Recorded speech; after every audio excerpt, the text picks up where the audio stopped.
Book 1. Arleon. Chapter 1.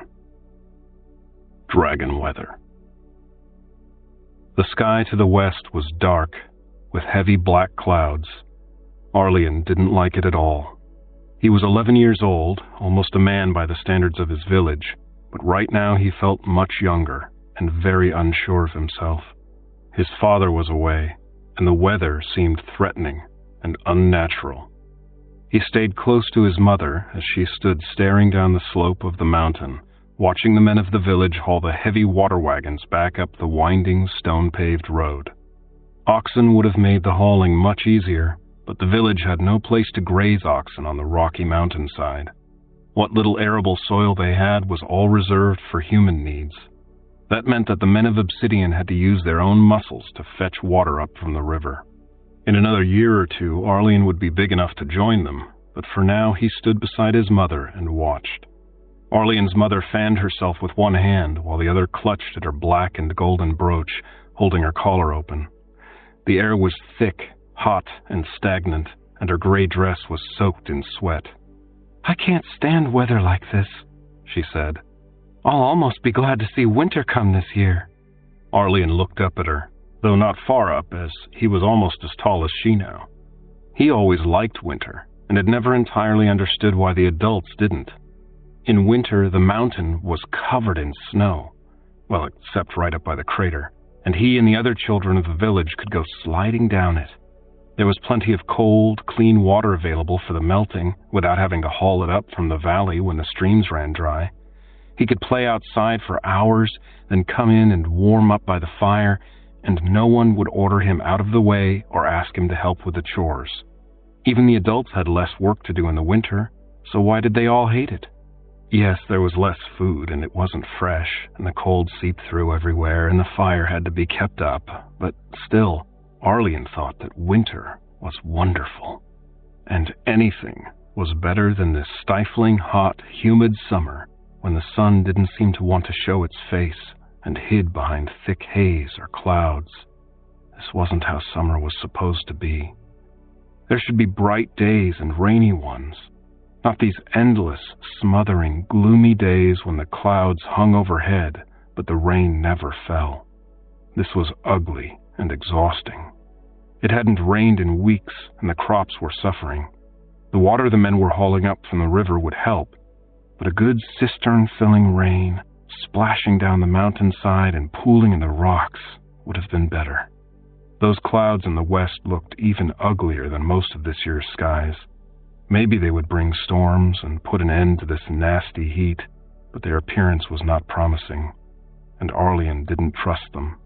His grandfather, his mother's father, his father's father was long dead, stepped out on the rocky ledge beside them and looked, not down the slope at the water haulers he was too old to assist, but out at the clouds. "Dragon weather," he said with a frown. "Oh, nonsense," Arleon's mother said. "You've been saying that for weeks. It's just a hot spell." "Isn't that what dragon weather is, Mother?" Arleon asked. "A hot spell?" His mother glanced at her father. "Not just the heat," the old man said. "Look at the sky. Hot as a furnace, and days dark as night. That's dragon weather. You need the heat and the dark. If those clouds move in and settle here, that's really what we'll have." Arleon looked straight up at the sky overhead. It wasn't dark as night, but it wasn't very bright either. The summer haze was thick and foul with the gases from the smoking peak of the mountain. The fumes had been thicker than usual lately, but whether that had any connection with the weather, no one seemed to know. Arleon had heard the adults arguing about it, but the arguments were never settled. "Why is it called dragon weather, Grandsir?" he asked. "Because it's the sort of weather that brings the dragons out of their caves," his grandfather replied. "They can't abide cold or light, Ari. In the days when the dragons ruled over our ancestors, the world was warmer than it is now, and the great beasts darkened the skies with their smoke so that they could come out by day as well as night. When the weather's dark and hot now, old and tired as they are, They still stir in their sleep, and sometimes they awaken and come out to feed." Arlian stared nervously at his grandfather. The old man spoke in a deeper voice than usual, his storytelling voice. It made his words seem more important and more ominous. "Don't mind him, Ari," Arlian's mother said, patting Arlian's shoulder reassuringly. "That's just stories. No one's seen any dragons in hundreds of years." Her father shook his head. "No, Sharbeth, you're wrong," he said. "When I was a boy, I saw a village where a dragon had been not long before. I may be old, but it wasn't hundreds of years ago." "Tell me about it," Arlian said. His grandfather smiled down at him. "Are you sure? They say it's bad luck to talk about the dragons, just as it's unlucky to speak too much about magic." Arlian nodded. "Tell me all about it, Grandsir." Grandsir looked up at the sky and frowned, then back down at Arlian, his smile reappearing. "I was a year or two older than you are, and my uncle Styrian had taken me on a trading journey down to Benthintara to meet a caravan that was passing through," he said. "We saw the ruins on the way. We'd had a hot summer the year before, weather something like this, and for a few days the smoke from the mountain had been much thicker than usual and had collected in that valley over in the Sandalwood Hills." He pointed over the shoulder of the mountain. Arlian had never been to the Sandalwood Hills, but he'd seen them from the crater rim and knew where his grandfather meant. "The dragon must have come out late that summer," the old man continued, "and no one discovered it over the winter. When we got there in the spring, there was nothing left but charred ruins and bare bones." "And how do you know it wasn't human raiders who destroyed it?" Arlian's mother asked. "Those bandits in the south are surely bad enough without worrying about dragons." "The Borderlands bandits never get anywhere near this far north," her father said, "and human raiders don't leave 6-foot claw marks." "And neither do dragons," Sharbeth said, her hands on her hips. "Because the dragons, if there are really any left alive at all, stay asleep in their caves deep beneath the earth. You must have just imagined those claw marks, Father, or misinterpreted sword cuts and wagon ruts." "They were real, and they were claw marks," her father insisted, but without much vehemence. Arlian realized that the two of them had undoubtedly had this argument many times before, as they had so many others, and had worn the passion out of it.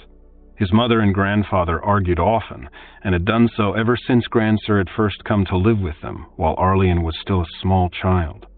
He could barely remember a time when Grandsir had not been there, or when his mother did not argue with him. "I'm not going to listen to your nonsense," Arlian's mother said, with no great anger. "I'm going to go see that those men have something fit to eat when they get those wagons up here, something to keep their strength up." She turned and started back toward the house. Arlian hesitated. He wanted to stay close to his mother and help out when the water wagons arrived, but he also wanted to hear his grandfather's story about the ruined village. It wasn't one he remembered hearing before. He wanted to know more about the dragons and what had become of them. "Are you coming, Arlian?" his mother called. She paused and looked over her shoulder. "No, Mother," he replied. "I'll stay here for a while, with Grandsir." "Humph!" She marched on across the rocky yard, toward their thatch-roofed home. Grandsir looked down at Arlian. "Eager to see your father and brother back?" he asked. Arlian nodded. "Tell me more about the dragons," he said. His grandfather laughed. "That's my boy," he said. "What do you want to know?" "Have you ever seen a dragon, Grandsir?" The old man shook his head. "Of course not," he said. "I'm still alive, am I not? There aren't many who see dragons and live to tell of it." "There must be some people who see them, or how would we know anything about dragons?" Arlian asked. "A fair question," his grandfather said, smiling. He glanced at the water haulers, judged it would still be a while before they reached the village, and settled down cross-legged on the ledge into a better position for storytelling. Arlian settled beside him. "Yes," Arlian's grandfather said. "There have been a few people who saw dragons and lived to tell about it. Most of them were at a safe distance, and the dragons simply didn't notice them. But there have been a few." His voice trailed off as he looked to the west at the approaching clouds. He frowned. "A few what, grandsir?" Arlian looked, trying to see what his grandfather was staring at. The old man shook himself. "Nothing," he said. "I just don't like this weather." Then he smiled at Arlian and said, "Of course, there were a few who got a good, close look at the dragons. There might even be some of them who are still alive today." Arlian nodded. "From that village in the Sandalwood Hills, you mean?" "Oh, no." Grandsir shook his head. "Nothing like that. I saw that village, and there wasn't so much as a rat left alive there. Just bones and cinders. But there are old stories, very old stories, about dragon venom." "Venom?" Arlian frowned. As Grandsir had said, most of the adults in the village didn't like talking about the dragons. There were so many superstitions about them that most people thought it safer not to discuss them at all. Dragons were magical, and magic was wicked and untrustworthy, and speaking too much about it could attract misfortune. Still, Arlian had thought he had a reasonable understanding of what a dragon was, and he didn't remember anything about venom. "I thought dragons breathed fire," he said. "Well, they do, after a fashion," Grandsir said. "Or so I'm told. But the older stories, the ones from the early days of the years of man, say that dragon flame isn't so much fiery breath, as some people would have it, but a spray of burning venom, like a snake's spit of poison. Except dragons somehow set their poison ablaze, and thereby spit flame." "Ooh!" Arlian shivered at the thought. It seemed somehow more real to know that dragon fire was burning venom, rather than some sort of magical breath. It made dragons seem more like actual beasts rather than spirits or illusions like the little images the village sorcerer sometimes conjured up. "Whether it's the truth or not, I can't say," Grandsir continued. "But there are stories, very old stories, so old I don't know where they came from, that say that sometimes the venom doesn't catch fire properly. It's still deadly poison, of course, a poison that will burn the flesh from your bones, but supposedly it quickly loses some of its virulence when once it's been sprayed, and a mixture of this dragon venom and human blood is said to bestow long life on anyone who drinks it. Very long life. There are tales of men who lived centuries after surviving dragon attacks in which blood from their wounds was mixed with dragon venom and then swallowed. Though many of them had been horribly mutilated in the attacks, their faces burned away, arms or legs lost, so that such a life would hardly be a blessing." Arlian shivered again. He looked at the clouds. The dragons seemed so terrible that it was hard, sometimes, to believe that they were ever real. Everyone knew they were real, though, or had been once at least. The dragons had ruled all of the lands of man, from the eastern sea to the western wilderness, from the borderlands in the south to the icy wastes of the north. People had resisted their rule sometimes, fought great wars against the dragons, but to no avail. Until one day, about 700 years ago, when the dragons had all gone away, leaving humanity free. Arlian's mother said the dragons had all died, perhaps of some plague, but most people insisted they were still alive, deep in their caverns and might come back at any time. And sometimes, according to Grandsir, they did come back, briefly. That village in the Sandalwood Hills, Arlene asked. What do you think the people there did to anger the dragon? Why would it destroy them all? I don't think they had to do anything, Grandsir said. The dragon simply felt like destroying something, and they were close at hand. But that's so unfair. You mean they didn't do anything to deserve it? Not a thing, Grandsir replied. Arlene absorbed that unhappily. He didn't like it at all. He knew life wasn't always fair, but he felt deep in his heart that it should be. He always tried to be fair to his brother, Corian, and to their playmates in the village, even the giggly girls. In the stories his mother told, justice always triumphed in the end. Why was the rest of life so messy and unjust? His father said it was because the gods were dead and only fate remained, and fate had its own plans for everyone. The village sorcerer, the only person in the village of Obsidian whose name Arlene didn't know, because he said names had power, had said that justice was as much an illusion as any of the little tricks he did to entertain the children. Arlene wondered sometimes if it might be the other way around. Maybe everything did work out fairly in the end, somehow, and the apparent injustices were the illusions. He wiped sweat-damp hair away from his eyes and looked down at the approaching wagons. Maybe the dragon did have a good reason for destroying that village. Maybe the dragons were part of fate's plans. Do you really think it's dragon weather? He asked. His grandfather put an arm around Arlene's shoulder and gave him a reassuring hug.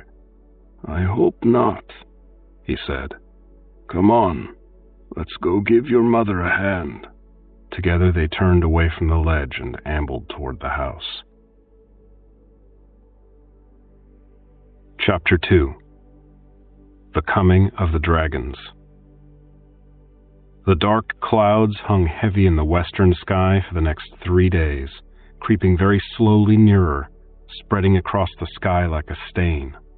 The water wagons were brought to the cisterns above the village and emptied into the great stone basins, and water was doled out carefully to each family, enough to keep both crops and people alive, but still thirsty.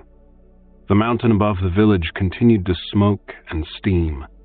The air now had a very noticeable sulphurous stench to it, and the sun, when it could be seen through the haze at all, was as orange as a pumpkin.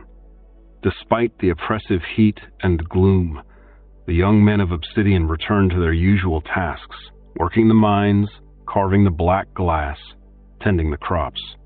The women kept house, cooked and cleaned, wove and sewed, minded the livestock and the children. The old men thatched roofs, polished bright work, and took care of the other less urgent, less strenuous jobs. And the children ran errands and helped out as required, but still found time to play and explore. On the third morning after the water run, Arlene climbed up to the top of the great black rock north of the village. At the top, sweaty and filthy, he settled down cross-legged and looked out over the countryside. Up here it was just as hot as in the village, but the air seemed not quite so still and thick. From here he could see for miles upon miles, out across the lands of man, across fields and forests, from the Sandalwood Hills to the Bitter Lake, from Skygrazer Peak back to Terra Vale. Miles in every direction but southeast, where the mountain blocked his view. To the north, far off on the horizon, beyond the lowering clouds and the pall of mountain smoke, he could see a dull line of blue sky. At one point, to the northeast, that blue was marred by a smudge of smoke.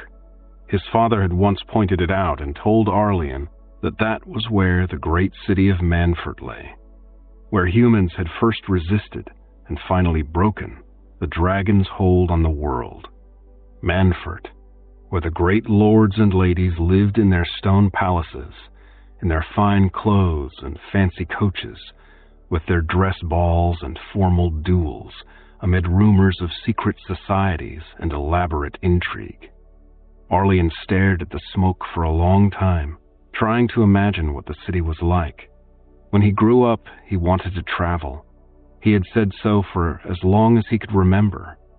His grandfather had been a traveler in his youth, and Arlian loved to hear him talk about it. He wanted to see all the places Grandsir had described: Blackwater, and Deep Delving, and Benthintara, and the groves of Nosavir. And maybe he could even get to Manfort, as Grandsir never had, to see the palaces there, and the old shrines to the dead gods, and the lords and ladies with their swords and horses, and the Duke of Manfort, heir to the great warlords of old. Grandsir had stayed clear for fear of being robbed, or captured by slavers and sold, or killed by some lord he had inadvertently offended, but Arlian was certain he would be able to handle a visit there. Or he might cross the desolation to the borderlands where, it was said, one could see wild magic flashing across the southern skies above the wild lands. Magic was weak and scarce in the lands of man, useful only to trained sorcerers and severely limited even then. But Arlian had heard that in the borderlands beyond the desert, magic was so strong it danced like brightly colored fires in the sky. The intervening desolation was said to be hot and almost waterless, a wasteland where anyone who lost his way would leave his bleached bones in the sand, and where bloodthirsty bandits roamed. But caravans still crossed it every year, and Arlian could surely join one. There was magic beyond the eastern seas as well, and ships sailed there from the ports of Benthin and Lorigol, and someday Arlian might travel in one, and maybe he would become a lord himself. He would own a business, perhaps a caravan or a ship or a manufactory, where others would labor on his behalf, and he would carry a sword and dagger on his belt and ride a fine horse. But wherever he went, Arlian told himself, he would come home at the last, to settle in his own familiar village, just as Grandsir had. Arlian thought he would find a pretty wife somewhere and bring her back here, and raise 6 children, sons and daughters both, and he would treat them equally and fairly, and raise them to be good and just people. And he would tell them stories of his travels at the supper table, just as Grandsir did.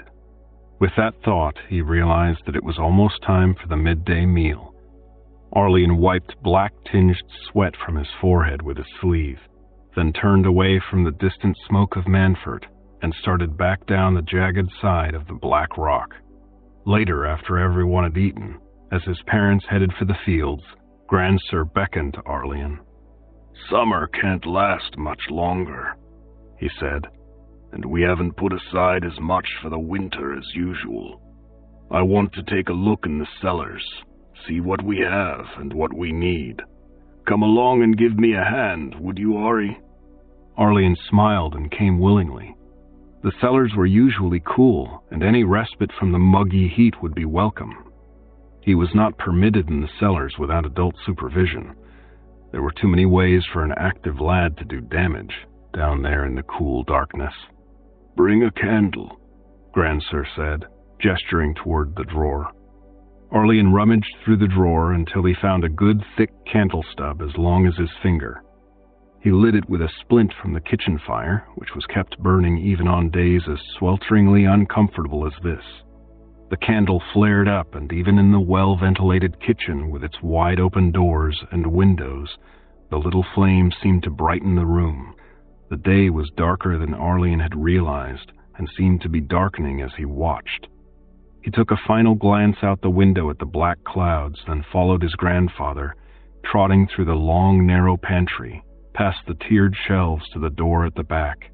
The rush of air from the cellars when Grandsir opened the door was disappointing, nowhere near as cool as Arlian had expected. Apparently the heat had even penetrated into the stone-lined depths beneath the house. Still, it was cooler than anywhere else he might go. The old man went down the ladder first while Arlian held the candle high. When he reached the bottom, the boy handed the light down, then turned and made his own way down the sagging wooden rungs. The rails were slick in his hands, polished to a silky sheen by generations of hands sliding down them, and he had to watch his step closely. When he stepped off the final rung, the stone floor felt warm beneath his bare feet. He glanced down in surprise. "The mountain is hot," Grandsir said. "I wouldn't be surprised if it erupts soon." Arlian said nothing, but his eyes widened at the notion. The crater that loomed over the village had smoked all Arlian's life, but there had been no actual eruption for almost 50 years. The natural path for any lava or ash was down the far slope, well away from the village, but still, an eruption was an exciting, frightening thought. "Come on," Grandsir said, leading the way down one of the passageways between dusty shelves lined with earthenware crocks and black glass jars. Arlian followed, brushing aside cobwebs and soaking in the dimness and the rich, musty smells. Somewhere behind him, from the sunlit world above, he heard a distant shriek. Probably Kashkar the Stonecarver's 3 girls playing some silly game, Arlian thought. A man's voice shouted, but Arlian could not make out any words. Probably Kashkar telling his daughters to go elsewhere with their racket. Arlian paid no attention to the noise, but watched as Grandsir ran a careful finger along a shelf, counting crocks. 18 pots of the soft cheese," the old man said. "Count the wheels of hard cheese on the bottom shelf, boy. The ones in black wax. My old knees don't want me to stoop that much anymore. And my eyes..." Arlian squatted and began counting the big drums of cheese. The black wax did tend to fade into the dark background, and he could see how Grandsir might have trouble. More voices were shouting, somewhere in the distance, Arlian realized as he counted. Had those girls started the adults arguing? Then he heard another sound, a hollow metallic booming, and started up so suddenly he almost knocked the candle from Grandsir's hand. The old man hardly noticed. He had heard the same sound and was staring at the open door at the top of the ladder well. From where they stood, only a corner of the opening was visible, a triangle of dull gray light in the brown darkness. They both knew that sound. Everyone in the village knew it. Once a year, everyone gathered around and solemnly listened to it, simply so they would know it when they heard it. It was the ringing of the great brass warning bell that hung in the otherwise abandoned village shrine. "Do you think the mountain's erupting, Grandsir?" Arlian asked. "I don't know," his grandfather replied, taking a step toward the ladder, the candle held high. "It could be, but I don't hear any rumbling." Then he stopped moving, stopped talking. People were shrieking again, but this was no game. These were screams of mortal terror from grown men and women as well as children. "What's happening?" Arlian whispered hoarsely. He stared at the ladder. Then a rush of hot air swept down into the cellars, flinging long-settled dust into the air in great swirls. Dust stung Arlian's eyes, blinding him momentarily. He blinked frantically and dabbed at his watering eyes. Somewhere overhead, he heard a tremendous roaring. "Come on," Grandsir said. "Whatever's happening, we don't want to be trapped down here." He tugged at Arlian's arm. Still squinting, Arlian came, staggering toward the ladder. The doorway seemed much brighter now, much too bright, Arlian thought. He realized with a start that the wind had blown out the candle and he hadn't even noticed at first, so much more light was spilling down from above. Hot air roiled about them when they reached the ladder. Grandsir gestured for Arlian to wait and began climbing. He reached the top and took a step forward, and Arlian did not wait for a signal but started up the ladder himself. The minute his head cleared the pantry floor and he could see through the other door, he knew why there was so much more light. The kitchen roof was gone, torn away, and the kitchen walls were ablaze. The pantry's stone walls were intact, but the wooden ceiling was beginning to smolder and blacken, and the top shelf on one side was askew. "What's happening?" he shouted. He had to shout to have any hope of being heard over the immense roaring that now seemed to fill the entire world. Hot whirlpools of smoke and air spilled through the pantry, blinding him anew. "Where's Mother and Father and Corian?" "I don't know," Grandsir said, stepping forward, arms raised to shield his face against the fire. "Is it an eruption?" Arlene shouted. Grandsir stopped dead, staring. "No," he said. "It's not an eruption." Arlene stared as well. Still on the ladder, his waist level with the pantry floor, his vision was limited to what he could see by peering around his grandfather's legs and out through the door to the kitchen. He could see a corner of the kitchen table, a burning fragment of wall, and a wedge of gray sky.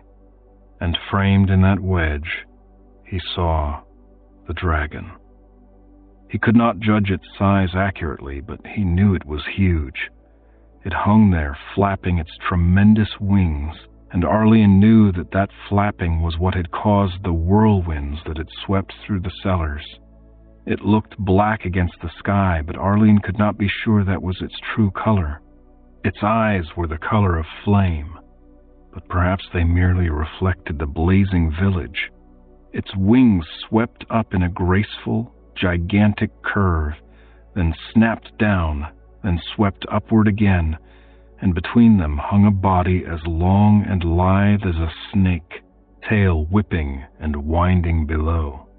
Its long neck arched elegantly, and it seemed to be staring right at Arlene. "Oh," Arlene breathed. The dragon was simultaneously the most beautiful and the most terrifying thing he had ever seen.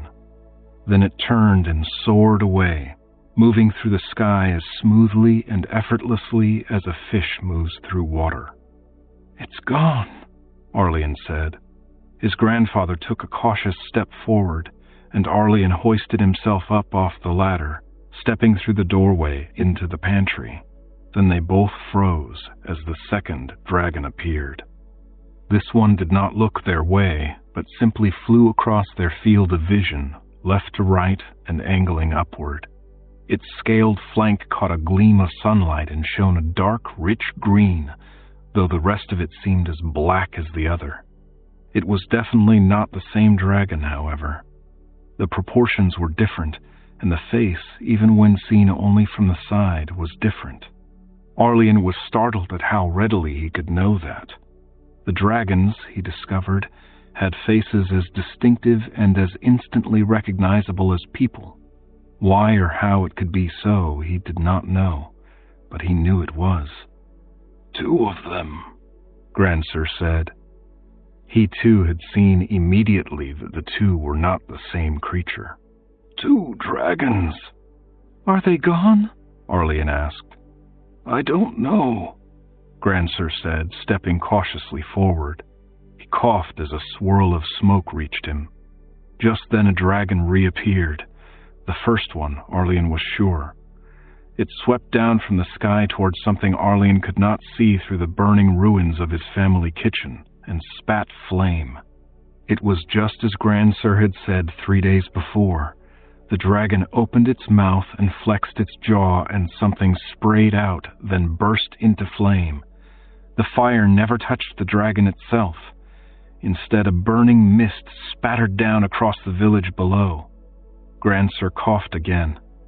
"Dragons or no, we can't stay in here," he said. "The smoke will kill us both. Maybe we can get to the cisterns. If we hide in there, the flames can't touch us." Arlene nodded hesitantly and stepped forward, and that was when the 3rd dragon appeared in the kitchen doorway. It was afoot, strolling through the village rather than flying, and had thrust its immense black head into the flaming ruins of the kitchen to see what might be in the depths of the house. It stared into the pantry, directly at Arlene and his grandfather. Arlene screamed and stepped back involuntarily, back through the door. His foot missed the edge of the floor, and he fell backwards, hands flinging out in an unsuccessful attempt to catch himself on the doorframe. He tumbled heels over head down the ladder into the cellars and landed, bruised and dazed, on the warm stone floor. He heard his grandfather shouting wildly. At first he was too stunned to make out the words, but then his senses began to return. "Our home! May the dead gods curse you and all your kin, dragon! What have you done with my daughter and her husband and my grandson? You get out of here! Back to your caverns! Your time is over! You have no place in the lands of man!" Arlian looked up and saw flames and smoke licking across the pantry ceiling, turning the familiar surface fierce and strange. Still bleary and stiff from his fall, but desperate to get out, to not be trapped down here, he struggled to pull himself upright on the ladder. Then a shadow fell across him, and he looked up again to see Grancer standing on the brink, his back to the cellars, his heels almost over the edge. "You get away from me!" the old man shrieked, his voice cracking with terror. And then there was a rush of air, of hot, fetid air laced with a biting acid stench, like nothing Arlian had ever smelled before, and a deep, deep sound that was neither growl, nor cough, nor roar, nor rumble, nor bellow, and Grancer let out a scream and fell backwards into the cellars, pulling the ladder down with him, knocking Arlian down and landing atop him, the ladder wedged across the passageway over both of them. Somewhere above, flame blossomed into roaring brilliance. The boy's head hit the stone, and again Arlian was dazed. Pain shot through his head and neck, and he tried to contract his spine, to pull himself inward in self-defense, but he was unable to move. He lay sprawled on the stone, and Grancer was sprawled atop him. The back of his grandfather's head was pressing down on his right eye, blocking his vision on that side. With his left eye, he could see the burning ceiling far above, now pierced by widening flame-lit cracks, the remaining ceiling black between the lines of fire. Swirls of gray smoke filled much of the ladder well now, and dimmed the light, even though the flames were bright and the ceiling was splitting and crumbling. He could see the left side of his grandfather's face more or less, but it was so close he had difficulty focusing on it. Grancer's weight on Arlian's chest was so much, and the smoke so thick, that he couldn't get his breath to speak, and Grancer did not speak. Even if Arlian had been able to speak and Grancer to hear, he wasn't sure he would be heard. Above them, the pantry and the surrounding village were roaring chaos, a constant hammering of undifferentiated sound, flame and wind and terror. Grancer did not move to get up, did not stir, did not raise his hands or shift his feet. He lay still.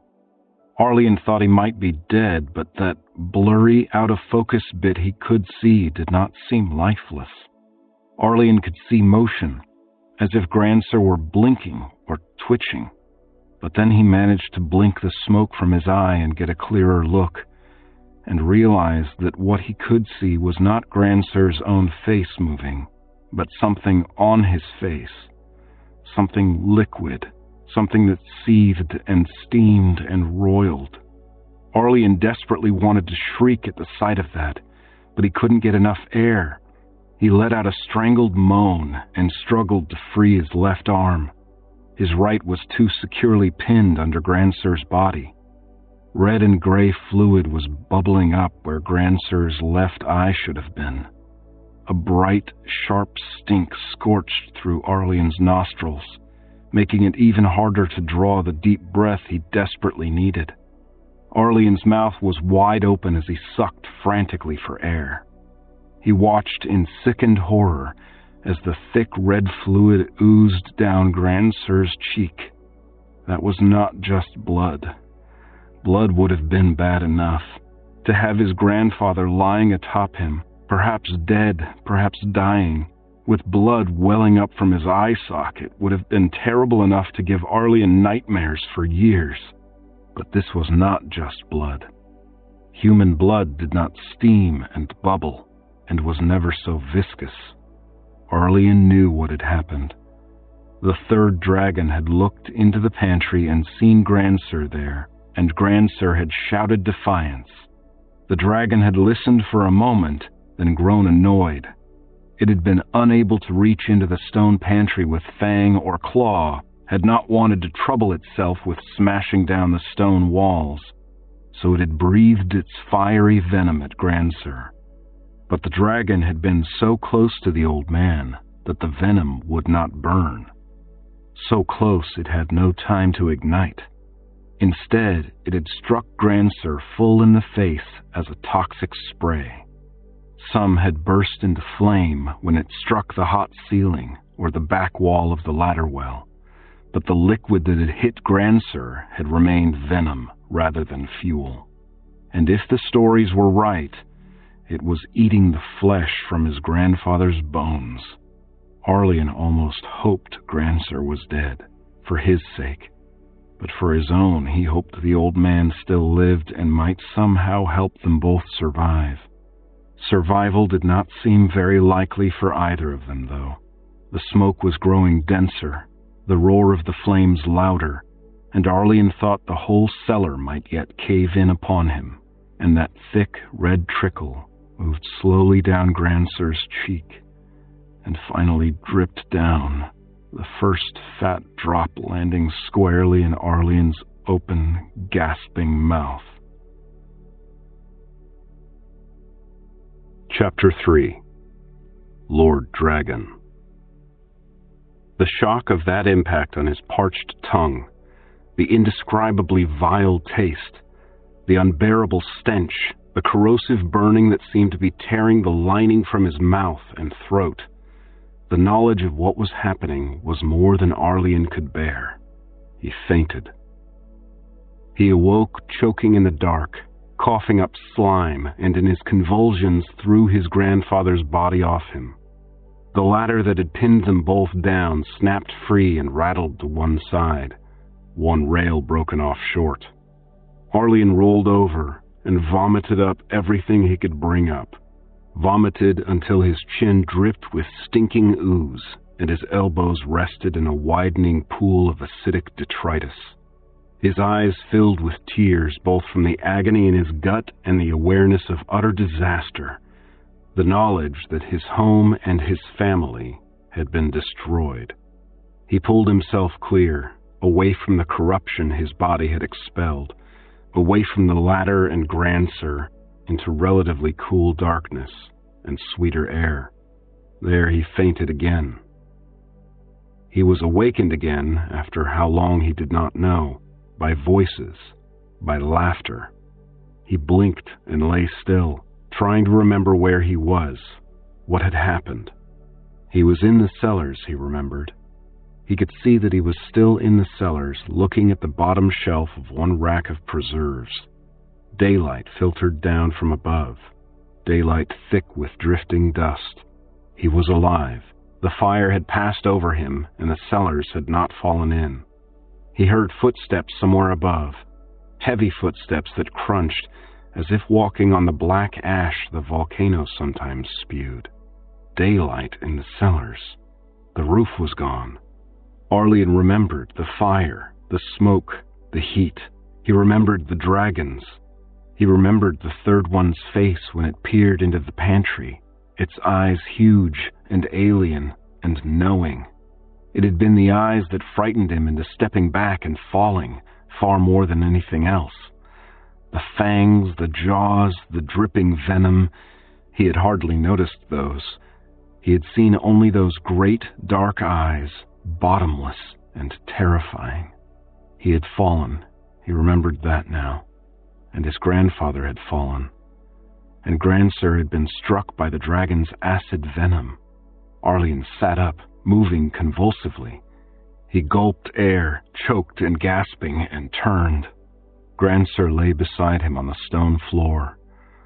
Or rather, Grandsir's corpse lay there.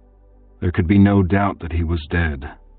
The venom had eaten his flesh away, exposing bone in half a dozen places, from a patch of skull where his forehead should be to the protruding parallel curves of bare ribs above the blackened, ruined remains of his chest. Arlene's empty stomach contracted painfully.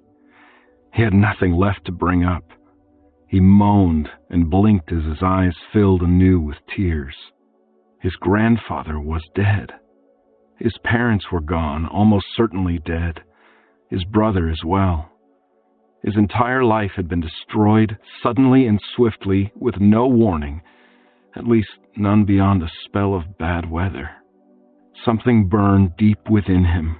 Not pain, not an emotion, but a strange sensation he had never felt before.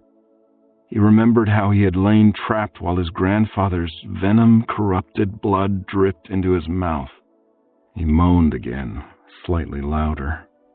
The footsteps overhead stopped. "Did you hear something?" An unfamiliar voice asked. Not the voice of any villager, Arlene was sure. Arlene could hear another voice respond, but could make out none of the words. He looked up, startled, and blinked the tears from his eyes. Who was up there? He had assumed there were survivors, people he knew, but these voices spoke with an odd lilt, an accent unlike anything he had ever heard. Even the people who lived in the farms and villages down by the river did not sound like that. The opening at the top of the ladder well was larger than it should have been. Wooden flooring, doors, and ceiling had burned away, and parts of the stone walls had tumbled. Arlene could see hazy blue sky, but not much more than that. "From that chimney, maybe," the first voice said. Arlene swallowed, trying to think clearly despite the overwhelming grief and shock that filled his mind. There were strangers in the ruins of his family's home. Who were they? What should he do? Two other voices spoke, and then the footsteps sounded again, moving closer. A moment later, a man's face appeared over the top of one of the stone walls, looking down at him. "It's no chimney," the man shouted. "There's a cellar down here, and people, and one of them's alive." "Help!" Arlene called weakly. "Help me!" "You wait right there, boy," the man said, grinning down at him. Arlene stared up at the man for a moment. That grin didn't look quite right somehow. Then there was a series of thumps and crashes, and someone was leaning over the ruined remains of the pantry floor, looking down at him. It was a man wearing a sleeveless brown leather coat despite the heat.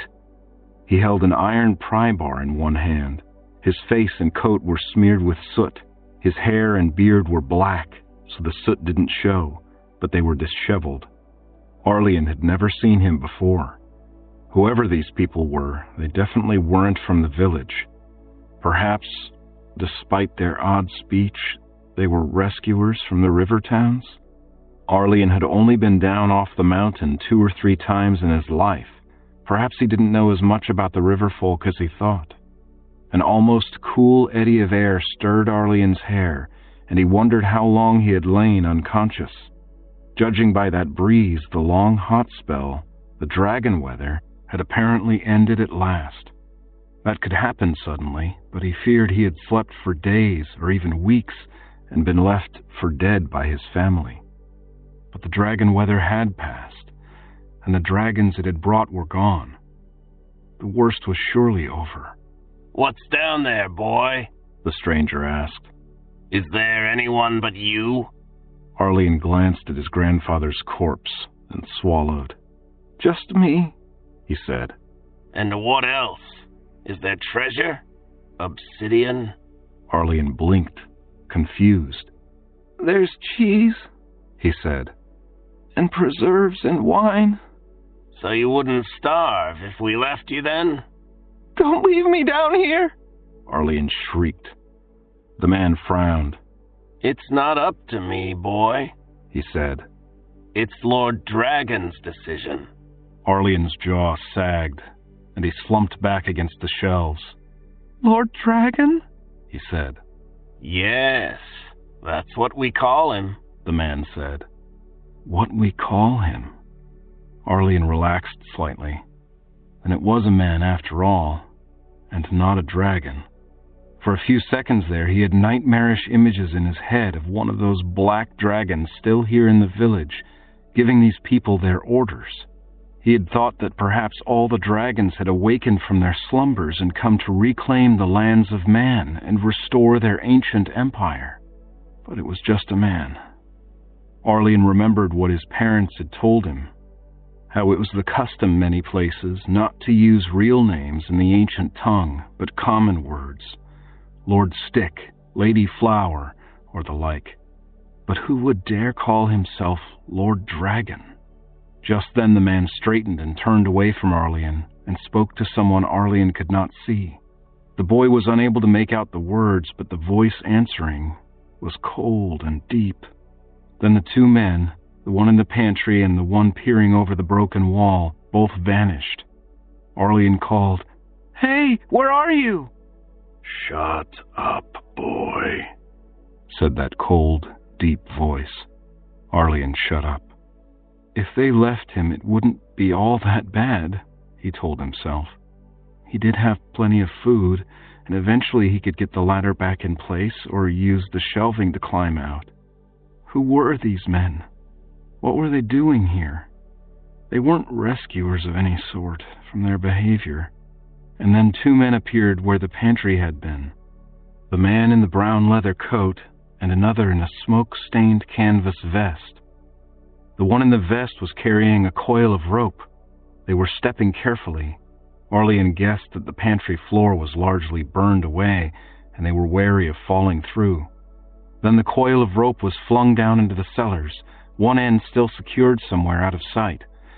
The man in the vest grabbed hold of it and lowered himself cautiously down, carefully avoiding stepping on the gory corpse at the foot of the ladder well. At the bottom, he stopped and dusted off his pants as he looked around. He grimaced at the sight of Grandsir's remains, then beckoned to Arlene. "Come on, lad," he said. "We'll get you out of here." Arlene scrambled to his feet. "Thank you," he said. The man picked him up and hoisted him, and Arlene stretched out his hands. The other man, the one in the leather coat, caught them and hauled. A moment later, Arlene was standing in the ruins of his family's kitchen. He looked around in horror. The walls and roof and most of the furnishings were gone, save for scorched, fallen beams and drifted ash. The stone floor was strewn with debris. The rest of the village had fared no better. Arlene looked out on a blasted, blackened wasteland, scoured of every sign of life, as dead as the crater at the mountain's peak. No structure still stood any higher than his head. The fragmentary walls of the pantry were among the tallest remaining. A strong wind was blowing, carrying away lingering dust and smoke and heat. The air was still warm, but no longer thick and hot. Half a dozen people were moving through the ruins. Behind Arlene, the man in the leather coat was talking to the man in the canvas vest. Nearby, the man who had peered over the wall was poking through the crumbled remains of Arlene's parents' bedroom. 3 other people, a man and 2 women, were scattered about the village on foot, and one was seated upon a horse in the little plaza at the center of town, overseeing everything. Over at the head of the path down the mountain stood a wagon, unattended at the moment, with a pair of draft horses in the traces. Arlene had never seen a horse-drawn wagon before. That established beyond question that these people were not from the vicinity of the smoking mountain. Around here, wagons were pulled by oxen. No one would waste horses on such a task. "Where is everybody?" Arlene asked, his voice unsteady. His eyes were wet again, stinging with lingering smoke and tears. The man on horseback turned to stare at him. Arlene stared back and started trembling. This must be Lord Dragon, he realized, and the man's intense, wordless stare did indeed remind Arlene of the expression he had seen on the face of the dragon that killed Grandsir. The horseman was finely dressed in black trimmed with elaborate gold embroidery, from tall leather boots to the dashing broad-brimmed hat cocked to one side and trailing golden feathers down behind one shoulder. His face was thin and dark, and his right cheek, the one partly concealed by the hat, was heavily scarred. Old, ugly scars that looked as if a handful of flesh had once been ripped away and left to heal untreated. He wore no beard, an affectation Arlene had heard of but never seen before, and his mustache was trimmed to a narrow, curving black line. A black scabbard slapped against one of his thighs and the horse's flank, and Arlene realized that the man carried a sword. Arlene had never seen a sword. Only lords and professional guards carried swords, and the village had had neither. This black-garbed man was clearly an actual lord. "Come here, boy," the horseman said, in a cold, deep voice that Arlene recognized, the voice that had told him to shut up. Hesitantly, Arlene picked his way across the kitchen floor and out into the village street until he stood by the rider's boot, looking up at the scarred face. "Your village is dead," the horseman said. "Don't get your hopes up that your friends or family might still live. Dragons allow no escapes, unless there are other cellars or tunnels. You are the only survivor." Arlene could not find a reply. "We're counting skulls when we find them," the rider said. "We may miss some, but you'll know that most of them died, at the very least. Take my word for it, boy. They all died. One survivor is a miracle. 2 would be impossible." Arlene felt tears running down his cheeks, but still couldn't speak. "Now, do you know where any valuables might be? Where was the chief workshop? I have uses for obsidian back in Manfort. Or perhaps your village sorcerer might have had a few precious possessions." "I don't know," Arlene managed to say. His voice was a husky whisper. The horseman frowned. "You don't know where they worked the black glass?" Arlene pressed his lips tight to keep from wailing and shook his head. Lord Dragon looked up and scanned the ruins quickly. Arlene dropped his gaze, and a teardrop rolled down his nose and dropped to the dust at his feet. His family was dead. His mother, his father, Corian, and Grancer, of course. He had seen Grancer's body and knew beyond question that the old man was dead. The other deaths didn't seem real yet, but he had seen the house, had seen the village, had heard Lord Dragon's words. And who was this Lord Dragon? Arlene looked up again, and as he did, he caught sight of a sack lying by the horse's front hooves. He turned and glimpsed part of its contents through the open top, and recognized some of the items. Old Journeyman's golden plate, now smeared with wet black ash, but still unmistakable. Baranil's crystal cups, handed down in her family for a century or more. The obsidian clock face Kashkar had been working on. They were all thrown in together, and Arlene suddenly realized who Lord Dragon and his men were. Looters. Human vultures come to pick clean the bones the dragons had left.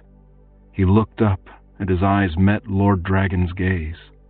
The horseman's eyes were deep and dark, sunken in their sockets, with dark brown iris and almost no whites visible. They were cold and empty eyes that seemed to be studying Arlene as if he were no more than a stone in the path. "What's going to become of me?" Arlene asked. "Unless you have rich kin somewhere who might pay a ransom," Lord Dragon replied calmly. "I believe we'll sell you. You look strong enough, and I know a mining company that can always use another strong back." But I'm not a slave, Arlene protested. You are now, Lord Dragon replied, in a voice like the boom of the warning bell that now lay broken and half melted 100 yards away. Outrage welled up in Arlene's heart. He had done nothing wrong. He had been born free and did not deserve slavery. But I'm... You're ours by right of salvage, Lord Dragon said, cutting him off. This village and everything in it has been abandoned, and so by ancient custom belongs to whosoever first claims it. I am claiming it, and thereby I claim you. But... Now, boy, unless you have something to offer me in exchange, I'll hear no more argument. You're mine, and this village is mine. Lord Dragon straightened in the saddle. Do you have anything to offer me? Are there hidden treasures, perhaps? A secret cache in that cellar of yours? No, Arlene admitted. But you do know where the workshops were, I'm sure. Now, will you tell us readily, or must we beat it out of you? Arlene hesitated and was suddenly aware that the man in the brown leather coat had come up behind him and was standing not a yard away. I'd tell him, the man said. Arlene hesitated, looking from Lord Dragon to the man on foot and back. He glanced at the bag of stolen valuables, at the horse standing placidly, at the long, slim sword on Lord Dragon's left hip and the long, heavy knife on his right, and at the merciless calm of Lord Dragon's expression.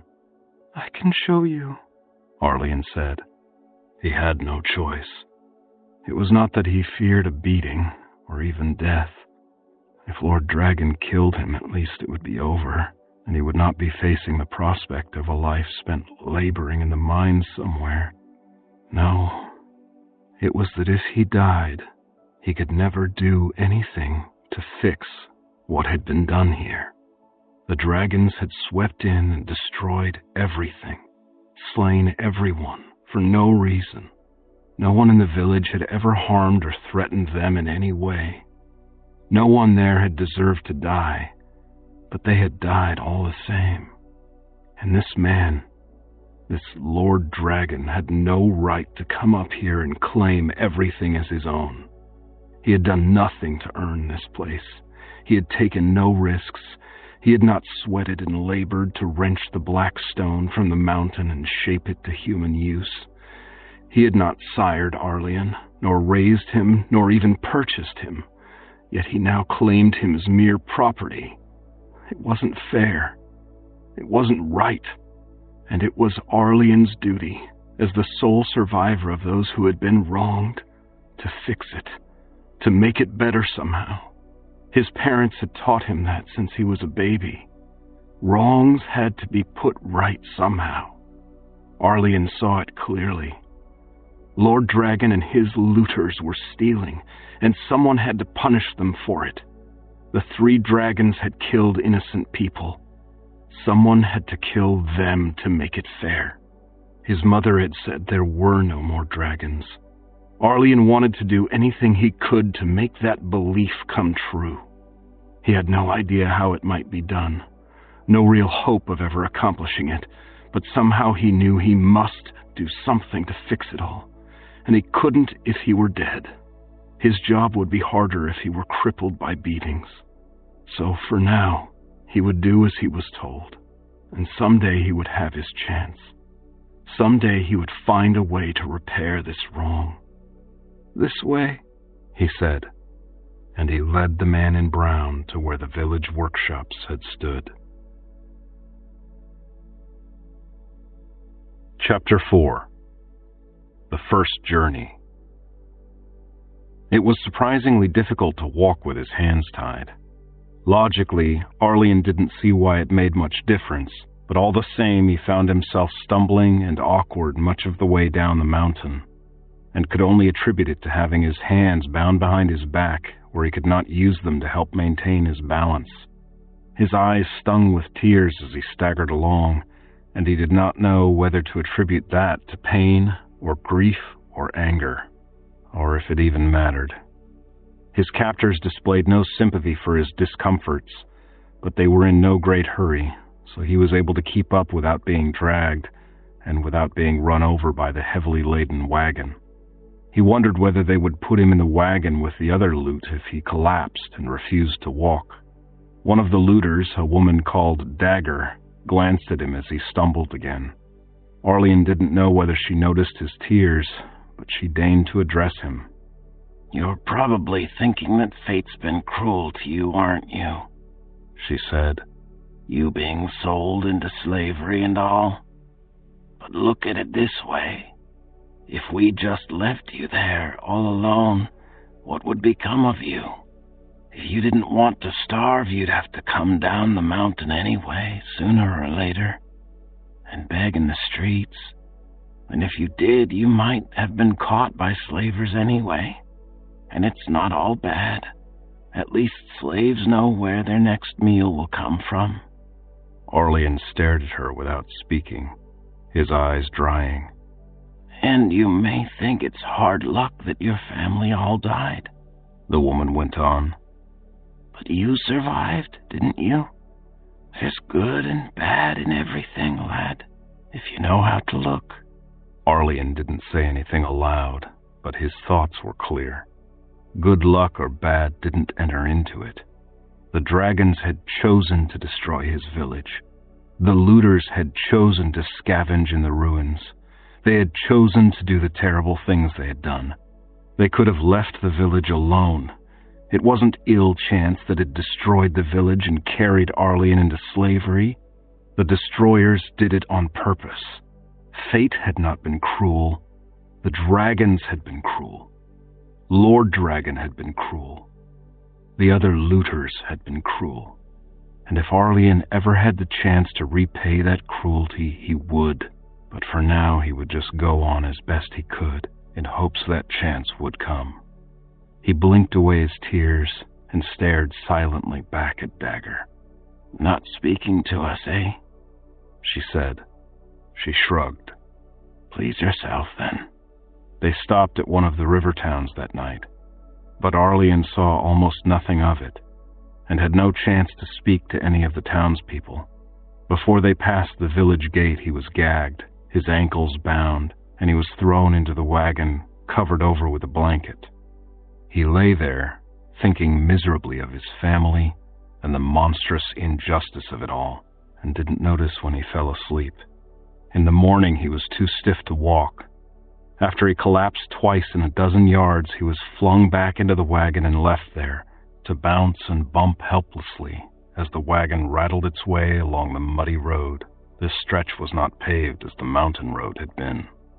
His gag was removed after they had gone a mile or so, and his hands freed so he could eat. He was given bread and water, which he consumed without tasting it. His hands were then tied again. No further attempt was made to get him to walk. This set the fashion for the rest of the journey. On the fourth day, they stopped early in the afternoon, and Arlene was hauled out of the wagon and dumped unceremoniously on hard-packed earth. He looked up and found himself meeting the gaze of a stranger. He had gotten to know the 7 looters by face and voice, and had heard names, though not true names, for all of them. This man was not any of them. He was white-haired, fat, clad in gray wool and white linen, with his beard halfway down his chest. He smelled of onions and sweat. "I'm asking 20 ducats, Lord Dragon's voice said. The stranger snorted. 5, he said. "Shamble, just toss him back in the wagon," Lord Dragon said. "This man doesn't want to be serious." 8 then. 18. Perhaps I might consider that. I said 8, not 18. Ah, you're still wasting our time with your nonsense. Shamble. And what are you going to do with the boy elsewhere, my lord? The fat man asked, turning his gaze away from Arlian, presumably to meet Lord Dragon's eyes. Oh, I think a handsome young fellow like this would have his uses almost anywhere, Lord Dragon said. I couldn't possibly part with him for less than 16 ducats. You'll have to haul him a long way to get that much. I'll give you 10. Perhaps, as a personal favor, I could settle for 15, though you'd certainly owe me a favor in return. 11. Shamble, look at the boy and tell me whether you think our friend here has gone mad to offer less than 14. I'm not one to say, my lord, Shamble replied. He was one of the looters, the biggest of them, but not one of the brighter ones, judging by what Arlian had seen of them. 11, I said, the fat man said. 12, and that's my final offer. Lord Dragon's tone had shifted, become colder. He had tired of the banter, Arlian guessed. The fat man could hardly fail to notice the change. 12 it is, then, he said, his tone noticeably less confident. The money's in the strongbox. Then let us brook no delay in opening this strongbox, Lord Dragon said. The fat old man departed, leaving Arlian staring up at the sky and at a cliff of yellow-brown stone. He could not move much. His hands and feet were tightly bound, and his neck horribly stiff from his mistreatment. But Arlian turned enough to see that he was surrounded by Lord Dragon's 6 henchmen, while the Lord himself accompanied the old man to the strongbox. They were standing easily on stony ground, the wagon at one side. The cliff blocked out almost half the sky, dark against the bleached-out pale blue of a hazy summer afternoon. But Arlian could see no houses or shops, no sign of a farm or village where the fat man might live. He looked at the looters, trying to memorize their faces, so that he would know them someday when he tracked them down. There was Shamble, big and stupid and vicious, eager to please Lord Dragon however possible. There was Hyde, the man in the sleeveless leather coat who had pulled Arlian from the cellar. He had had little to say on the trip down the mountain to this place, and stood slightly apart from the rest. Cover, a tidy young man who had worn a vest and climbed down into the cellars, was carefully not looking at Arlian. He seemed uneasy. Stonehand, who had peered over the wall and first seen Arlian, was grinning at something the woman called Dagger was whispering to him. And Tooth, presumably called that because so many of her teeth were missing, was staring at Arlian with a crooked, unkind smile on her ugly face. "I'll remember you all," Arlian mouthed silently. Then he heard the returning footsteps of the others, Lord Dragon and the fat old man, and he turned his head just in time to see Lord Dragon set a foot in his stirrup. "Come along," he said. The 6 of them came, and a moment later the wagon rattled away amid a flurry of hoofbeats and shouted comments, leaving Arlian alone with the white-haired stranger. "Welcome to Deep Delving, boy," the man said, prodding Arlian with the toe of a heavy boot. "I'd suggest you look at the sky while you can. You'll never see it again." Arlian stared silently up at that long white beard and wrinkled face. "I will see it again," he promised himself. Then the fat man grabbed Arlian by one arm and hoisted him upright. Despite his girth, he was no weakling. He lifted the boy as if he were made of straw. "Come on," he said, breathing the smell of onions in Arlian's face. "Let's get you underground where we can take off those ropes without worrying about any silly attempts to escape." Carrying Arlian easily under one arm, the old man marched along the cliff and then into it, through a hidden doorway. Abruptly, Arlene was plunged from the familiar world of air and sunlight into a broad, torchlit stone corridor, awash in shadows and smoke. Memories of the smoke-filled cellar where his grandfather had died flowered suddenly, and he began to struggle and thrash in unthinking panic. The fat man dropped him abruptly. Impact with the stone floor knocked the wind out of him, and his struggles weakened. The fat man stared down at him. "What's wrong with you, boy?" "The torches," Arlene gasped. With one final convulsive shudder, he forced the fear away and lay still. The fat man did not so much as glance at the torches mounted on the walls. Instead, he kept his attention focused on the boy. "What about them?" he demanded. "My family," Arlene said. "Our house burned and they all died. I was trapped in the cellars." He didn't mention the dragons. He had no clear reason in mind why he should not, but it somehow didn't seem wise. "And the torches brought it back?" Arlene nodded. "Well, that's one fear you'll get over," the old man said. "At least if you want to eat." He stooped and picked Arlene up again and slung him over one shoulder, almost smashing the boy's head against the stone ceiling in the process. Without further conversation, he marched onward down the long, sloping passageway. Most of the tunnel was dark, with the torches spaced widely enough that at the midpoint between any two there was just barely enough light for Arlene to make out his captor's feet in the gloom. After a couple of 100 yards, the torches gave way to dim oil lamps, which were no better, and the darkness seemed to deepen as they descended. The width of the passageway varied. The fat man stayed close to the right-hand wall where the lights were mounted, and while at times the left-hand side looked almost close enough to reach out and touch, at other times it vanished in the gloom, at least 20 feet away. Arlene was in no condition to make a close study of his surroundings, but he did notice, when they passed close by the lights, that the walls had not been built, but carved out of the living rock. He was being taken deep into the earth. The walls were rough, yellowish stone, with occasional ribbons of gray laced through it. Here and there a bit of quartz glittered faintly in the poor light. Down into the earth, down where the dragons slept. He shuddered again. But no, he wasn't being taken to the dragons. Lord Dragon had mentioned a mining company.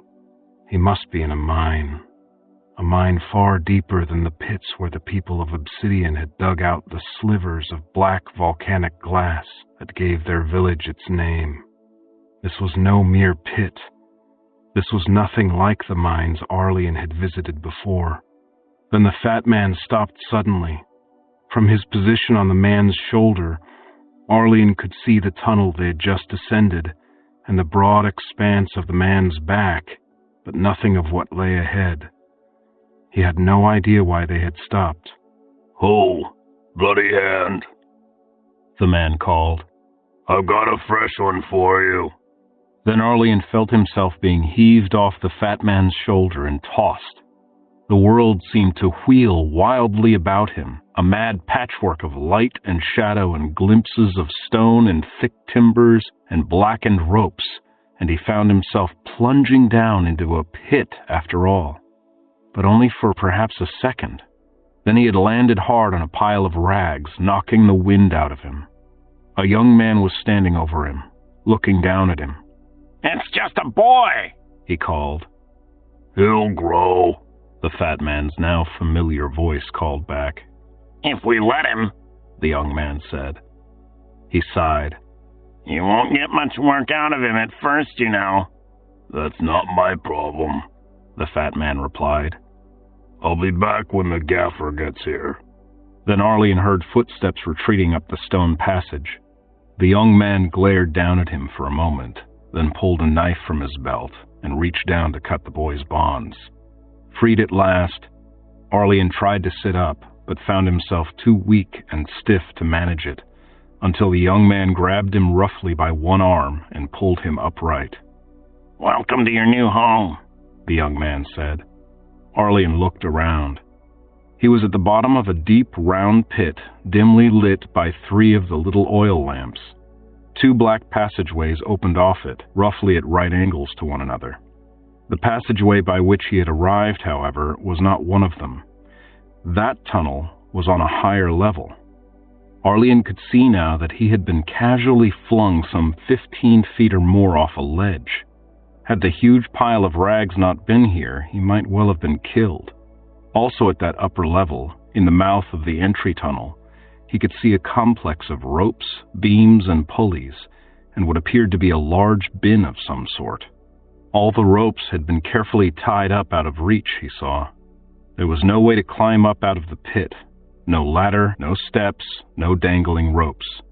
A row of 4 ugly little wooden carts stood along one side of the pit, full of gray rock. Somewhere in the distance, Arlene could hear a clinking, rattling sound. "Where am I?" Arlene asked. "Who are you?"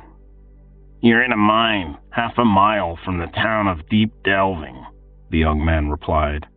You're here to dig ore. If you dig enough, you get fed.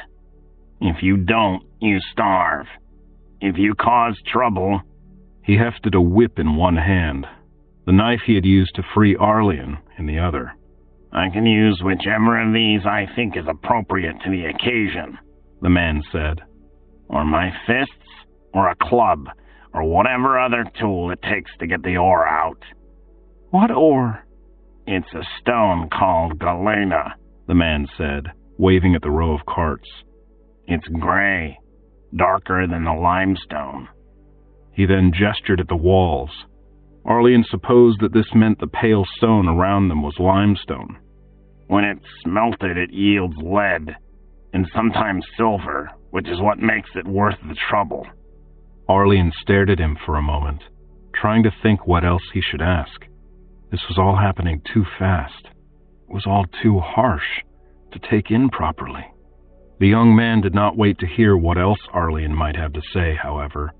He sheathed his knife and grabbed the boy by one arm, then gestured. Get that lamp, he said. Arlene obeyed and held the lamp high as he was dragged into one of the dark tunnels opening off the pit.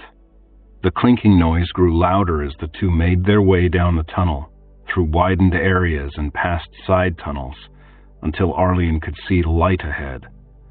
Then the man released him and snatched the lamp away. Go on and join them, the man said. They'll tell you what to do. Arlene hesitated, and the man shoved him forward with the hand that still held the whip. Go on! Arlene stumbled forward into the darkness and tried to focus on the light ahead. He headed toward it and finally staggered into a relatively open area lit by several oil lamps, an area where 6 ragged, pale-skinned, long-bearded men were working. 4 of them were hacking at a wall of gray stone with picks, while the other 2 collected the broken pieces with wooden shovels and dumped them into a wooden cart that stood nearby. A second cart was pushed up against a wall just below one of the lamps. The clinking Arlene had heard had been the sound of iron on stone. One of the loaders spotted him as he approached, and he stopped his work. The other loader noticed and stopped as well. In a moment, all 6 men had turned to stare at Arlene. Fresh blood, someone muttered. They didn't give him a pick, another remarked. Then he's a loader, a third said. He can do the handiwork and push the cart. He doesn't look strong enough to push it, a fourth protested. Where am I? Arlene asked. One man snorted derisively. Another laughed. You're in the old man's silver mine, a third said, an older man who spoke his words oddly, with a sing-song rhythm.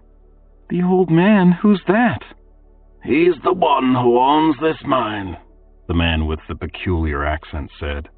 Now you know as much about him as we do. Was he the one who bought me and brought me down here? The men exchanged glances and grins. Now how would we know? One of them asked. We didn't see who brought you.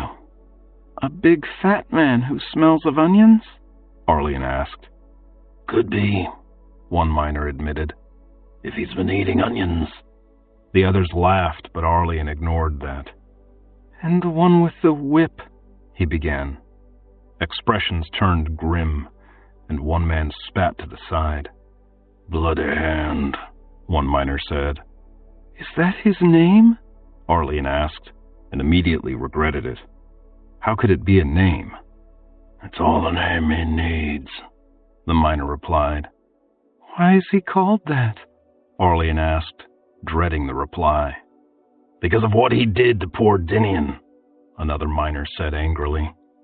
"Whipped him until the blood sprayed everywhere. Cut him open to the bone."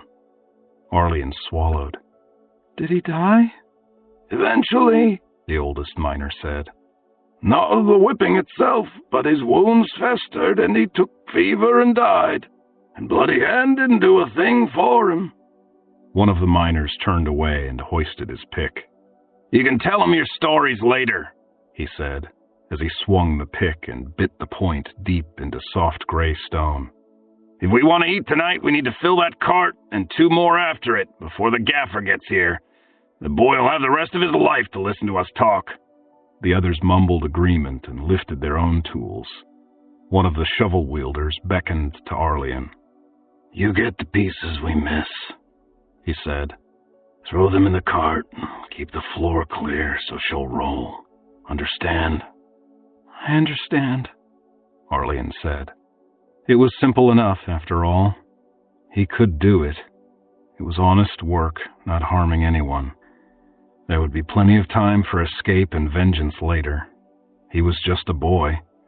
He had his whole life ahead of him, and he would not spend it all here in the mine.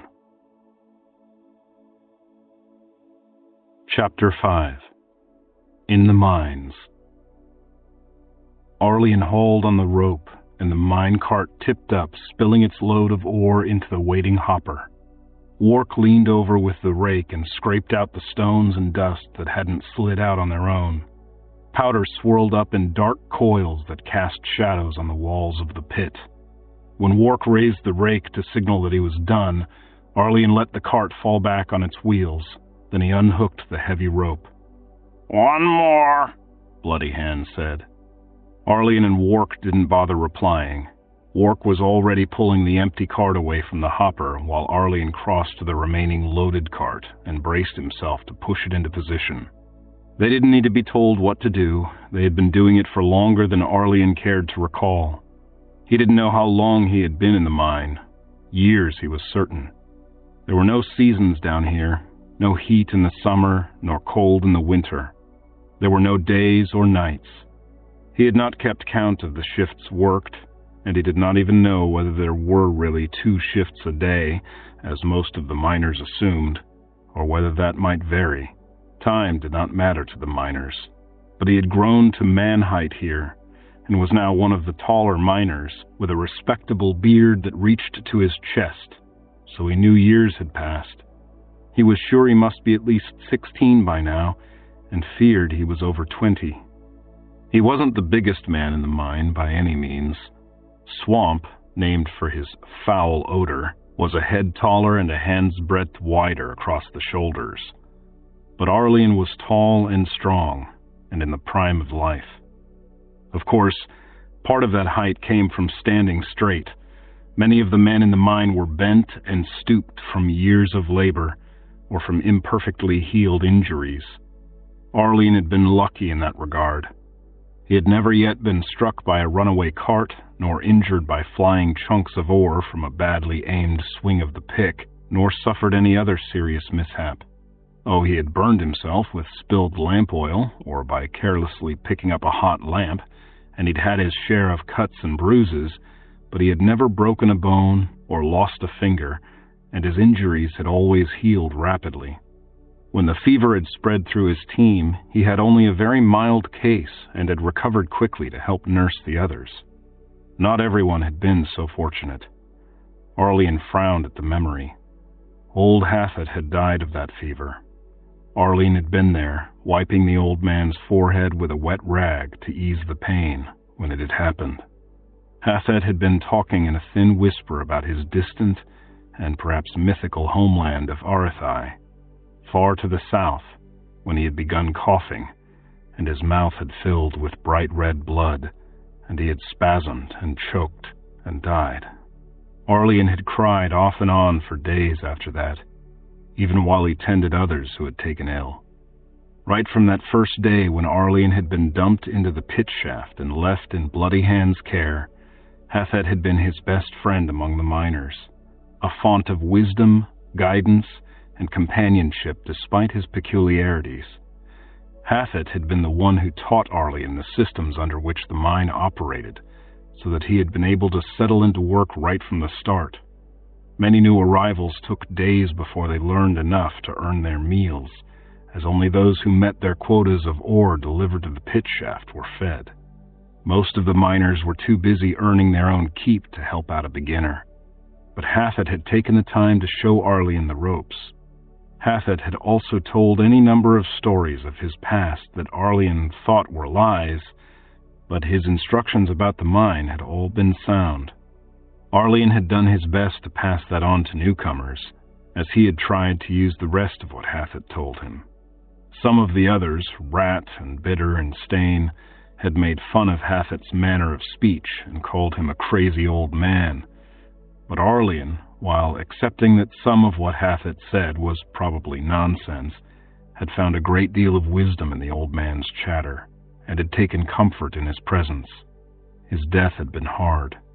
Nor was Hafet the only one of Arlian's fellow miners who had died. The old man the others had called Wrinkles had simply not woken up when called for his shift one day. The big, stupid man called Fist had gotten careless in a fit of temper after an argument with Rat and Swamp, and a wild swing of his pick had brought a chunk of tunnel ceiling down on his head, dashing out his brains. Wark's brother Court had sickened and died, taking a long time about it. Wark was still grateful to Arlian, because Arlian had never lost his patience with Court during that slow decline, had never tried to steal Court's share of the food and water. Disease, age, and accidents had killed dozens of slaves, while Arlian had grown from a lost, frightened boy into a man who knew everything there was to know about tunneling, digging, and hauling ore, and working the various systems that bounded his life. He had absorbed what Hafet had taught him and learned more on his own. And through it all, he had never once accepted that this was where he would live out his life. Someday he would be free. Someday he would hunt down Lord Dragon and his looters. Someday he would find a way to punish the dragons for what they had done to his family and the rest of humanity. Someday he would have justice. Justice. He had learned a great deal about justice in the mines, and about injustice. He had come to understand that the world was not the fair and balanced place he had believed it to be when he was a child. He had heard 100 stories from the other miners about wrongs left unpunished, courage and goodness left unrewarded. His horror and outrage at the unfairness of it all had faded, but had never died completely. He had seen events play out in the enclosed world of the mines that taught him by example what the stories of the outside world described.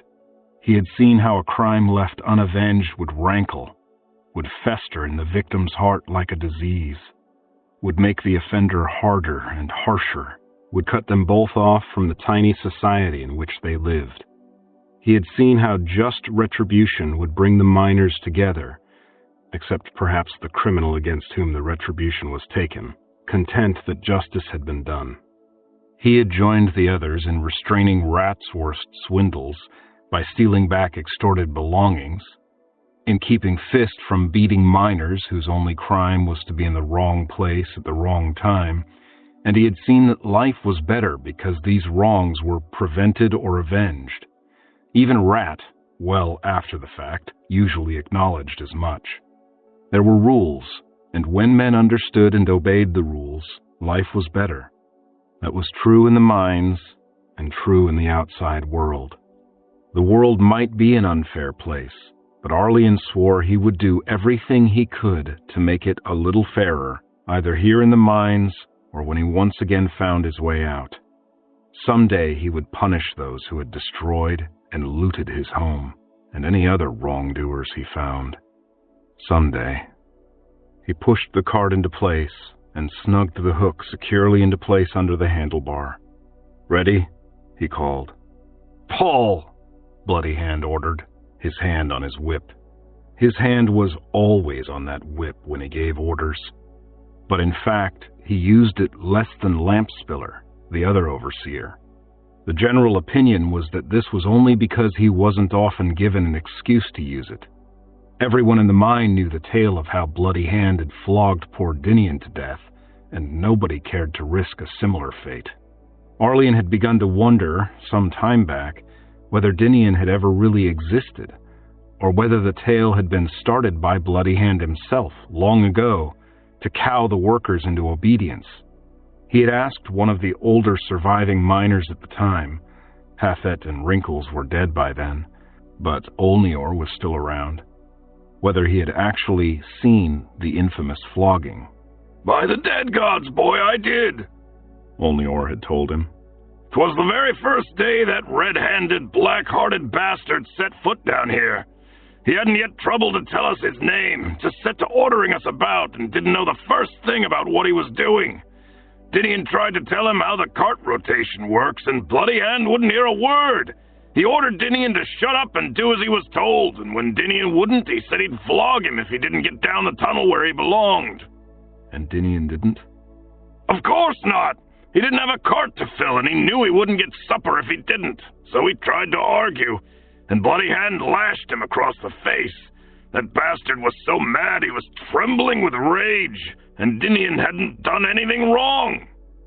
"Then what happened?" Arlian had asked. "Then Dinian tried to grab the whip, and Bloody Hand hit him again, and around the third or fourth blow, Dinian realized he'd better give up. He went down on all fours and covered his head and tried to wait it out, but Bloody Hand just wouldn't stop. He flogged Dinian's tunic to rags and then flogged his back to tatters as well, and didn't stop until there was blood everywhere and Dinian was just a heap on the stone." Arlian had shuddered and had stayed well clear of Bloody Hand for weeks after that, but with time he had begun to wonder again. Maybe Hand had been more frightened than angry. Alone down here with a score of men who had reason to hate him, maybe he had misjudged. Maybe he had been too scared to try to do anything for Dinian. The others all said Hand was a cruel, vicious creature who took delight in the suffering of others, that he'd beaten Dinian to death for fun. But Arlian had never seen Bloody Hand hit anyone, despite frequent threats. If he enjoyed tormenting the miners, why had he held off so completely for all these years? Hathet used to say that there were usually two explanations for everything, the obvious one and the true one. Arlian suspected that this applied to Bloody Hand. But sometimes the obvious explanation was the only one. For example, whatever Bloody Hand's motives might be, Lampspiller enjoyed hurting people and made no attempt to hide the fact. His name came from a little game he had invented not long after the day he had first turned up instead of the gaffer for the second shift, where he would secretly pour the oil out of a miner's lamp and then send the man alone down one of the tunnels on some invented errand. The light would go out, and the miner would find himself in utter darkness, unable to find his way back. He would call for help, and Lampspiller would forbid anyone to respond until he heard a satisfactory note of genuine terror and desperation in the victim's cries. More often than not, it was Lampspiller's laughter that guided the lost miner back. Several of the miners had felt Lampspiller's whip. He had never flogged anyone to death, but he often used a little sting of the lash to hurry men along. Most of the miners were only too glad to curse both overseers and to bemoan the day the gaffer had retired, if he had. No one knew for certain what had happened to the old man. One day Lampspiller had come down the pit instead of the gaffer, and none of the slaves had ever seen the gaffer again. Arguing who was worse, Bloody Hand or Lampspiller, was a popular pastime. In Arlian's opinion, Lampspiller won easily, but he knew that Dinian's ghost might well think otherwise. The final ore cart tipped up, and the gray stone spilled into the hopper, or began to at any rate. The hopper was now full enough that Arlene had to hang on the rope for 2 or 3 minutes, holding the heavy cart up while Wark raked out the ore. At last it was done, though. Arlene unhooked the cart and pulled it clear. He and Wark stepped back. "Go on," Hand said, waving them back. He didn't need to explain what he wanted. They knew the rules. No slave was allowed in the pit while the hopper was being raised up and the ore transferred to the waiting wagons. Wark and Arlene retreated toward the mouth of their home tunnel and watched as Hand signaled to the teamsters on the upper level. "Kya!" someone shouted, unseen, and the 2 young men heard the crack of a whip, followed by the rattle of chains and the creaking of ropes and wood as the mules began hauling. The hopper shifted, ore clattering and ropes twanging, and began to lift. Arlene watched as it rose. They didn't have to wait here. It would be a good half hour before the ore had been transferred and the hopper lowered again with tonight's supper in it. There were empty carts available, and the 2 of them could easily have returned to work at the rock face in tunnel number 45 and perhaps filled half a cart before returning for their ration. Still, Arlene preferred to watch. For one thing, if he ever intended to get out of the mine, he would probably need to get up that shaft to the entry tunnel. Virtually the only alternative would be to tunnel up to sunlight somewhere without being spotted by the overseers, and Arlene remembered how far down he had come when he was first brought here, and that the entry had been at the foot of a cliff. He was deep inside the earth. He didn't know how far, but he knew it was deep. The possibility that someday they might tunnel into a natural cave or cavern had occurred to him, but it seemed unlikely. And if it did happen, everyone knew that dragons lived in deep caverns. Much as he wanted to destroy those dragons, he didn't care to face them barefoot and armed only with a pickaxe. Up the shaft. That was the only sane way out, so he watched the lifting operations with intense interest, trying to devise some way that he might get up to that entrance tunnel. The hopper was always carefully stored up at the top, with all the ropes pulled up out of reach. The stone walls were angled inward as they rose and polished smooth, making a climb impossible. The pile of rags used as a buffer for the hopper, and also as a stockpile for the miners' clothing, was too low to be of any real help. The hopper was almost invisible now, above the area lit by the mine's lamps, and not yet into the glow of the torches and lamps used by the wagon crews. Arlene leaned out of the tunnel mouth to peer upward. He saw the jerk an instant before he heard the snap. One corner of the hopper dropped abruptly, then caught a few inches lower. Then a second snap sounded, and the entire end of the hopper dropped, swinging down. 2 of the 4 cables had broken. The top layer of ore spilled from the hopper with a thunderous roar that echoed deafeningly from the limestone walls. 100 jagged, head-sized chunks of heavy gray stone poured in a torrent, and Bloody Hand, who had stepped forward to watch the hauling better, was standing directly underneath. He raised his arms to shield his head and tried to dodge, but not in time. A stone struck him squarely on the temple, and he crumpled sideways, landing on the rag heap. Arlene started out of the tunnel, then caught himself.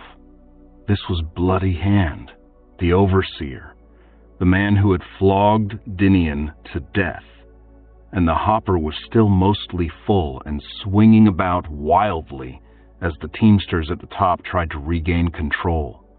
At any moment, the rest of the ore might spill out. Only a tiny fraction had fallen as yet. The remainder was hanging by a thread.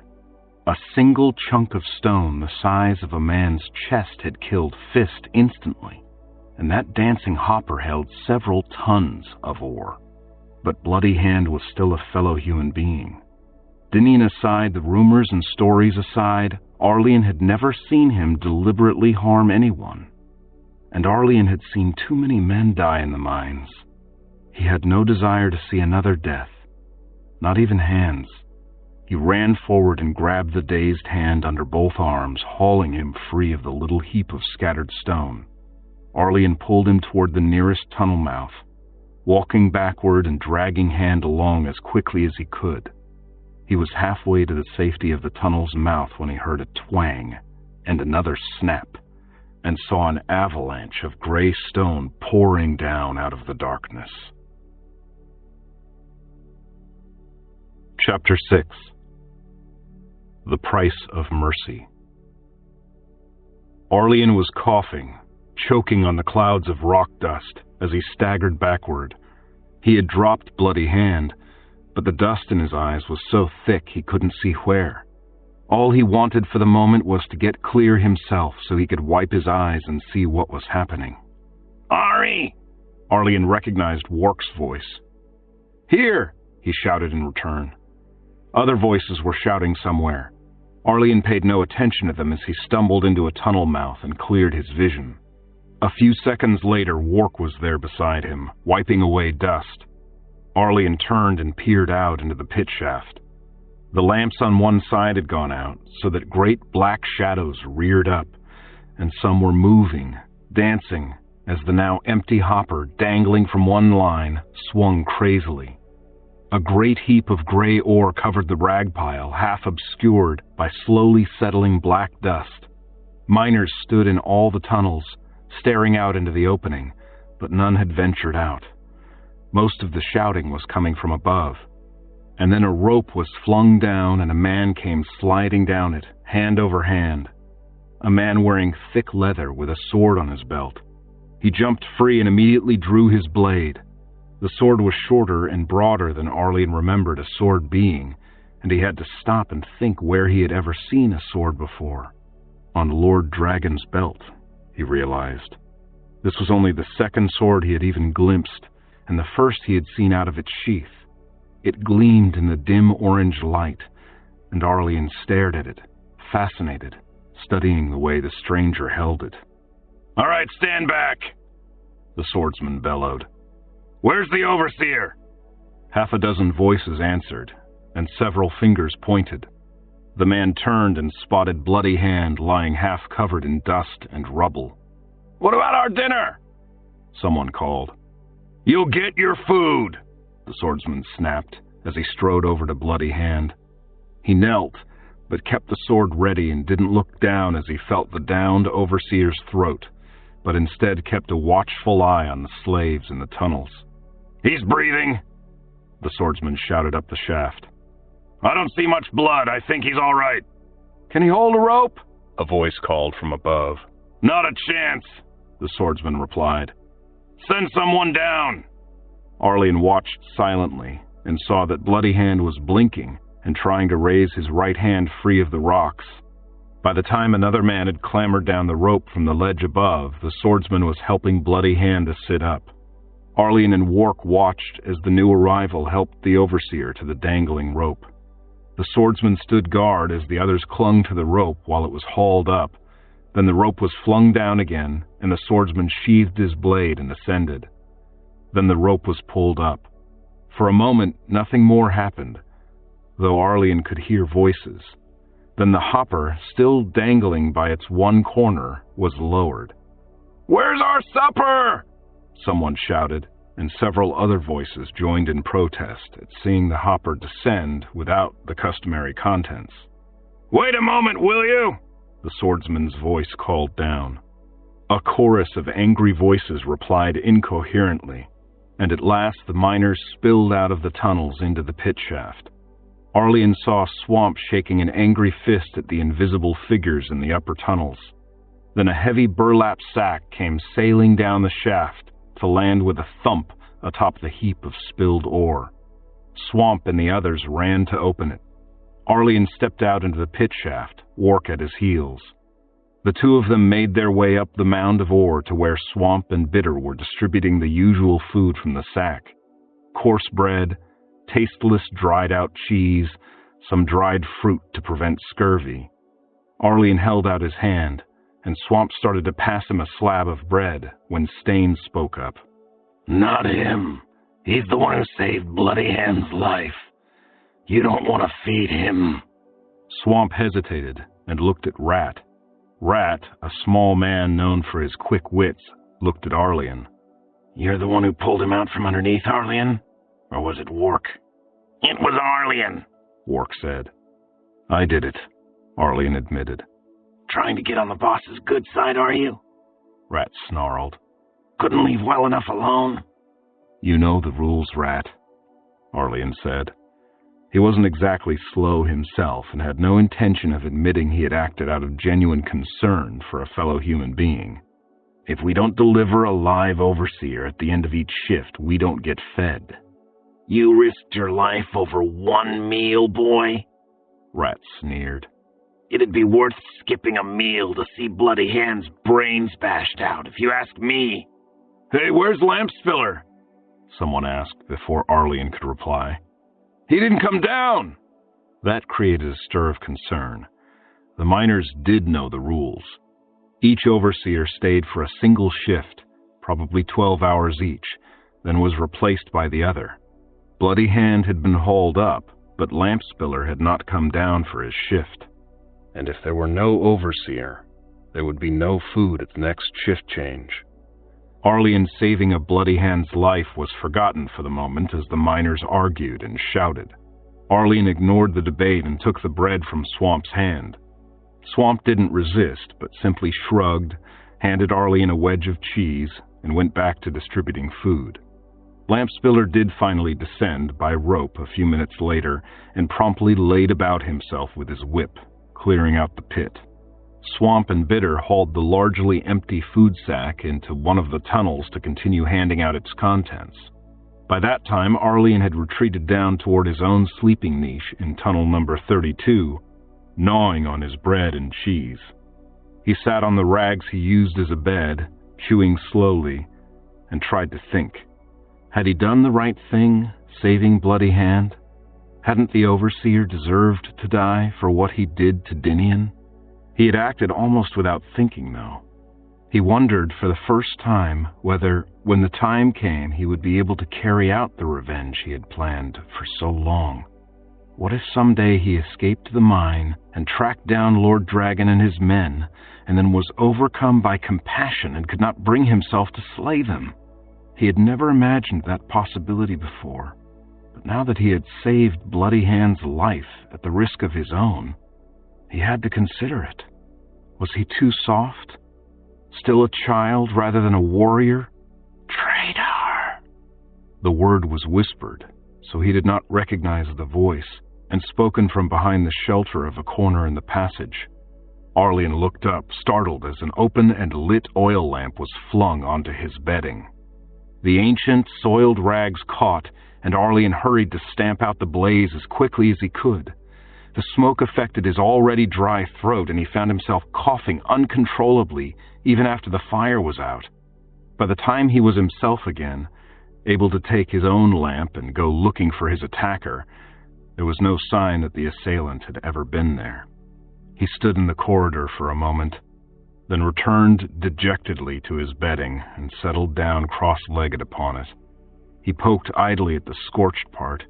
He would probably want to replace that, he thought. The rag pile was under tons of rock, though, so it would have to wait. Rags and rock and his oil lamp, and a small collection of mementos of dead companions, were all he really owned down here. Some of the miners had managed to make a few things from broken tools or odd scraps, but Arlian had never bothered. He had no paintings on the limestone where he slept, no carved tokens, no knife or spoon or pen. He had spent what little free time he had talking to others, learning everything he could, thinking about ways he might escape and avenge his family. He had told the others of his plans at first and been laughed at for his troubles. No one else believed that escape was possible. As for an escaped slave avenging himself against a lord, that was equally absurd, and the idea of killing the dragons went beyond absurd to insane. Even Hathett had sorrowfully told Arlian it was foolish, and Arlian had quickly learned to keep his plans for vengeance to himself. But he had never given them up, and was always alert to learn as much as he could in hopes of discovering some fact that might show him a way out of the mine. The owners of the mine provided rags. Arlene didn't know where they came from, but bundles were tossed down every so often, added to the heap in the pit shaft. The miners made their clothing and bedding and sorted other things from the rags: sacks, wallets, wicks, lampshades, and whatever else they could devise. A few miners made a point of collecting white fabric, or when there was no white, the lightest colors available, and writing upon it in ink made of charcoal and water. Arlene had never seen much point in that, though he had read a few of the memoirs and stories thus recorded. Rags, tools, food, water, and lamp oil. The owners sent those down, and the slaves sent back ore. A very simple economy, but one that had functioned smoothly for years. And there was almost nothing in it Arlene had considered worth saving. Bitter had a stack of whitish rags a foot high, covered with his rants about how he had been wronged and mistreated, while Olnior had set down his family's history going back 4 generations, and Verino had written a philosophical treatise on humanity's place in the cosmos. Swamp had covered a wall with surprisingly subtle and beautiful drawings of his home village, while Stain had drawn crude and thoroughly obscene pictures of women in various corners. Rat was reputed to have a stash of food, oil, and knives securely hidden somewhere. Wark had made dolls and other toys out of knotted fabric. All Arlene had was his collection of mementos. He had been brought here with nothing at all of his own but the clothes on his back and the ropes he had been bound with, ropes that were promptly stolen by other miners. He had nothing by which to remember his family, and he had quickly come to feel that lack keenly. His life had a hole in it where his family should have been, and he thought that while nothing could ever fill that hole, some memento, some little trinket that would connect his life in the mines to his old life outside, might have helped to cover it, to soften its sharp edges. When he first saw another miner die, he had resolved that he would keep something to remember him, as he had been unable to do for his village, and with each death after that he had added to his collection. Most of the additions were just scraps of cloth. The dead had often been new arrivals who had owned nothing but the clothes they wore. There were a few other things, though. He had a braided necklace Court had worn, woven of human hair. He had a chunk of rock stained with Fist's blood, and he had Hathet's purple stones. They were his most prized possession, and now he reached into the niche in the rock wall and pulled the bag out to look at them. The miners sometimes found bits of other stone in with the limestone and galena. Hathet had collected one particular variety, a sort of purple crystal he called amethyst. Hathet had claimed that in his homeland of Arathai, a dream-infested land far beyond the borderlands in the mysterious and magical realms of the unexplored south, these stones were considered gems and were highly valued. They had, Hathet said, magical properties that could protect their owner. Hathet had also said Arathai was full of magicians, that dreams became real there and stalked the streets every night, and any number of other absurd things. Arlene had never believed most of Hathet's stories, even though he had admired the old man and had taken to heart a great deal of what he said about how a man should live and how the world was best dealt with. Arlene had always thought Hathet was not quite right in the head, and many of his tales were clearly just wishful thinking. Hathet had claimed that he had been sent to Manfort as the Arathaean ambassador, and was waylaid by bandits on the highway, bandits who had sold him into slavery here. And how likely was that?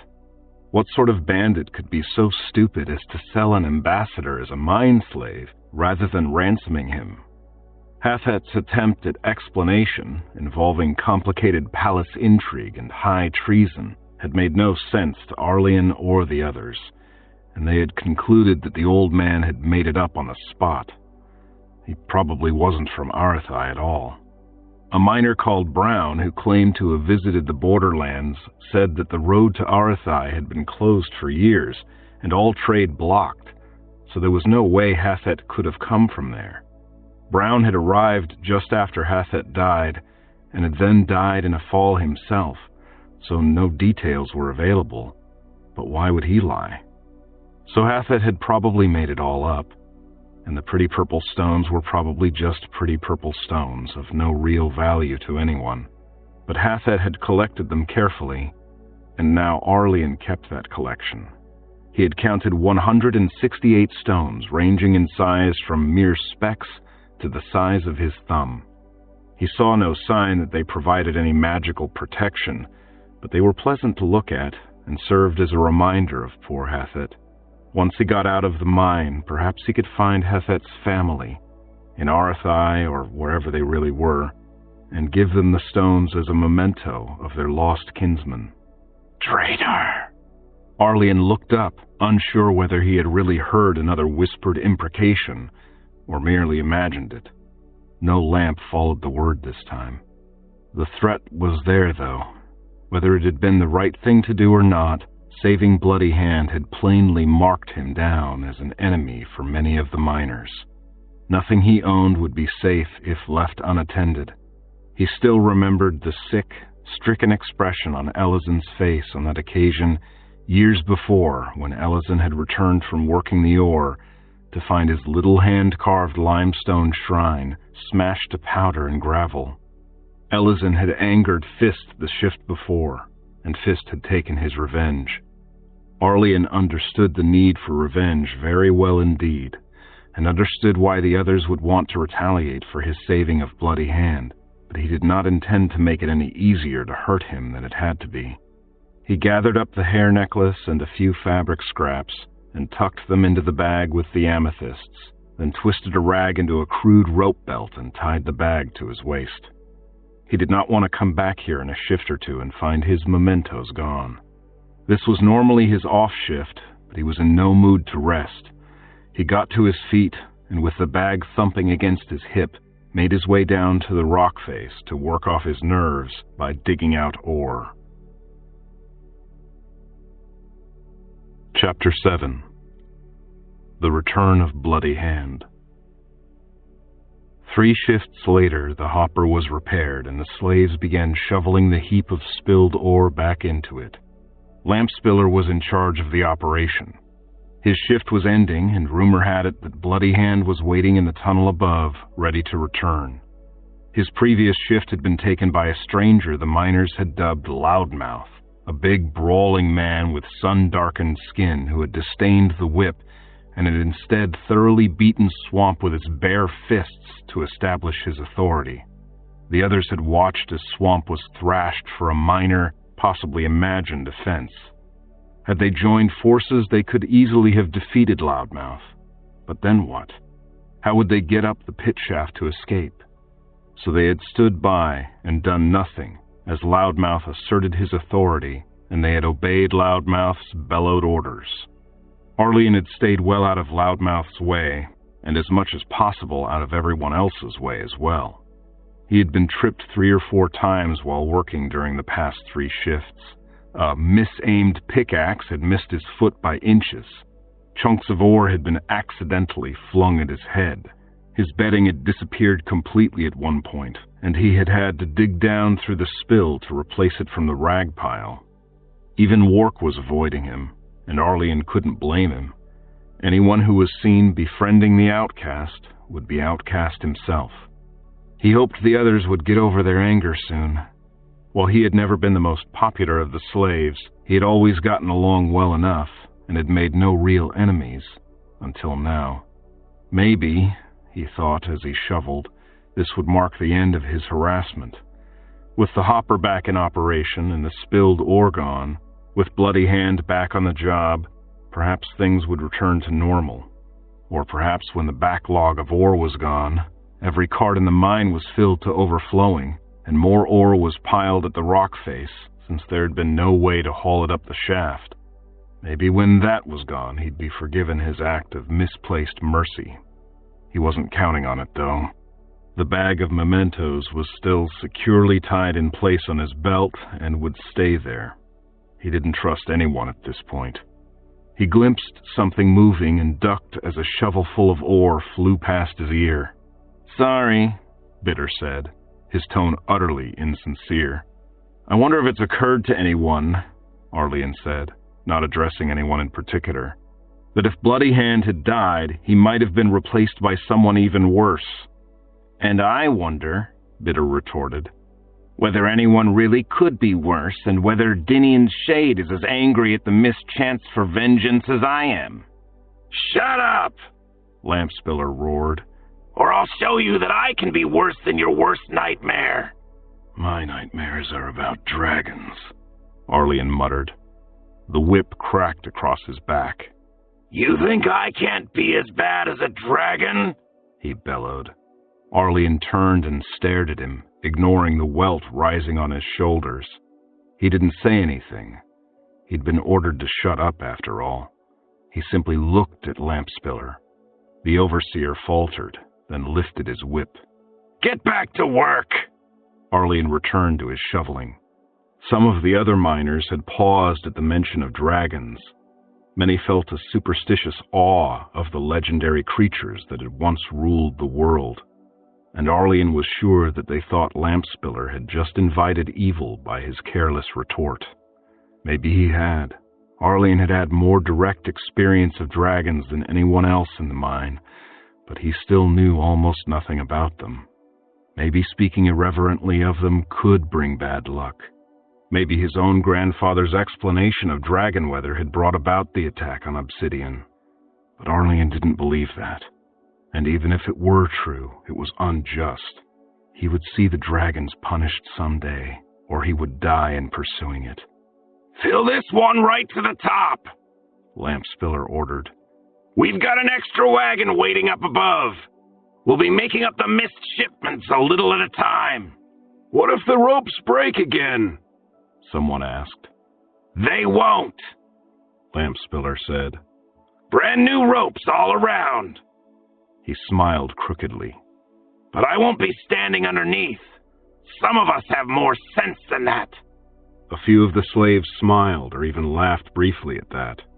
Arlian did not. 10 minutes later, the hopper was filled to overflowing, and Lampspiller sent the slaves to the tunnels before giving the signal to haul. He was as good as his word and backed against the wall of the pit, well clear of the hopper as it rose upward, ropes crackling as they were stretched for the first time, pulleys and timbers creaking under the heavier-than-usual load. The slaves waited and watched, eager for their next meal and curious about whether the new ropes would in fact hold, and whether or not Bloody Hand would be returning. The hopper ascended into the darkness. Then at last came the old familiar sound of the support arms turning, swinging the hopper over to the ledge to be unloaded. The ropes hadn't broken. Arlian heard shovels and rattling ore as the crew up above began transferring the ore to the waiting wagons. The other slaves began chattering amongst themselves, but Arlian stood apart, farther down the tunnel than the others. Eventually the ore was gone, and a series of quick thuds could be heard as supplies were tossed into the hopper. The slaves who had been resting against the walls or sitting on the stone floor stood up and awaited the signal. The hopper began its descent, the rigging creaking anew, though less than before since its new cargo weighed far less than the load of ore. Arlian peered out of the tunnel mouth and watched the huge iron tub creep downward. Bloody Hand was standing on one edge, steadying himself with one of the cables, and watching everything as he was lowered down into the mine. That answered that question. The hand was back, and although he wore a bandage around his head and his face displayed a few cuts and bruises, he did not seem to have suffered any permanent damage from his misadventure. The injuries he had received were hardly enough to equal Dinian's. Arlian knew that, but perhaps they would help to appease the other miners. Were they enough to salve his own conscience, though? Why had he saved Bloody Hand instead of letting fate collect the debt owed to Dinian's Shade? Then the hopper was down, and Bloody Hand and Lampspiller signaled to the nearest slaves. A moment later, Rat and 3 of the others were heaving out the 2 barrels of water, the keg of lamp oil, and the sacks of food that would keep the miners alive for another day or so. Then the slaves were banished from the pit shaft again as Lamp Spiller rode the hopper up out of sight. The hopper was never left at the bottom for so much as a minute, except under the direct supervision of one or both of the overseers, and only when there were men in the upper tunnel. The owners feared that slaves might climb the ropes and escape. At the end of each shift, the procedure was the same. The hopper was lowered empty and then filled. Ore was hauled up and loaded into the wagons, and then provisions, adjusted according to how full the wagons were sent down, attended by the incoming overseer. The departing overseer then rode the empty hopper up and made sure it was safely stowed. Several of the bolder slaves had argued that it would be more efficient to lower the provisions and incoming overseer first, and then haul the ore up, so that only one round trip would be needed. But when the overseers bothered to reply at all, the response was obvious. The slaves would fill the hopper faster if they knew the food would only arrive when they were done. When the hopper was gone, Bloody Hand stood alone in the pit, looking around. The pile of rags was still there, but sprinkled with dust and gravel. Torn scraps of rope lay piled against one wall, the last remnants of the old, worn-out rigging that had been responsible for the accident. The water barrels and oil keg had been shoved to one side as well, and 24 slaves were slouched in the tunnels, sharing out their newly delivered meal. There were 4 other men in the tunnel with Arlian, with 1 sack of food. He waited while they each took what they wanted. One of them, Rumand, looked at Arlian, then at his companions, Wark, Olnior, and Elbows. "That's all of us, isn't it?" he said. Arlian straightened up. "Oh, give him his food," Wark said. "The overseer won't like it if we don't." "Oh yeah, I forgot. Arlian's the hand's special friend, isn't he?" Rumand said with a sneer. Arlian held out a hand and Rumand threw the bag at his face. Arlian was able to duck the throw, but not catch the projectile. He had to retreat down the tunnel to fetch it. As he picked it up, Rumand shoved roughly past him. "Excuse me," Rumand said. "We've got work to do, and I don't care for the company here."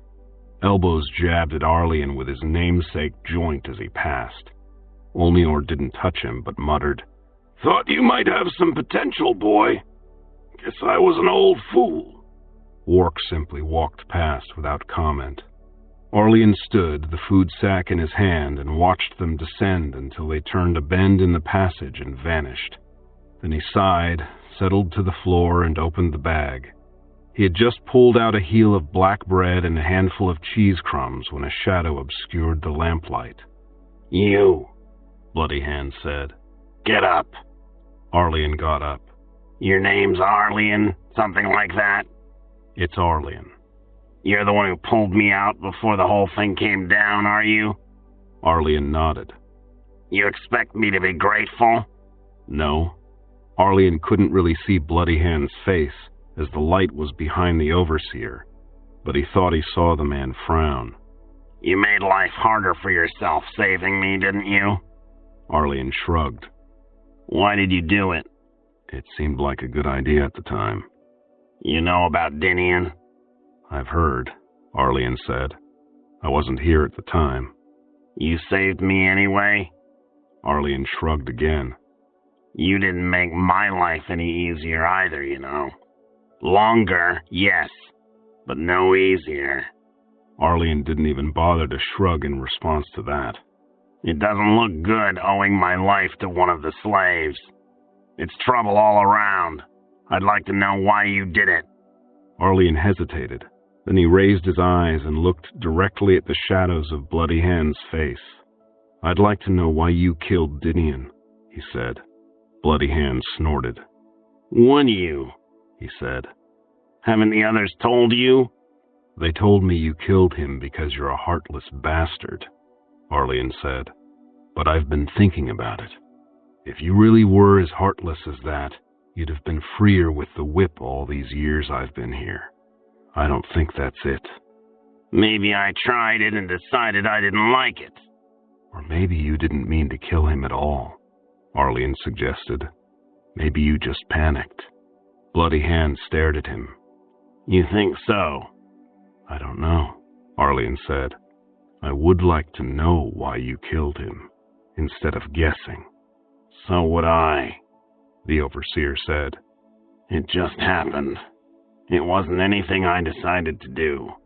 I was young and scared and needed to prove I was in charge. And once I started hitting him, I couldn't stop. I was too scared to stop. You think about it often? Arlian asked. Every night, Bloody Hand said. He let out a sound, half snort, half laugh. The funny part is that it was wrong. It was evil. It was the worst thing I could do, killing an innocent man who was just trying to teach me something. And everything that's come of it since has been good for me. It gave me the name I hear you men whisper. It frightened you all so much that I've never had to really beat a man since, and my shift still outproduces the other. There's no justice in this world, Arlian. You know that? I know that, Arlian said, his heart suddenly pounding as he remembered the sight of his village, burned and desolate, his family destroyed at the whim of 3 heartless monsters. Not unless we make it. But you had your chance to make it, Bloody Hand said. You could have let me die for what I did to Dinian, and you didn't. Why not? Arlian hesitated again. He could have given all the explanations he had made to Rat and the others over the past 3 shifts. All the reasons it was better to keep Bloody Hand alive than to risk an unknown new overseer or tighter precautions in the mine. How he hadn't wanted to miss even a single meal. But that was all lies, and right now he didn't want to lie to this man, who had admitted what was unmistakably the truth about Dinian's death, who had clearly been troubled by that death for years. You were in danger, and I could help you, Arlian said. Who you were didn't matter.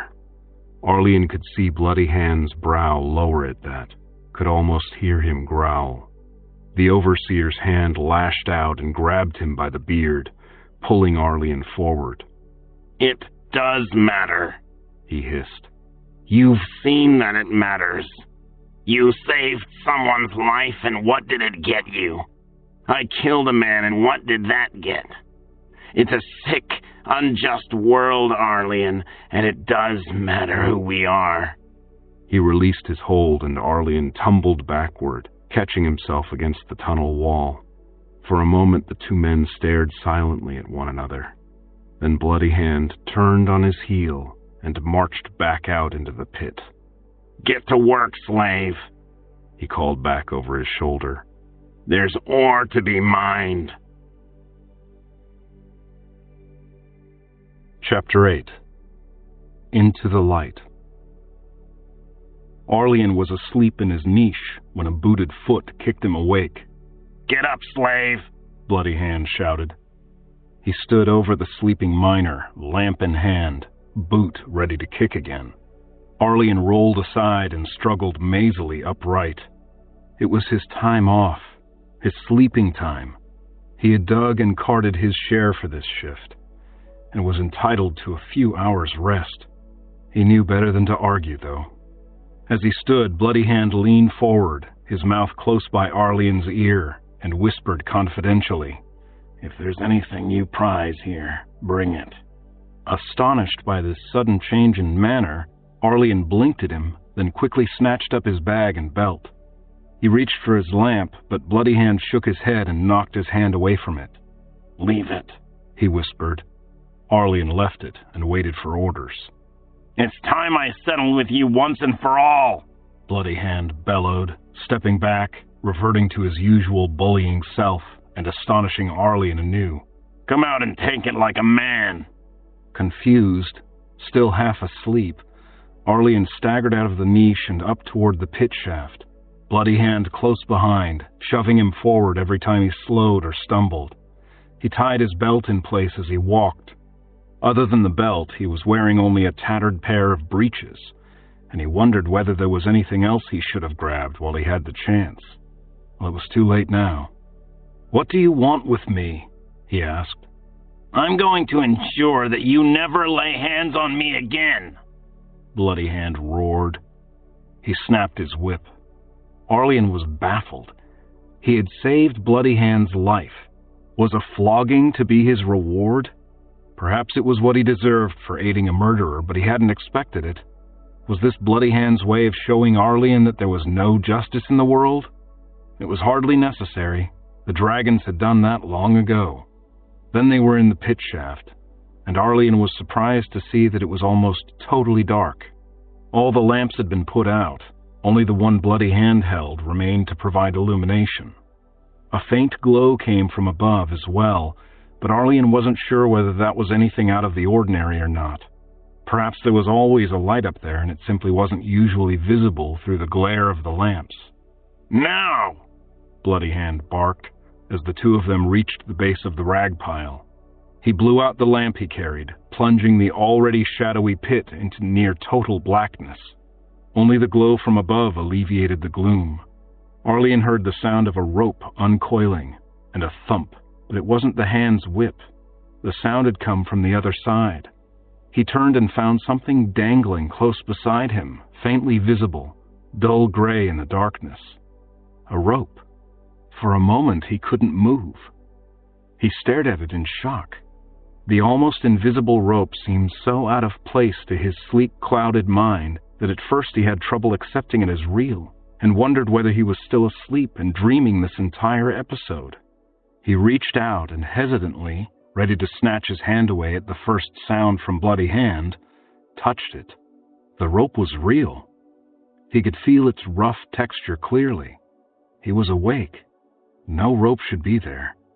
No ropes were permitted except during the shift change, when the hopper was lowered and raised. What was this one doing there? Bloody Hand snapped his whip, and Arlian jumped. "Darkness for dark deeds," the overseer said loudly. He laughed. Then in a whisper he added, "I can't have you down here anymore." "What?" "Keep your voice down," Bloody Hand hissed. Arlian whispered, "What?" "I can't have you down here," the overseer replied, in a whisper so low Arlian could barely hear it. "It's bad for everyone. The others hate you for what you did. You make me look weak. You remind them I'm human and mortal. You remind me I'm mortal. And how can I abuse the man who saved my life and treat you like just another slave? You can't stay." "But I am a slave." "Do you deserve slavery?" "No, of course not," Arlian said, confused. "As far as the others are concerned, I'm going to kill you, just as I did Dinian, for your effrontery in trying to help me. And if you don't climb that rope and get out of here, I will kill you, I swear by the dead gods." "Climb?" Arlian grabbed the rope, a sudden rush of hope rising in his breast. "There's a guard at the top, but he's my brother, Linus. He's accidentally lowered the rope, and in a moment he'll throw down a bundle of rags I'll say is your dead body and throw in the hopper at the end of the shift. When you slip past him, he'll be away from his post, relieving himself. After that, Arlian, you're on your own, and we'll be even. I'm paying for my life with your freedom, and just as you might have been killed if the ore fell sooner, if I'm discovered at it, I'll be killed or enslaved." Thank you," Arlian began. Bloody Hand cut him off. "You said there's no justice unless we make it. I'm making my bit. Climb." He cracked the whip against the rag pile, and Arlian, with sudden inspiration, screamed. He flung himself up the rope, clinging desperately with hands and knees. He had never climbed a rope before, although he had seen it done often enough. He managed to haul himself upward, little by little, as Bloody Hand flogged the heap of rags. A louder thump sounded from one side that Arlian guessed was the promised imitation corpse, and then Arlian felt the lash across his own legs and shrieked. "Good," Bloody Hand said. "Yell if you want, you poxy fool."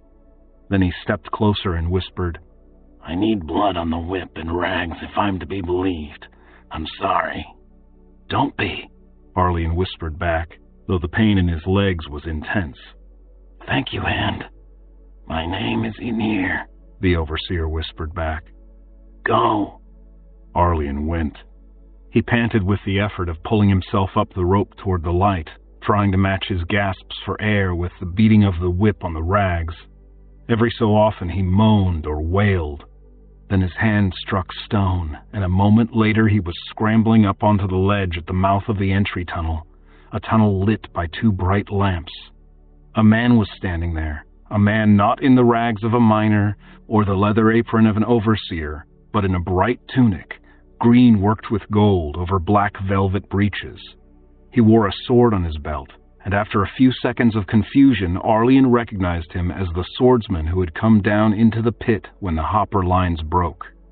I'm Linus, he said, holding out a hand and smiling. You understand that we never saw each other, but if anyone asks, I'd had a bit too much beer and stepped away from my post? Arlene nodded warily and took the proffered hand.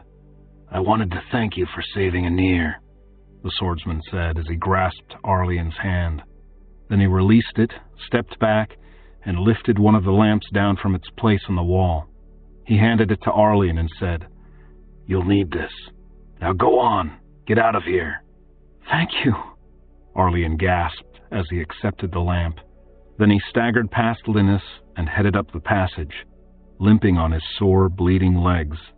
When he had been brought down years ago, the passage had been lined with lamps and torches, but he knew now that that had been in preparation for a shift change. The mules that pulled the wagons didn't like the dark. He didn't know just what time it was now, but it was clearly the middle of shift, when no one would normally be in this tunnel. His legs ached, and he wished that Enir hadn't insisted on real blood. He had had plenty of practice in working while sick, exhausted, or injured, though, and trotted on despite the pain.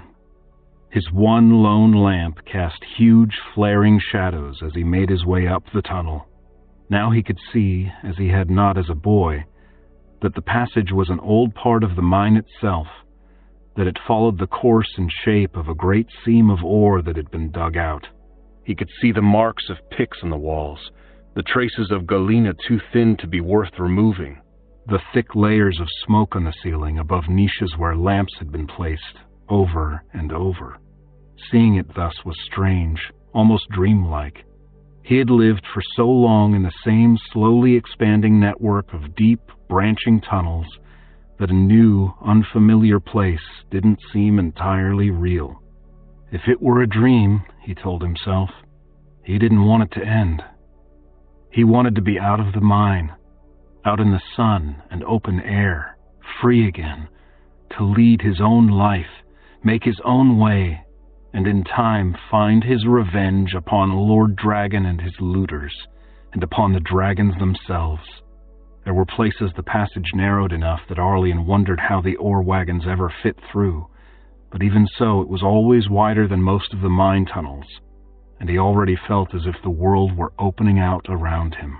And then he was at the top, at the end of the passage, and a heavy wooden door blocked his way. He hesitated.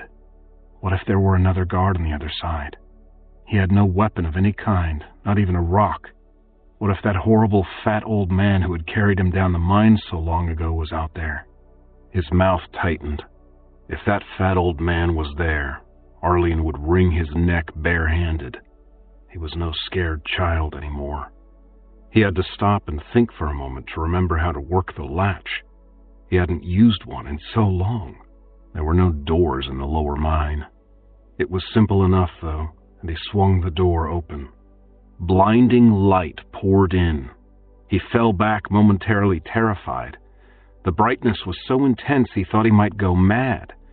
He flung an arm across his eyes and squeezed them shut, and still the world was flooded in bright red light.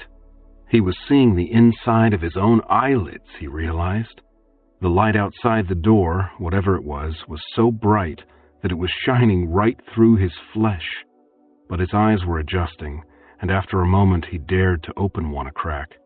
The light was the sun. He knew that.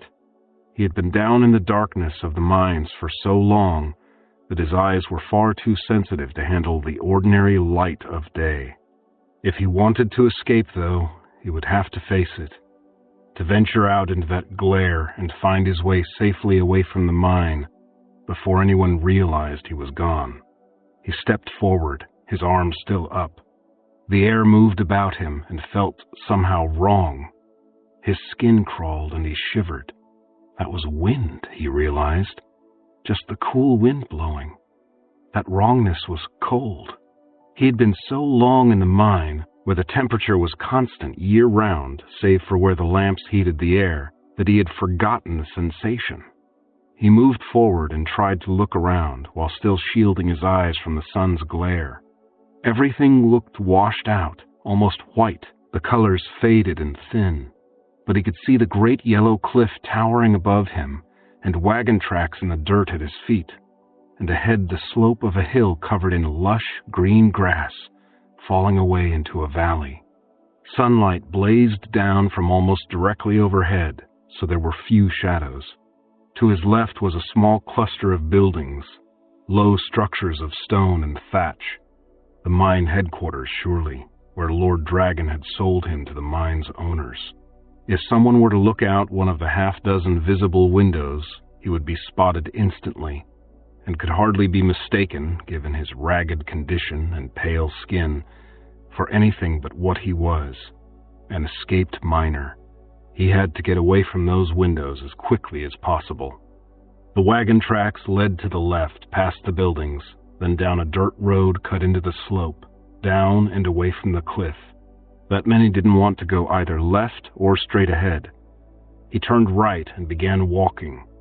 He did not want to tire himself out too soon, so he didn't run. He stayed close to the cliff, hoping to blend in with the stone, and found himself climbing slowly.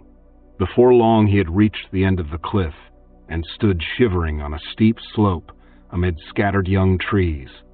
He paused and turned around, his arms clutched around himself in a futile attempt to keep warm. He had not been sure whether it was early spring or late fall until he had noticed freshly fallen leaves scattered here and there, but now he knew it was autumn. He also knew it was definitely colder than he liked, and the world was so strange, so intense. The wind on his skin was a constant rippling of alien sensation. The light was so painfully bright, the colors so glaring and vivid. Unfamiliar smells were filling his head, bringing back odd bits of childhood memory he hadn't known still remained anywhere within him. It was harsh and bright and cold and uncomfortable. The world almost hurt, but he never wanted to give any of it up, ever again. He thought he would rather die than go back down into the mine, and he intended to do everything he could to ensure that he never went back. That meant thinking, planning, not just wandering on aimlessly. He had to see where he was and decide where to go. To his left, as he stood there, was the forested top of the cliff, rising up to a peak and showing no signs of human habitation. To the right, the land fell away from the cliff's base in open fields, and he could see thatched rooftops in the distance. The sun had moved slightly and appeared to have descended somewhat from the zenith, which meant it was in the west, and he had, he judged, been walking northwest. Although there was no sign of pursuit, he wanted to put as much distance as possible, and as many other barriers as possible, between himself and the mine. He thought that if he now turned due north, that would provide the ideal balance. No one would find him among the trees, and the cliff itself would be in the way of any search. Since the forest to the north appeared uninhabited, there would be less chance that he might be seen by anyone who would report a runaway slave. It would also be easier on his still suffering eyes. The trees had lost most of their leaves, but they would still provide some shade and shelter from the biting chill of the wind. Accordingly, he headed north. Hours later, when his eyes had adjusted and he barely had to squint even when looking west into the setting sun, he paused and looked around. He had put several miles behind him, across completely unfamiliar terrain. He had stayed clear of roads, houses, barns, and cultivated fields as much as he possibly could, and had seen other human beings only from afar. The outside world was still wonderful, but already beginning to lose some of its intensity and strangeness. Now he was on a rocky hilltop, and it was time to stop and plan again. He had to do more than flee aimlessly. He was free of the mine, well clear of it, and it was time to choose a place to go to rather than one to flee from. He scanned his surroundings and saw little but bare trees and empty sky. The day was cloudless, the sky brilliantly blue, a color brighter than anything he had ever seen in the mine. He had crossed streams and taken a drink or two, but he was thirsty again and hungry and cold. Winter was coming, and he had no coat, not even a shirt. He had no food, no shoes. His feet had been toughened by years of walking on stone, but the sharp twigs and pebbles had still been hard on him as he fled, and he knew he must look terrible. His hair had not been cut or combed in years. His beard had never been trimmed. His skin was either woefully pale or starting to redden from the sun, but certainly unhealthy. He needed things only other people could provide, but he also feared that anyone who saw him would instantly recognize him as a fugitive. He had no money, no family, his only possessions a crude bag of worthless mementos, and he had no idea where he was. His mouth quirked into a smile. By any practical measure, he had been better off down in the mine, where he always knew exactly where he was and where his next meal would come from, but he would not have given up his freedom for anything. He would rather die of exposure this very night, he told himself, than live to be 100 as a slave. But he had no intention of dying in any case. He intended to live, to make a life for himself, and to somehow avenge his family. Water was not a problem, as these hills produced plentiful, fast-running little streams. The summer did not appear to have been dry.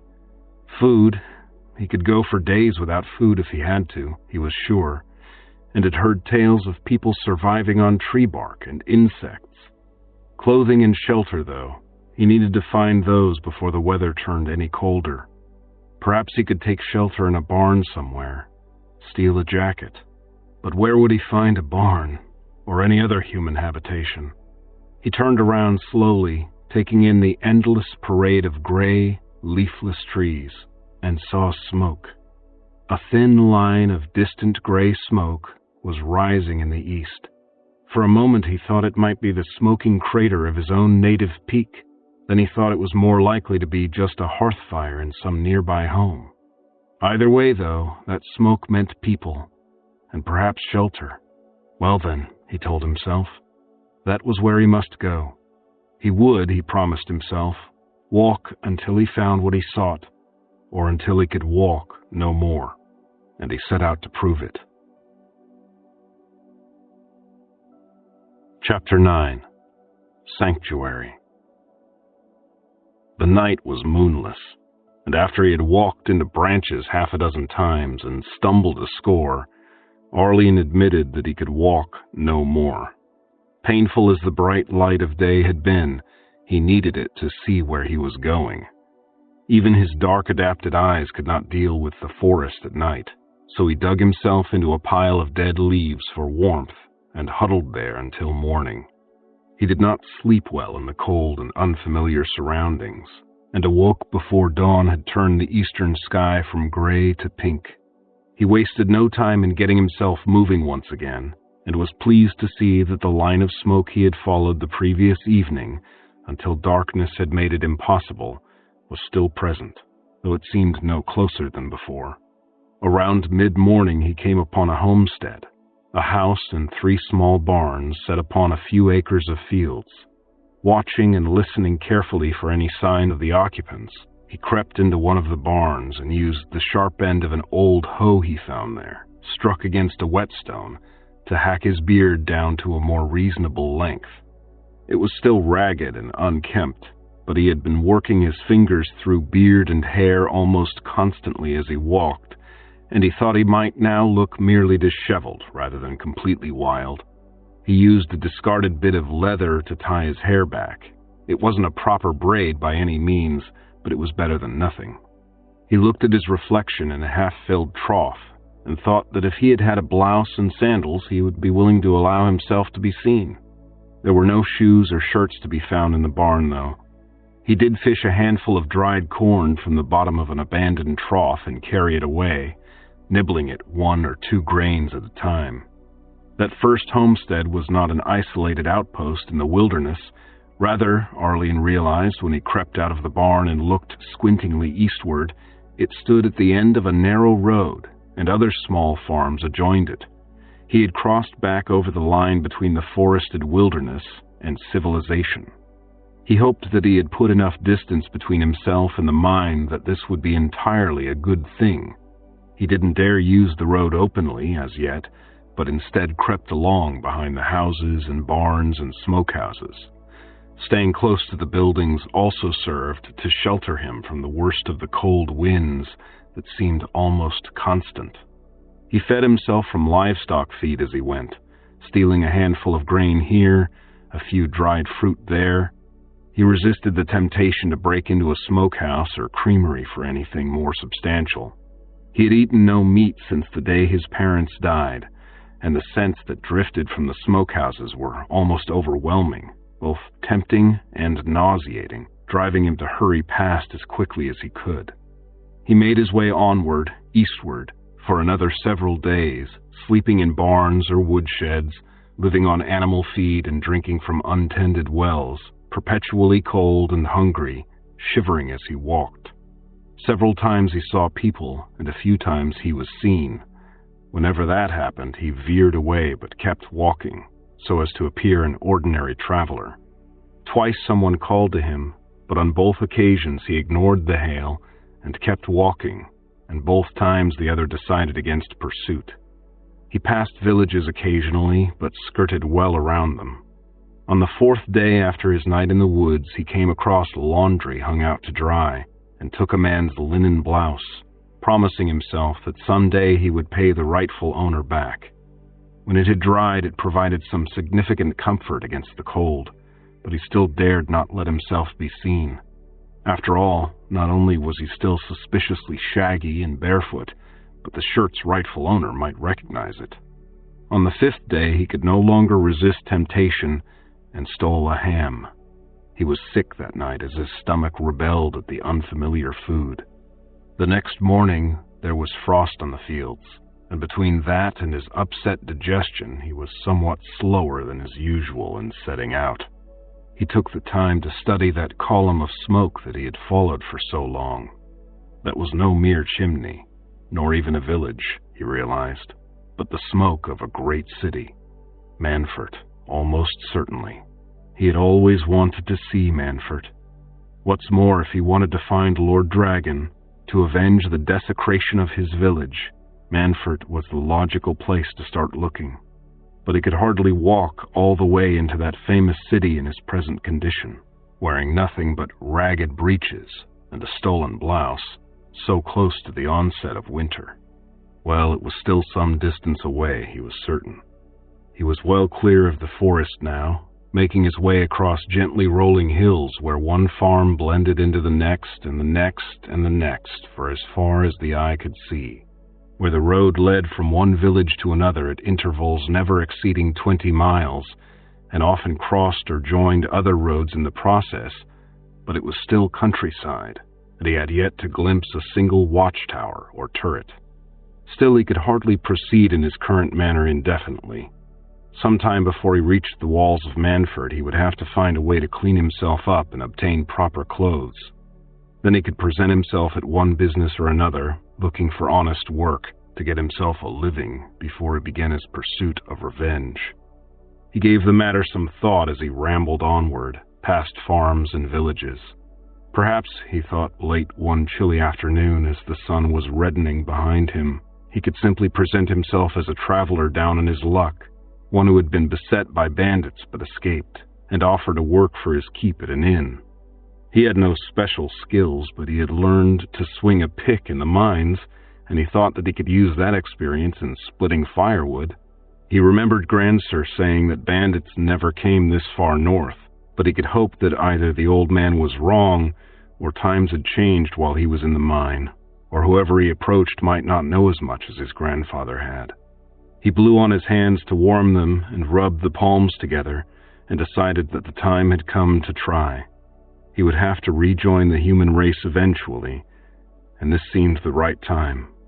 He was approaching the biggest town he had seen yet, one so large that it could scarcely be called a village, much larger than his own childhood home. He was also nearing Manfort. That thin line of smoke had become a broad tapestry of smokes, streaking up the eastern sky, and on those rare occasions when he caught an unobstructed view to the east, he thought he could see the tops of towers in the distance.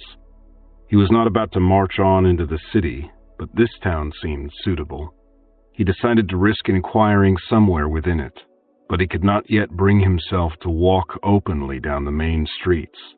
Instead, he crept into the town through the alleys, skirting the denser areas, looking for the back of an inn. He thought that if he presented himself in the stable yard, he might be more acceptable than he would be at the front door. Then, when he had circled almost halfway around the town's heart, he saw a building some 3 stories in height, of dressed stone, trimmed with carved wood, and all roofed in tin, with a dozen curtained, well-lit casement windows. A coach stood by the side door, with 4 horses yoked to it, and a driver sitting impatient at the front, clearly waiting for someone who had gone inside. The yard behind the main building held more horses rather than oxen or mules, and the whole complex was off to one side of the main highway, outside the town itself. That was surely an inn, and a very respectable one from the look of it. He crept toward it. He did not want the coachman to see him yet, so he circled around toward the other side, and at last emerged between the stable and a woodshed into a muddy yard. The inn's back door was closed and dark. He frowned and looked up at the windows. As he did, a casement on the second floor swung open, the curtains were pulled aside, and a young woman leaned out, flapping one hand as if to drive away an unpleasant odor. Arlian stared. Except for a few quick glimpses from a distance over the past few days, he had not seen a woman since he was a boy of 11. Many times over the years in the mines, as he grew to manhood, he had been very much aware of this lack, but he had been in no position to do anything about it. Since his escape, he had been too busy, too concerned with other matters to give it any thought. Now, though, all those years of deprivation caught up with him at once, and he stared open-mouthed. The woman's features seemed impossibly delicate to him, her eyes huge and alluring. Her dark hair was long and elaborately curled, hanging in graceful curves around her face. Her arms were bare and slender, her skin fair, and she was naked, or at least all he could see of her was.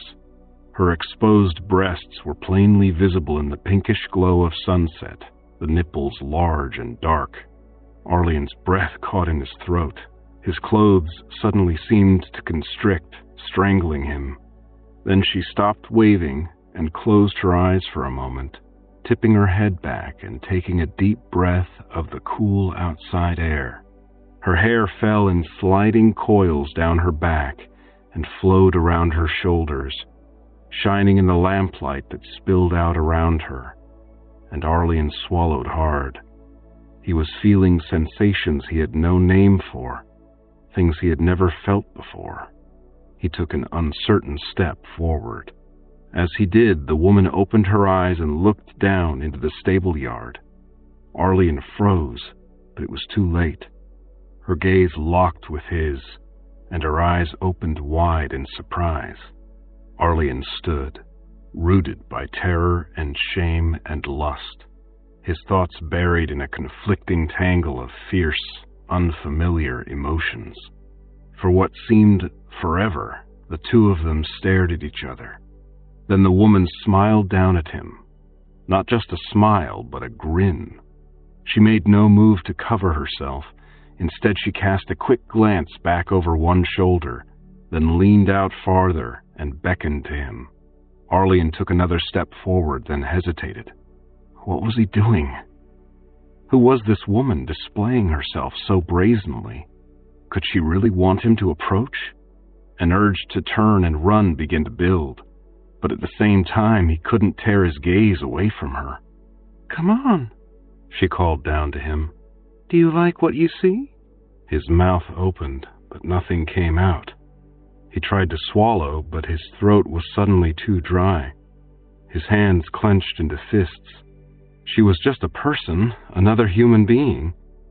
He had spoken fearlessly to women as a child. Why should it be a struggle now? Of course, none of the village women had been naked, and so far as he could recall, none of them had been so beautiful.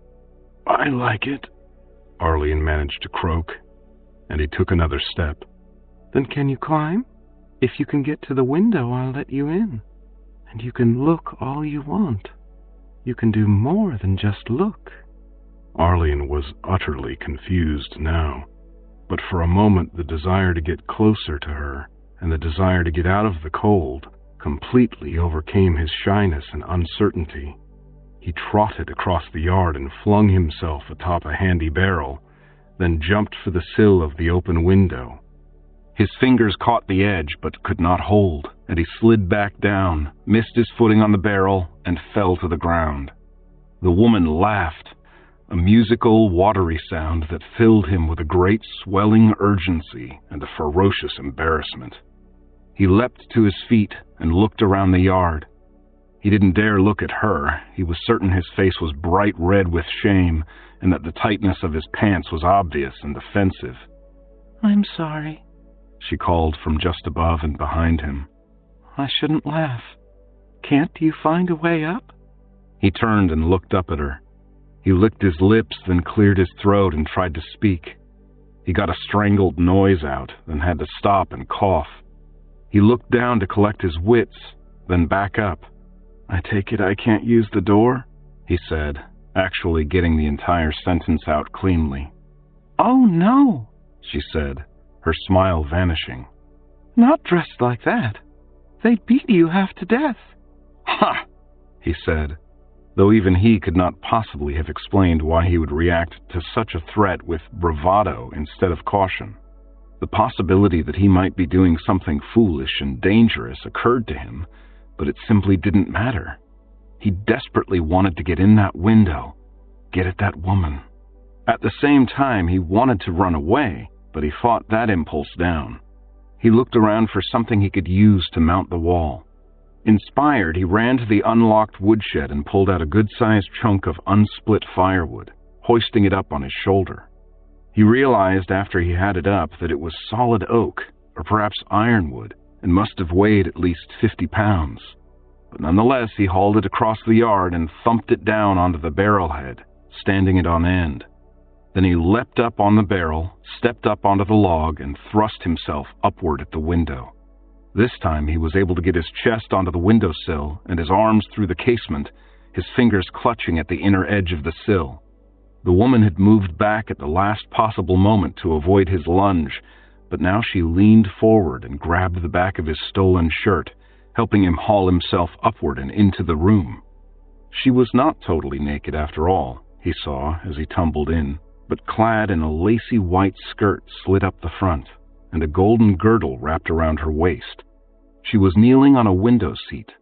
An elegant glass and brass lamp on a wall bracket was burning brightly, lighting her face beautifully. He was lying on a fine parquet floor, looking up at her and at gauzy curtains behind her. The air around him was warm and thick with a cloying sweetish smell, and with a confusion of other scents as well, including lamp oil and sweat and several he didn't recognize. "Where am I?" he asked. "You're in my room," she said with an impish, irresistible smile. She settled into a sitting position, her legs tucked underneath, and looked down at him. "Now, who are you? What sort of desperate creature have I just invited in?" "My name is unimportant," he said, staring hungrily at her, almost in awe of this gorgeous creature. He had caught himself at the last moment. His name would probably mean nothing to her, but he did not want to risk it. Word of an escaped slave named Arlian might well have spread this far. She was so small, he thought as he stared. Smaller than any of the miners, even Rat. He had forgotten that women were so small and delicate-looking, and her skin was impossibly smooth and soft, her face and chest utterly hairless. She laughed at him. "Ah, then, unimportant," she said. "Welcome to my humble home. Might I call you something shorter, perhaps? Trivial? Or minor?" Not minor, he said. It was too close to terms he did not want to be associated with. He was vaguely aware that he ought to come up with a name for her to use, but he couldn't think clearly enough to suggest one. "But trivial is acceptable? Or just Triv?" Triv would be fine, he said as he untangled himself and sat up. He was breathing heavily and not entirely from the exertion of getting in the window. He shifted, but his breeches remained uncomfortably tight. She shifted her own position as well, and his breath came out in a shudder. "Tell me about yourself," she said. "I don't," he began. Then he asked, "Where am I? Is this an inn?" "An inn?" She laughed again. "Not exactly, no." Just then he heard a shout from outside and the rattle of harness. That coach at the side door was leaving. She looked up and out the casement. "Did you see any other horses out there? Or coaches?" she asked. "There were horses in the stable." "How many?" He blinked uncertainly. "I didn't count." She frowned slightly. "Did you see any other coaches, though?" "No," he replied, puzzled. "Good. Then we should have some time." She swung the casement shut and latched it and dropped the hooked-up curtain back in place. Arlian watched her breasts bob as her arms moved and had to struggle to keep his hands on the floor rather than in his breeches or on her, though he wasn't sure he would have had the nerve to touch her. Then she turned back to face him and swung her legs out so that she was sitting upright on the window seat. Arlian saw with a shock that she had no feet. Both legs ended at the ankle in neat pink stumps. "Now," she said, "what am I going to do with you? Am I going to get a straight answer out of you?" "I don't," Arlian began. Then he stopped and swallowed hard, staring at her. It was too much. He could no longer find words at all. He was too tangled up in confusion and lust. She laughed. "I think," she said, "that you're too distracted to tell me anything. And I also think that I know how to solve that. If you'd just carry me over to the bed, I'm sure we can take care of the problem." She pointed over his shoulder. "Bed?" He gasped. He turned and saw a great pink featherbed atop an oaken frame. A pink silk coverlet lay askew atop it, and pink lace bed curtains hung from a pink silk canopy. Round silver mirrors were set into each corner of the canopy, angled to face the center of the bed. Another glass-based oil lamp stood on a bedside table amid a clutter of fancy bottles and jars, casting a warm glow across the entire arrangement. He made a wordless noise. "Please?" she said, holding out both her delicate arms, palms turned up beseechingly. He rose unsteadily to his feet, reached hesitantly for her, and then, when he felt her soft skin and saw her welcoming smile, his reservations faded away. He snatched her up in his arms, whirled about, and plunged with her into the waiting bed. Before he had even gotten both his feet off the floor, she was untying his breeches, and then he was lost in an unfamiliar but delightful sea of perfume and flesh and sensation. Chapter 10. Sweet. He let his breath out in a long, contented sigh and lay a moment longer, staring at the ceiling. Then he turned to look at her grinning, heart-shaped face as she lay propped on one elbow beside him. "Where am I?" he said. "Who are you?" He wanted to ask why she had seduced him as well, but couldn't think of any decent way to phrase it. "You're in the house of carnal society," she told him. "The what?" he asked. She giggled. "It's a brothel, silly. Hadn't you guessed?" Arlene looked at her in embarrassed confusion. "What's a brothel?" he asked. "Oh, my dear, where are you from? Well, never mind. You'll tell me that in a moment, I'm sure. A brothel? Well, among other things, men come here to pay for what you've just had as a gift." Comprehension finally burst upon him. He had encountered the concept in conversations in the mines under a cruder name, but had had no idea how numerous such institutions were, or where they might be found. Certainly there had been none in his home village. Apparently they did exist here, wherever he was. "Ah," he said. "And you—" "I live here," she said. "I'm called Sweet." She grinned and tilted her head entrancingly. "You can judge for yourself whether the name fits." He smiled back at her. He was warm for the first time in days and feeling just fine in other ways, though he was still dirty and underfed. "I'd say it does." "Well, good. Thank you. Now, who are you, and how did you get here?" Arlene hesitated. "I'm from a village on Smoking Mountain," he said. She looked puzzled. "There's a village on Smoking Mountain?" "Well, there was," he said, "but dragons destroyed it, and my family was killed." "Oh, you're from Obsidian?" she exclaimed. "But that was 7 years ago, and I thought everyone there was killed. Were you away when it happened?" He shook his head, and his voice shook as well as the memories poured back. He had not spoken of the disaster or his family in years, not since Hathett died.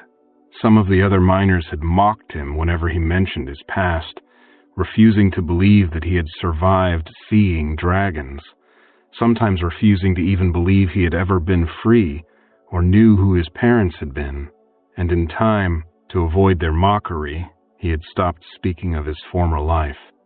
But this woman knew about the attack, knew his village's name, and knew it had been 7 years. 7 years in the mines. So he was 18 then. "I hid in a cellar," he said. "And you lived? The dragons didn't find you? How wonderful!" He looked at her face, at the sincere interest and pleasure he saw there, and realized that Sweet was younger than he had first thought. She was perhaps no older than he, not much more than a girl. "But how did you get here?" she asked. "What have you been doing all this time?" I was working in the mines, in deep delving," he said. He didn't see any need to mention that his stay there had been involuntary. She might already know that the mines were worked by slaves, but he did not care to be the first to mention it. "Oh, that's why you're so pale then, where you aren't burnt?" she asked. He nodded. "But you left?" He nodded again. "And came here," he said. "To Westgard? But why?" He shrugged. "It seemed as good a place as any." "I suppose," she said doubtfully. "You don't like it here?" She snorted derisively. "Oh, I just love my work, of course. Catering to every sick whim of any man who can pay the fee." "Oh," he said, his warm comfort suddenly vanishing. He sat up and looked at her. "You're not here by choice?" "Of course not," she said angrily, pulling away from him. "We're all slaves here. Didn't you see that?" She lifted one leg and pointed at the stump of her ankle. "What happened to it?" he said stupidly, unable to stop himself even as he realized what must have happened. "They don't want us to run away," she said bitterly. "So they cut our feet off. They couldn't do that if we were free. Now I not only can't get away from the customers, no matter what their demands, I can't run anywhere, even if I had somewhere to run to, which I don't. I'm not fit to make my living any way but as I do. That's what happened. I'm sorry, he said, well aware of the inadequacy of his words. A tight knot had formed in his gut. How could anyone have deliberately maimed anything as beautiful as this woman? How could anyone do something like that to anyone? There's no justice in this world, Bloody Hand had said. And here was more proof of his bitter words. I'm sorry if I hurt you, Arlene said. I'll go if you want me to. Oh, you didn't hurt me, she replied. You didn't know any better, I guess. Though I don't know how anyone could be so naive. I just spent the last 7 years in a hole in the ground, Arlene said wryly. I'm sure there are thousands of things you take for granted that I've never heard of. She nodded. You were a miner? I was a slave, he said. Like you, except if they'd cut our feet off, we couldn't have dug the ore. So they just kept us down a hole where we couldn't see the sun or feel the breeze. More than a score of us. The words caught in his thoughts for a moment. See the sun and feel the breeze. The breezes he had felt the last several days had been cold and biting, but he still cherished them. You escaped? Sweet asked. He nodded. Enlightenment widened her eyes. So that's why you were out there barefoot in the cold, with no coat? He nodded again. I just got away a few days ago. You're the first person I've talked to since I left the mine. You did more than talk, she said, smiling again. You're the first woman I've seen since my mother died 7 years ago, he said apologetically. Her mouth opened in surprise, then she grinned again and flexed her body. I hope you like what you see, she said. Very much, he said. He reached a hand out to stroke her shoulder. She allowed it and pressed her cheek against his hand. Why did you invite me in? He asked a moment later. A whim, she said. I wanted a little fresh air. My last customer reeked and splashed perfume everywhere on top of it. And when I opened the window and saw you there, staring at me, it tickled my fancy to invite you in for a closer look. They're so determined that only the paying customers will see us that I like to show myself to anyone I can. She shrugged. And I was curious. We don't often have dirty, ragged strangers wandering the streets here. The guards don't allow it. Arlene felt suddenly cold again. Guards? Well, of course. The lords and ladies post well-paid guards in all the major towns around Manford to keep the peace and make sure no one interferes with their investments. You're lucky they didn't catch you. Oh, he said, looking at the window, which was tightly closed, a fact he found somewhat comforting. Of course, if Mistress or one of the lords finds you in here with me, that might be even worse for you, Sweet said thoughtfully. Sending you back to the mines would be the least they would do. Feet aren't the only thing they've been known to cut off. Oh, Arlene said again, and again he glanced at the window, but this time he was considering it as an escape route. Oh, don't worry, she said. I'll hide you. There's a closet, or you could squeeze under the bed, and we can get you cleaned up so you'll pass for a respectable citizen when you go. The guards won't bother you then. But why would you... We? Sweet grinned at him. Of course we, she said. I think the other girls would be very pleased to meet you. Just then someone knocked on the door.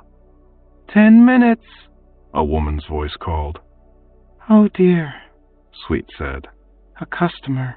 Help me straighten things out a bit, would you? Then I'm afraid it's into the closet with you. Arlene blinked at her. Are you... But Sweet wasn't listening. She was looking around the room. It's not bad, she said.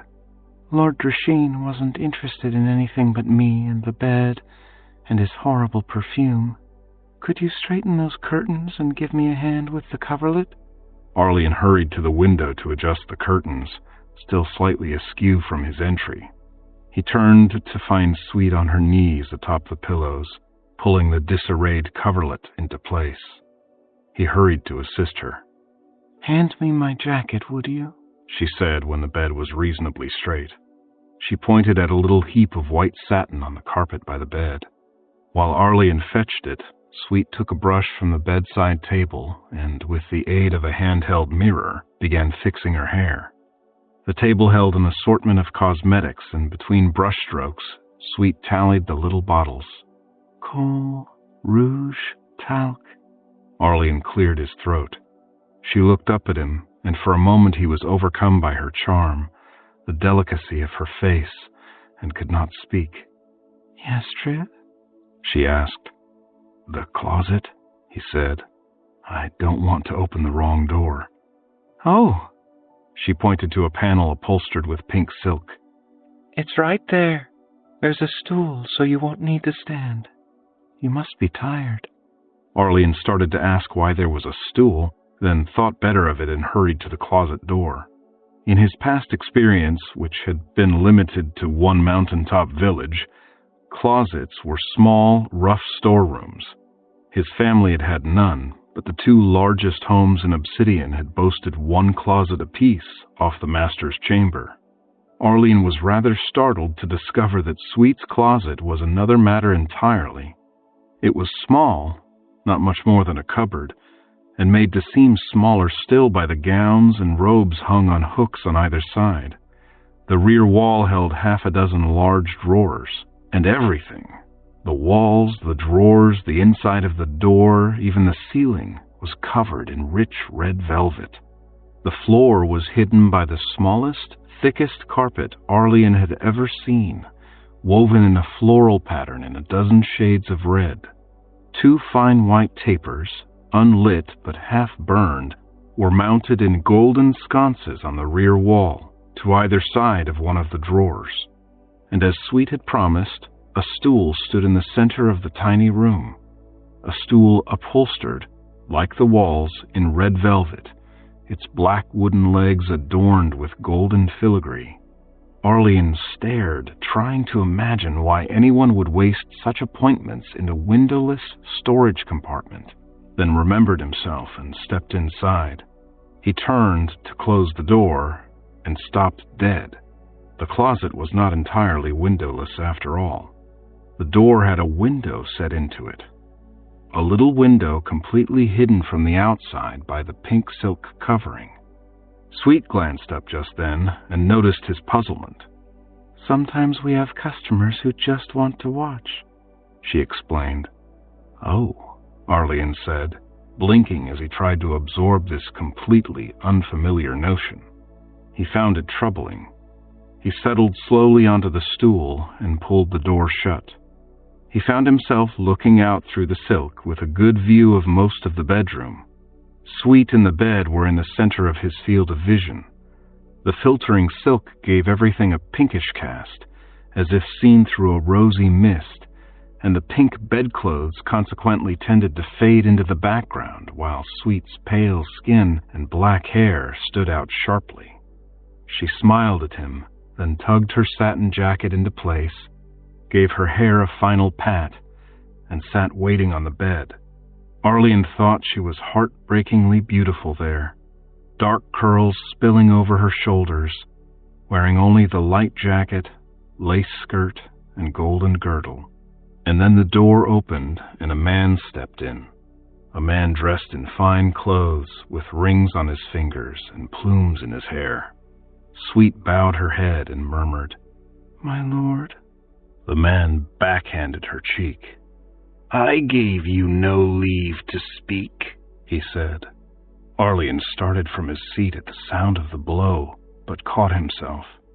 He clenched his fists and forced himself to sit back down. Sweet did not speak again while her customer was there. The customer addressed her only to give curt orders that she hastened to obey. Arlene watched what followed in sickened amazement. or sometimes could not bear to watch and turned his head aside, eyes tightly closed, trying not to hear the sounds from the bedchamber. He bit his lower lip until it bled to keep himself from shouting out in protest. His fingernails dug into his palms, his knuckles white. He found himself praying to the dead gods that it would stop. Had Sweet called for help, he knew he would have been out of the closet and upon the customer in an instant, even if it meant his capture and execution. But she did not call out, and eventually it was over.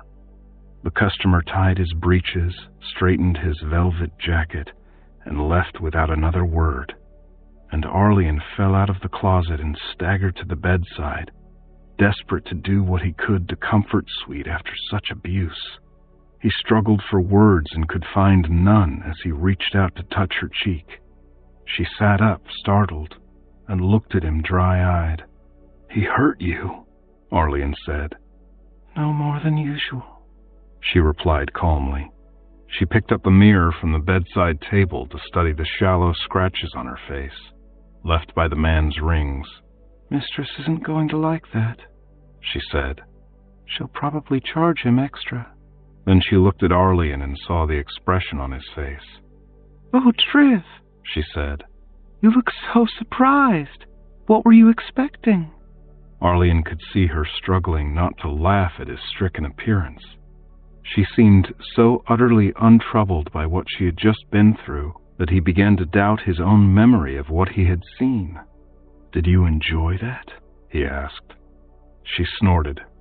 "Of course not," she said. "If I had, he wouldn't need to pay for it, would he?" She smiled at him. "You poor boy," she said. "You do have a lot to learn. I didn't like it at all, but I'm not as delicate as I look." "So I see," he said, struggling to control the seething tangle of emotions he felt. She stared at him for a moment, and tears started in her eyes. "You're so sweet to worry about me," she said.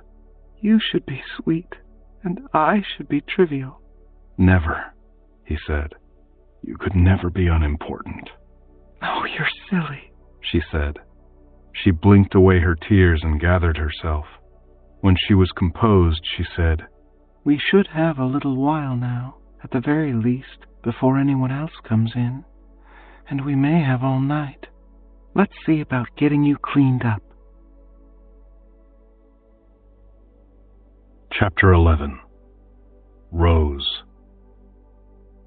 There were 16 slaves in 16 rooms on the upper floors of the House of Carnal Society. Crippled as they were and kept busy by customers, they ordinarily saw little of one another. Arlian's presence changed that.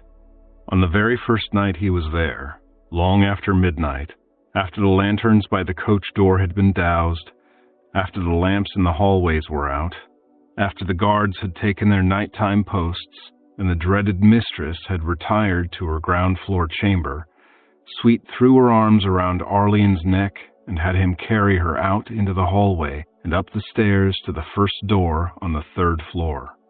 "I could walk," she said. "On my knees. That's what I usually do. It's hard work, though, and slow. It's much more fun this way." They moved slowly in the dark, and Arlian tried to be as quiet as he could. Fortunately, the stairs were stone and did not creak. Sweet did not seem to be particularly concerned about maintaining silence, but she wasn't trespassing, and she was valuable property. If they were caught, she could claim to have been carried off against her will. They were not caught. They reached the door Sweet had indicated, and Sweet took one hand from Arlian's shoulder. She knocked, and then knocked again. The motion unbalanced them and yielded no reply. Finally, at Sweet's whispered insistence, Arlian took over the task and rapped on the polished wood until a voice from within called, "At this hour?" "It's me, Rose," Sweet called. "Let me in." "Sweet? Why?" Rose asked sleepily, but a moment later the door swung open, spilling light. At first, Arlian stared right over Rose's head, After a moment's confusion, he remembered that of course Rose would be female, and therefore shorter than himself to begin with, and unable to stand because her feet were gone. He looked down and found her kneeling in the doorway, a redhead, a little taller and older and plumper than Sweet, with an oval face and green eyes, wearing a gauzy nightgown. She held a candle. "Who's this?" Rose asked. "Rose, this is Triv. Triv, this is Rose, my best friend here, and the only person I'm absolutely sure we can trust," Sweet said. "May we come in, Rose?" "What's he doing here?" Rose demanded. But she moved aside and let Arlene step inside and deposit Sweet on the bed. Where Sweet's room was decorated in pink silk, Rose's was decorated in dusky red velvet. Where Sweet's room held 4 glass lamps, Rose's had fat candles perched in a dozen places. Arlene took a quick glance around, then asked Rose, "Shall I give you a hand?" "You're not a customer, are you?" Rose asked, looking up at him. "Nor a guard dressed like that." She didn't answer his question, but raised her arms toward him, the candle foremost. Arlene took the hint. He placed the candle on a nearby table, then carried Rose to the bed, setting her beside Sweet, who immediately leaned over and gave Rose a hug. "It's been so long since we had a chance to talk," Sweet said. "Why did they ever move you up here?" "What's he doing here?" Rose asked, ignoring Sweet's question. "Is he a friend of yours?" Arlene decided that more light would be a good idea, and began lighting more candles from the one Rose had provided. "I was looking out the window and I saw him in the stable yard," Sweet said. "I invited him to climb up, and he did." She giggled. Rose turned and eyed Arlene appraisingly. "You know, if they catch you in here, you're in serious trouble." "I'm in serious trouble anyway," Arlene said, looking up from his 3rd candle. Rose looked questioningly at Sweet. "He's an escaped slave," Sweet explained. "From the mines in Deep Delving." Rose frowned.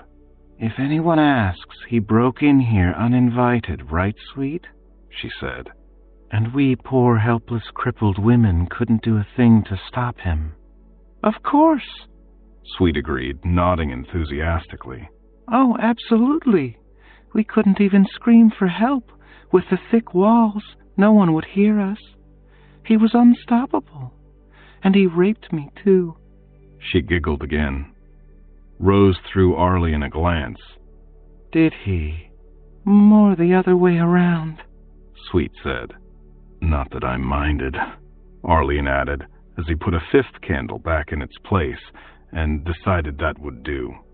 "Anyway," Sweet said, getting down to business, "I thought we could clean him up, give him some real clothes, so he won't have to hide all the time."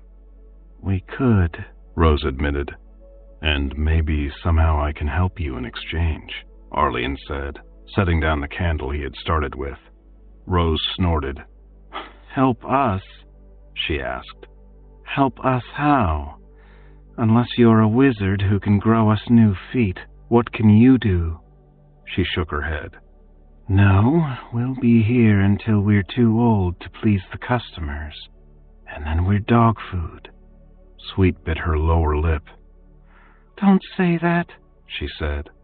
Arlene stared at the 2 women. "Dog food? You don't mean that literally, do you?" he asked. "I don't want to think about it," Sweet said, clapping her hands over her ears. "It's one possibility," Rose told him. Arlene stood staring stupidly at her, unable to think of anything he could say to such an outrage. For a few seconds, no one spoke.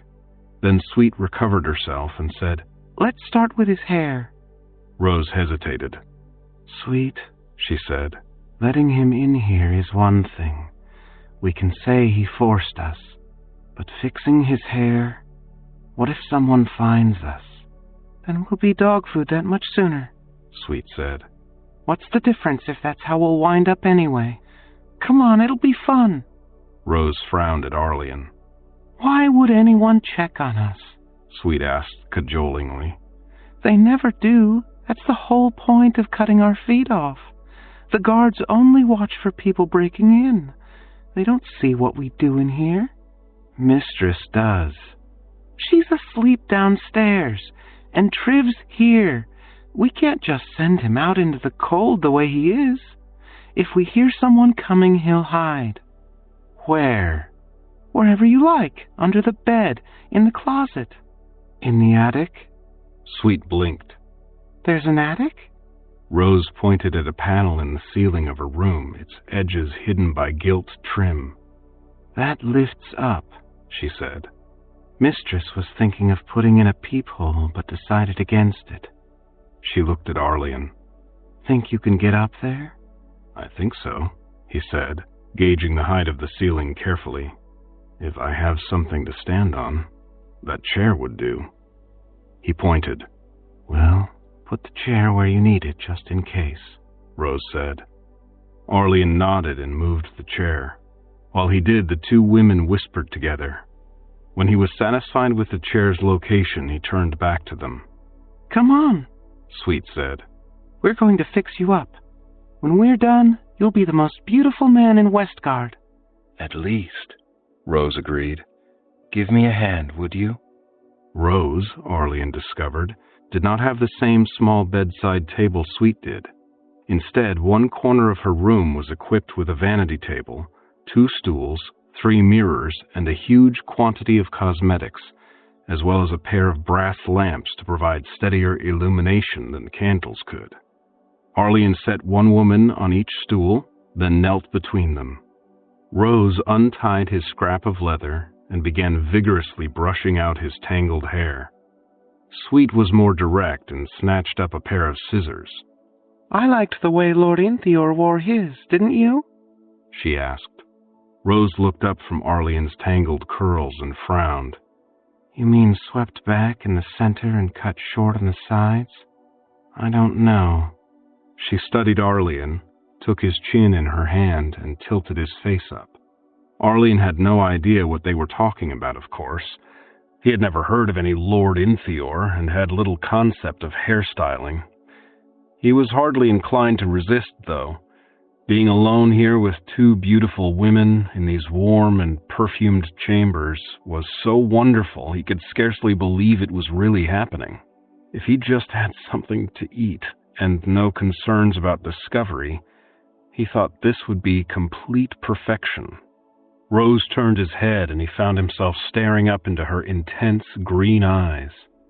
She was beautiful, no question, but he found himself looking critically at her face, noting all the tiny ways in which Sweet's was preferable.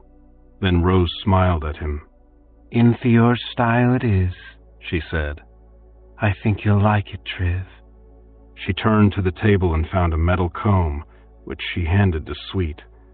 Sweet had already started clipping at Arlian's dangling locks, but she accepted the comb and began tugging it through the tangles. Rose, meanwhile, found another comb and scissors and attacked Arlian's beard. In time, Rose traded her scissors for assorted cloths and powders and began cleaning Arlian's face, while Sweet continued working on his hair. It took an hour, and much fussing and fraying of tempers, before the 2 women declared themselves satisfied and sat back. Take a look, Rose said, gesturing at the biggest of the 3 mirrors. Arlian looked. The face that confronted him was one he could hardly credit as his own. His beard had been trimmed, shaped, and slicked down with some unfamiliar waxy substance, and was now reduced from the chest-covering chaos he had seen reflected in windows and ponds to a short, almost triangular affair that reached a graceful point just an inch or 2 below his chin. His hair had been cut away and swept back from his forehead, leaving a point at the center of his forehead that seemed to echo the beard, and showing bare skin at either temple. Dark curls wrapped neatly around his ears. Wax and powder had concealed his sunburn, and his complexion was now unnaturally smooth and clear. And the face thus adorned was straight and strong, with clear dark eyes and firm, full lips surrounding a long and elegant nose, a nose like Granser's, the eyes of his father, and his mother's mouth.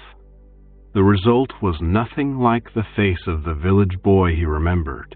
He looked instead like an aristocrat. "That's amazing," he said. Sweet leaned over and kissed him on the now exposed temple. Rose just smiled. "Now," Rose said, "I think it's time to get some sleep before they wake us for breakfast." "Should I go then?" Arlene asked, gesturing at the window. "Must you?" Sweet asked. Arlene hesitated. "I don't want to be caught," he said.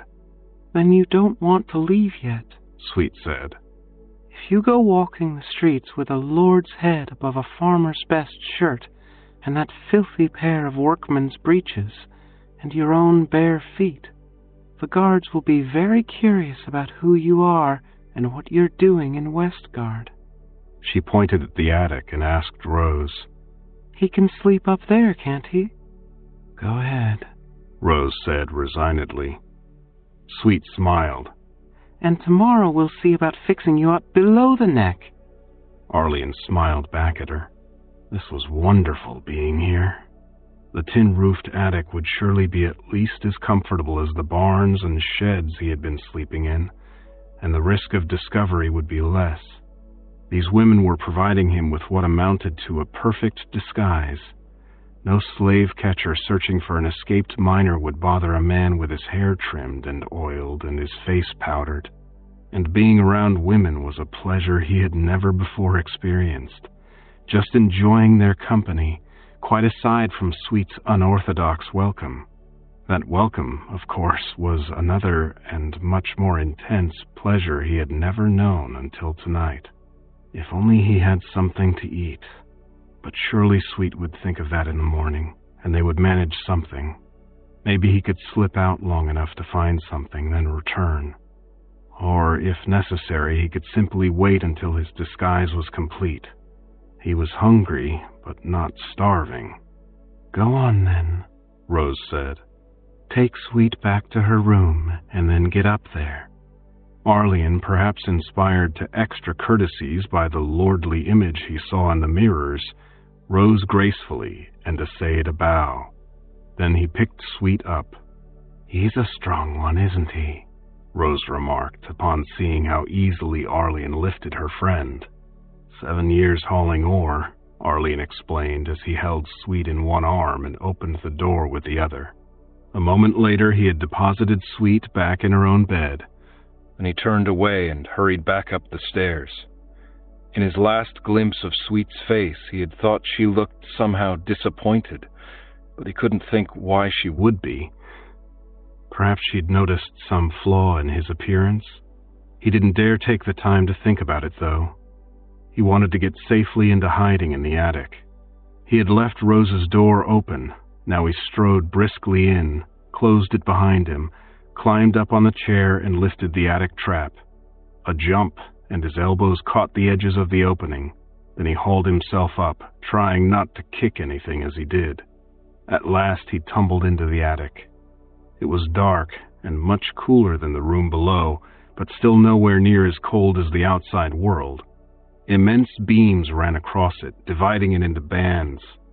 He lowered himself carefully into one of these troughs and found himself on rough planking.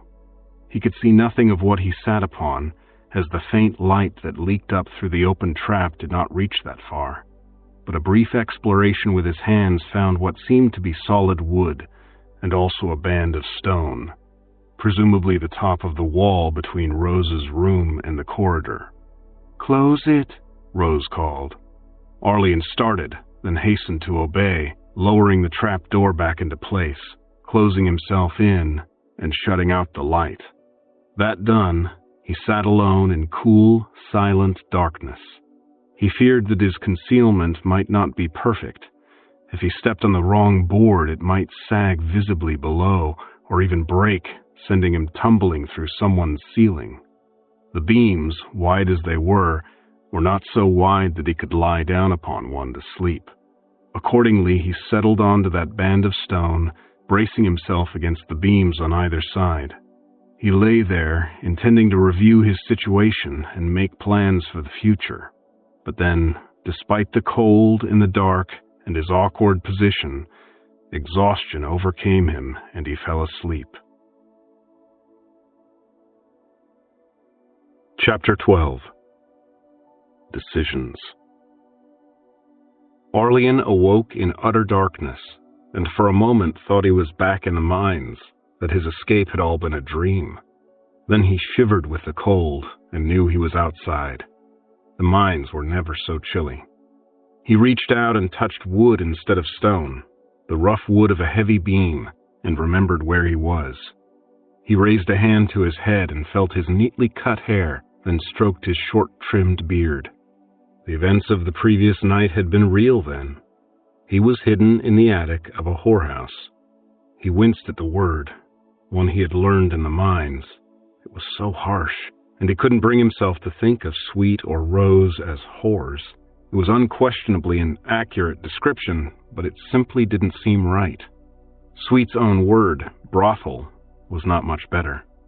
He sat up and found that the windowless attic's darkness was not absolute. Faint sunlight seeped in through the eaves, enough to dimly make out the massive beams, the sloping rafters overhead, and not much else. He couldn't guess at the time. The trace of light was far too diffused to show him the sun's angle. He hesitated, trying to think what he should do. He was hungry and thirsty. But where could he find food or water? He frowned. Food could wait, he told himself. But he needed water soon, and a chamber pot or privy would be welcome too. He didn't dare simply use a corner of the attic. It might seep through, and even if no one found that suspicious, it might send someone up for a look at the roof. He could scarcely just open the trap and drop down, though. What if Rose were with a customer? He clambered cautiously over the intervening beam, knelt, ran his fingers along the boards until he found the edges of the trap door, then put his ear to the wood and listened. He heard voices. One he thought was Rose, but he didn't recognize the other. Whoever it was, Arlian knew he would have to wait. He sighed and sat up on the beam. He remembered that before going to sleep he had intended to make some plans, but had dozed off. Well, now he was awake and not going anywhere.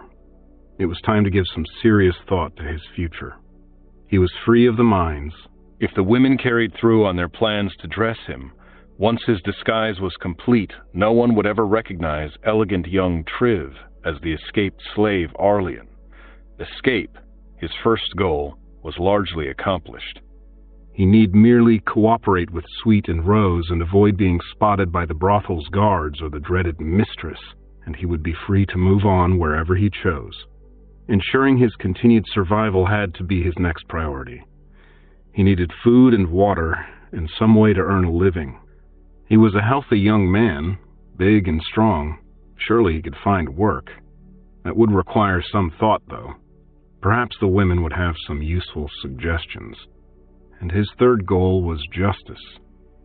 Vengeance for the murder of his family and the destruction of his village.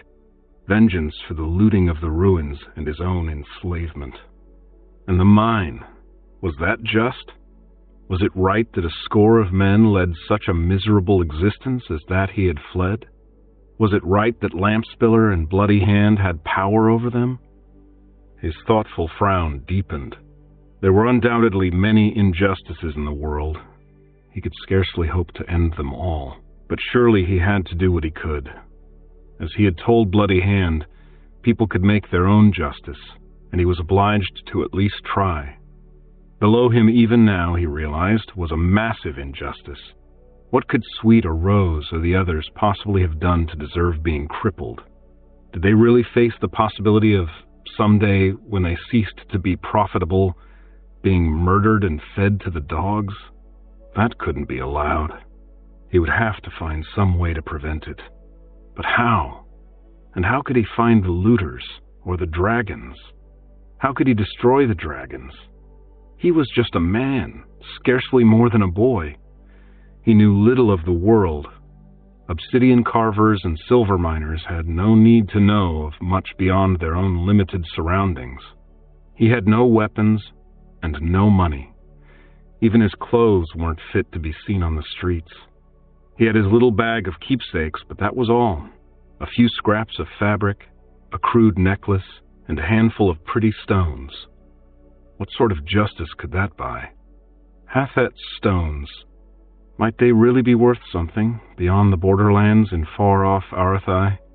Was Hafet really even from Arathai? Did Arathai even exist? If it did, and Hafet was genuinely Arathian, Hafet might have family there. People who had been wondering all these years what had become of him. Perhaps they would appreciate word of their lost kin. Arlian swallowed, wishing his throat weren't quite so dry, and that his bladder weren't quite so full. He had intended to go to Manfort, in part to track down and confront Lord Dragon, for surely, even if Lord Dragon did not live in Manfort, most of the great lords and ladies did, and they might know who dared to use the name Dragon. Now, though, Arlian had second thoughts. He was just a youth, with no friends, no family, no funds. How could he hope to destroy a lord, a man who could casually buy and sell men and women? He remembered what that man had done to Sweet the night before, and how Sweet had not dared to resist or even speak, and how he had simply watched, not daring to act. He was not ready to fight such men. Perhaps he should go seeking Arathai to find Hafet's family. Or perhaps he was afraid. He bit his lip. Was that it? Was this simply cowardice? All those years in the mines he had dreamed of the day when he would be free and could confront Lord Dragon and strike him down.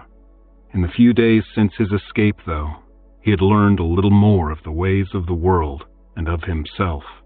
He had not even dared confront ordinary farmers. Even now he was hiding in an attic, lest he be seen by mere guards. He had told himself that because right was on his side, in the long run he could not fail. But was that true? Perhaps justice must triumph in the end, as he very much wanted to believe, despite all he had seen and heard. But need he live to see it? Had fate or the gods told him so? If he were to head to Manfort and march boldly into Lord Dragon's home, did he really think that he would be able to kill Lord Dragon? Wasn't it more likely that Dragon would run him through with the sword he carried? Or simply laugh and call a dozen guards who would deal with this intruder? And that assumed he could even find Lord Dragon's front door. But his memory of the looters pawing through the wreckage of his home, the memory of being hauled to deep delving and sold as if he were a bolt of cloth, would not allow him to give up the idea. He must avenge himself somehow. He would need to work at it, to find some way other than simply walking in the front door. He needed to know more about Lord Dragon. He needed to know more about Manfort. He needed to know more about everything.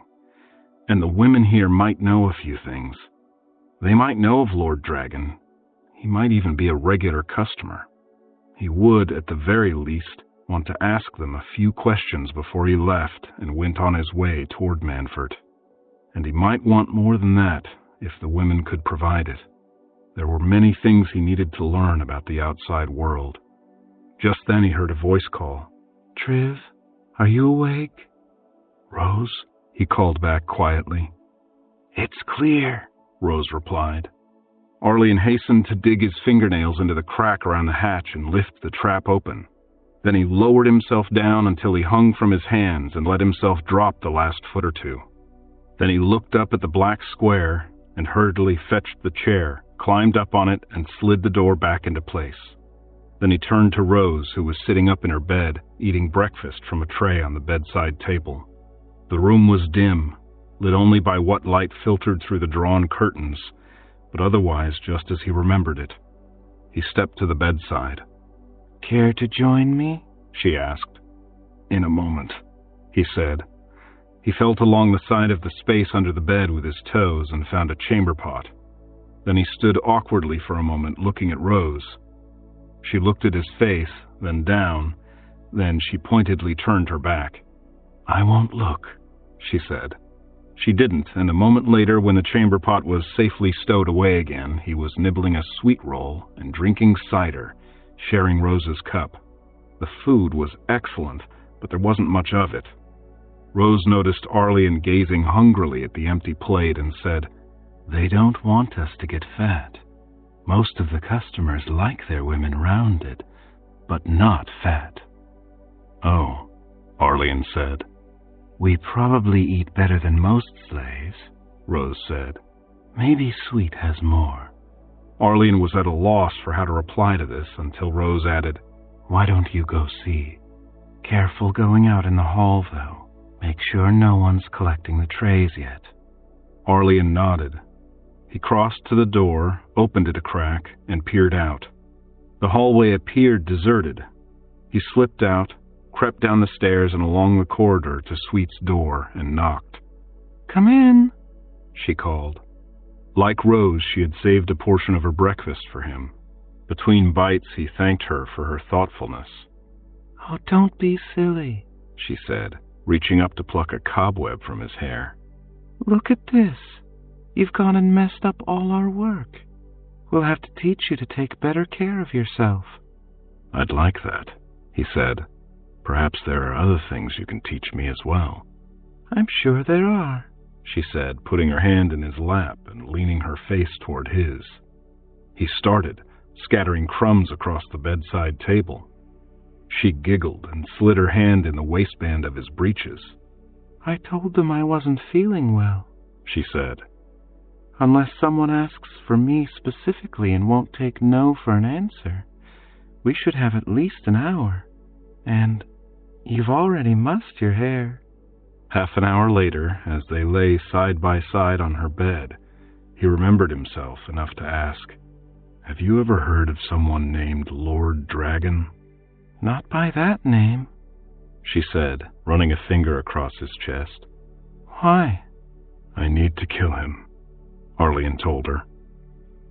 Sweet propped herself up on one elbow and stared at him.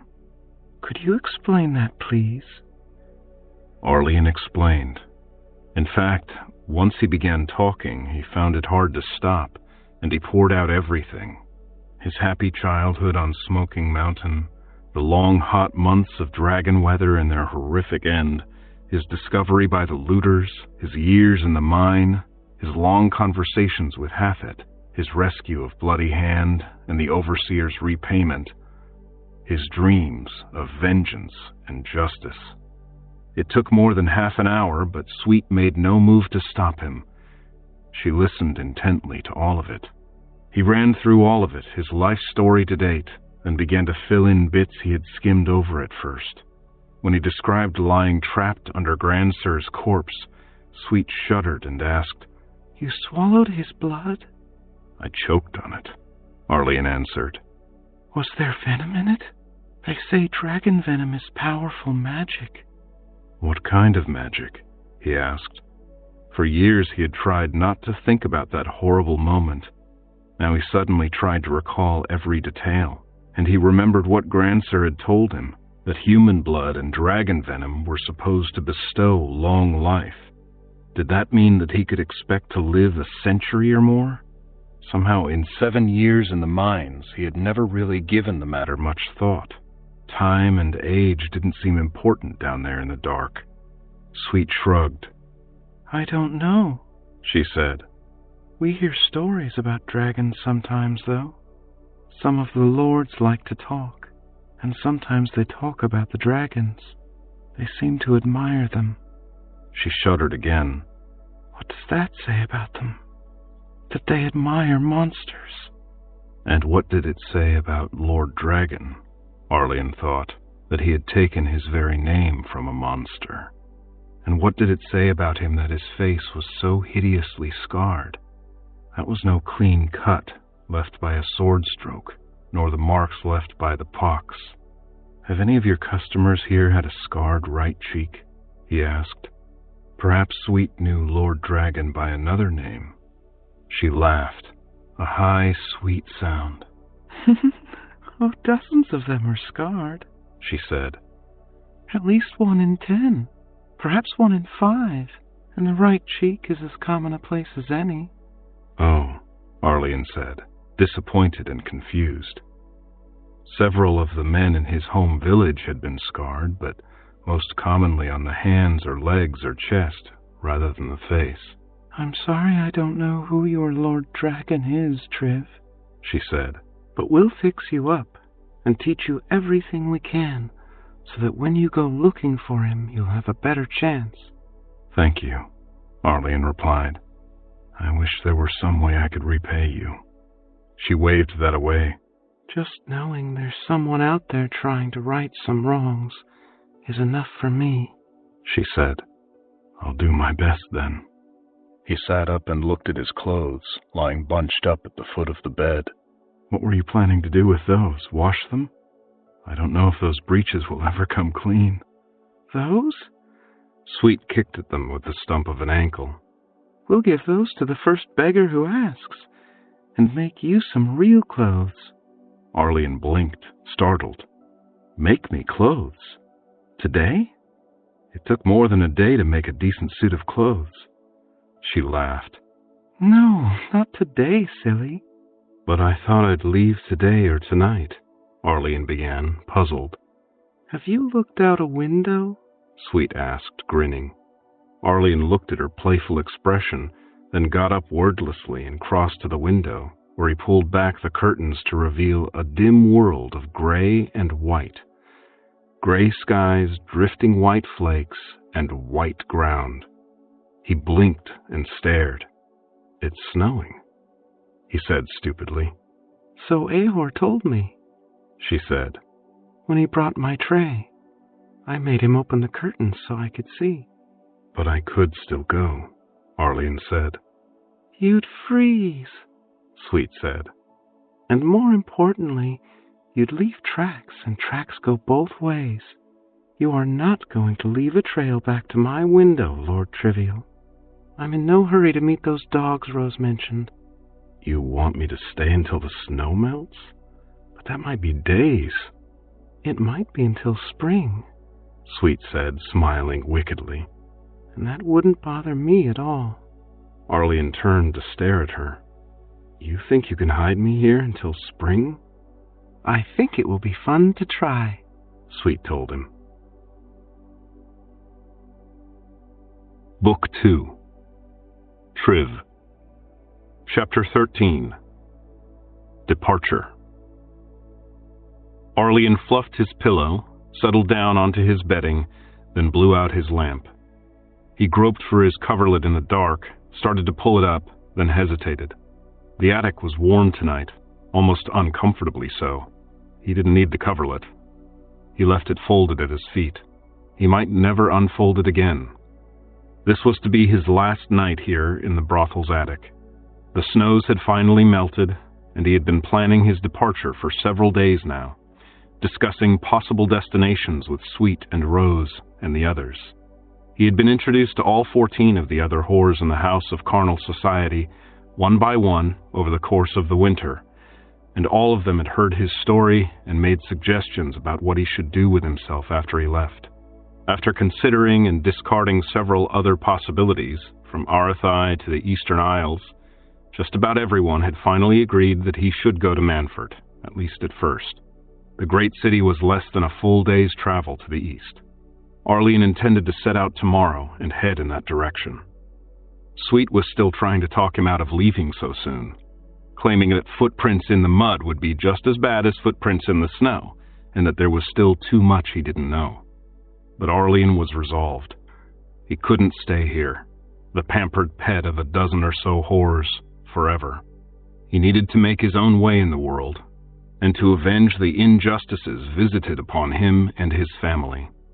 Besides, Mistress, the dreaded manager of the house, had almost caught him the other day. He had barely gotten the closet door closed when she had marched in with the guards behind her and begun upbraiding Sweet for being too openly unenthusiastic about Lord Jeriel's fancies. Arlene had seen the marks Lord Jeriel had left. He had had to fight down the urge, unarmed as he was, to leap out and defend Sweet. Sooner or later, if he stayed, either someone would discover him accidentally, or he would give in to one of his impulses to confront those who abused the occupants of the house of carnal society. In either case, he was likely to be killed without accomplishing anything. In the morning, he would leave. He would slip out a window and be gone, bound for Manfort. It shouldn't be too difficult for a charming, well-dressed, well-muscled young man to make his way there. The girls had spent the winter making his wardrobe, teaching him etiquette, explaining everything they knew of human nature, training him out of his rural accent, and educating him in many other ways as well, in preparation for whatever he might encounter in his search for revenge on Lord Dragon. His strength had been built up by years in the mines, and he had kept his arms and back strong by carrying the poor crippled women hither and yon. He had not let himself go soft despite the luxury of his surroundings. Even his attic was luxurious now. Obtaining bedding that was deemed too stained to remain in use downstairs had been easy, and his lamp was dented and had therefore been discarded, but was still entirely serviceable. He would bundle it all up and bring it with him, one more small addition to his fortune. He had a few other additions as well. Occasionally the whores were given coins or other tokens by their customers, and Sweet, Rose, and Hasty had collected a modest sum and bestowed it upon him. As prisoners here, they had nothing they cared to spend money on. Furthermore, Rose had taken him aside one night and whispered a secret to him. "Sometimes our customers tell us things," she said. "Many of them come here drunk, after all, and then when they've had their fill of us, they're often relaxed and careless," she added bitterly. "And after all, what harm can it do to tell us? We're trapped here." "I understand," Arlian said soothingly. "Well, one night when Lord Caruvan was exceptionally drunk and sentimental, he told me he was one of the owners of this place, one of my owners, and that if anything ever went wrong, he'd come and get me, and we could flee into exile together. And he said he had money hidden away, so that we could live in luxury even then, and he told me where it is." Arlian looked at her warily. "I'm not a thief," he said. "I earned that money for him, Triv," Rose said fiercely. "I and the others here. He never lifted a finger for it. And if we can't have it, then I'd rather you did." "I'd rather that you did," Arlian replied. "After all, as you say, you earned it, not I." "But I'll never be able to get it, Triv, and someday you might." Arlian frowned thoughtfully. "You do what you think is right, Triv," she said. "You always do." "No," he said, "or I would have left long ago. I owe you all more than I can repay." "Well, you can repay me by taking that money Lord Caruvan hid," she said. "He'll probably never even know it's gone. It's in a keg marked sour wine in the northeast corner of the cellars under an inn called the Blood of the Grape on the road to Manfort." "I'll remember," Arlian had told her. He still hadn't decided whether or not he would actually try to find Lord Caruvan's little cash. He was already so far in Rose's debt that he quite literally saw no way he could ever repay her, and that troubled him. Still, she wanted him to find it. Well, he would decide once he saw how he fared in the outside world. The money, if it was there at all, had stayed hidden for years. It could wait a while longer.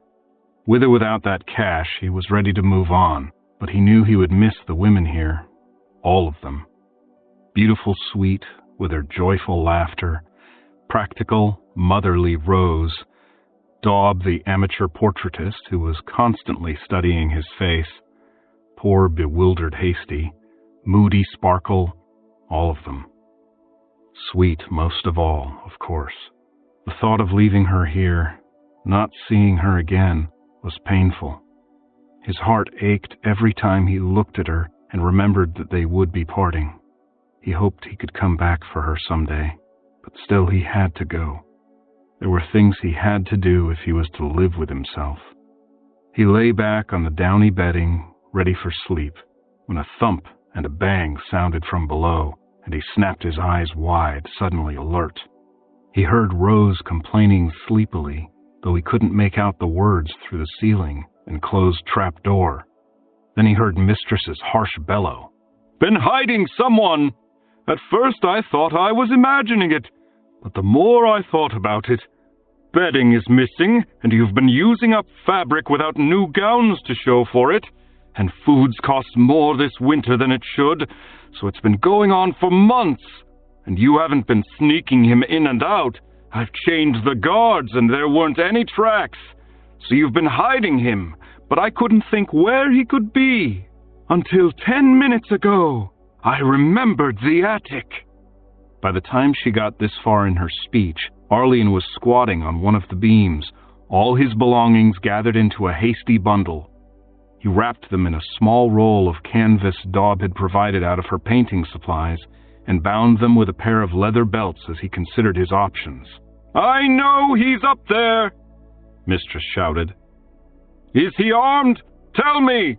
Arlene could not make out the words of Rose's reply. Unlike Mistress, Rose was not yelling, but he could tell from her tone that she was feigning innocence. Mistress undoubtedly had at least 2 of her guards with her. He might be able to surprise them, and in the mines he had learned something about brawling, but they would have swords and know how to use them, and there might be more than 2. The brothel employed at least 6 at various times, and for something like this, Mistress would have summoned all of them. He would have no chance of defeating 6 armed men, and even escaping them seemed unlikely. He could surrender and be put to death. Even if he was never identified as an escaped slave, he was a thief and a trespasser. That wouldn't do. There was a third alternative, however. If he avoided the guards entirely, went around them, he might well be able to flee with his skin intact. And he had an idea how he might accomplish that. He rose, not to his full height, which would have slammed his head into the rafters overhead, but to a crouch, and began to move quickly away from the trap door. Rose was still protesting, but Arlene didn't listen. He was searching. During the long winter, he had spent many long hours, both day and night, hidden away in this attic. He had, simply out of boredom, explored it thoroughly. The walls were solid stone. The roof was good tin over heavy planking. There were no windows. The only vents were under the eaves, and quite aside from the 30-foot drop, they were far too small for him to squeeze through. The floor, however, had weak spots. It had never been intended as a floor at all, but merely as a ceiling for the rooms below. Arlene had noted them only to avoid them, for fear of detection. But now he deliberately sought out a board that was half-eaten by ants and rot. Apparently the roof above it had leaked at one time, and the moisture had done its work. The roof had been repaired, the damaged ceiling had not. He stepped from beam to beam in the dark, moving by feel and memory, until he knew he had reached the right area. He heard the muffled sound of a blow, and knew someone had struck Rose, knocking her against something. His mouth tightened, but he did not stop. He moved along the beam, pressing his foot on the boards below until he found the rotted one. It was low under the sloping rafters, just where Arlene had remembered. Mistress was shouting again, but he was far enough away now that he couldn't hear her words. The trapdoor flew open and rattled against the beams, and light fountained up. A guard's head appeared, lit from below, scanning the attic. Arlene set both feet on the rotten board, braced his back against the roof, and pushed. The ceiling crumbled beneath him, and he plunged through, feet first, the jagged, broken ends of the boards tearing at his clothes and his bundled belongings. His right elbow slammed painfully onto still solid wood, and he flung his arm upward to free himself, dropping farther into the unlit room below. Someone screamed, a loud, high shriek of terror. Arlene's plummeting feet struck the edge of something soft, something he couldn't see in the darkness, and slid off to one side, throwing him off balance. He sprawled sideways, tumbling onto the floor in a tangle. He rolled free of whatever he had struck and clambered to his feet, still clutching his bundle. The room's occupant screamed again. "Hush!" Arlene called. "Where's the door?" Even as he asked, he thought better of it. The moon was up, and the curtained window was faintly visible, a square of dim gray light in the blackness. "Triv?" a voice asked wonderingly. Arlian did not bother answering. Instead, he ran full tilt for the window, knocking aside a table that happened to be in his path. He recognized the voice as Sparkles, and now realized that when he fell, he had landed on the side of her bed and slid off onto the floor, but he had no time to worry about such things. He could already hear heavy footsteps in the corridor outside her door. Sparkle's room was at the far end of the corridor from Rose's and faced the street rather than the stable yard. That was good. He didn't bother opening the casement. He slammed against it with his bundle held in both fists, and the glass and lead shattered. He shoved the bundle through the opening and dropped it, then climbed up on the window seat and turned around. Fists were pounding on the door of Sparkle's room, and he could hear crunching in the attic overhead. He took hold of the windowsill and began lowering himself. "Goodbye," he called to Sparkle. After all, it could do no harm at this point.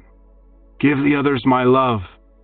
Then he was hanging by his fingers, his arms stretched to their full length, as far down as he could climb. He pushed off with his feet and let go. The fall seemed eternal, though he knew it was probably only a fraction of a second. Then he slammed onto the mud of the street, flat on his back. He lay dazed and aching for a moment, the breath knocked out of him. Then he blinked and saw a dark shape leaning out of the now lit square of Sparkle's window. He forced himself to move. He rolled over onto his knees, groping for his bundle. He found it, grabbed it, and pushed himself to his feet. His back hurt, and one knee didn't seem to want to work properly, but he staggered on, choosing his direction at random. The cool night breeze smelled of fresh soil and wood smoke. The mud was cold between his toes, and he realized for the first time that his feet were bare. But that was hardly surprising. After all, he had been preparing for bed, not for flight. He had a pair of velvet slippers in his bundle. The women had been unable to manage boots, but he was not about to take the time to put them on. Behind him, lights were appearing in several of the brothel's windows, and he heard several voices shouting. He struggled to pick up his pace. Before him, the moonlight showed him the late-night streets of Westgard. Shops and houses, porches and wooden sidewalks, and streets of dirt and mud. The only color anywhere, the yellow lamplight in a few windows. The town looked lifeless and empty. The town's hired guards were probably making their rounds, though, and he needed to avoid them. If Mistress decided to make enough of a fuss, even the sheds and stables he had used before wouldn't be safe. He had to find somewhere they wouldn't look at all, or some way to keep them from recognizing him when they saw him. And that might not be too difficult to manage, he realized 100 yards farther down the street, as he caught sight of a signboard depicting a man leaning heavily on a staff. His pursuers hadn't seen him clearly, if at all. They would probably expect him to look like a vagabond, as he had when he arrived. Sweet and Rose and the others had spent months making him look instead like a young lord, and he could capitalize on that.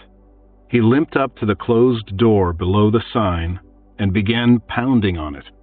"Ho, landlord!" he bellowed.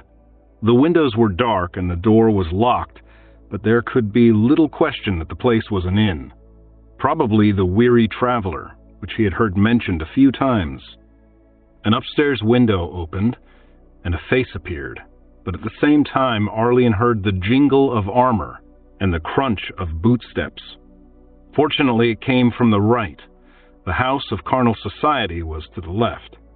This was simply a guard making the rounds. Arlian ignored the sound and looked up. "Ho there!" he called, doing his best imitation of the lordly manners he had observed at the house of carnal society. "I know it's late, my good man, but my blasted horse threw me. Have you a meal and a bed?" He glanced at the approaching guardsman, but did his best to appear completely casual, as if he knew he could not possibly have anything to fear from a mere guard. The innkeeper glared down at him. "At this hour?" Well, it wouldn't have been this hour if the confounded beast hadn't run off, Arlian shouted back, exasperated. I've been walking for hours, barefoot since one boot caught in the bloody stirrup. Will you look at the mess it's made of me? Surely you won't turn me out like this?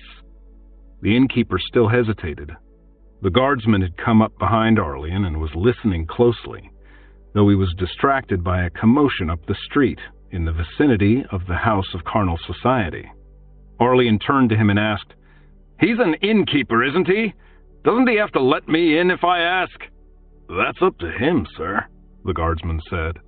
Arlian glared at him, a glare Rose had had him practice for hours. "Sir?" he said. "My lord," the guard corrected quickly. Arlian nodded his approval and looked back up at the innkeeper. "I'll pay a little extra if you like," he said. "Then your funds weren't all on your horse?" the innkeeper asked. "I won't give credit." "Do I look like a complete fool?" Arlian demanded. Then he held up a hand. "No, don't answer that. I don't want to know what I look like at this point. Yes, I have good coin, if your prices aren't utterly savage." The innkeeper hesitated for another second or so, then gave in. "I'll be right down," he called. "Good," Arlian said, as the window closed. Then he turned back toward the brothel, as if just now noticing the noise. Two of the brothel's guards were approaching at a trot. "Whatever is going on there?" he asked the town guardsman. "I don't know, my lord," the guard replied. "Does it have anything to do with that ragged fellow who went running past a few minutes ago?" The guard was suddenly alert. "What fellow, my lord?" "How in the name of the dead gods should I know who he was?" Arlian said. "He was a young man in dreadful torn clothes who went running that way." He pointed away from the House of Carnal Society. "His nose was bleeding quite spectacularly. Do you suppose those two are looking for him?" "I don't know, my lord. They might be." "Well, why don't you go ask them and see? I'd like to know." "Yes, my lord," the guard said. He trotted obediently off. That, Arlian thought, would keep the brothel guards busy for a moment, explaining the situation to their compatriot, and it should give him time to get safely inside the inn. None of his pursuers had gotten a good look at him, he was certain, and he hoped the women would have the sense to lie about his appearance. His best chance, he was sure, was to simply insist that he was what he claimed to be and had no connection with the intruder in the brothel. Maintaining his imposture as a rash young lord would not be easy. For all he knew, he had already made half a dozen slips. Still, he could not think of any better ruse. The door of the inn opened, and the scent of stale beer wafted out.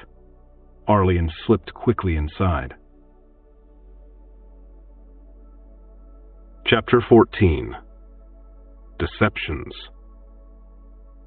Arlian tensed as the inn's door opened again and the town guardsman stepped in. He quickly forced himself to relax, to appear calm, as he took another bite of the slightly stale bread the innkeeper had provided. His bundle lay at his feet. He had had to open it to pay the landlord in advance, and the price of a bed and a meal had almost exhausted the money Sweet, Rose, and Hasty had given him. The meal before him was simply bread, cheese, a few dried plums, and a flagon of ale. The innkeeper insisted nothing else could be had at this hour, and Arlian had not argued beyond the minimum he felt necessary to stay in character, for fear of wiping out his funds completely if the innkeeper did find something better. He chewed slowly and picked up the ale as the guardsman approached, with a half-formed idea that if necessary, he could fling the beer in the man's face and make a run for it. "My lord," the guard said, "you wanted to know the cause of the disturbance?" Arlian swallowed the bread and washed it down with a mouthful of good ale. "Yes, I did," he said. "Whatever happened? Was someone murdered in his bed?" No, nothing like that," the guardsman assured him hastily. "It seems that one of the young women at, a certain establishment was hiding someone from the management. He was discovered and fled. making quite a mess in the process. Arlene feigned astonishment. Hiding someone? You mean inside the house? So it appears. Well, well. He shook his head in amused dismay. However did the young woman get this lover of hers inside in the first place? The guard shook his head. I don't know, my lord. I don't think anyone does, except the man himself, of course. So you think that might have been the fellow with the nosebleed that I saw? We think it likely, my lord, yes. Could you tell us any more about the man you saw? Of course.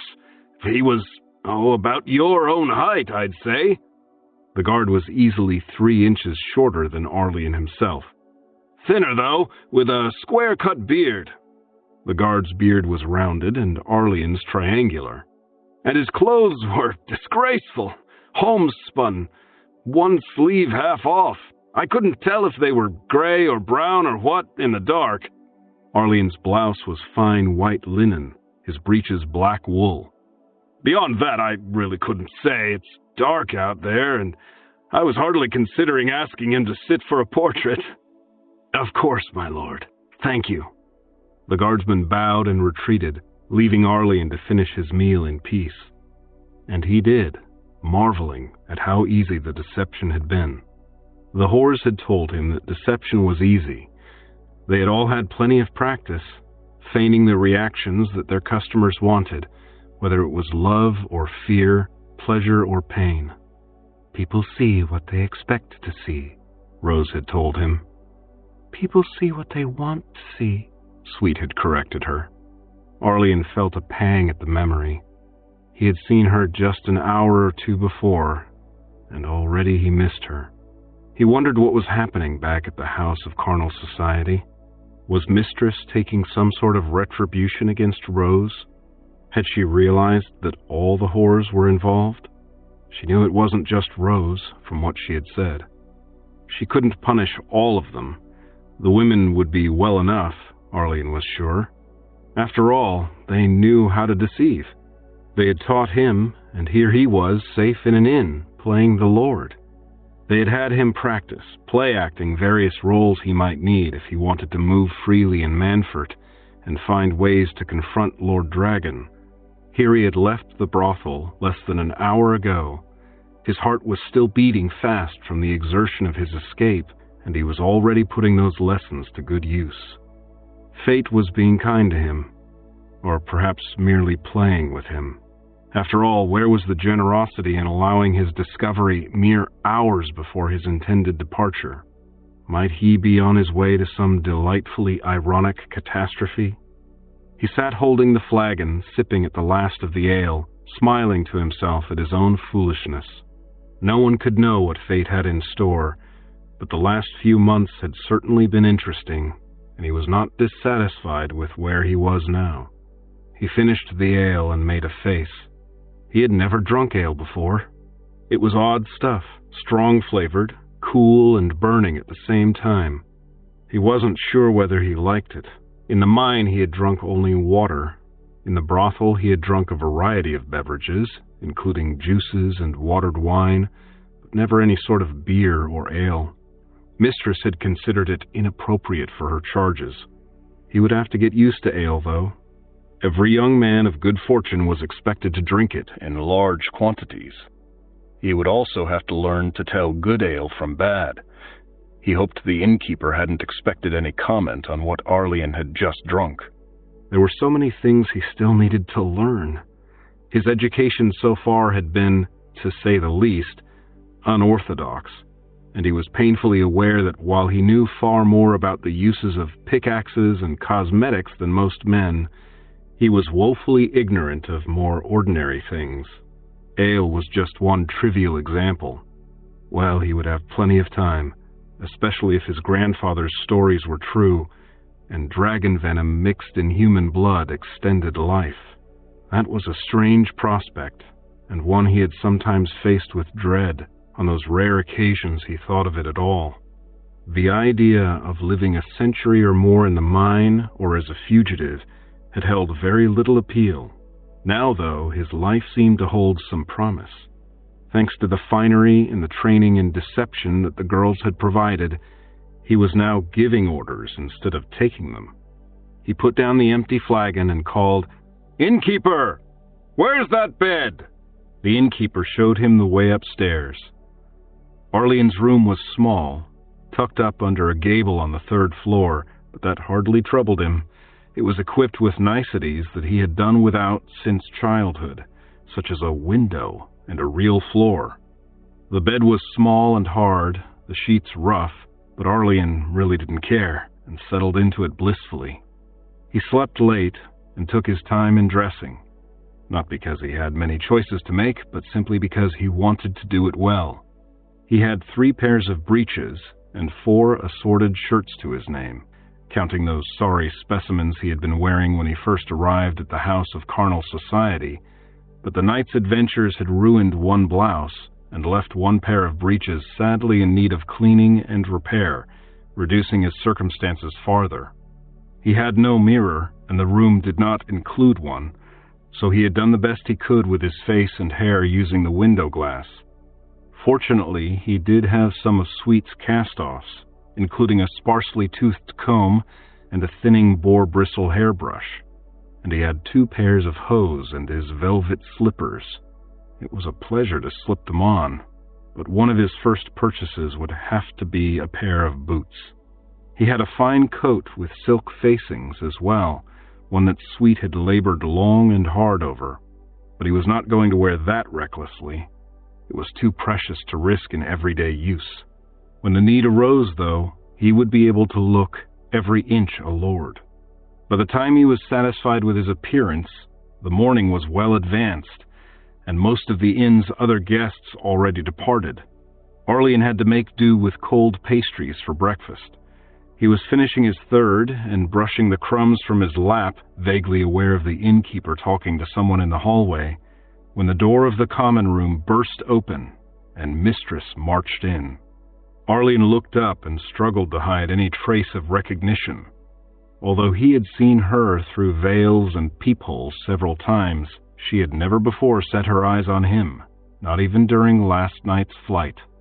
He wanted to ask her what had happened, whether Rose and Sweet and Hasty were all safe, but he knew he mustn't. He said nothing at all. She glared around the room, and then at him. "Who are you?" she demanded. He blinked at her with exaggerated nonchalance. "Are you addressing me?" he asked. "Yes." "Then I will thank you to do it politely," he said coldly. He dabbed at his mouth with his napkin, fighting not to tremble. He felt cold just seeing her like this, with no concealment, nothing but his wits to protect him. She bit her lips, still glaring. He could see her forcing herself to hide her anger. He wondered whether she had slept at all since yesterday. "I beg your pardon," she said. "Could you tell me, please, who you are?" He flung the napkin on the table and stood up. "My name is Lanier," he said. "My family's holdings are in orchards between Deep Delving and the Smoking Mountain, and I employ some 11 freemen in my own name, so I trust you will address me accordingly. Now who are you?" "I'm Madame Rill of the House of Carnal Society," she replied, only belatedly adding, "My lord." Arlene nodded an acknowledgement, and she continued, "You are the man who arrived here late last night after the inn had closed?" "I am," Arlene replied. "I understand you saw a man running in the street last night." "I did," Arlene acknowledged. "Lord Lanier, it is absolutely essential that this man be found," Madame Rill said. "Can you tell me anything that might help?" "I gave a description to the guardsman last night," he said. "I have nothing to add to that. Why is it of such importance?" Madame Rill, Mistress, was visibly struggling to control herself.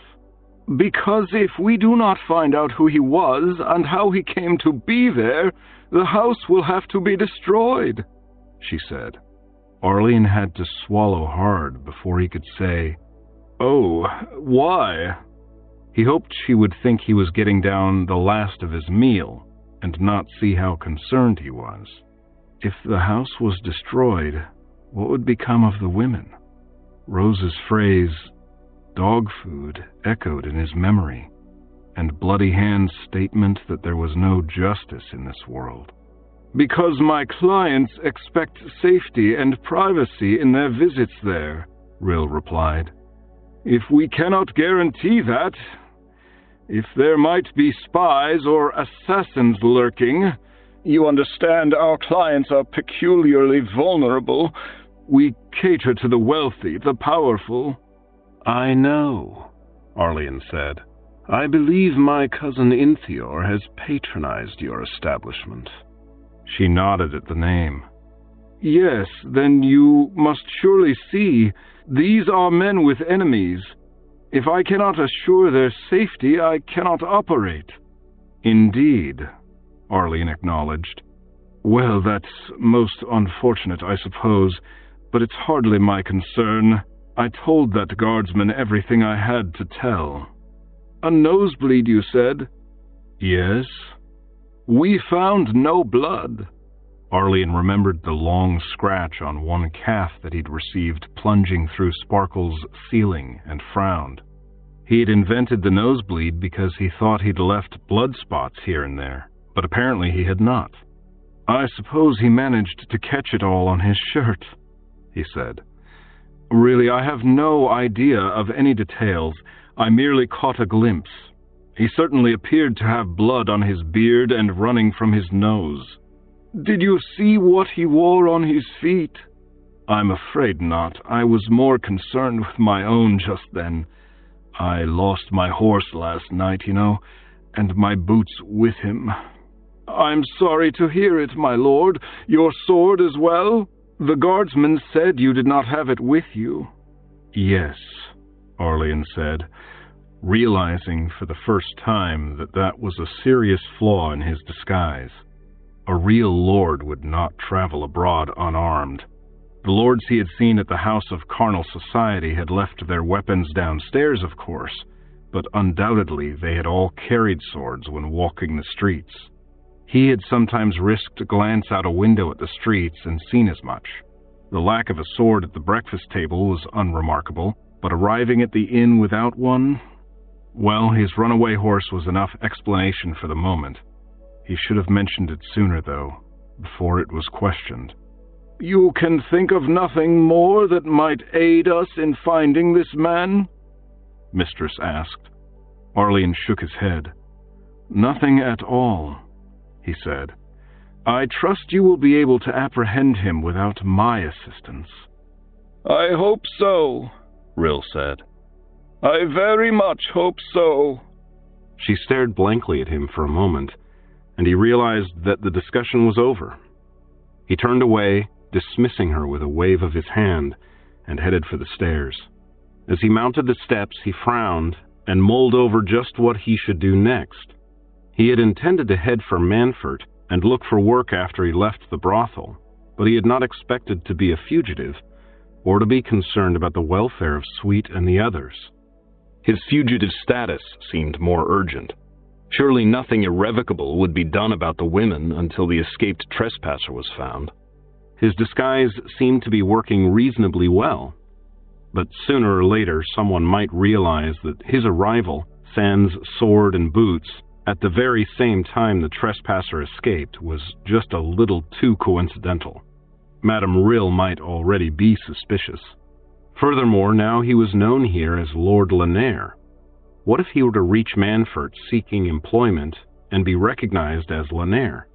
Would he need to maintain this identity for the rest of his life? He didn't mind the name, certainly. After months of answering to Triv, he could scarcely object to a respectable name like Lanier.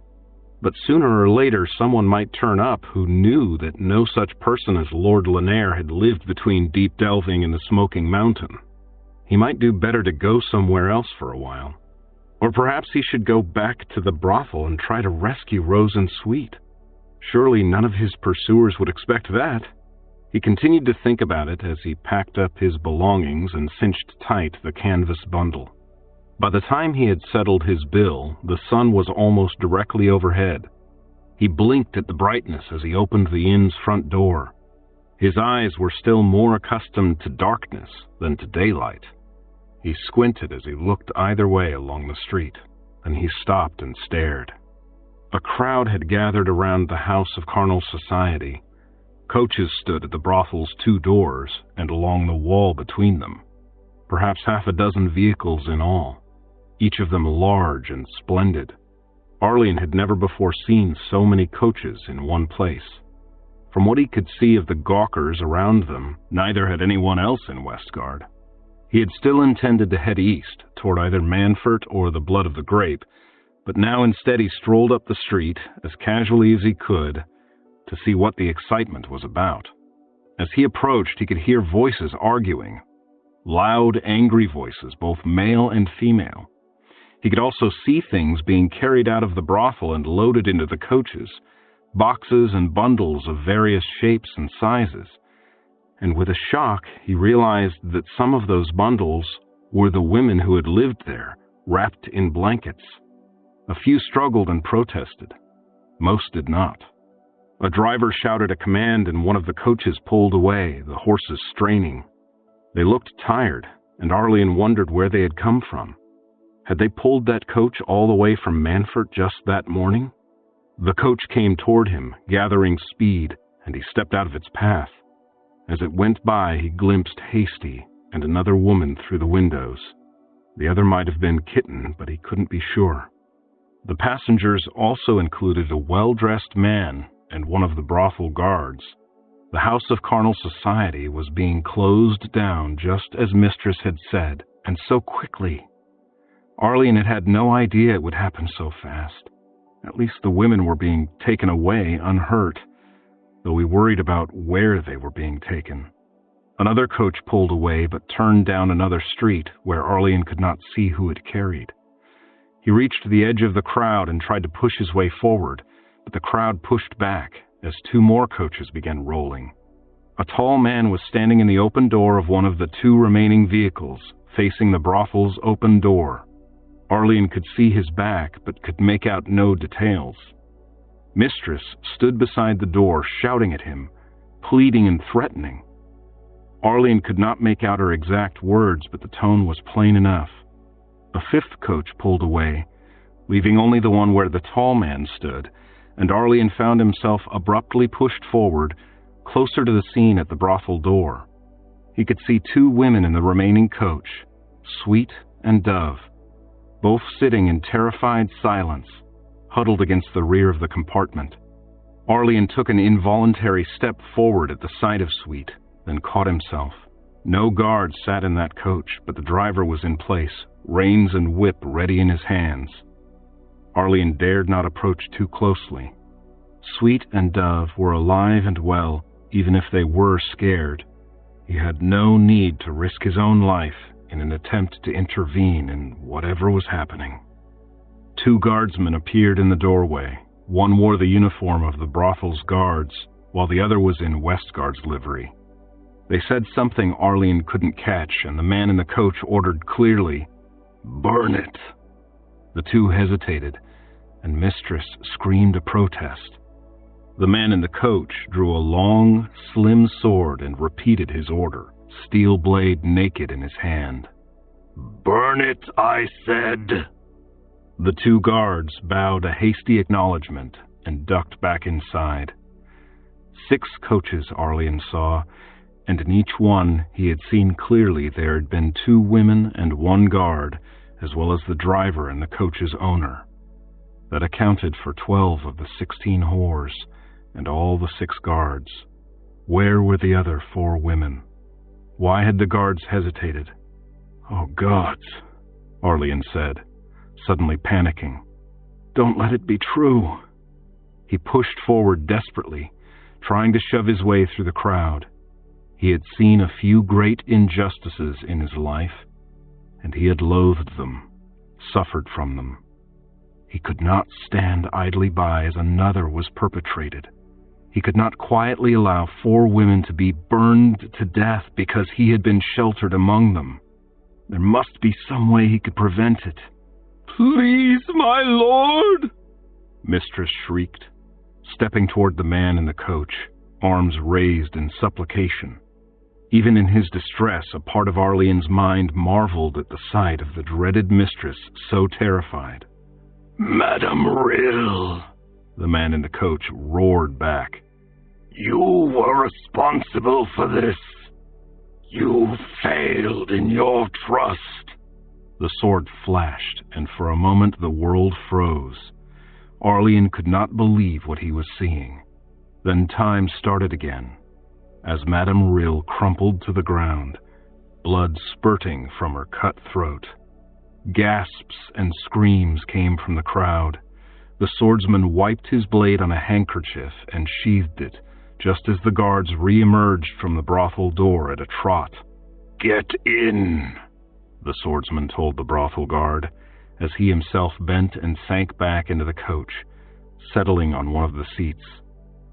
Now, for the first time, Arlene could see the man's face. The coach rocked as the guard climbed aboard and slammed the door, but Arlene saw that face clearly, that beardless face with the scarred right cheek, as if something had once gouged pieces away. "Lord Dragon!" Arlene called, without meaning to, just as Lord Dragon rapped on the coach's ceiling and the driver shook out the reins. No one had heard, so far as he could see. Arlene struggled against the crowd. People were backing away in fear and confusion as Madame Rill lay motionless and bleeding on the street, and wisps of smoke began to trickle from the brothel doorway. The coach started moving, and Arlene stared, torn. He had to stop the coach and get at Lord Dragon. He had to rescue Sweet and Dove.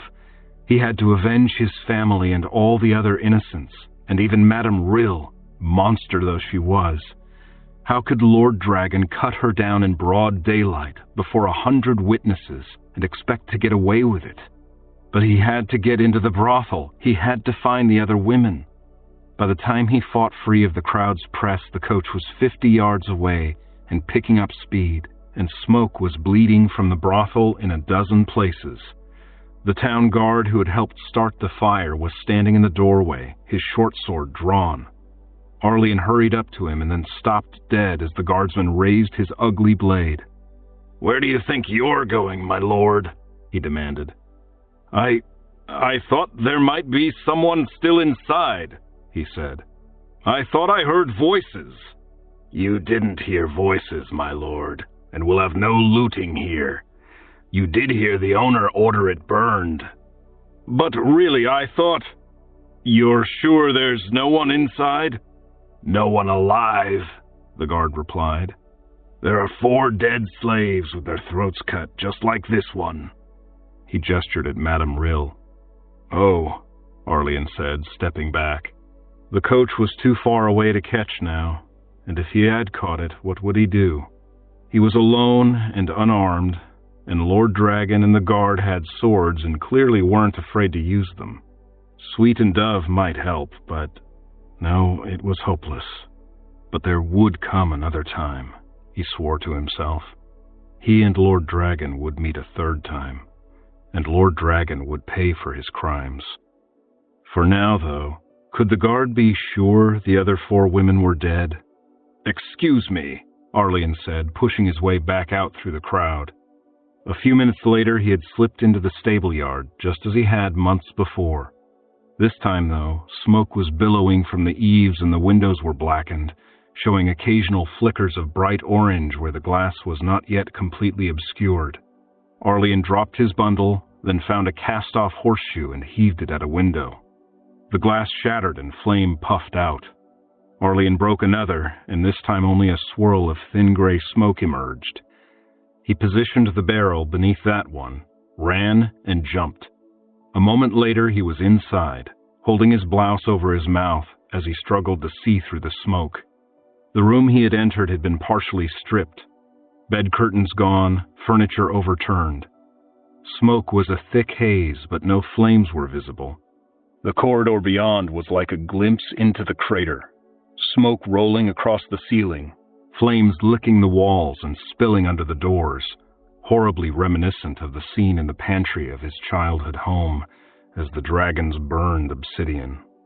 Pushing the memories aside and crouching to stay below the smoke, Arlene hurried to check each bedroom. He found the first corpse in the second room he checked. Silk, one of the oldest of the women. Her throat had been slit from ear to ear, and she lay in a dried circle of her own blackened blood. The third room was empty, and he could go no farther down the passage. The rest of the second floor was awash in flame. He turned and made a quick dash up the stairs to the third, where he found one more body. Rose lay across her bed, naked, head flung back, hair dragging on the floor, blood still trickling down her chin. And the smoke and flame were thickening rapidly. He fled down the stairs and escaped, climbing back out the window and dropping to the barrelhead. The other two were surely beyond hope as well. Coughing and weeping, he jumped to the ground, found his bundle, and stumbled away, bound for the blood of the grape. Chapter 15. At the Caravanserai. Arlene frowned as he looked down at himself. He had put on his fine silk-faced coat as the day had turned chilly, and that looked as elegant as he might ask, but underneath the coat his blouse was soaked in sweat and streaked with smoke, and his breeches were no better. His new slippers were scuffed. The canvas wrapping on his bundle of possessions, which he had not taken into the burning building, was cleaner than most of his garments, despite having been smeared with mud when he first fled. He needed to take better care of his clothes, obviously. He also needed to get more of them. This whorehouse finery was all very well, but not really suited to an active life, and he seemed destined to lead an active life. He really did need to find employment, or some other source of money. He wished that amethysts really were precious. Months ago he had shown one of his larger ones to Sparkle, the brothel's resident, self-taught expert on gemstones, who had declared it lovely but worthless, at least in the lands of man. In distant, possibly mythical Arathai, who could say? Lord Caruvan's gold, on the other hand, would be good anywhere, and Arlene no longer had any compunctions about taking it. Lord Caruvan had been one of the owners of the House of Carnal Society. That undoubtedly meant he had been in one of those coaches and had carried away two of the women. But not Rose. He had left Rose lying there with her throat cut. Perhaps he had had her killed because he had told her where his money was hidden. Perhaps he had simply tired of her, or liked the other two better. Or perhaps Rose had been killed because she had hidden Arlene in the attic above her room, and Caruvan had had no say in it. It didn't matter. Whatever the reason, Rose was dead, and Lord Caruvan was an accomplice in her murder. Arlene intended to collect a blood price if he could, if Lord Caruvan had not thought better of his hiding place and moved the money elsewhere. Taking that money would be a start on avenging Rose. And there were a dozen women to be rescued as well, Sweet among them. Arlene was determined to find and free them all someday. He had no idea where they had been taken. The coaches had left no trails he could see. They were still alive somewhere, though, most probably in Manfort, and in time he would find them and rescue them. The thought of Sweet in Lord Dragon's possession, forced to obey his every whim, haunted Arlene. Somehow the idea of a single master abusing her was even worse than the casual mistreatment she had received from so many in Westgard. Caruvan's gold might be enough to buy the women free. If possible, Arlene promised himself, he would do that and see them all safe before he pursued his revenge. He would have revenge, though. The dragons that had destroyed Obsidian needed to be punished, but they had been acting within their own nature. Looting the ruins was simple greed and understandable, if reprehensible. But Lord Dragon, Lord Caruvan, and the others had killed those 5 women and destroyed the House of Carnal Society on little more than a whim, so far as Arlene could see. Such callousness was beyond his comprehension, and he could not permit it to go unchallenged. The mere thought of it set him trembling. Anything he could do to avenge that crime, anything he would do. Stealing Lord Caruvan's gold, and perhaps using it to buy the women if he could find them, was all he could see a way to accomplish as yet. But he swore the day would come when he would do more, when he would see each of those 6 lords suffer for their evil. If Lord Caruvan's gold financed that revenge, so much the better. Arlian just wished he had some clearer notion of how that revenge might be brought about. As he neared Manfort, he grew ever more aware of the size of the place, and the difficulties he might face in locating and destroying his enemies there. He seemed to see guardsmen everywhere as he drew closer to the city, and was uncomfortably aware that even in his deteriorating disguise as a lord, he was still unarmed and untrained, with nothing to support him but his own wits and the guidance the women of the House of Carnal Society had given him. That hardly seemed enough. He looked up again as he rounded a bend in the road. Manfort was an immense presence ahead of him now. It was built on a hill, and he could see walls within walls rising up the slopes, a maze of buildings and fortifications, towers thrusting up here and there. 1,000 smokes trailed up into the blue springtime sky, and he could make out, directly ahead of him, but still a mile or two away, the tops of the great gray gates. Closer at hand, though, was a square, a place where the road widened into a broad plaza paved with stone. And that plaza was crowded with a variety of wagons, men, women, and oxen. A babble of voices reached him. He frowned. Who were all these people? What was this place? Then between 2 of the taller wagons, he caught sight of a sign at one side of the square. A board on which 2 crudely sketched green leaves, a black line for a stem, and a score of overlapping red circles represented a bunch of grapes, with red drops dripping from them. The blood of the grape. This was the inn where Rose had said Lord Caruvan hid his gold. The wagons and oxen were presumably owned by patrons of the inn. Arlian tucked his bundle securely under one arm, raised his head, and marched forward. The crowd seethed around him. Surely it couldn't always be like this here. Something special must be going on. He tried to catch the words of those he passed. A driver was telling a woman to make sure their daughter stayed clear of certain individuals. 2 men lifting boxes from one open wagon to another were complaining about their weight.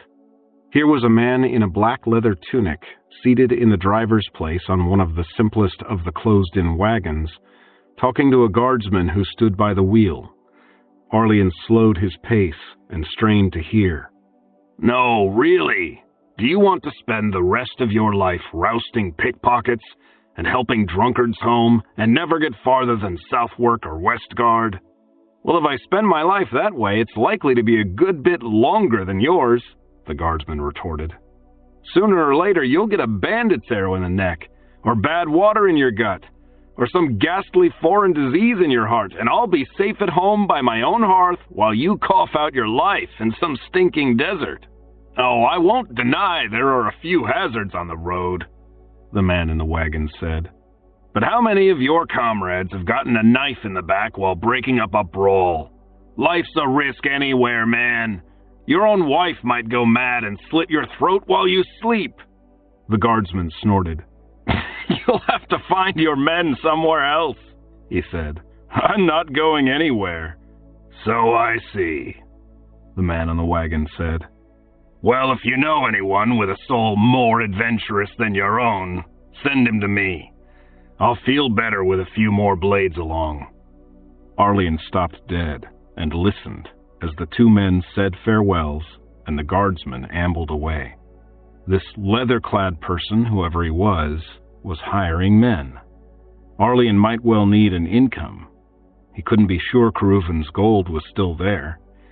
He hesitated, then turned and stepped up to the side of the wagon. Excuse me, he said. The man in black leather had been scanning the crowd, but now he turned around and looked Arlian in the eye. "Yes?" he said. Arlian frowned, trying to phrase his question. The man in black leather mistook the reason for the frown and added, in a tone a real lord might have considered insolent, "My lord." Arlian heard the insolence, but he was hardly about to quarrel with it. He was no lord, not really, and this man was not someone he cared to antagonize.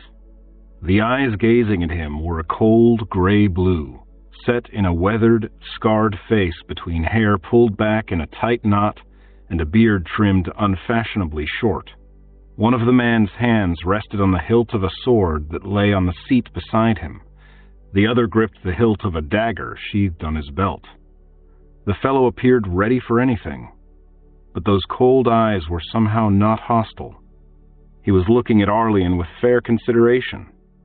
The youth had the impression that this was a man who really saw what he looked at and listened to what he heard, rather than perceiving what he expected to see and hear. "I couldn't help overhearing part of what you said to that guardsman," Arlian said. "My sympathies on your inability," the man said, raising one corner of his mouth sardonically. "I sometimes think the gods erred in not providing a means to close our ears as we close our eyes." Arlian managed a weak smile in return. "Am I correct in believing you are hiring men?" The grip on the dagger hilt loosened visibly. "Not precisely," the man said. "I am aware of someone who is, however." "Ah," Arlian said. "And who would that be? I'd be grateful for whatever you might tell me of the matter." "Would you indeed, my lord?" Arlian nodded. "I am a stranger here," he said. The man in black considered Arlian for a moment. "It is my understanding," he said at last, "that the caravan master has budgeted for 12 guards for this trip, and as yet has hired only 8, myself included. For my part, I don't think 12 any more than adequate, and I'd be glad if he found more." At the word caravan, understanding dawned upon Arlian. The confusion around him suddenly made sense, and old childhood dreams burst into renewed life. He remembered Grandsir's tales of travel and his own desire to emulate the old man. "A caravan," he said. "Of course. And where does it go? What goods does it bear?" "We go east, to the port city of FIREGALE," the man said. "As for what we carry whatever the investors choose to send. But I'd assume you'll find bolts of cloth, jars of herbs, and the like in these wagons." He took his hand off his dagger and waved in a gesture that took in most of the plaza. Arlian nodded. "And you need more guards?" "I'd say so," the man said dryly. "And, well," Arlian wasn't sure what to ask next, and the guard took pity on him. "You're thinking of signing on, then? Seeking adventure in the wide world?"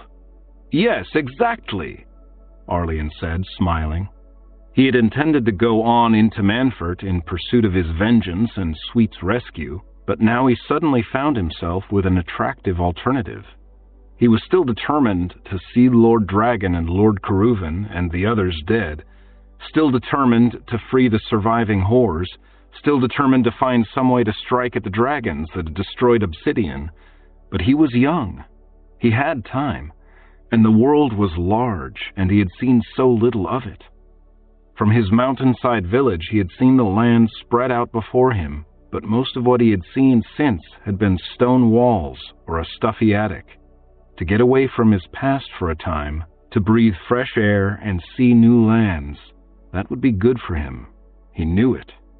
And he would make some money, learn more of life as a free man, give himself more of a grounding before he flung himself at his foes in his pursuit of vengeance.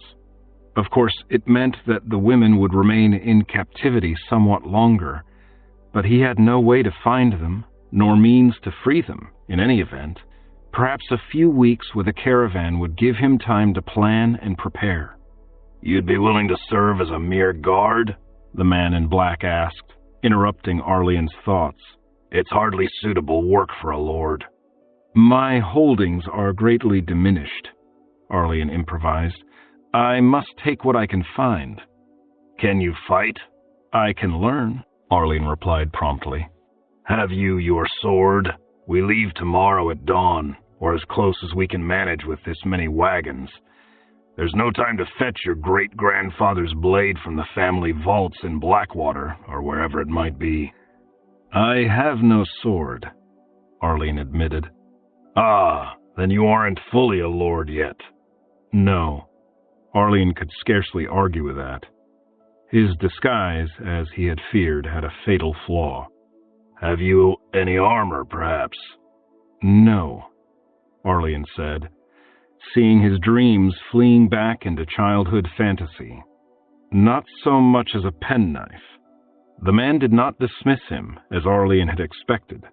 Instead, he stared at Arlian with those intense blue eyes for a moment.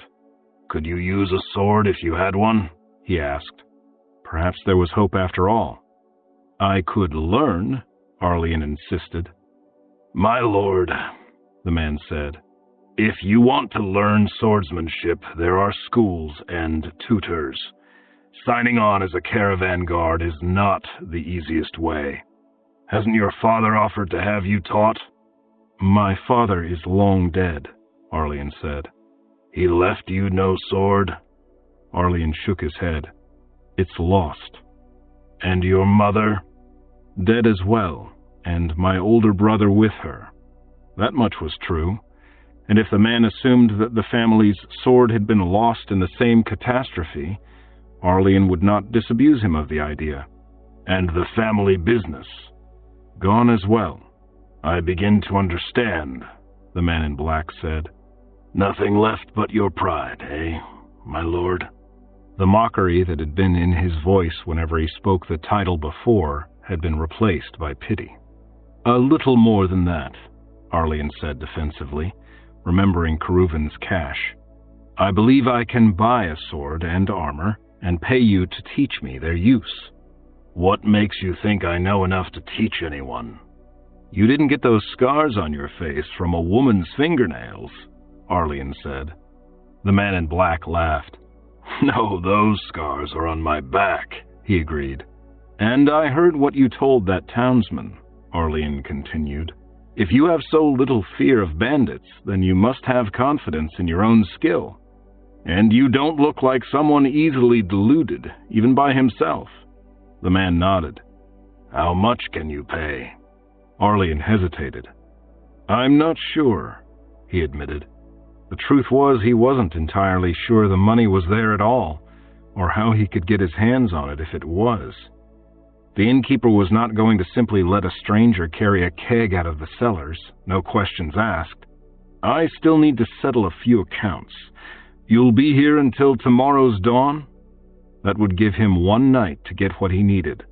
The guard nodded. "But the caravan master may hire all the men he needs before that," he warned. "In fact, I hope he does. I hate traveling with overconfident fools and insufficient defense."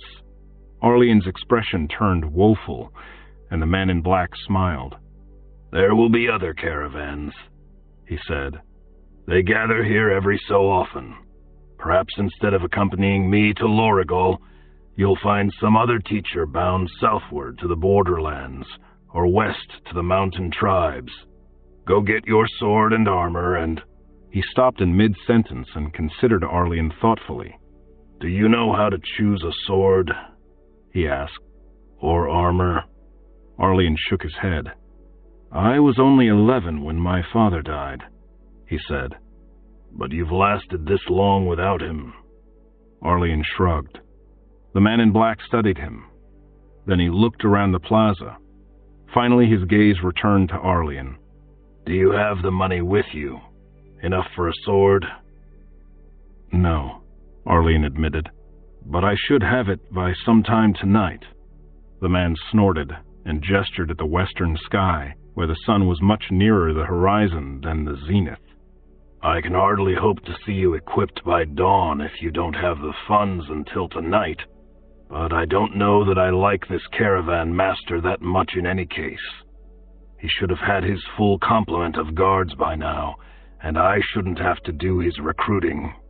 I'll tell you what, my would-be lord, if this caravan doesn't have 12 good men signed on by morning, I'll stay here and take your money and see you properly fitted out, and we'll join the next one that comes along, if it's headed somewhere worth going. Would that suit you? I believe it would, Arlian said cautiously. Indeed, it might prove ideal. If the next caravan did not depart until some days had passed, he might have time to learn some basic swordsmanship from this man. He might be able to rescue the women, and then carry them all away with him when the caravan departed. He didn't want to commit himself too completely, though. He might not be able to get the money at all, and he did not want to be responsible for costing this man his employment. The guard seemed confident that he could find another job readily enough, though, and Arlian didn't doubt it was true. Certainly, had Arlian been hiring guards, this man appeared formidable and experienced enough. Well then, the man in black said, go and settle your accounts, and I'll see you in the morning. And what name shall I give when I look for you? Arlian asked. The guard smiled.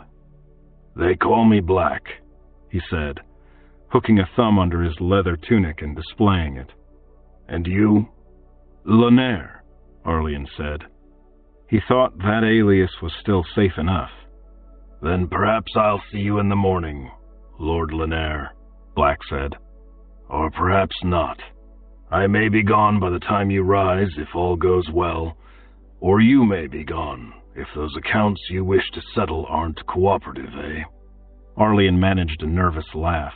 The morning, then, he said. He essayed a quick bow, then turned and made his way through the crowd toward the inn. Chapter 16. The Blood of the Grape.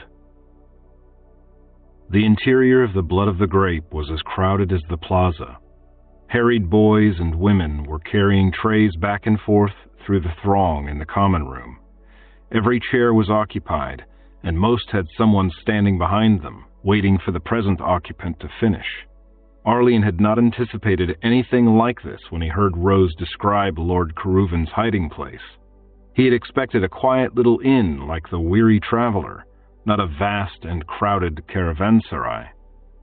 The caravan merchants would surely have made most of their preparations elsewhere, in Manfort, or on their estates, or in the surrounding towns. This was only a final gathering place for the wagons and travelers. The caravan's personnel had certainly gathered, though, and they were obviously enjoying this chance to obtain food and drink in a civilized setting before venturing out into wilder lands. Although, Arlian realized, those lands might not be that much wilder, surely there were other inns, other caravanserais on the roads to the east. The route to Lorigol could be peppered with such establishments, neatly spaced, each one day's journey from the last, at least for part of the distance. If the entire route were safe, there would be no need to travel in caravans in the first place. Arlian knew little of geography beyond what he had been able to see from the Smoking Mountain, or what his grandfather had told him. He had no idea how far Lorigol was from Manfort, or what lay between, or where the ships that sailed from that port might trade. For the first time in his life, that ignorance troubled him. He realized he didn't have any very clear idea how long he would be gone if he signed on to a caravan. That was all matters he could worry about later, he told himself. For now he needed to focus on getting at Lord Caruvan's gold. He looked about, trying to think what he should do next. He had originally thought he would take a room at the inn, though that might have been difficult in any case, since his entire remaining fortune, after settling at the Weary Traveler, consisted of 8 coppers and a tiny silver coin of uncertain value, and then sneak out of his room at night, find his way down into the cellars and carry off the keg, if it was there. That was clearly not going to work. This place was full of people, and even if he could still somehow get a bed, he was sure he wouldn't get a room to himself. He doubted that he could move about the place, even in the middle of the night, without waking anyone. He found himself a corner in which to stand, dropped his bundle to the floor, and watched the crowds while he tried to puzzle out a plan. The steps were easy enough to spell out. He needed to get down into the cellars, he needed to find the keg, and he needed to get the gold out of the inn. He had intended to sneak down into the cellars by night, but it belatedly occurred to him that he might not have been able to do so in any case. The cellars were probably kept locked. If so, his original scheme wouldn't have worked at all. He was vaguely aware that there were ways to open locks without the appropriate keys, but he certainly didn't know any of them. That might complicate matters. At present, he didn't even know where the cellar door was, but that would be easy enough to remedy. He could just follow one of the servers. Once in the cellars, finding the keg should be fairly easy. How many kegs marked sour wine would there be? But getting it out through a crowd like this would not be so simple. He could not possibly hope to get it out unseen. For a moment he considered ways he might simply carry it out openly. Could he claim to be Lord Caruvan's representative, come to fetch it? No. The innkeeper would surely demand at least a letter from Caruvan, and there might well be a prearranged password, or some other means of verifying his right to the keg. Could he switch it with another keg, and claim that he was a merchant in the caravan and it was his own property? No, there would almost certainly be paperwork of some sort. He couldn't expect to get away with that. Carrying a keg out openly wasn't going to work. Someone would want to know who he was and where he was going. It would take an incredibly audacious thief to simply walk in and carry a keg away, but it wasn't impossible that it had been tried. He'd been successfully audacious back in Westgard, but he couldn't rely on it. Besides, how big was this keg? How far could he carry it? Where would he take it? Would the innkeeper notice that it was gone? Then a thought struck him. He didn't really want the keg at all. He wanted what was in it. Suppose he were to knock the bottom in, take out the gold, and leave the empty keg where it was. A real keg of wine would make a mess, but gold wouldn't leak out on the floor. He had no tools to stave it in, but there would probably be something he could use down in the cellars. There must be something down there to tap the barrels of ale, after all. He prodded his bundled belongings with one toe. He had only a tiny purse, one intended for a woman, that Sweet had given him. That would surely not be big enough for the booty he was after. He had no proper sack or chest, but he ought to be able to find something he could wrap the gold in quickly. One of his shirts, perhaps. If he knotted the sleeves, then tied the collar shut, or just used the sleeves as sacks, that might work. He might not be able to fit all the gold at once if the keg were actually full, but that hardly seemed likely. Then another better thought struck him. He had another pair of stockings in addition to those he wore. He could use those as sacks. They might not hold very much, but then he didn't know how much was there. He just needed to get into the right part of the cellars and to be left alone there for a moment or two. He considered the crowds, then knelt, opened his bundle, found the hosiery, and tucked it into the waistband of his breeches. Then he rolled his belongings back up and replaced the belts. The next step was to hire an accomplice. He stood again and scanned the crowd. Then he stepped back to the door and looked out at the plaza. He saw no promising candidates inside, but outside there were several children scattered about in various attire. Some were helping load wagons or running back and forth, but a few were merely standing and watching. Arlene made his way toward a group of these, 3 of them, 2 girls and a boy, the oldest no more than 10, all 3 of them wearing little more than rags. As he drew near, one of the girls happened to glance in his direction, and he caught her eye and beckoned. She quickly slipped away from the others and came near him, but stopped out of reach and looked up at him warily. She was no more than 8, he judged, and woefully thin and dirty. "Good evening," Arlene said cheerfully. "Would you be interested in earning a little money?" He held out one of his coins. She nodded enthusiastically. Arlene knelt, bringing himself down to her level as he fished 2 more coins and added them to the first.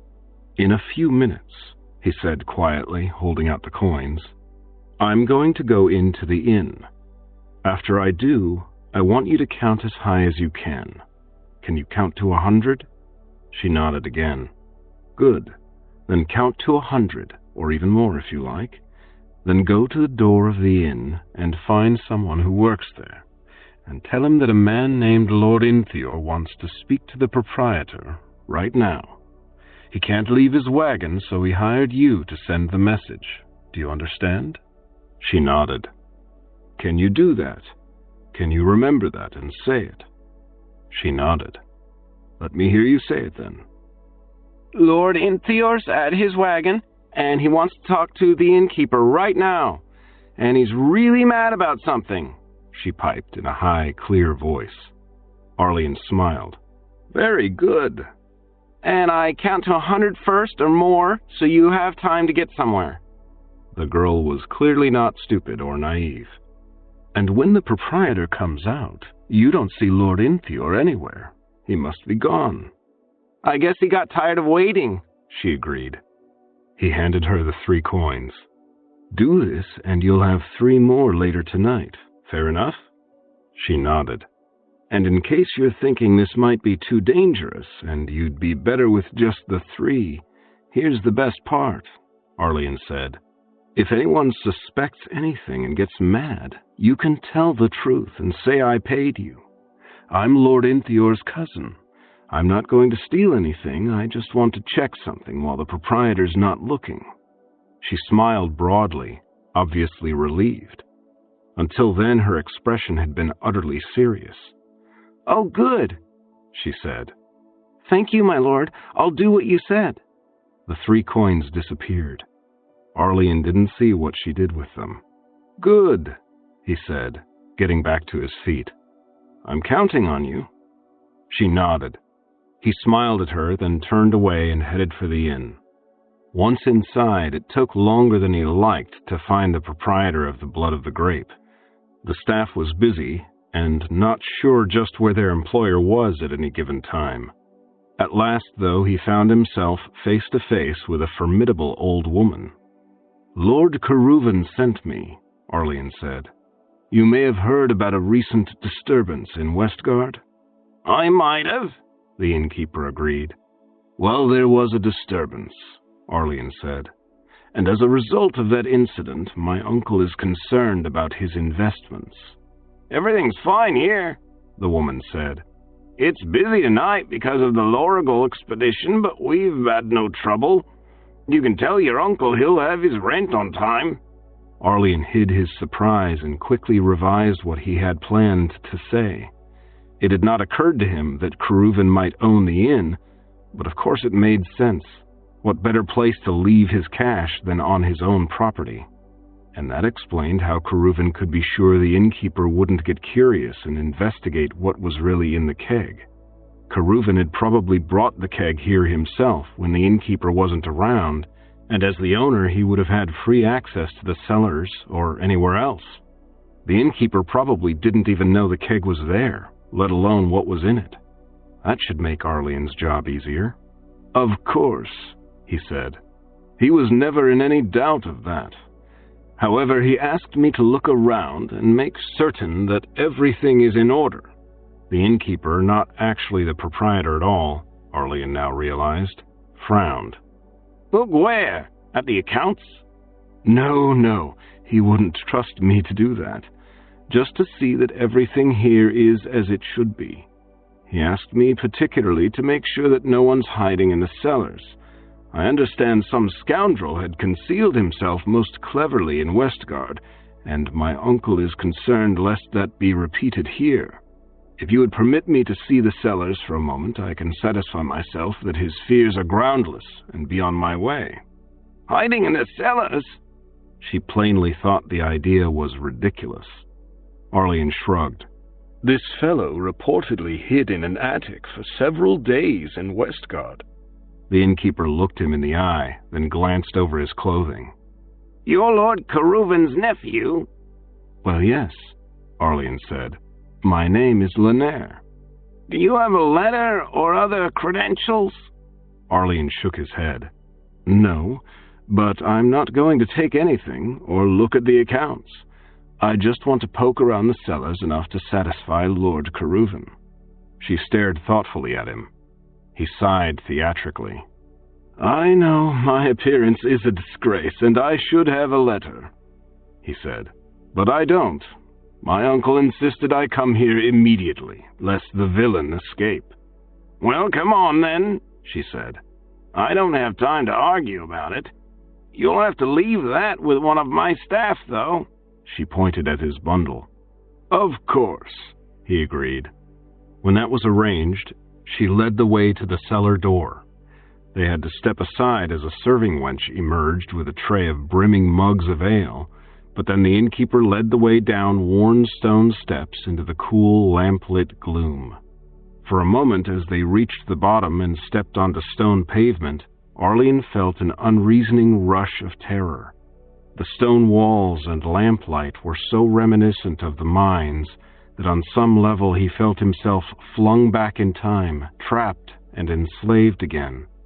Then he recovered and looked about with interest at the barrels that lined either side of a passage ahead. In addition to wall-mounted fixtures, a shelf mounted between two barrels held 4 brass lamps similar to those used in the mine, all lit. The innkeeper took one of them down and led the way along the passage between the 2 rows of barrels. "Beer and ale and cider on that side," she said, waving to the left where a dozen huge, tapped barrels were racked side by side against a stone wall. "Then the ordinary red and white over here," indicating the right, where 9 or 10 smaller barrels, only 2 of them tapped, formed a barrier separating the passage from the unlit remainder of the cellars. 2 gaps in the row provided access to that dark space beyond. Arlian nodded as he maneuvered past a serving maid drawing ale from a barrel, noting that a tap, a corkscrew, a hammer, and a crowbar hung from hooks below the shelf of lamps, each tool on a leather thong. He stooped to glance under the framework supporting the barrels, acting out his ruse of searching for a concealed fugitive. He had expected the innkeeper to turn to the right and take them through one of those gaps in the line of barrels into the main part of the cellars, but she did not. At the end of the passage stood a heavy wooden door. The innkeeper marched directly up to it. She transferred the lamp to her left hand and fished a key from her pocket with the right to unlock it. "The superior wines," she said as the door swung wide. The room beyond was unlit, perhaps 15 feet square, with only the single entrance. All 4 walls were lined with wine racks, most of them full. Some of the bottles were clean and new, others gray with dust and cobwebs, and others at every stage between. Wooden cases holding more bottles were stacked chest-high in the center of the room, leaving only a narrow walkway around the sides. "No one in here," the innkeeper remarked. Arlian, still acting out his role, insisted on stepping inside and tapping on the walls and floor and several of the boxes. The innkeeper waited impatiently while he played out the charade. They emerged from the wine vault. Arlian waited while the innkeeper carefully locked it.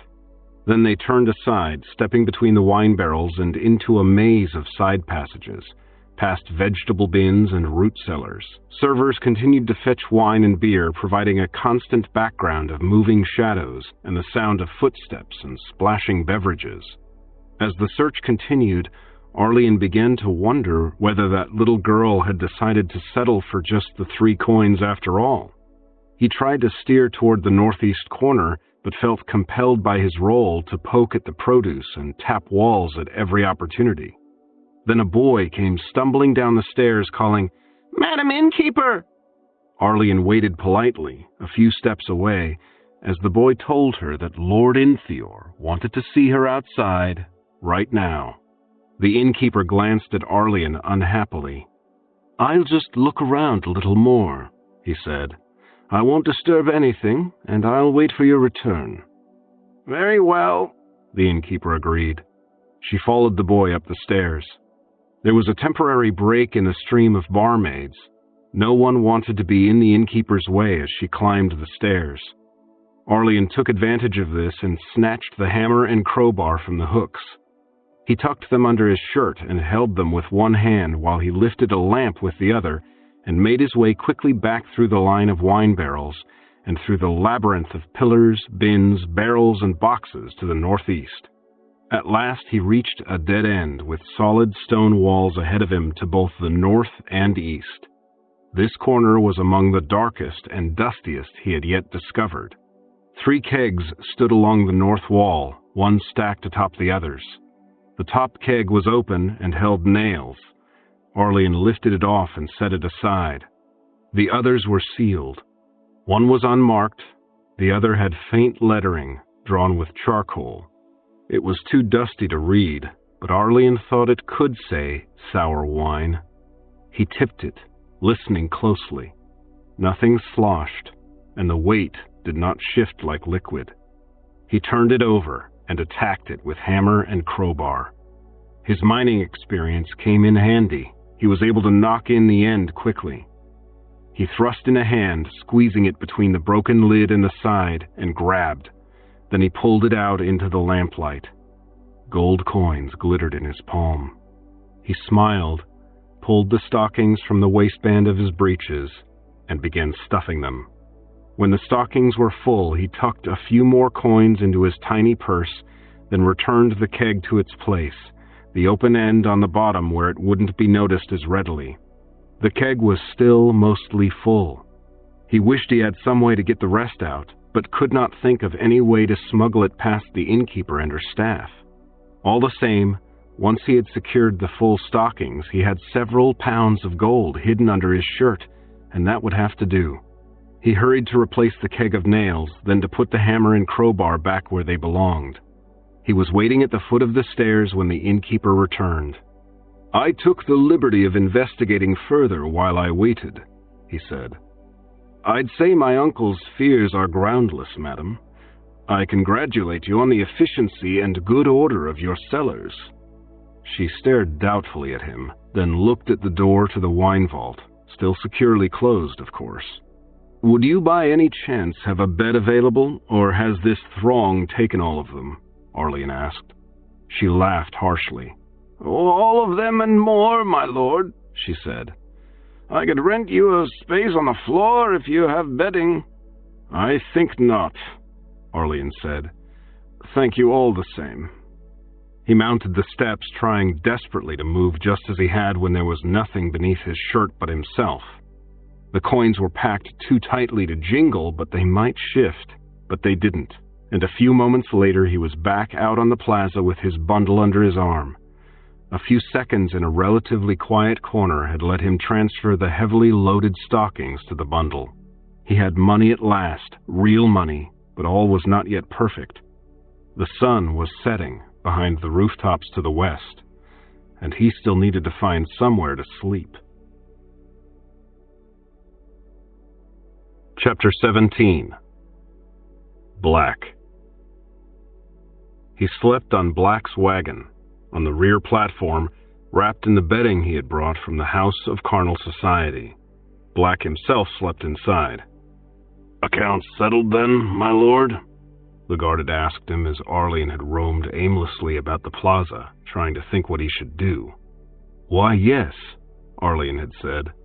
"Quite successfully." "The caravan master's yet to find another man who knows one end of a sword from the other," Black said. "I think I may be able to help you with those purchases after all." "Excellent," Arlian had said. "Now, if only you could help me find a bed." "Can you pay?" And it had been as simple as that. He was awakened not by Black, nor by preparations for the caravan's departure, but by a rude shaking. He opened his eyes to find the little girl standing on the wagon's step, looking down at him. The sky behind her was just turning pale in preparation for sunrise. "She says you owe her money," Black said from the wagon's door. "Indeed I do," Arlian agreed, as he blinked sleep from his eyes. 3/10 of a ducat, I believe." She nodded silently. Arlian sat up and found his purse and extracted the promised coppers. He was pleased to see gold coins glittering in the morning light, reminding him of the previous night's adventure. On an impulse, he pulled out the smallest gold coin he could find and gave that to the girl as well. "Thank you," he said. "Your timing was impeccable." "And they didn't even ask me anything when they couldn't find Lord Inthior," she said cheerfully. "They believed the whole thing." "That's just as well," Arlian said. "It keeps matters simple." He patted her shoulder and watched as she climbed carefully out of the wagon and ran off. He wondered whether the innkeeper had really believed the story. It might be unwise to let her see him again this morning. "I take it your business went well last night?" Black remarked, watching her go. "Reasonably well," Arlian agreed. "If you'll pardon me, I'll go see whether our friend the caravan master was equally fortunate." "Of course," Arlian said. He squeezed to the side so that Black could descend the step to the ground. Black locked the wagon's door, then stepped past his guest and headed away. Arlian watched him go, curious as to just where the caravan master was. Black, however, almost immediately disappeared around the corner of another wagon. Arlian hesitated, unsure what he should do. He looked out across the plaza. Men and women were rising, going about the business of making their wagons ready. On all sides, oxen were being led into position and hitched in place, awnings furled, cargo strapped down. Arlian watched the bustle for a moment, wondering whether he should perhaps ride out with these people, even if Black did not. Though he had nothing to trade but gold, no skills to offer. On the other hand, perhaps whatever Black did, he should just go on into Manfort in pursuit of Lord Dragon and the 12 surviving women, and those looters who had accompanied Lord Dragon in picking Obsidian's bones, and the 5 other lords who had so casually participated in the destruction of the House of Carnal Society and the murder of 1/4 of its inmates, and information about the dragons themselves. Manfort would unquestionably be the best place to start any attempt to track down and destroy the 3 dragons that had slaughtered his family. Sweet was probably somewhere in Manfort. Rose was dead, but Sweet and Dove had been carried off alive. But finding them in that great metropolis and freeing them from Lord Dragon would take time and skill and whatever other resources he could muster. Perhaps, rather than heading directly into the city, he should stay here and see if he could find a way to get the rest of that gold. But Black had offered to help him buy a sword and learn to use it, and he shouldn't be hasty in passing that up. "Stay then, blast you!" someone bellowed, disturbing the peaceful scene. Arlian saw a dozen people start, and a cat jumped from somewhere and dashed for cover at the sound. "We've 9 brave men and true, and that's more than enough." Arlian smiled wryly. It appeared Black would not be traveling with the caravan after all. He got to his feet and brushed himself off. A moment later, Black reappeared, frowning slightly. Another man walked beside him, a big, black-haired, bushy-bearded fellow in brown leather, with a sword on his hip. "My lord," Black said as he approached, "I must ask you to remove yourself from that wagon." Startled, Arlian gathered up his bundle and climbed down. "Is there a problem?" he asked. "It would seem that I will not be going to FIREGALE with these gentlemen," Black said. "And this wagon is the caravan's property rather than my own. So I am required to turn it over to Bone Crusher here forthwith." "Ah, I see," Arlian said, stepping out of the way. "Do you indeed?" Black said as he mounted the step. "And they say today's young men have no understanding of the deeper issues." He vanished into the wagon's interior. Bone Crusher waited on the ground, standing a foot or 2 from Arlian's side. Arlian looked him over and decided against any attempt at conversation. Half an hour later, the ox-drawn wagons of the caravan were moving slowly out the eastern side of the plaza, one behind the other, while Arlian and Black, also headed eastward, walked easily past them. Black's belongings, intended to keep him adequately supplied for the trip to FIREGALE, were in an immense pack he carried on his back. As they walked, Black cast a glance backward at the wagon he would have driven had he stayed with the caravan. It had not yet begun to roll. Bonecrusher stood on the driver's seat, exhorting the other guards to get themselves and their possessions aboard quickly. "I wish them well," Black remarked. "but I can't say I'm impressed. That wagon should be at the front of the column. If I were driving, it would be at the front, and any guards who weren't aboard it or astride horses would ride with the master." Arlian asked, "What does it matter, so close to Manfort? Surely there are no bandits here." "It's a matter of discipline, lad. You must keep order, or the caravan isn't a caravan so much as a lot of wagons that just happen to be traveling in the same direction." Arlian blinked. He had more or less thought of a caravan heretofore as a lot of wagons that just happened to be traveling in the same direction. No, he corrected himself. He had thought of it as a lot of wagons traveling together, and he now saw that that really wasn't the same thing. Black's distinction was important. He remembered times in the mines when teamwork had been important, when the miners had had to work together, not just in the same place. "I see," he said. "You want everyone to know his place and stay in it, so that everyone will know where to be and what to expect if they do find trouble later." Black glanced at him. "You're quick," he said. Arlian shrugged. "Or maybe I'm just accustomed to fools," Black said with a shrug of his own. Arlian smiled a little to himself.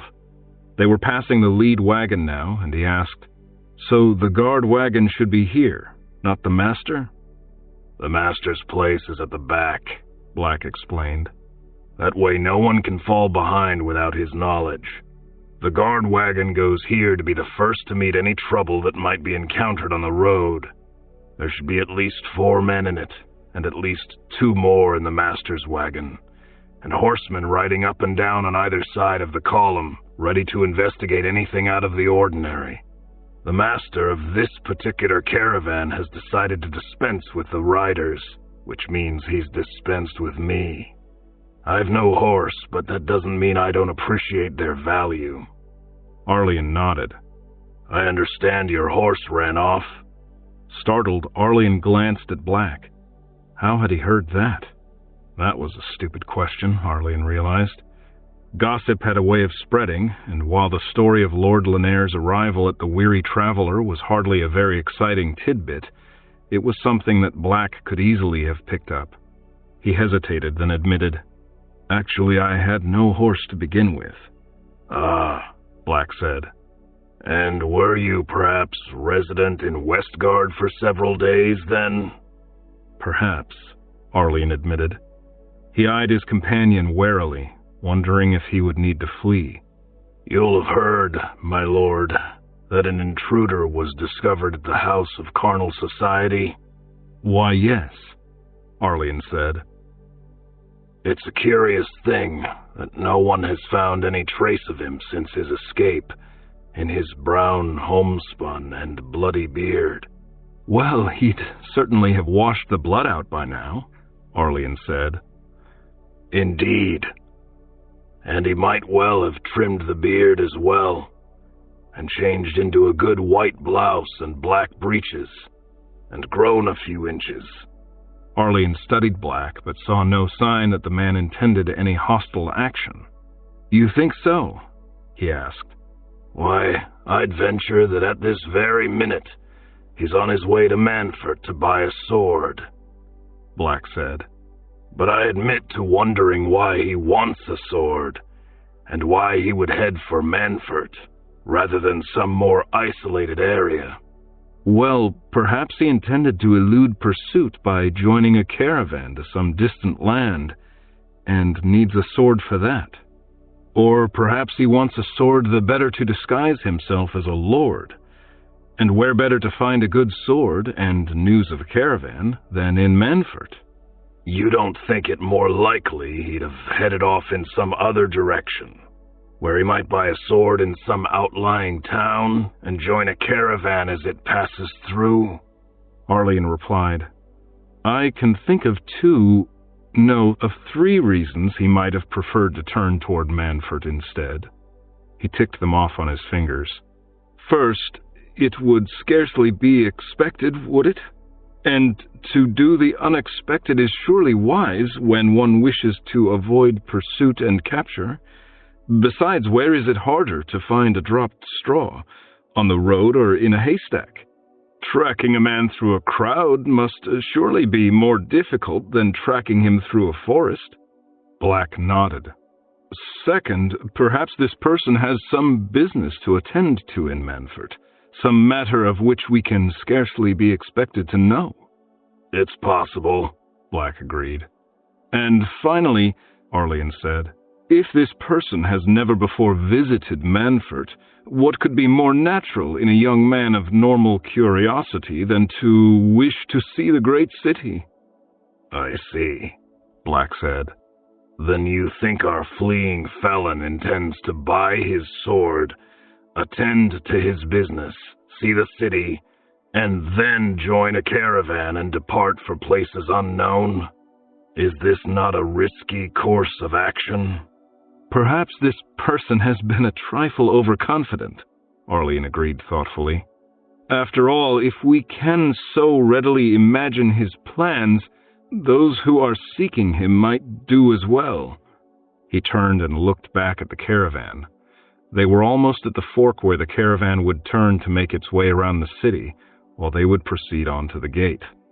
Do you suppose this young man might have acquaintances who would hide him in the city?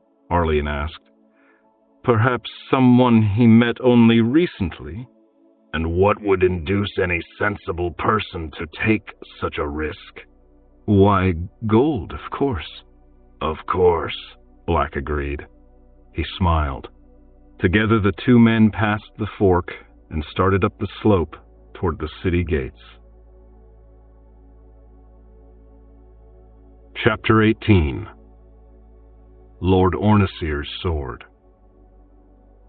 It should balance about here, Black said, resting the sword across 2 fingers.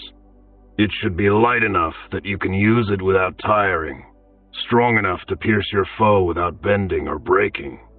He tossed the weapon in the air and caught it in one hand. The hilt should fit your hand comfortably, he said. Remember that a good sword is a tool, something to be used. It's not just for show. Lordlings such as yourself sometimes forget that.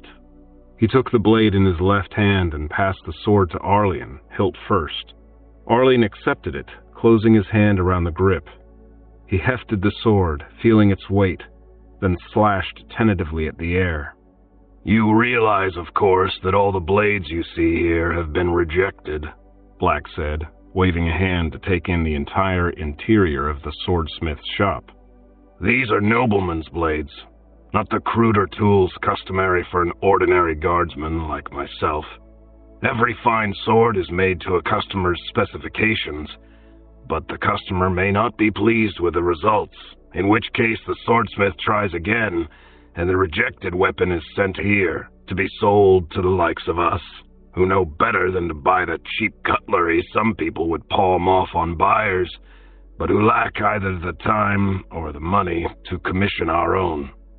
Arlian looked at Black, startled, but before he could reply, the swordsmith spoke up.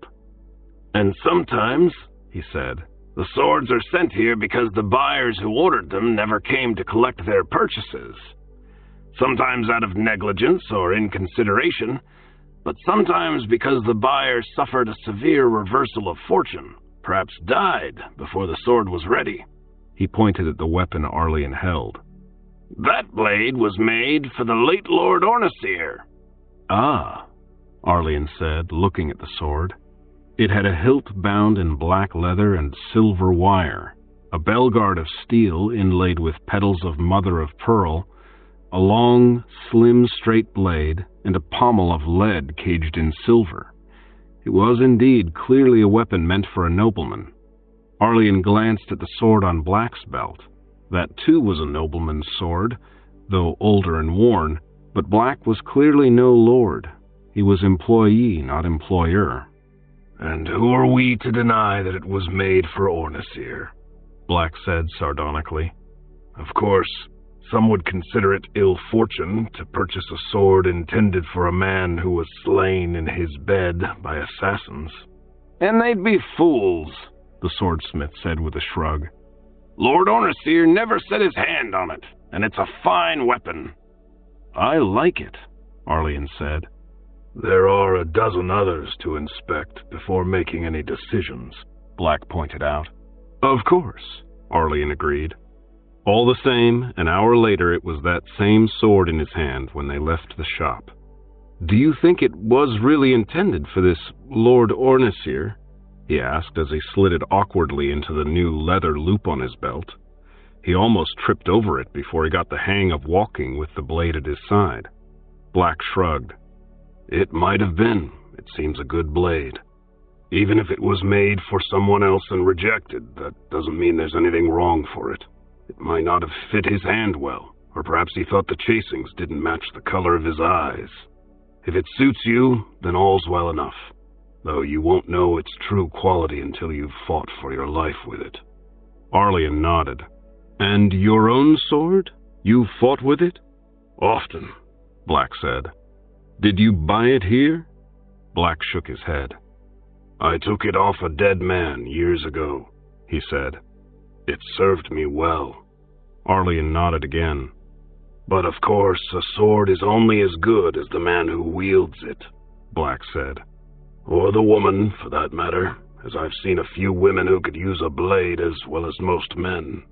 He pointed at Arlian's new acquisition. That's truly a lord's sword you just bought, and a good one. But even if it's the finest blade ever forged, I'd rather face you with that sword than a real fighter with a butcher knife any day. Arlian grimaced. I know, he said. He looked up the street ahead. They were in Manfort, and the city was still strange and new for Arlian. It smelled of smoke and sewage and baking bread, and when the wind was right or he walked the right streets, he could smell the tanneries and dye houses along the eastern wall. Mangy dogs and wary cats foraged in the gutters and alleys, and crows circled overhead or roosted on rooftops. But except for the overcast sky, Arlian thought he was nearly as enclosed in stone as ever he was in the mines of deep delving. The bustling streets and squares were all paved, either in cobbles or flags, and lined with shops and houses, 2 or 3 stories in height, all built of stone and roofed in tile. Since passing the gate, he had seen not a single exposed timber nor thatch, nor anything green and growing. He had remarked on this, and Black had told him, Stone doesn't burn. Dragons spit flame. This place was built as our fortress against the dragons. You will find plenty of wood and other tinder inside, but not out in the open. He had nodded up the hill. In the upper city, the great lords have torn out pavements and buildings to put in gardens here and there, but the common folk down here are happy with the stone. Manfort was also vast. The streets wound on as far as Arlian could see in every direction, though that was not far, given the curving streets, high stone walls, and overhanging upper stories. They had stopped at Black's rented room to deposit their belongings, startling the landlady who had thought Black was gone with the caravan. Arlian had been thoroughly lost by the time they reached the place. The city was a maze, and while Arlian was sure he could learn his way around quickly enough, he knew he was not yet ready to attempt to find Lord Dragon or his captives. And he knew he was not yet ready to fight Lord Dragon. He remembered the speed and ease with which Dragon had drawn his sword and cut Madame Rill's throat. He thought he could manage something not too greatly inferior against an unarmed foe, but he had the imagination to see that matching the attack was not enough. He saw that he must also defend himself against such attacks, and he knew he could not possibly do so effectively. Maybe I should have had a sword made new, he said. Any advantage he could buy, he wanted. It wouldn't make much difference, Black said. It's how you use it that really matters. A new sword would be more expensive and would take at least 10 days, probably more. I thought you wanted to find another caravan as soon as possible, and one might form by then. I intend to join the first one I can." "Oh," Arlian said. "Besides, there's no reason to think one made for you would be any better, and you don't yet know enough to be able to say what would work best for you. Not to mention that the chances are good that if you're serious about learning to use it, that sword will get broken at some point in your training." "Oh," Arlian said again. Even this leftover sword had cost more than he had ever imagined a simple piece of steel could cost. And now Black was saying it might break? He obviously still had a great deal to learn. "Now, most of the lords don't bother with armor," Black said, changing the subject. "After all, if you use your sword only to punish unarmed subordinates, or in formal duels, or to defend against assassins who will have done their best to catch you unprepared, armor really isn't going to be worth the discomfort and expense. However, we lesser mortals who carry weapons for money can expect to encounter bandits or other unfriendly folks who are very definitely armed, have no interest in formalities, and who haven't the patience of real assassins. They may be using clubs or cutlasses, arrows or arbalests. Their armament tends to be quite varied and imaginative. A well-padded helmet can save your life when escorting a caravan. A mail shirt or breastplate is heavy, but turning an arrow is worth a little weight." "Of course," Arlian agreed. "And therefore let us visit the armorer around the corner here," Black said, taking Arlian's elbow and turning him. Caught off guard, he almost collided with an old woman before getting himself headed in the right direction. The swordsmith's shop had been spare and elegant, the walls draped in cloth, the smith's forge and workshop hidden away in the back. The armorer's shop was a startling contrast, crude and cluttered, with weapons and armor stacked everywhere, and a rough wooden workbench standing in the very center. Arlian was amused to see a rack of swords. Surely these were the cheap cutlery Black had mentioned. They were shorter and heavier than the weapon he now wore on his belt, with broader blades, some of them curved. He picked one up and hefted it, while Black spoke to the armorer. He felt the blade, tried to flex it. The feel of the metal was different, with little spring to it. This was clearly inferior stuff. He suspected that it would be easy to notch, bend, or break a sword like this. "My lord!" Black called, and Arlian started. He put the sword back on the rack and turned his attention elsewhere. 2 hours later, the two men finally emerged from the shop. Arlian carrying a bundle that contained a mail shirt, a helmet, a set of greaves, and 3 assorted blades.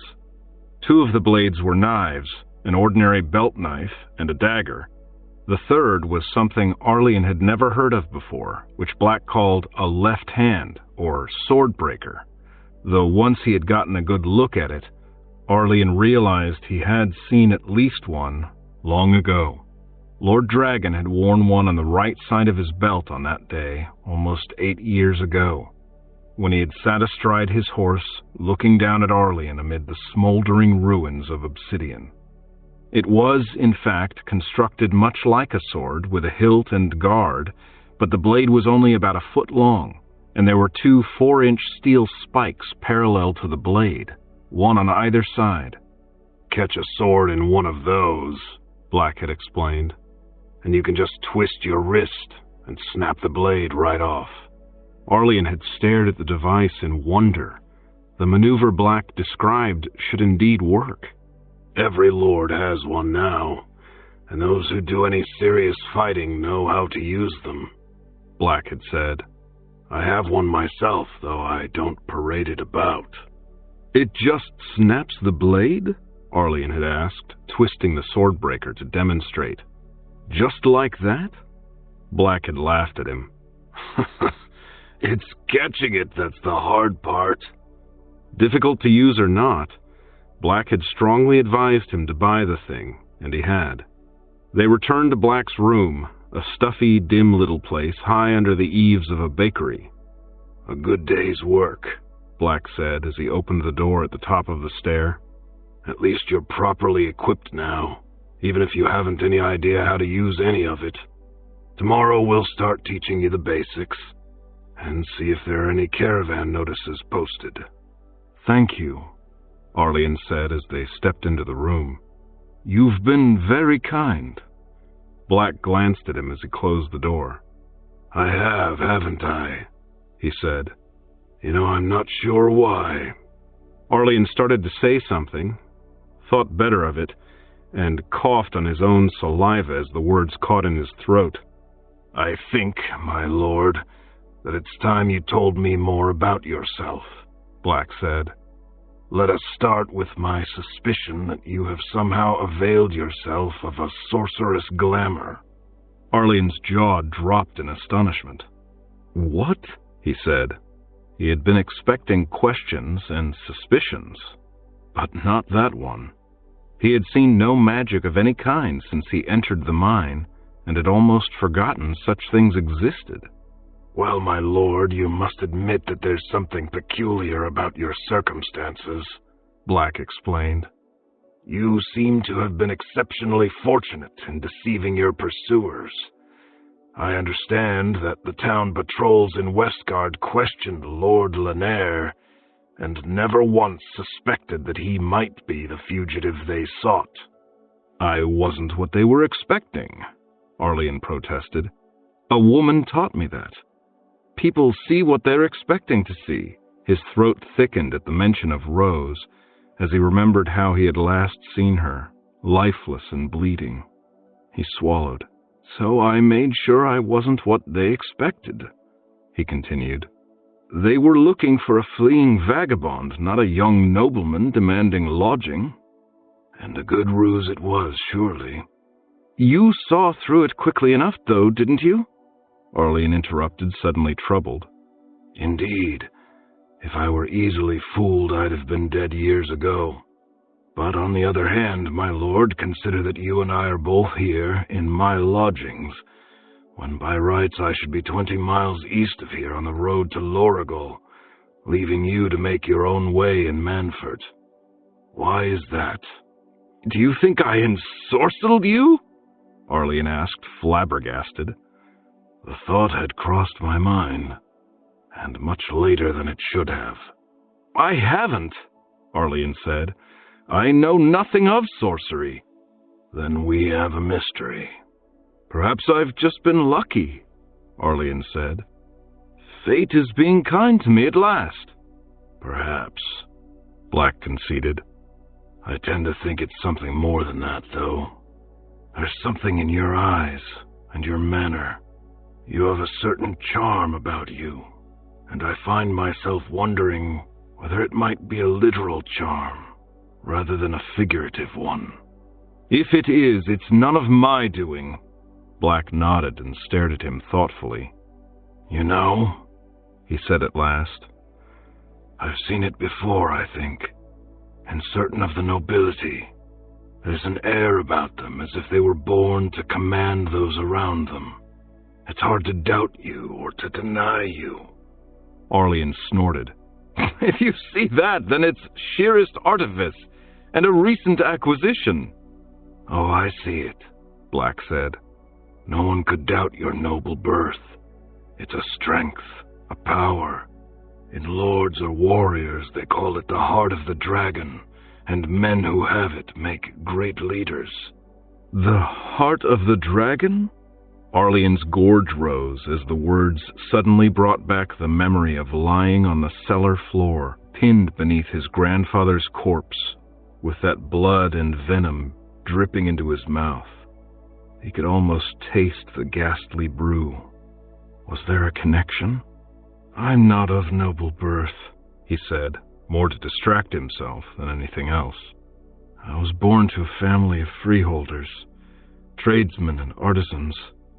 "Oh?" "They're all dead," Arlian said. "I was sold into slavery. Yet you look every inch a lord. I was taught to look like one and act like one, Arlian said, by women, and they're dead now, some of them, or gone. He thought of Sweet carried off in Lord Dragon's coach, and wondered where she was.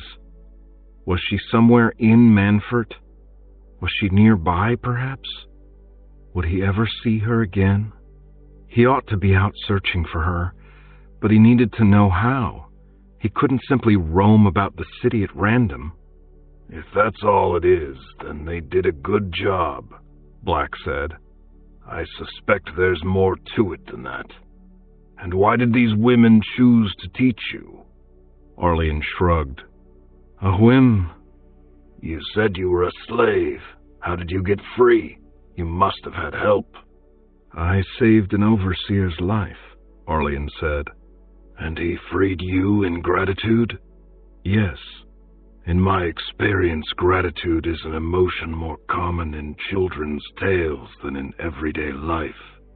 Arlian frowned and said nothing. It seems to me that whatever else may have happened, there is something about you that prompts others to your aid, Black said. You say it's not sorceress. Very well, I believe you. Nevertheless, call it nobility or the dragon's heart or the urging of fate. I think it's real. Arlian remembered the taste of his grandfather's blood. Perhaps it is, he said. It's not of my choosing, but if it aids me in the pursuit of my destiny, I'll not quibble. You think you have a destiny, do you? Black asked. Arlian glanced at him, expecting to see sardonic amusement in his face, but found only a thoughtful expression. Yes, Arlian said. Or at any rate, I have sworn an oath I mean to fulfill, if it takes all my life. And what would that oath be? To destroy the dragons who destroyed my village, and to bring justice to others who have wronged me and those about me, Arlian replied. Black stared at him silently for a moment. Dragons, he said at last. Yes, Arlian said defiantly. He knew that his oath sounded stupid, a child's overblown fantasy. No one had ever killed a dragon. Still, he intended to try. Your home was destroyed by dragons? 3 of them, Arlian said. I saw them. You speak our tongue like a native, and you're too young to be from Starn in the Sandalwood Hills, Black said. So you must mean Obsidian on the Smoking Mountain. Yes, Arlian said. He swallowed. It was odd to hear that name again after so long. Was your family there? My parents, my brother, my grandfather, Arlian said. And you? Where were you? I was there, Arlian said. I hid in a cellar. Looters found me and sold me to the mines in Deep Delving. So you saw the dragons? Arlian nodded. I looked one in the eye, he said, before I hid. Perhaps that's it then, Black said contemplatively. You looked death in the eye and lived. Perhaps that's what it is. He frowned. But I've faced death at times, and while it changed me, I haven't the dragon's heart as you do. Maybe it's the dragon itself that makes the difference. He sank into silent thought for a moment. Then he roused himself and said, And you're resolved to waste your life hunting dragons? Then why come to Manfort? Many reasons, Arlian said. First, where better to go to learn about dragons? This is where men first defied them, isn't it? True enough, Black agreed. The secrets are still kept secret, though. Then I'll still learn them somehow. Black nodded. And another reason? I need to know more about everything if I'm to have any chance of success, Arlian explained. And where better than Manfort? Exactly. You seem to be more concerned with learning the sword than with sorcery, though. And surely magic is your best chance against dragons. I'm leaving the dragons until last, Arlian said. I'm not a complete fool. I know I probably can't kill them. I intend to try, but I know I'll probably be killed myself. So I'm going after the others first. Others? The looters, Arlian explained. Lord Dragon and the 6 he brought with him. He shuddered at the memory. They took me from the ruins before I'd had a chance to mourn. They sold me as a slave. They took everything we owned that the dragons hadn't destroyed. The obsidian, my mother's jewelry, even the cheeses from our cellars. They'll pay for that, and payments long overdue. By 8 years or thereabouts, Black agreed. Now that's a goal I can believe in.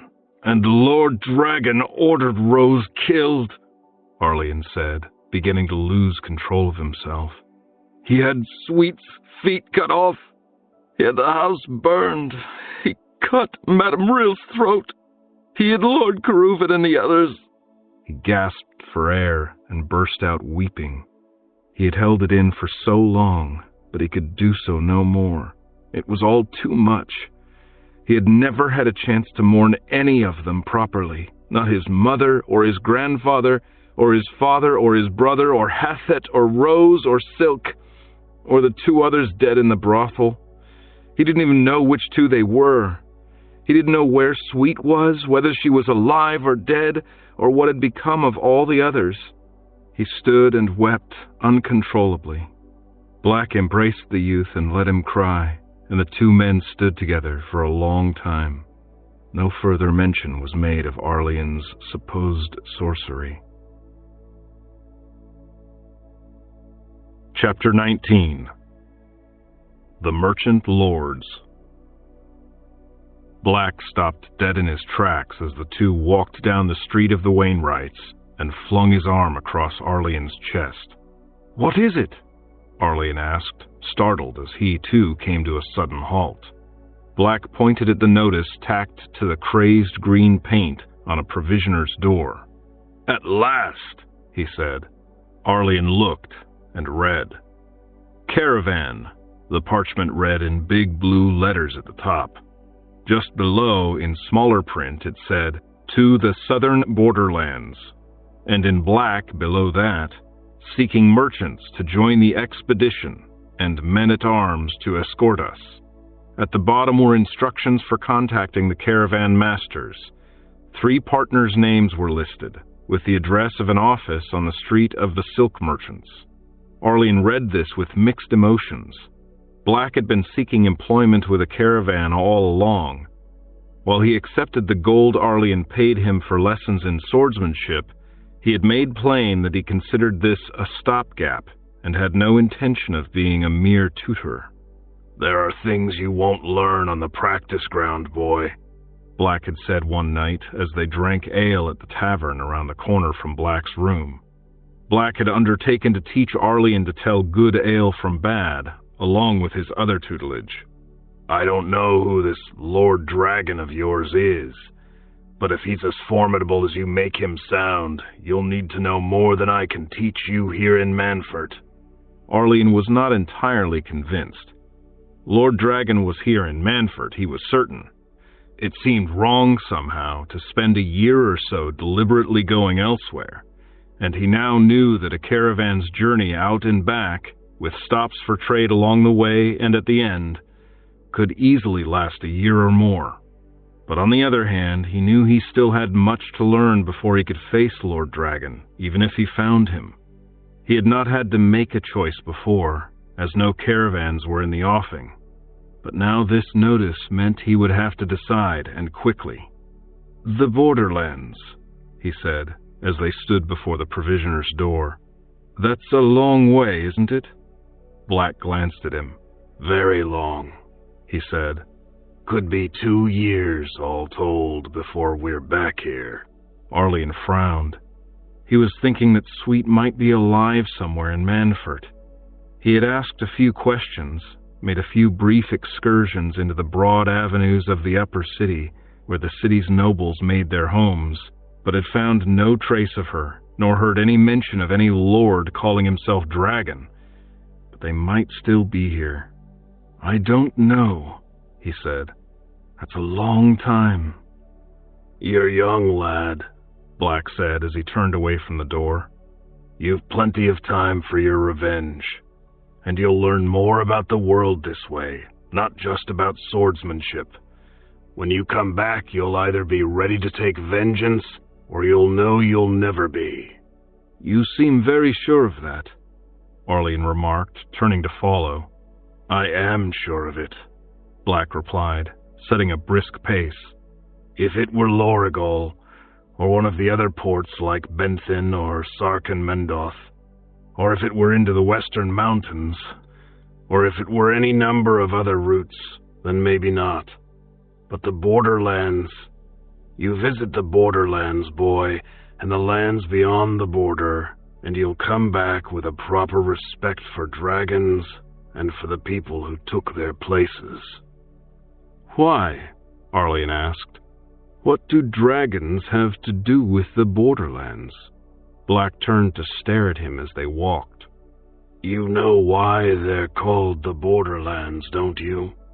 "They're the farthest extent of the lands of man," Arlian said. "So?" "So, my boy, think about it.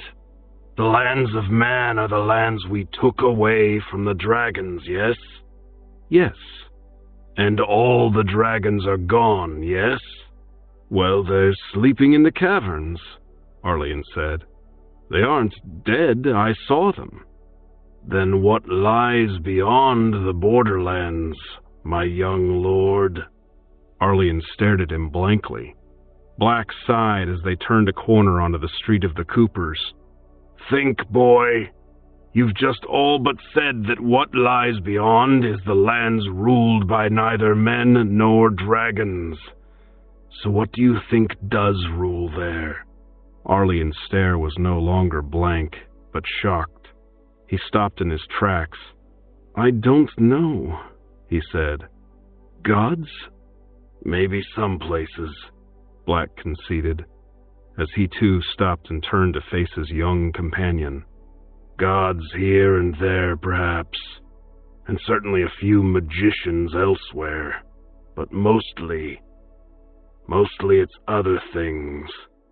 Things that neither men nor dragons conquered." "Oh," Arlian said. "And what's more," Black continued, "they're things that couldn't conquer the dragons, and we're going there to trade with them, or at least with their subjects. When you see what's beyond the borders, maybe you'll see a little more of why I think that's important, and what it says about the dragons." "I know about dragons," Arlian said. "You know everything about them?" Black asked. "Can you tell male from female? Do they lay eggs or bear their young alive? How long do they live?" "I don't know," Arlian admitted, taking a step down the sloping street. "Neither do I," Black said. "No one does, so far as I know. But you said you know about dragons." "I know enough," Arlian said angrily, turning away and marching on. "How do you know you do?" Black insisted, pursuing. "Isn't it good sense to know everything you can about your enemy before you go to fight him?" "All right," Arlian said, throwing up his hands in surrender.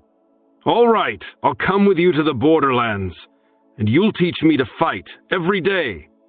"Every day," Black agreed. He glanced thoughtfully back toward the notice. "And if you have any sense, boy, you'll take that gold of yours and you'll buy a wagon of your own and stock it with trade goods, and you'll sign on to the caravan as a merchant, not a guard." Arlian stopped, thunderstruck. "I hadn't thought of that," he said. He had been slightly concerned of late at how fast his supply of gold was dwindling. He still had more than enough to fill any purse, but after arming himself and paying Black's teaching fees, he was no longer sure that his stolen fortune would be enough to live on indefinitely. He hadn't worried about it, really. After all, he could always go back to the Blood of the Grape and fetch out more of Lord Caruvan's gold, and that would be enough to live on for a very long time. But if he invested it in a caravan, especially if he took all the gold from the broken keg and invested all of it, everyone knew that caravans were risky, but highly profitable.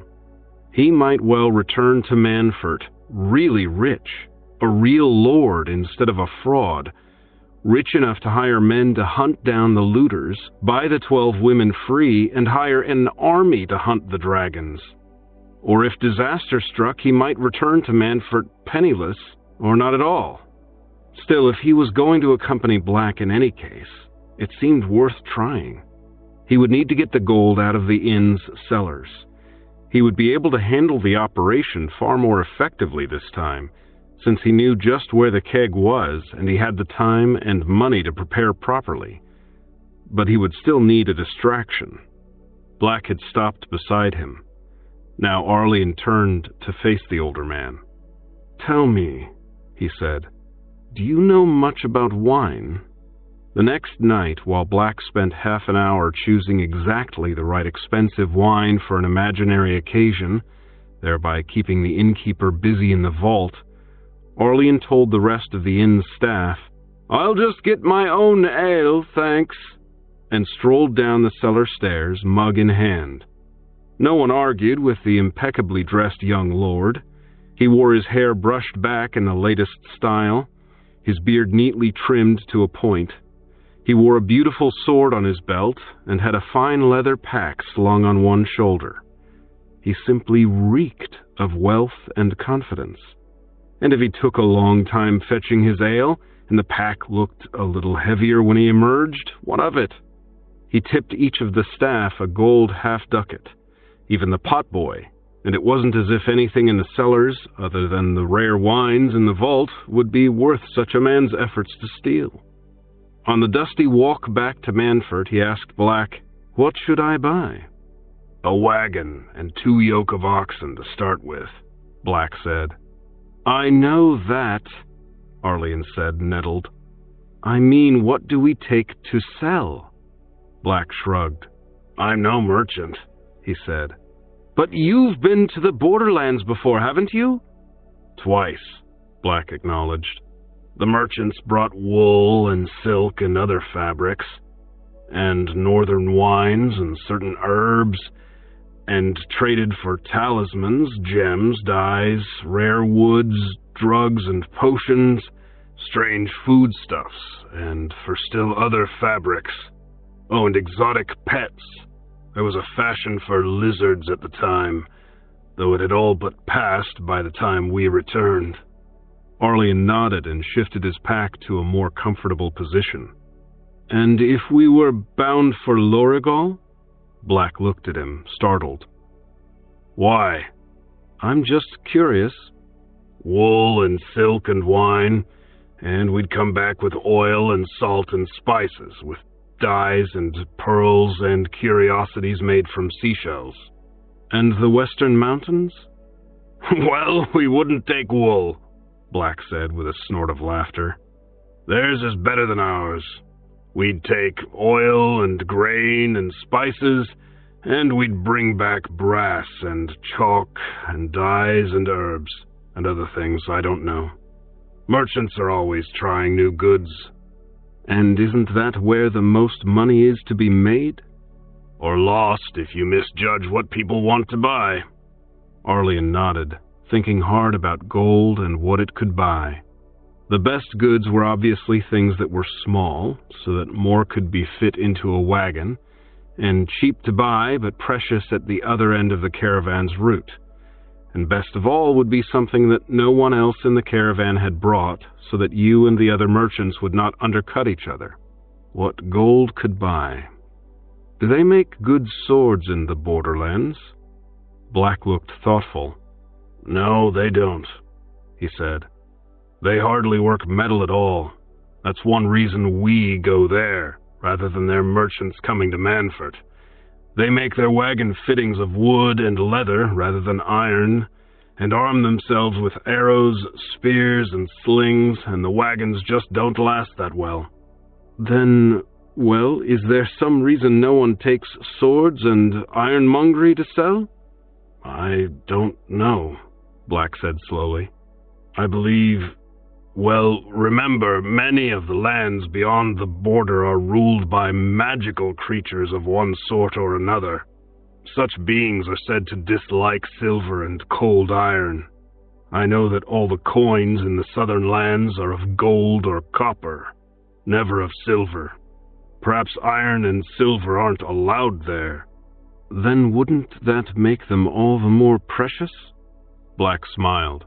Most likely, he agreed. Arlene was careful not to say anything more on the subject until the following day, at the office on the street of the silk merchants, after Black's employment as commander of the caravan's contingent of guards was settled and the contracts signed. Then, when that was irreversible and Black's position secure, he announced what he proposed to sell. The 3 caravan masters, seated in a row behind their polished black table, were shocked. "Selling iron is forbidden in the magical realms," Lord Drenz said. "Most of them," Lord Sandal, seated on Dren's left, corrected. "Not in Arathai or Stiva." Arlian, standing before the table, started at the mention of Arathai. This was the first time since Hethet's death he had heard the name spoken aloud, and it was spoken by someone who had been to the borderlands and would know the truth. That meant it did exist. It didn't mean any of the rest of Hethet's story was true, though. He was probably mad, not an ambassador at all, and his amethysts were probably nothing but pretty stones. "But who can get to Arathai or Stiva?" Drenz retorted. "Not I. The roads are closed and the native guides are gone, and the only routes are across the Dreaming Mountains. I have no desire to live out my life beset by nightmares, to never again have an untroubled night's sleep." "Really, my lord?" Lady Thassa, at the right end of the table, said, addressing Arlian directly again. "I would not advise bringing ironwork. Our wagons and swords are not permitted in certain areas as it is. We bring them over the borders only under severe restrictions." "What about silver?" Arlian asked, pushing Arathai out of his mind. "Banned in Shea, Fursa, and Tirikandaro," Lady Thassa replied. "Out of favor in the neighboring lands, and of no use as currency, but not forbidden." "Is it more valuable there than here?" Thassa, Drenz, and Sandal exchanged glances. "I don't know," Sandal admitted. "And what if I were to sell my goods on this side of the border?" "We can hardly object to that," Sandal said. "Trade within the lands of man is free and open." Lord Drenz started to protest, and Lady Thassa interrupted him. A moment later, the 3 were in the midst of a full-blown argument. Their clerk sent Black and Arlian away with instructions to return the next day. They did, and learned that the vote was 2-1 in Arlian's favor. Lord Drenz yielded with poor grace, but he had yielded. Now he glared across the table at the troublemaker. "Always remember, Lord Ari," Drenz said, using Arlian's latest alias, "that we reserve the right to expel you from the caravan at any time should we decide that your continued presence endangers the rest of us." "Understood, my lord," Arlian said with a bow. "And you understand our contracts, that each member shares in the expenses?" Arlian nodded. The contracts were quite complex and rather daunting, as they covered any number of possible contingencies, including provisions for what would happen to his goods if he died at various points in the expedition, and how any proceeds would be shared between his heirs, if any, and the other members of the caravan. Arlene understood them, and since he was going more to continue his education than to make a profit and had no heirs, nor any intention of dying, he was untroubled by the terms. "They are quite satisfactory," he said. The three masters nodded, and the papers were brought out for Arlene's signature, concluding the negotiations. When the caravan assembled in the plaza before the Blood of the Grape 2 days later, Arlene's new wagon held some 36 fine swords, the complete stock of 4 swordsmiths' shops, and hundreds of good daggers. A large part of his wealth had been transformed from gold to silver as well. He had also acquired all the usual requirements for a long journey: clothing, bedding, non-perishable foods, extra harness for his 4 oxen, a huge quantity of grain, water, wine, lamp oil, hundreds of feet of rope, and so on. He had even equipped himself with a bow and a dozen arrows, not that he knew how to use them effectively.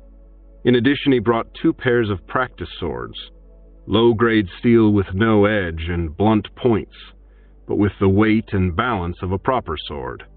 Although he was a merchant and a full member of the caravan, Arlene was also contracted as a guard in training, an unpaid apprentice, and as such he was assigned the second position, directly behind the lead wagon black-shared with 7 other guards.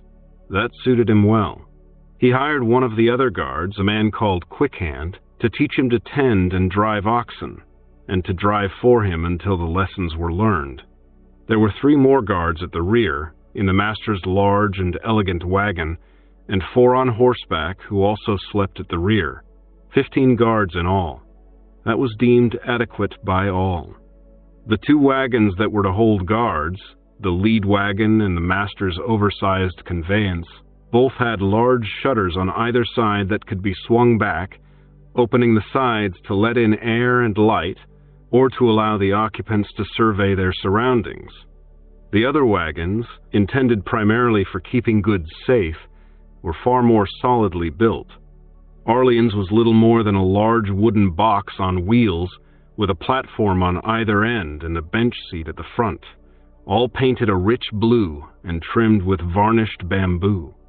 And on a fine bright day in late spring, Arlene sat beside his hired driver as the caravan rolled out of the plaza and headed south, toward the borderlands.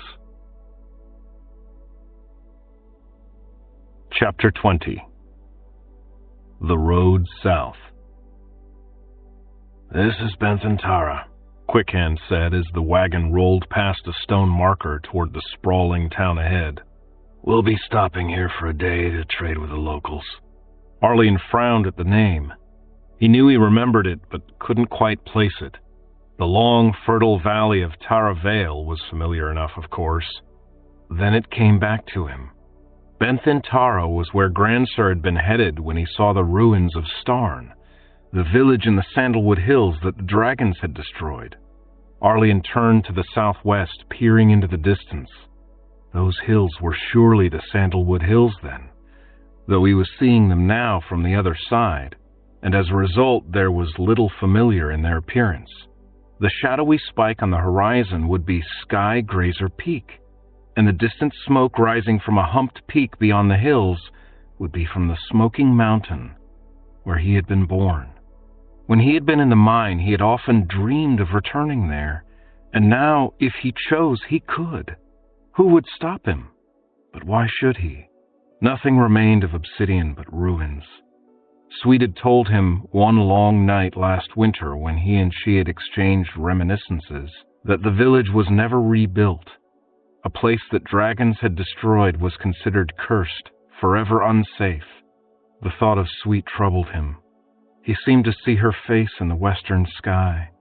He felt guilty that he was here rather than back in Manford searching for her. He could never have found her and rescued her as the ignorant naif he had been before meeting Black, though.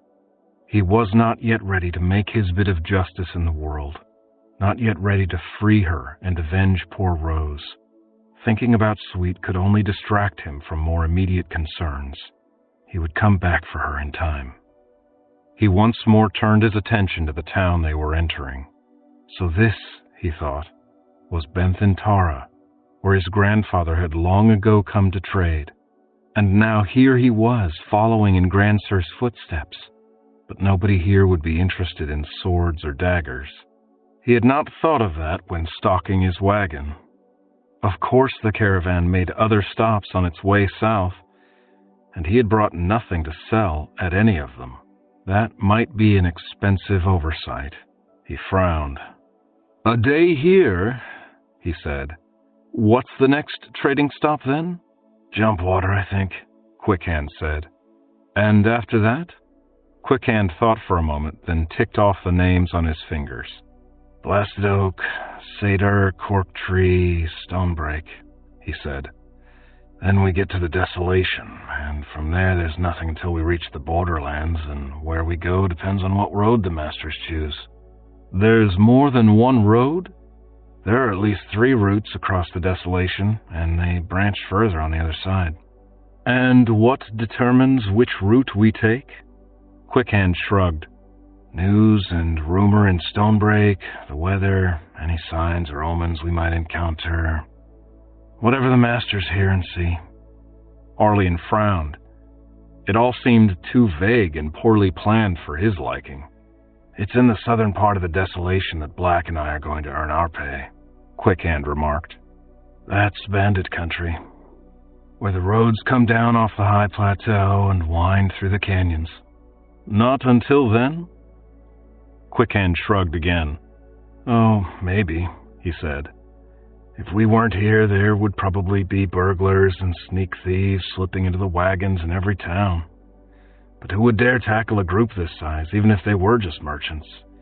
He gestured at the long line of wagons trailing behind them. "Even merchants can put up a fight after all." "But then how do the bandits in the Desolation operate?" Arlian asked.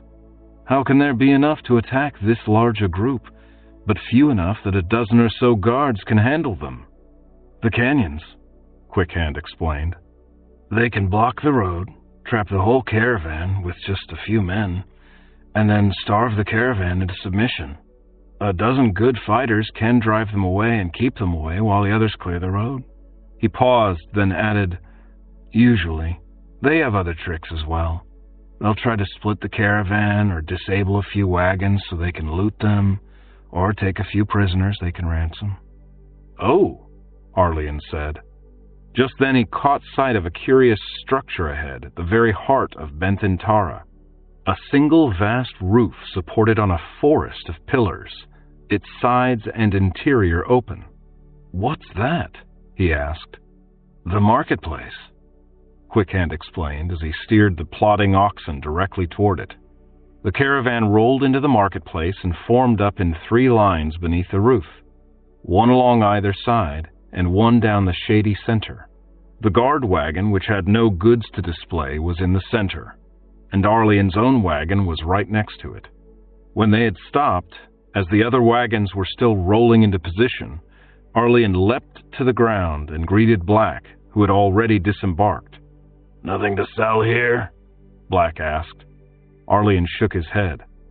"I didn't think of it," he said. "Foolish of me." "Ah," Black said.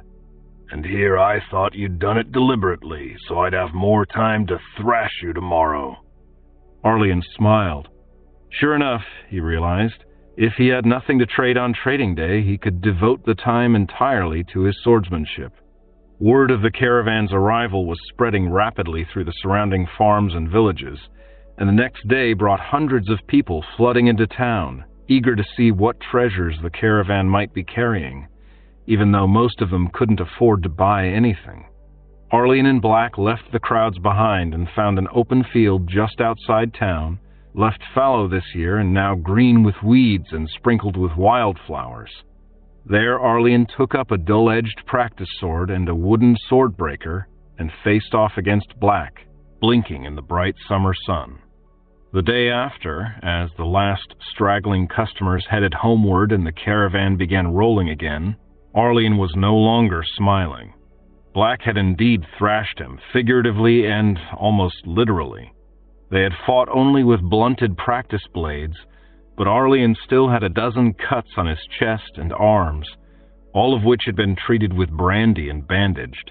He also had a scratch across one cheek, deemed too small for bandaging, as well as innumerable bruises received not only from the practice weapons, but when dodging had slammed him against a tree or rock, or when he had dodged or parried a stroke of Black's blade, only to receive a punch or kick, or when he had fallen to get out of the path of Black's blade. He had thought he was making progress in his lessons, but the day spent in Benthintara had shown him how far he still had to go. For the first time, Black had moved beyond the basics and a few simple practice moves into real fencing, and he had demonstrated that he was able to cut Arlian at will, while turning aside every assault Arlian attempted. Arlian overcame his initial resentment at this brutal treatment by reminding himself that Lord Dragon might well be as good a swordsman as Black, or better, and Lord Dragon would not hold back, would not stop his blows as soon as they cut cloth or drew blood. He knew that Black, in his brutality, was really doing him a kindness. But as he sat on the seat beside Quickhand, the cuts stinging and bandages tugging with every bounce the wagon took, it didn't feel like a kindness. The evening lessons on the road returned to the less strenuous mode of demonstration and practice, rather than actual combat. But at Jumpwater, 6 days later, another trading day meant another all-out training session. Jumpwater had no covered market like Benthintara's, but a series of 3 broad terraces on the road that wound down the slope toward the Forest River. The wagons lined up on those terraces above the town, and merchants were able to display their goods to the entire population of Jumpwater simultaneously. Arlian still had no goods to display. The road out of Jumpwater now led across a sturdy wooden bridge, but Black took Arlian down to the rapids, and they fought on the stones that had once been the only way across the river, and which had given the town its name. Arlian's only consolations were that he received significantly fewer cuts and bruises, and 2 of the 3 times he fell in the water he was able to pull himself out before Black could come to his aid. 10 days after that, at Blasted Oak, while the merchants did their business in the great central square around the shrine that supposedly sheltered the stump of the Blasted Oak itself, Arlian met Black in a field behind the brewery. There he actually managed to counter one of Black's lunges and draw blood from the back of the older man's hand, whereupon Black announced that Arlian was getting too familiar with his opponent's style, and set the other guards to taking turns in sparring with Lord Ari when they weren't occupied in keeping order at the caravan market. None of the others attacked as fiercely as Black, but Arlian discovered that Black had been right. Several of the others were able to get past his guard by making moves that Black had never tried. As he lay on the thin mattress in his wagon that night, wishing he had paid the money for a feather bed at the local inn so that his bruises wouldn't hurt quite so much, he began to wonder whether he would ever be a real swordsman. There was so much to learn. How could anyone ever learn to counter every possible move in every possible style? Black insisted that wasn't necessary, that there were patterns he could learn, but Arlian did not yet see them. At Seder, he began to see them. Seder had no true marketplace, and they were out of the forest once more and onto an open plain. The caravan simply lined up along the road south of town. Black led Arlian out onto the empty plain to practice amid the tall grass.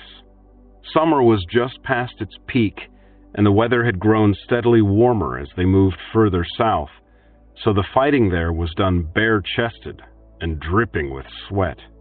Arlian found that this made defense easier. He could see his opponent's muscles start to tense before the sword itself moved. Perhaps that was the extra bit of information he needed, or perhaps something simply fell into place. But he found himself moving his own sword to parry his opponent's before he was consciously aware that Black had attacked.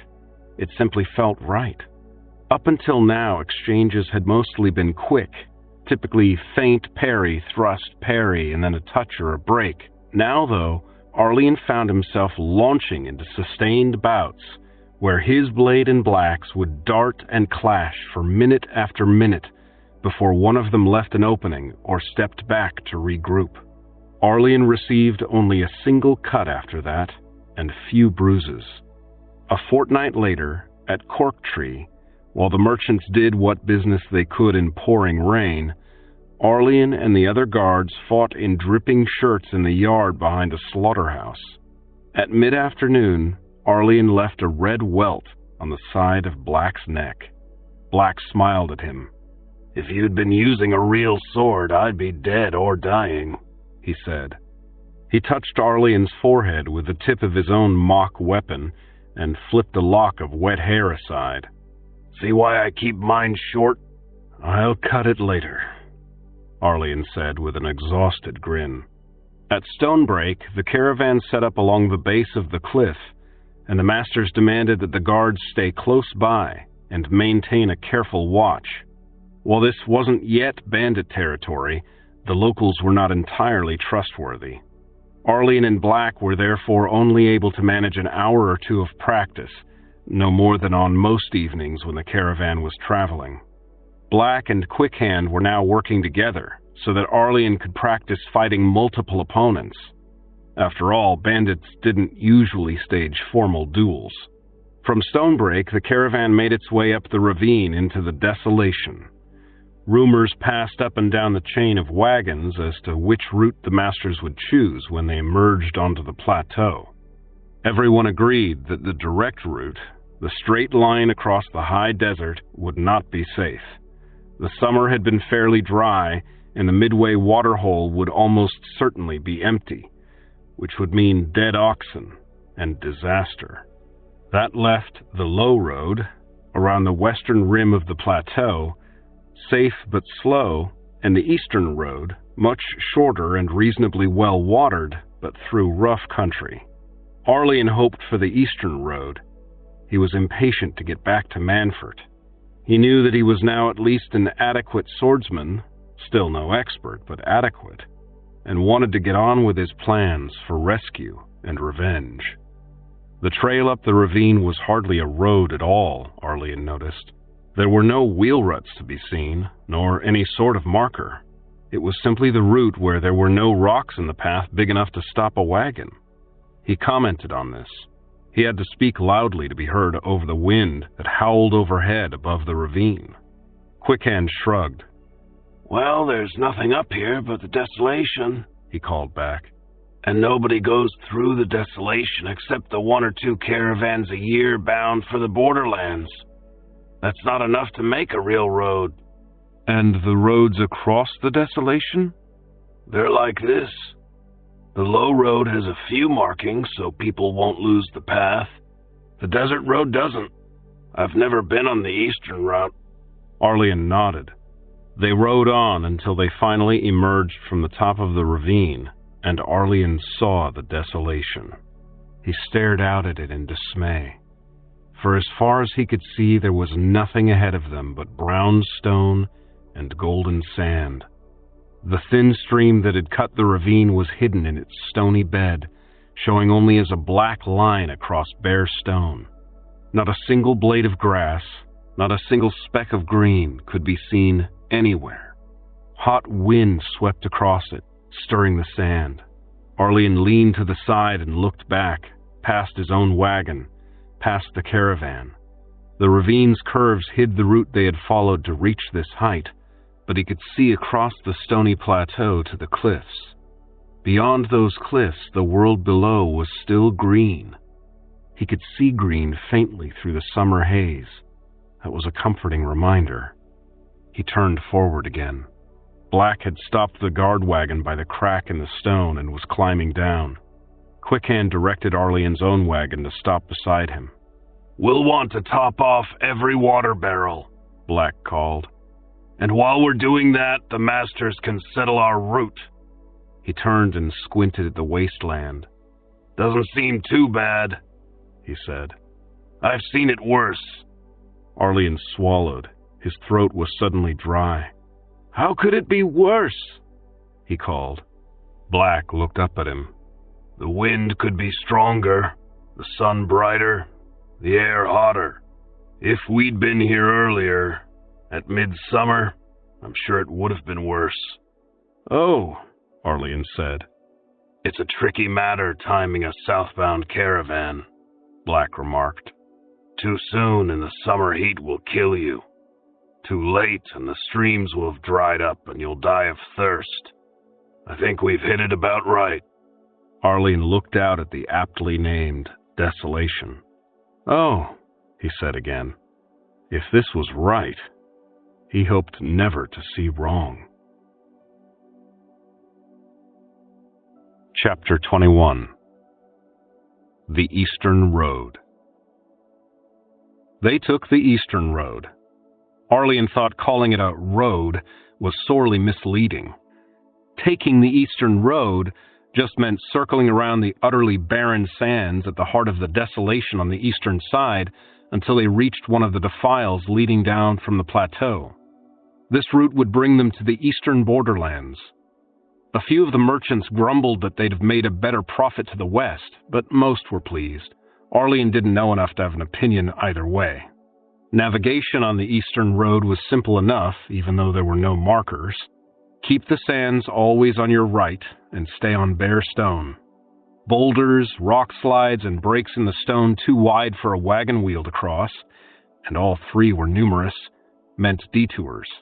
In several places the road led across immense tilted slabs of rock. Some of the upward sloping examples of these were steep enough that the oxen couldn't manage them unaided, and the riders had to get out and push. A few were so extreme that oxen had to be shared, and the wagons hauled up the slope in shifts.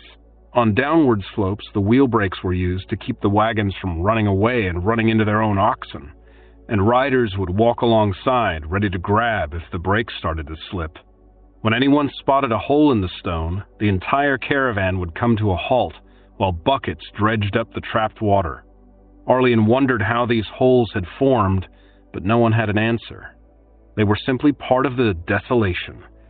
Each spring the rains filled them, and until they dried out, they made it possible to get across without dying of thirst and without hauling insanely huge quantities of water up the ravine from Stonebreak. The limited water supply was the reason only a single caravan each year could rely on safely crossing the desolation by each of the three routes.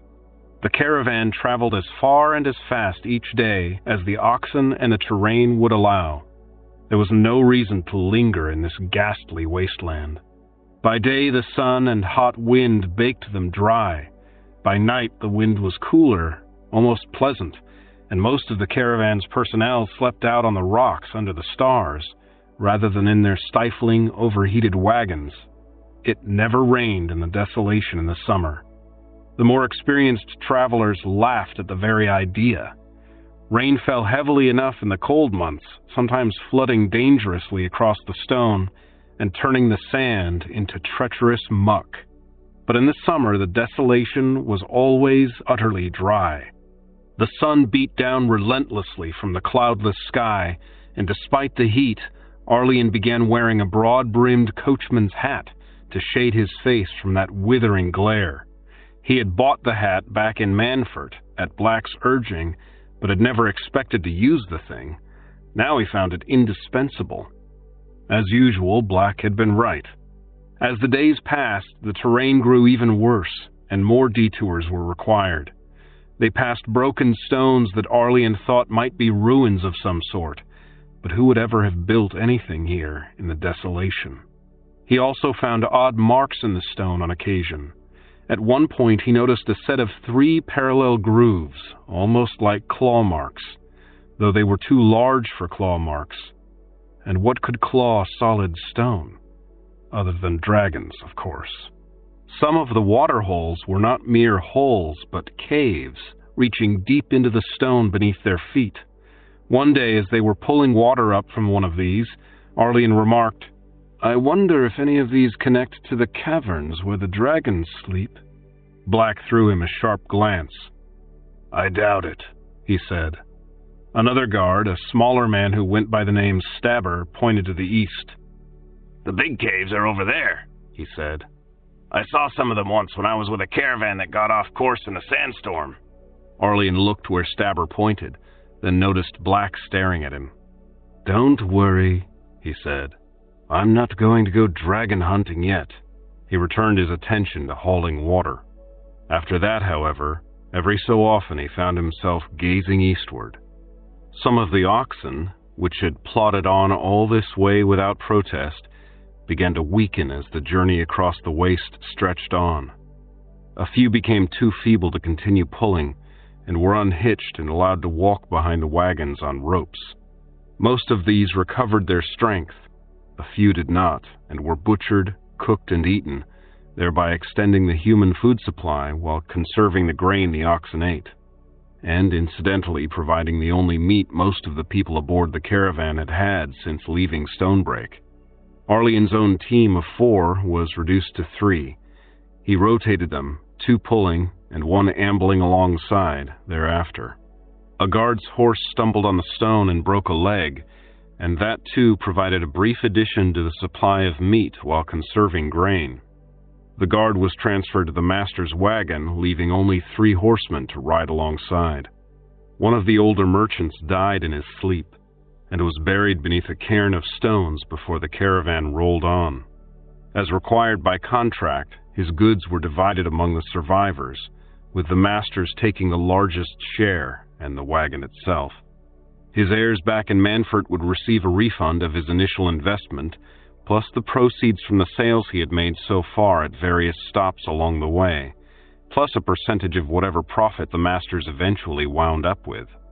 Arlian had lost count of the days when at last he saw Black pointing at something ahead.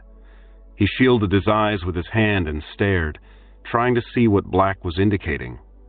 The horizon was very slightly nearer than it ought to be, Arlian realized. They were finally within sight of the southern edge of the plateau. They were almost out of the desolation, and the water and food had not run out. They all celebrated that night, roasting another of the dying oxen and consuming a case of the dead merchant's wine. Divided among the 42 surviving merchants, the 3 masters, the 15 guards, and some 50 assorted drivers, servants, and family members, that came to little more than a few sips for each, but it was the spirit that counted, not the quantity, and no one was inclined to waste any more of their trade goods in such a manner. Besides, they were all tired and ready to sleep, and most of them still had to inspect the wheels and traces to make sure nothing needed repair before the next day's journey. Any wagon that delayed the caravan to replace a broken wheel would be fined by the masters. At mid-morning the next day, Arlian was sitting beside Quickhand at the front of his wagon when one of the horsemen, a fellow called Nobbs, rode up alongside. "Ho there!" Arlian called. "How goes it?" "Well enough, my lord," Nobbs called back. "I think I see another hole in the rock ahead." He pointed. Arlian leaned out to see where Nobbs was looking, just as something dark whipped out of the opening in the stone. Nobbs gave a wordless cry of surprise and pain and clapped a hand to his shoulder. Then Nobbs, Arlian, and Quickhand were all staring at the black wooden shaft that protruded between Nobbs's fingers. "Whoa!" Arlian bellowed, yanking at the reins. The arrow was as long as a man's arm, bearing 2 black feathers and 1 red, and had struck Nobbs just below his left shoulder. The tip now made a visible bulge in the back of his shirt, and red was beginning to stain the white fabric.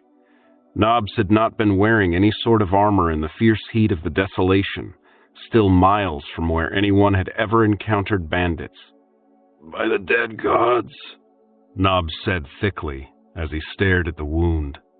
Arlian stared as well, sick with horror, but even so he did not permit himself to be shocked into inaction. "Get down!" he shouted. "You're a target there!" He stopped his team and set the brake, then snatched off his hat, it could only get in the way, and flung it back into the wagon. Then he grabbed for his sword. Another arrow whickered past, brushing Nobbs's horse on the flank before smacking against the side of the next wagon back and glancing off. The horse shied and Nobbs swayed drunkenly in the saddle. "Shouldn't we keep moving?" Quickhand asked as he groped for his own weapons. A moving target! And Black didn't give an order! I gave an order! Arlian snapped. He'd found his sword, now he drew it, tossed the sheath back into the wagon and leapt to the ground. Another arrow buzzed past him and thumped into his own wagon, burying its barbed metal head in the wood. But you're not even a guard! Quickhand protested. Arlian ignored him. The lead wagon had stopped as well, and Black was also on the ground, sword in hand, and sword breaker in his left. Arlian had not taken the time to find his, and his left hand was empty. Keep apart! Black shouted. Come at him from different sides! Where is he? Arlian bellowed. Another arrow flew, and this one caught Nobbs's horse in the flank, behind the left foreleg. The animal reared, and Nobbs, already dazed with pain, tumbled from its back to the stone. The desert air was full of shouts and screams now, as the rest of the caravan became aware of the attack. Some wagons stopped, but others turned out of line and kept moving in various directions. Some were trying to loop around and turn back, away from the ambush. Others seemed to be trying to charge forward. One of the other horsemen was approaching at a gallop, and Arlian had to dodge aside to avoid being trampled. A fifth arrow missed the galloping horse's face by inches, and it veered aside. Its master struggled with the reins and spurs, trying to regain control. Nobbs's mount, wounded, was galloping off across the stony ground, its saddle empty. Arlian now knew where the archer was, though. He had seen the last arrow emerge, as if from the earth itself. Their attacker was hiding in one of the water holes, popping up only long enough to aim and loose. A moment later, he and Black knelt over opposite sides of the yard-wide opening, peering down into the darkness, ready to kill the archer if he dared rise to fire again. He didn't. Get a lantern, Black ordered. Quick hand, Arlian shouted. A lantern! Now! Quickhand had been helping Nobbs to his feet. Still supporting the injured man, he turned and bellowed, Somebody get a light! Blast you all! A moment later, Stabber hurried over, lamp in hand. Black and Arlian looked at each other. He could be waiting for us, Black said. I know, Arlian replied. Give me the lamp. Stabber obeyed after only the briefest glance at Black. Arlian got down flat on his belly on the hot stone and crept toward the opening, sword in one hand and a lamp in the other, until he was close enough to lower the light down into the hollow in the stone. Nothing happened, and he saw nothing but bare stone. He crept closer until he could lean down and stick his head down into the cave. He found no one, but it was obvious that someone had been here. The hole in the stone was roughly spherical and about 15 feet in diameter. It smelled unmistakably of human sweat and urine. In the center was a rough wooden platform, perhaps 10 feet high, with a ladder up one side. Plainly, the now vanished archer had stood atop this to fire at the approaching caravan. But the platform was by no means the only man-made object in the cave. Looking past it, Arlian saw a bedroll lying open on the stony floor to one side of the platform's base, a blanket bunched at one end. An empty wineskin lay beside it, and an earthenware mug atop the wineskin. Half a dozen candle stubs were perched on irregularities in the cave walls, and the stone above each was streaked with smoke stains, and half a dozen more were set on the framework supporting the platform.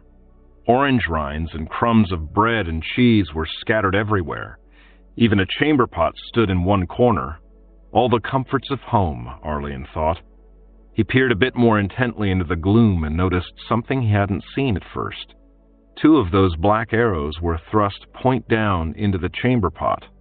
He grimaced in disgust. That was a nasty touch.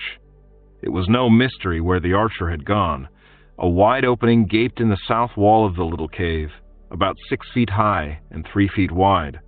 And Arlian, after 7 years in the mines, knew at a glance that that opening was not natural. "There's a tunnel," he called. "He's gotten away." "Can't you go down after him?" Stabber asked. Arlian lifted his head back out and had to squint against the sunlight. He momentarily regretted leaving his hat in the wagon. He glanced at Stabber, then at Black. "He knows the tunnel and we don't," Arlian said. "He can hear us coming and his eyes will be better adjusted to the darkness. And he may have friends down there. He didn't cut that tunnel single-handed. Black nodded. It would be suicide, he agreed. We can cover the opening, though, Arlian said. With what? Stabber asked. Anything, Arlian said. He happened to look between the wagons and glimpsed Nobbs's horse just then. It was out on the sand, weaving unsteadily, head bobbing up and down, the arrow still projecting from its flank. A dead horse, maybe. Stabber followed his gaze. She's not dead, he protested. Not yet, Arlian said. She's not going to be. We can fix her up well enough. Arlian opened his mouth, intending to describe the contents of the chamber pot in the cave, then saw the expression on Stabber's face and thought better of it. Some junk, then, Arlian said. An unused chest, maybe. He peered back down the hole. And we'll want to wreck that platform while we're at it. In the end, Arlian was lowered down into the cave with a rope about his chest, ready to be snatched back up if anyone emerged from the tunnel. He collected the bedroll, blanket, and wineskin, snapped the 2 arrows in half, then flung the contents of the chamber pot, he judged it as at least 2 days' accumulation, as far down the tunnel as he could. Then, with the aid of ropes and several willing helpers, he disassembled the platform and framework and hauled the pieces out of the cave. Once out, he and the others rebuilt the platform over the opening, sealing it up. While he had been doing this, others had captured the wounded mare and attended to her injuries. Nobbs, too, had been carefully ministered to. For Nobbs, the shaft was broken off short and pulled out through the back of his shoulder to minimize the damage the barbed head would cause. For the unfortunate horse, no such method was possible. The barbs had to be cut out of the animal's flank. She screamed and reared wildly as this operation was performed, despite the efforts of a dozen men restraining her. It's all no good, Arlian told Black quietly when he had emerged from the cave and had seen what had been done. The arrows were poisoned. The 2 men were walking beside the caravan, seeing that all the wagons were back in line. You're sure? Arlian felt ill as he nodded. Smell them, he said. You'll probably be able to tell. As it happened, the arrow that had glanced off one of the wagons lay on the stone not far from where they were walking. Black stooped and retrieved it. He held it gingerly as he sniffed the head. Ah, he said. I see. Simple, but probably effective in the long run. Arlian nodded again. Slow, though. Nobbs is a strong man, Black said as he tossed the arrow aside. He may survive it. I hope so, Arlian said. He swallowed, sickened by the memory of that shaft through Nobbs's shoulder and the spreading stain on his shirt. They took another few steps, and then he added, I take it we can expect more of this. Maybe, Black said. I don't know. I've never heard of anything like it. Tunnels through the stone. Then it's not the usual method? Not at all. Usually there's no trouble at all until the wagons start down the slope at the southern rim. Then you'll have rock slides, deadfalls, anything they can do to slow us down. Maybe cripple a wagon so it has to be left behind. He looked thoughtfully at the nearest wagon, a gaudy red-painted construction trimmed with gilt. It's almost as if they want us to turn back. But we can't, Arlian protested. There's no water, not if we follow the same route. We used it all. I know, Black said, and they probably know it too. So they know we won't turn back, but they're trying to discourage us. To convince us to surrender without a fight? Probably, Black said. He aimed for a horseman. He was after guards, not merchants. And the poison? That's to slow us down too, burden us with sick companions. Black nodded. They were nearing the rear of the caravan. I think a few words with the masters are in order, he said. I'll come with you, Arlian said. Black put a hand on Arlian's chest to stop him. You're not a guard yet, he said. You're a merchant, and a very junior one. My wagon's at the front of the caravan, Arlian said. "I think I have a right to express my concerns to the masters." Black looked him in the eye, then shrugged. "Have it your way," he said, dropping his hand. Chapter 22. The Bandits Strike. The caravan finally began moving again around the middle of the afternoon, inching forward cautiously. People who had previously walked alongside, chatting easily with one another, now huddled in their wagons. The two remaining horsemen did not continue their regular trots up and down the caravan's length, but instead dodged about, scouting for sinkholes or other hazards, and staying much farther from the wagons than the norm. Everyone knew now that they had lost the first round of the gamble every caravan faced. Bandits had found them. They were walking into an ambush, but what choice did they have? They couldn't turn back. To the west lay mile upon mile of empty, lifeless sand. To the east, the terrain grew ever more rocky and broken until it ended in immense cliffs above the ocean sea, where waves twice the height of a man smashed relentlessly against the jagged stone. Bows were strung, oilcloth bundles of arrows unwrapped, swords polished, sword breakers readied, helmets and breastplates donned, and maces brandished. Arlian was annoyed to discover that his hat would not fit over his helmet, and the helmet provided no shade for his eyes. After some debate, he settled on wearing the helmet.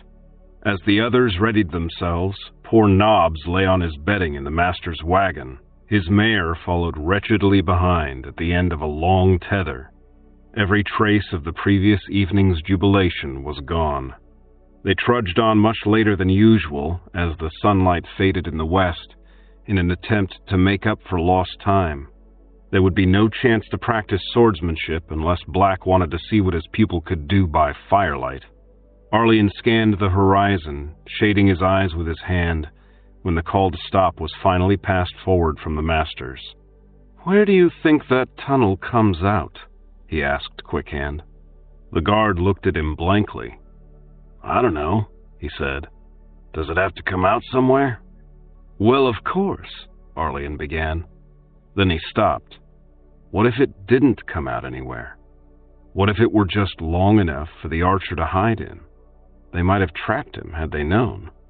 But no, that made no sense. Who would have built such a trap? But where could the tunnel go? Not the southern slopes, surely. The bandits couldn't have burrowed under 10 or 15 miles of stone. The archer must have come out somewhere not far from the caravan. Yet they had seen no sign of him. Arlian frowned. He didn't like any of this.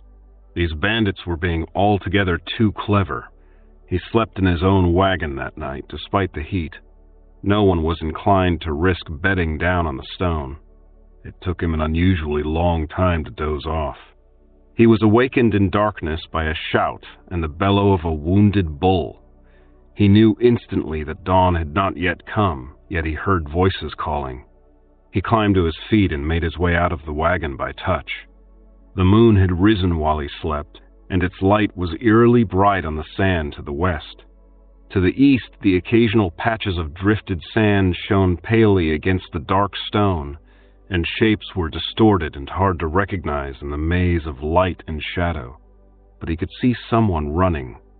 Then the running figure vanished, just as two more figures appeared, pursuing the first. Arlian leapt down, sword in hand. The two figures slowed to a walk, moving forward cautiously. Arlian could see that they, too, held drawn swords. They came to a stop near the point where the first had vanished and conferred inaudibly, then turned and headed back toward the caravan. "What happened?" Arlian called quietly. One figure veered toward him and he recognized Black. "The bastard picked off 2 of our oxen," the head guard said in disgust. "The sooner we get off this plateau and out of these rocks and meet these blackguards openly, the better I'll like it." "Another tunnel?" Arlian asked, pointing toward the spot where the fleeing figure had disappeared. "So it seems," Black said. Then he realized who he was addressing.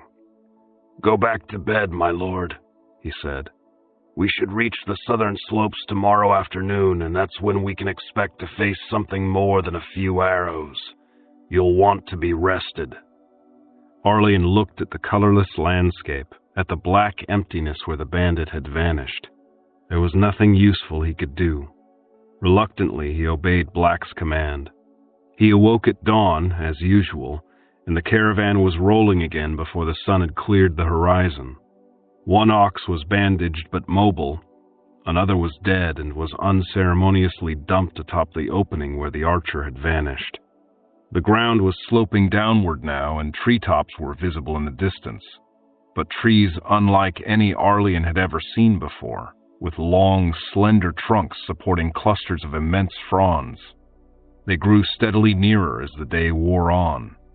The rough stone turned gradually into something resembling a real road as the morning progressed. They were moving down a gravel-bedded wash between two stony ridges. The sand was no longer visible to the west. Around midday, a man appeared, strangely dressed in a flowing robe, strolling easily across the gravel toward them. Black beckoned for a horseman to go meet this new arrival and report back. The rider conferred briefly with the stranger, then rode back to report. Arlian handed the reins to Quickhand, jumped down from his own wagon, and ran forward to hear what was said, not merely for his own information, but so he could pass the word to the other merchants, while the rider reported directly to the masters.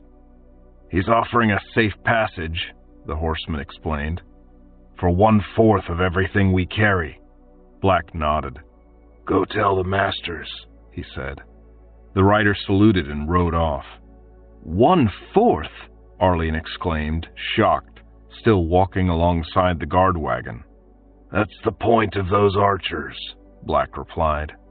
"If we'd come this far unmolested, we would have just laughed at such a demand. Now at least some of us will want to consider it."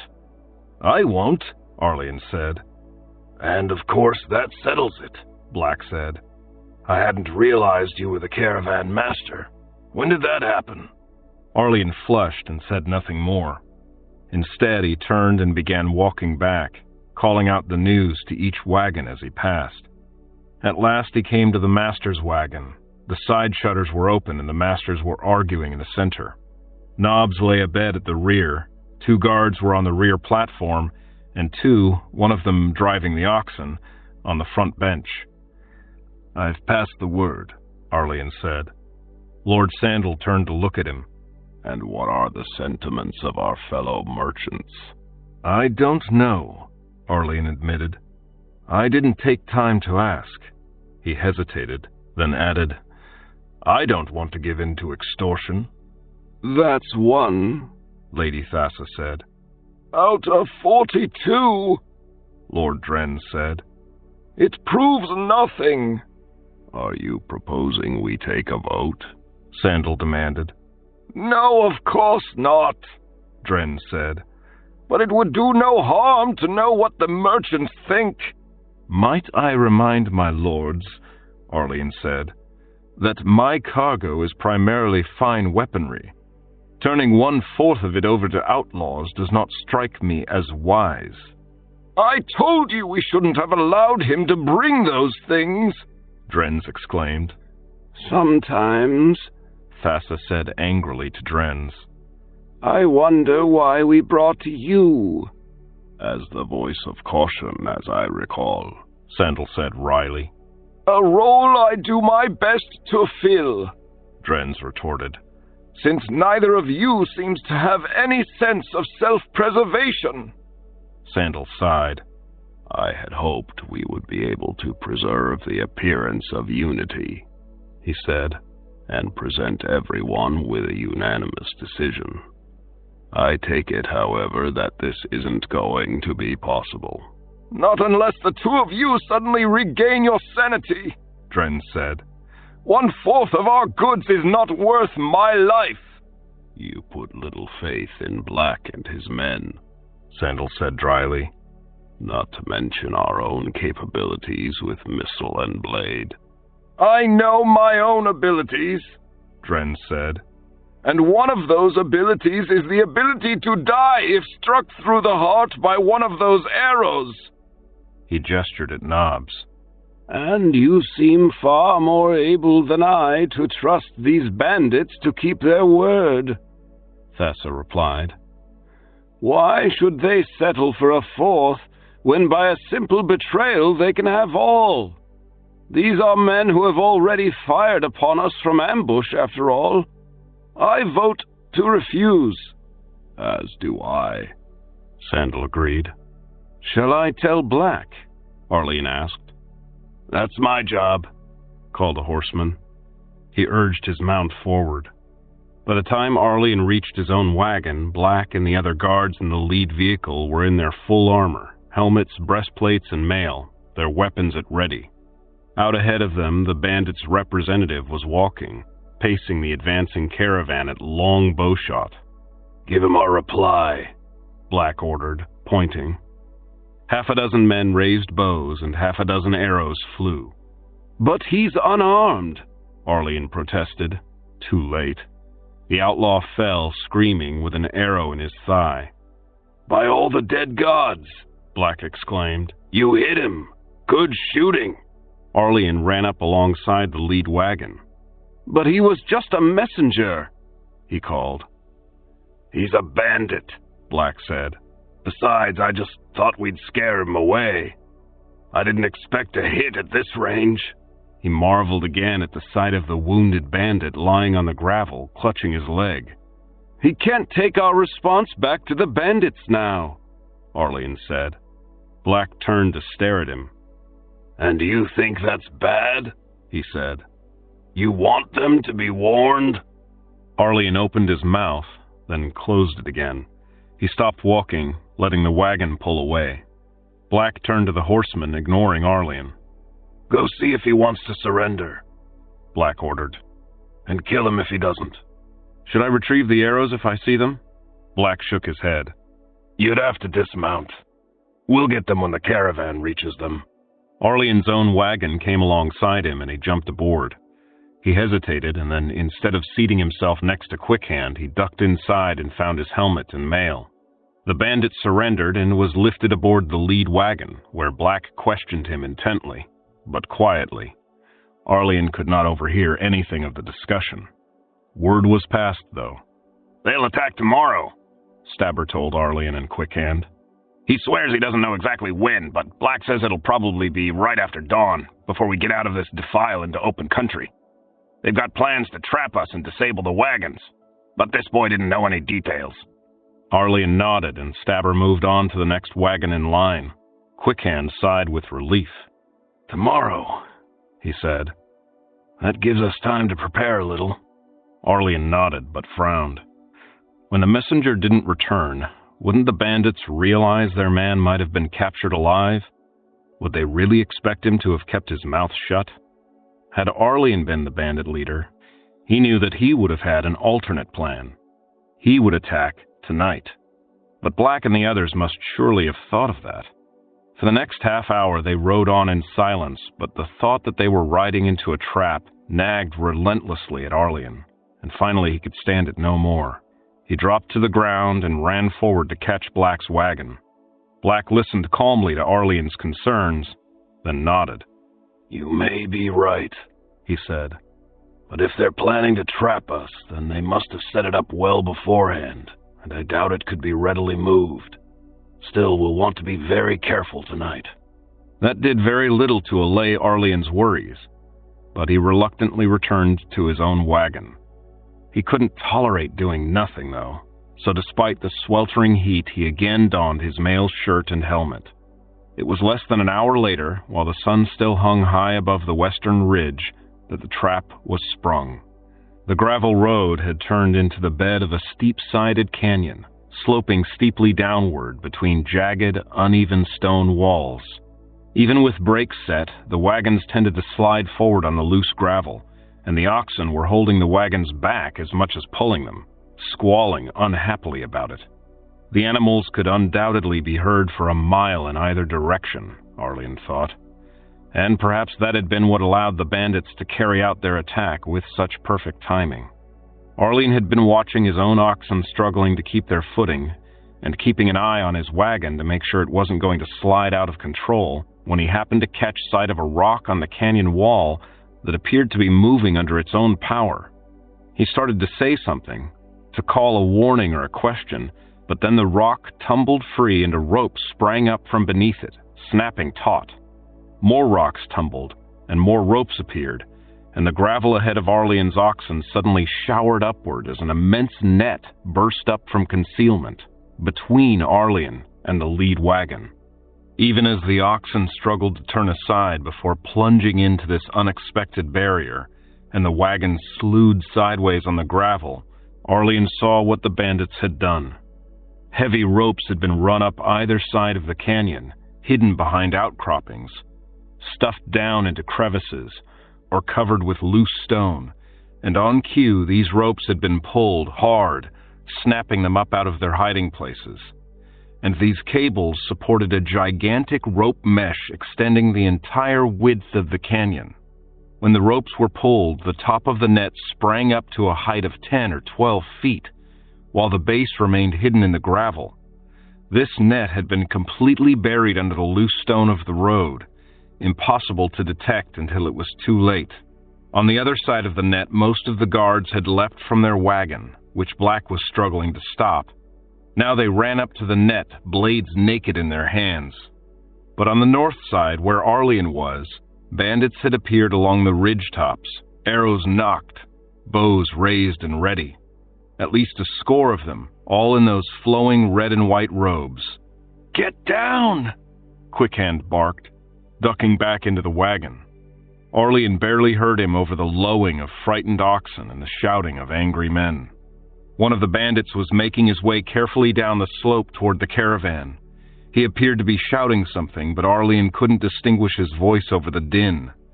On the other side of the net, Black was standing in the open-shuttered and now halted guard wagon, holding the wounded captive upright by the front of his shirt. "You lied to us, you little bastard!" Black bellowed in a voice that somehow carried clearly to Arleon over the chaos. The prisoner said something in reply, but Arleon couldn't hear it. The other guards were hacking at the huge net, but making little progress. The ropes were as thick as a man's forearm, and tarred with something that stuck to sword blades. That and the springiness made it almost impossible to cut through. Arleon leapt to the ground, sword ready. He refused to hide in his wagon. Someone farther back in the line was shouting for quiet, and the voices, both human and ox, were dying away as the caravan came to a full stop. The situation became clear, and the confusion began to fade. "Surrender!" the bandit on the slope called. "We'll take half your goods as toll, and then you're free to go." "Half?" Arleon wasn't the only one to shout that back angrily. "You have until I count 10, and then my archers will loose," the bandit's spokesman cried down. Arleon ignored him and turned to the net. Trapping 7 of the guards on the other side was clever, but not that clever. "Climb over!" Arleon shouted. "2 of you hold it steady for the others, then 2 steady it from this side for the last 2. "Do as he says," Black called. 5, the bandit shouted. "Quickly!" Arleon screamed. "And dive for cover when you're over. Under the wagons." 8! Arleon suddenly realized that he should take his own advice, but if he ducked inside his wagon, he would be trapped there, pinned down. He would take his chances, he resolved. Perhaps whatever fate had propelled him this far from obsidian and deep delving would protect him. Fate and the armor he wore. 10! "Loose!" the bandit cried, diving to the ground himself as he did. Bowstrings snapped and a hail of arrows soared down into the canyon, but none fell near Arleon. That made sense, he realized as he watched the shafts rattle off wood and stone. There were perhaps 30 archers at most, shooting at 45 wagons, 44 if the lead wagon wasn't included. The guards were still struggling with the net. Climbing it was apparently far more difficult than Arleon had realized, since men on the ground could not steady the top few feet. "Up the slope!" Arleon called, waving frantically. "It's not as high up there!" The bandits, having fired, were advancing down the slope as they drew fresh arrows from the quivers on their backs. Each took 2 or 3 steps before knocking the next shaft, and then 2 or 3 more before drawing. At that rate, they would reach the caravan after another half-dozen volleys, which was undoubtedly the idea. "If we have to come down there and fight," the bandit spokesman called, "we'll show no mercy." A bowstring snapped, and an arrow sailed past the spokesman, missing by several feet. Someone intended to resist, at any rate. Arlian thought his own bow was still somewhere in his wagon. He had no idea how to use it and knew it, so he had no intention of going back for it. Instead, he intended to use his sword, if he could get close enough to the bandits. They were moving down the slopes on either side, but they were also converging toward the center of the caravan, several wagons back from Arlian's own position. He began to run and dodge up the sloping road, changing his direction sharply whenever he heard a bowstring. An ox bellowed as an arrow struck meat. The bandits' strategy was becoming clearer. They were using the arrows to keep the merchants cowering in their wagons while they were collecting into a group that would attack the central wagons one by one. The guards, isolated at either end of the line, might be unable to reach them in time. Arlian wasn't about to allow them to attack unhindered, though. He might be just one man, but he could do something. And he saw now that he wasn't alone. At least 2 of the guards from the master's wagon were on the ground and moving down the road to meet the bandits, and one of the horsemen was charging, sword drawn, up the canyon side toward the approaching marauders. The bandits shouted to one another, and the next ragged volley of arrows was concentrated on the horseman. His mount suddenly stumbled and went down, a shaft projecting from its neck. One of the faster-moving bandits had reached the side of the caravan. He dropped his bow and pulled a heavy mallet from beneath his robe and ran up to the nearest wagon's rear wheel, mallet swinging. Arlian understood that tactic well enough. The bandits wanted to cripple some of the wagons so badly that the caravan would abandon them, trade goods still aboard. With a wordless yell, Arlian ran at the hammer-wielding southerner with his sword raised in an overhand attack. At the last instant, the man dropped his mallet and turned. At the last instant, the horror of what he was doing suddenly registered in Arlian's mind, but it was too late. His sword plunged forward and down into the unprotected hollow at the base of the bandit's throat. His forward motion pushed the blade deep and thrust Arlian up against the bandit, so close he could smell the man's stinking breath. The bandit's eyes flew wide. His mouth sprang open as if to vomit, but nothing came forth but a sort of choking gasp. Then Arlian heard a sound behind him. He whipped his blade free and turned, and the bandit tumbled forward, blood spurting, to land at his killer's feet. One hand slapped limply against Arlian's shin. But another bandit was upon him, this one with a wooden spear in hand, and Arlian was too busy to think about the man at his feet. It was only later that he realized that for the first time he had killed a man. He could kill if he had to. When the time came, he could strike Lord Dragon down. Somehow that knowledge failed to cheer him. Chapter 23. Aftermath. The fight was long and bloody. The caravan guards were outnumbered, but better armed and better trained. The merchants, for the most part, proved to be useless as fighters. Most were unable to even defend themselves. Arlian was the exception. He fought side by side with the guards, doing his part to even the odds. In the chaos of wielding sword and sword-breaker against spears and clubs, so completely different from the one-on-one sword fights of his practice bouts, he was unsure whether he killed anyone after that first assault. He knew that he drew blood many times, but beyond that he could not be certain just what effect his blows had. He shouted for the merchants and their families and hirelings to come out and fight, did everything he could to urge them to join in their own defense, but to no avail. Most remained huddled in their wagons and were completely useless even there. This was demonstrated several times by one of the bandits' favorite tactics, which was for half a dozen men to charge into a wagon with clubs and spears and slaughter everyone aboard, than to use the wagon as a miniature fortress against the guards. The guards, outnumbered as they were, could not defend the entire long line of wagons at once, and were unable to prevent these captures. It was Black who came up with the counter. Station a man at each end of the captured wagon with orders to kill anyone who set foot outside. 2 men could bottle up half a dozen bandits this way, and in fact roughly 1/3 of the entire raiding party was trapped in this fashion. Another third was killed or incapacitated, and the final third, realizing that their attack was a failure, fled up the slopes into the gathering night, dragging those of their wounded who were unable to walk. Some of the wounded bandits who were not dragged were barely able to limp away and could easily have been caught and killed, but Black called out to let them go. Let them be a burden to the others. 3 guards had been slain outright as well, and 2 more seriously wounded. Black took a gash on the side but insisted it wasn't serious and refused to relinquish his command of the caravan's defenders.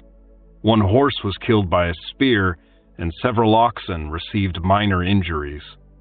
5 merchants and their families had been butchered in their wagons. When the fight was over, the guards turned their attention to the 3 wagons still occupied by bandits.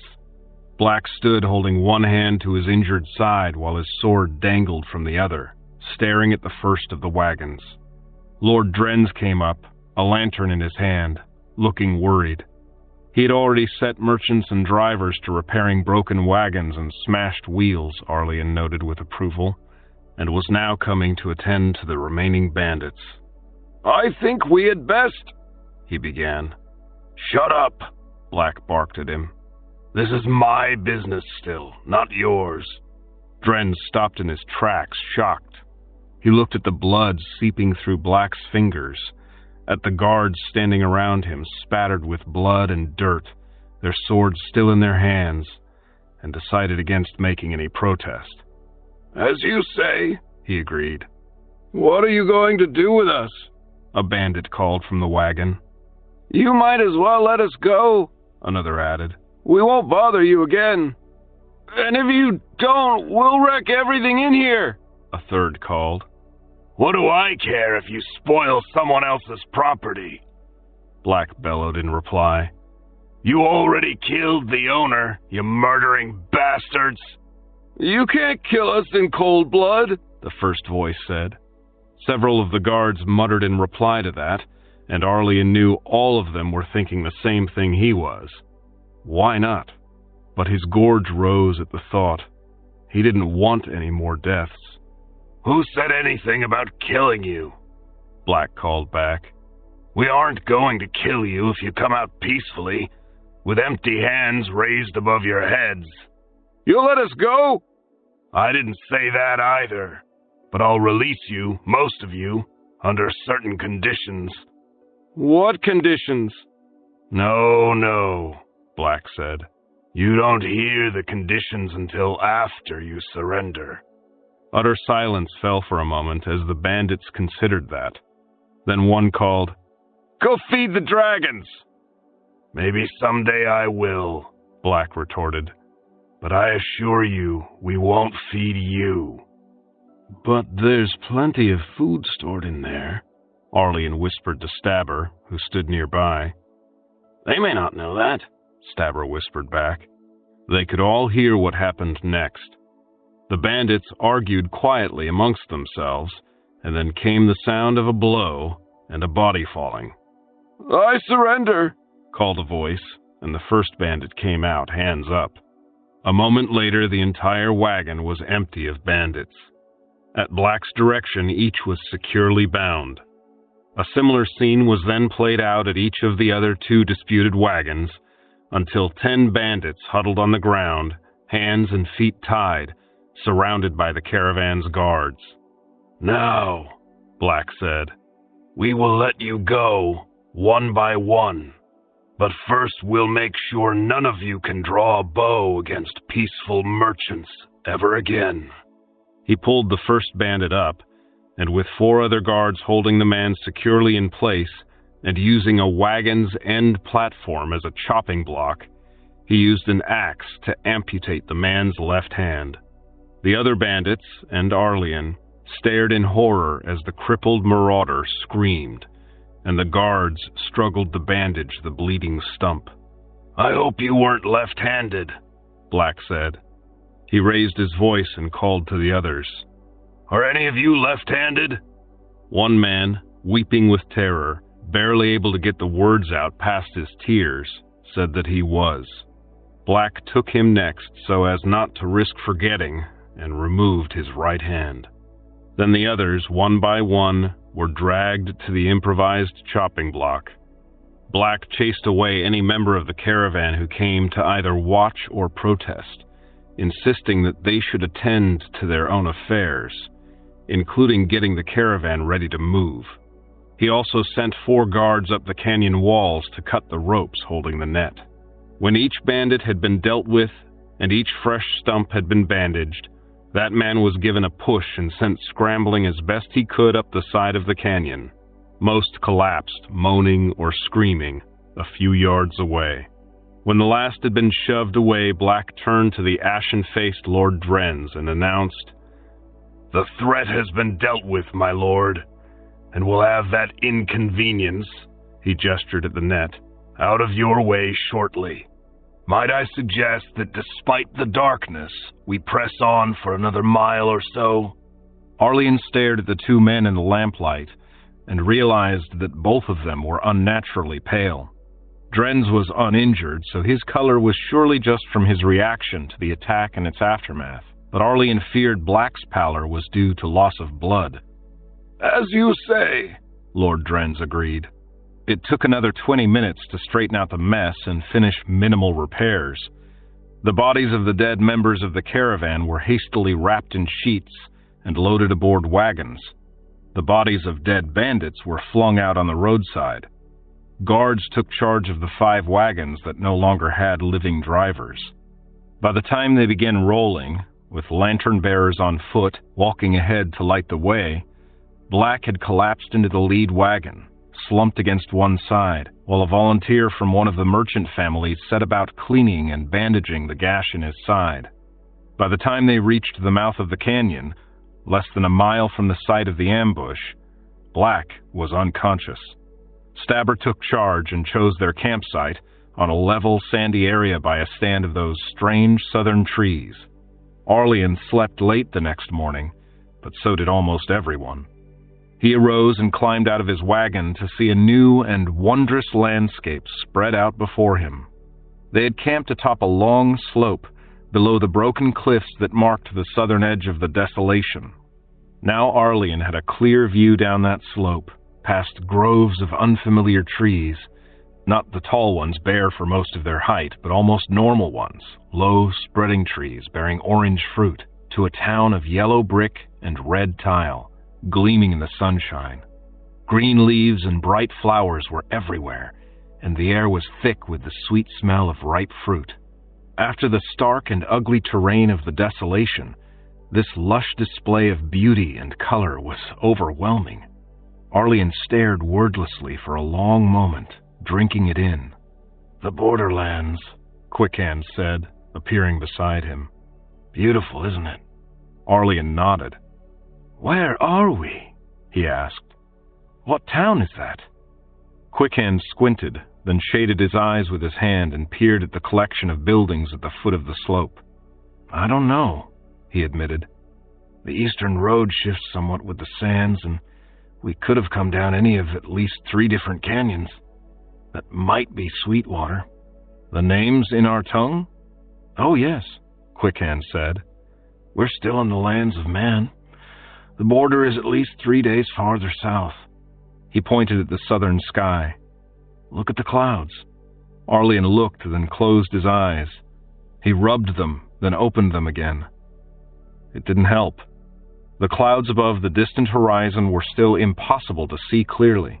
Arlian glimpsed purple and a sort of pinkish gold moving through gray masses, but he could not make out details, and after a second could no longer be sure he had seen what he had thought he saw.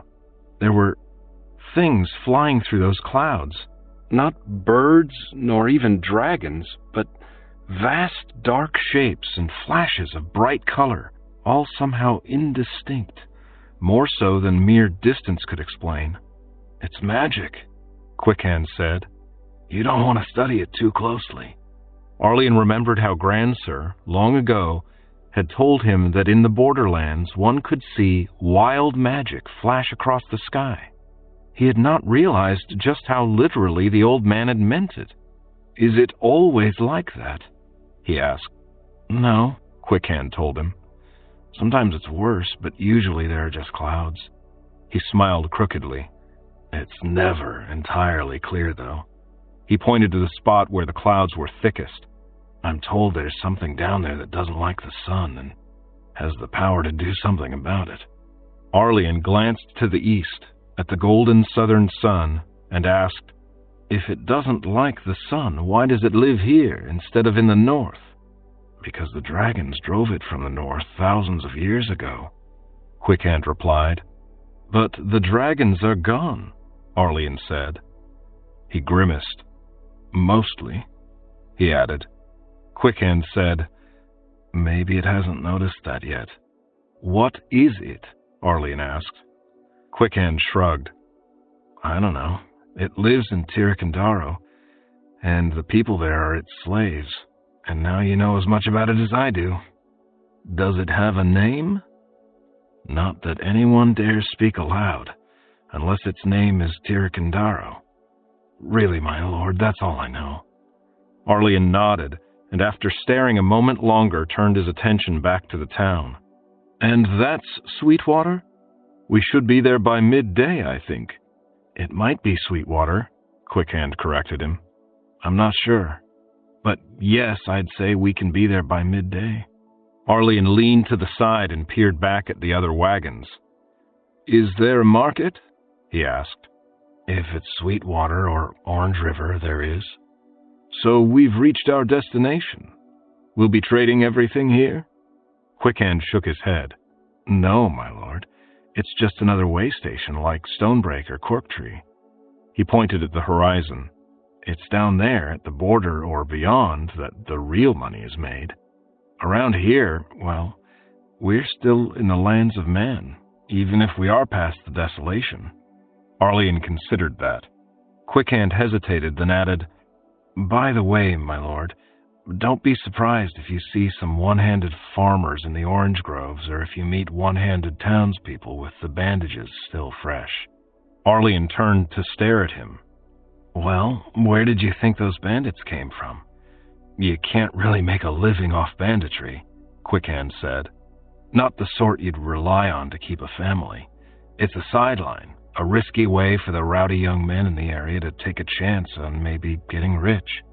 But they'd come openly into the town while we're still there? Why not? What are we going to do?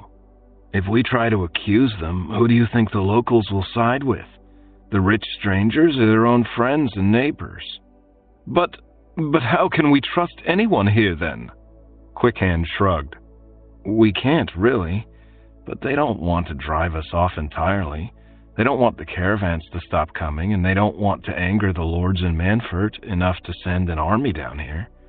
They won't bother us in the towns or on the main roads. It's only in the Badlands that they'll try to steal everything we have. But last night we were fighting them, Arlian protested, trying to grasp the situation. We were fighting to the death.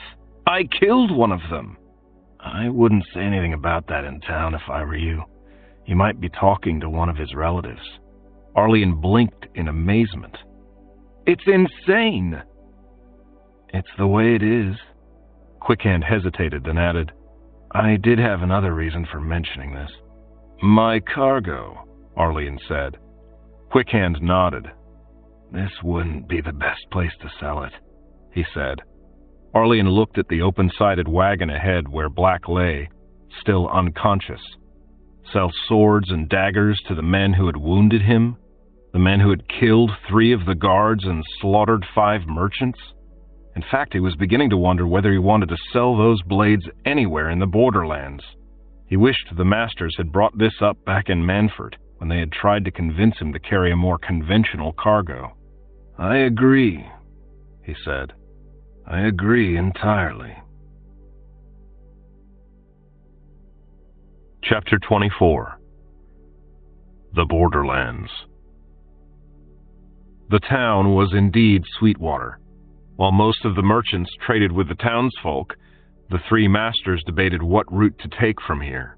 With Black in no condition to move, let alone fight, Arlene was concerned that the masters might be excessively timid, or might do something foolish.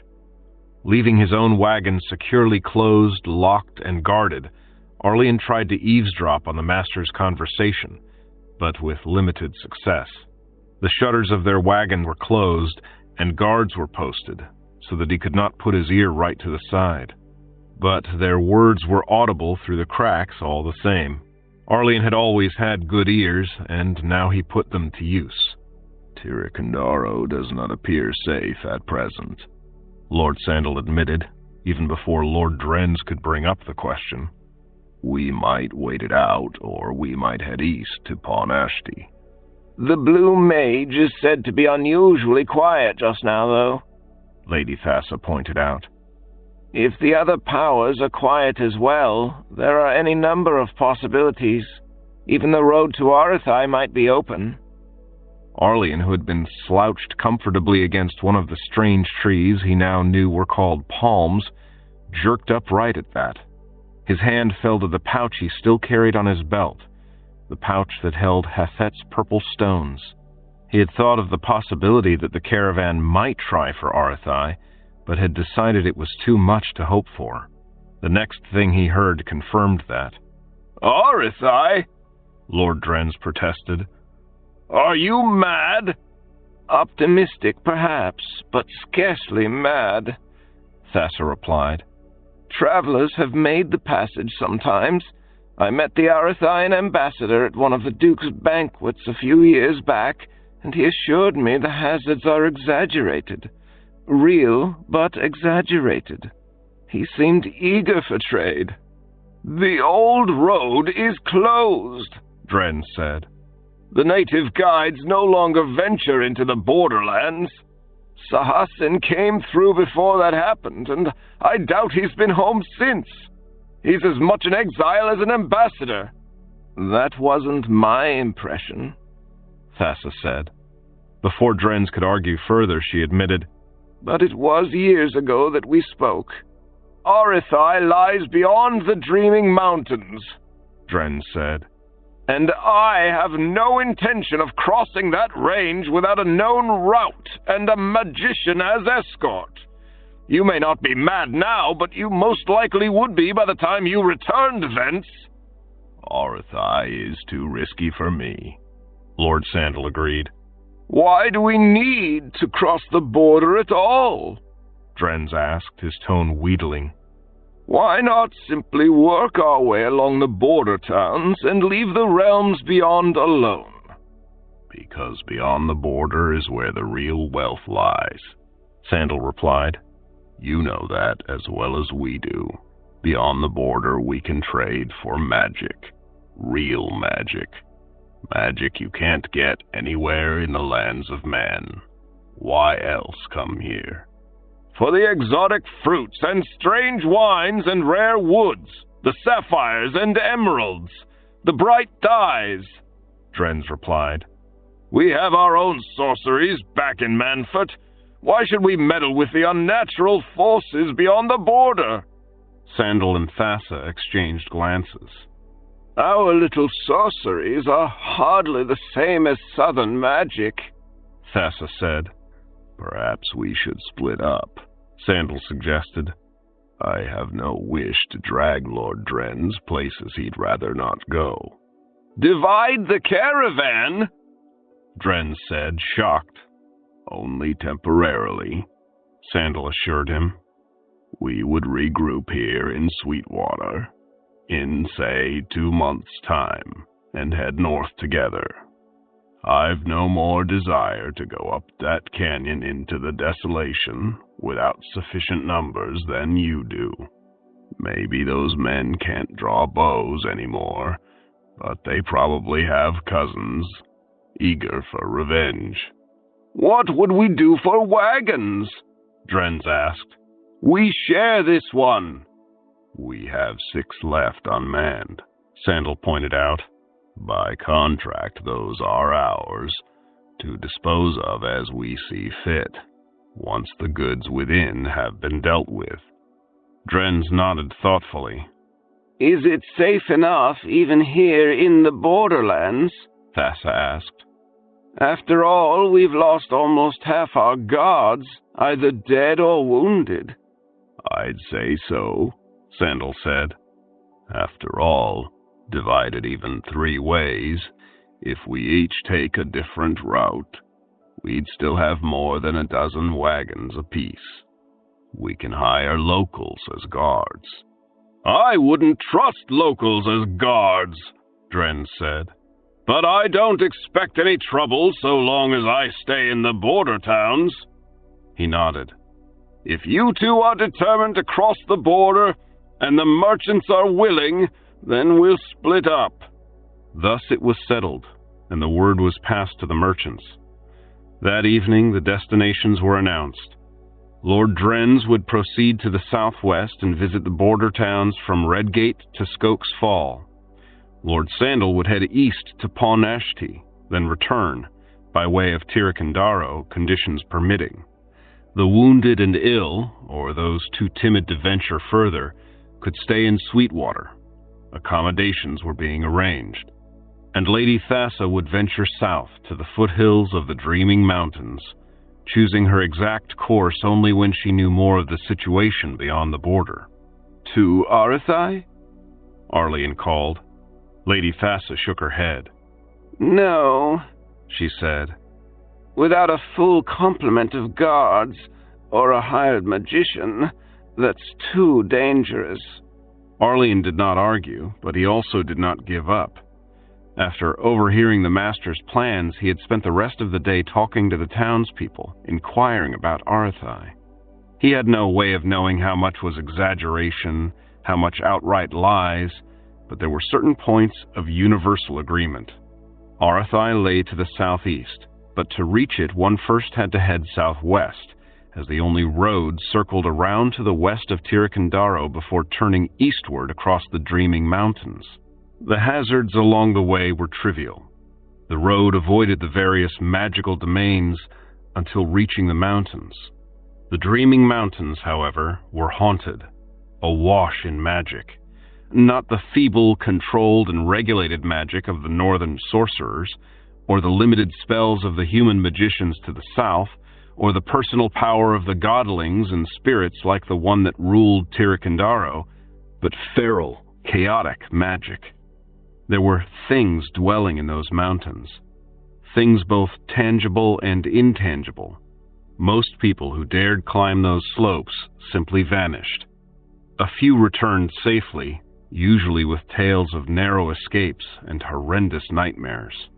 A handful came back dazed or insane, either babbling wildly or unable to speak, and of these, about half eventually returned to their senses. All of them, if they could speak at all, talked about dreams. Arlian did not fear dreams. As for monsters and ghosts and magic, he had his sword, and magical things were said to fear cold iron. He had silver, and the dead were said to fear silver. He stared at the southern horizon, thinking. Hethet had said that Arathai was a land of magicians, that the people there had to use magic simply to survive in that land. Magic was precious and rare in the lands of man, as Arlian had overheard Sandal say. If he wanted to trade his swords and daggers for something that would be valuable back in Manfort, he could scarcely do better than to go to Arathai and buy magic with them. He didn't know enough about magic to guess what form that magic might take, but there would be time for that in Arathai, if he got there. Magic would bring him wealth and power back in Manfort. It would help even the balance between Lord Dragon and himself. It might even provide a means to strike at the dragons themselves.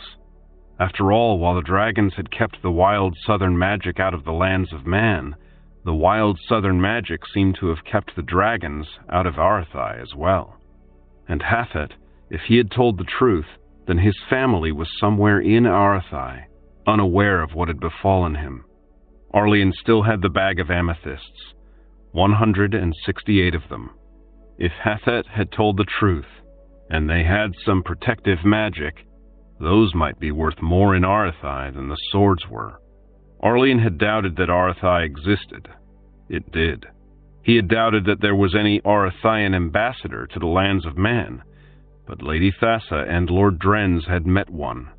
He had doubted that the southern lands were as magical as Hathet said, but he could see the magic in the southern skies for himself.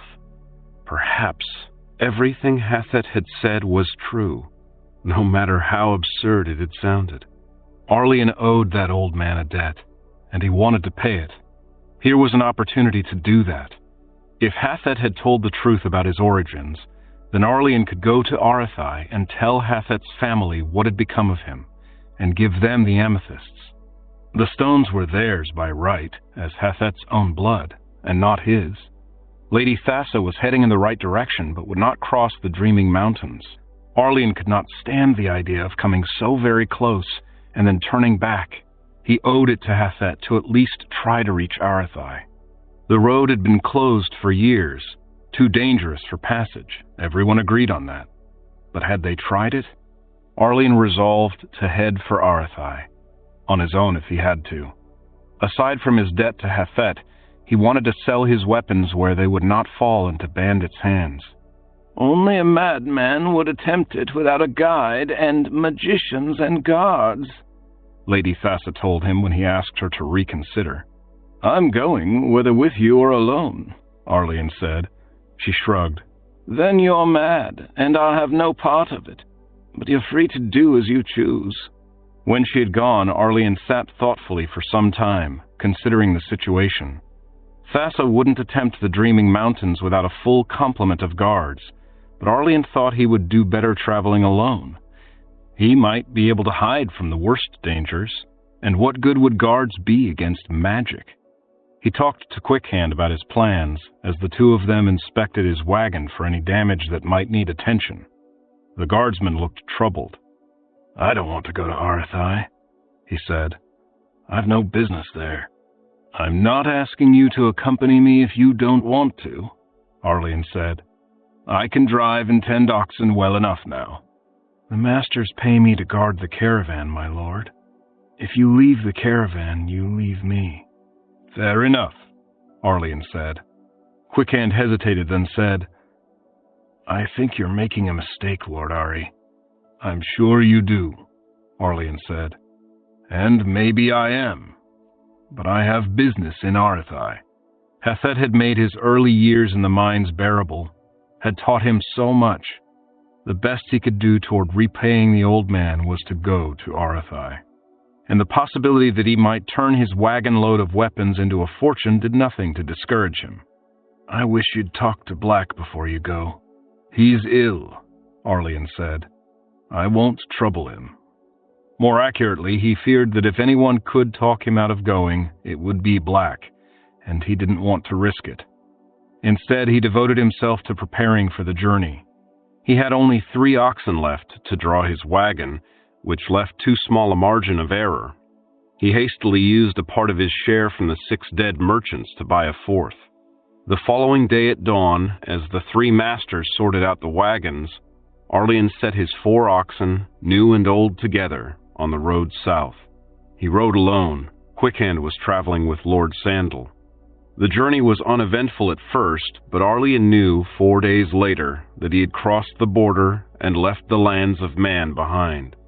The wind, which had been blowing hard from the west for more than a day, no longer howled, but laughed. The sky above was streaked with orange even at midday.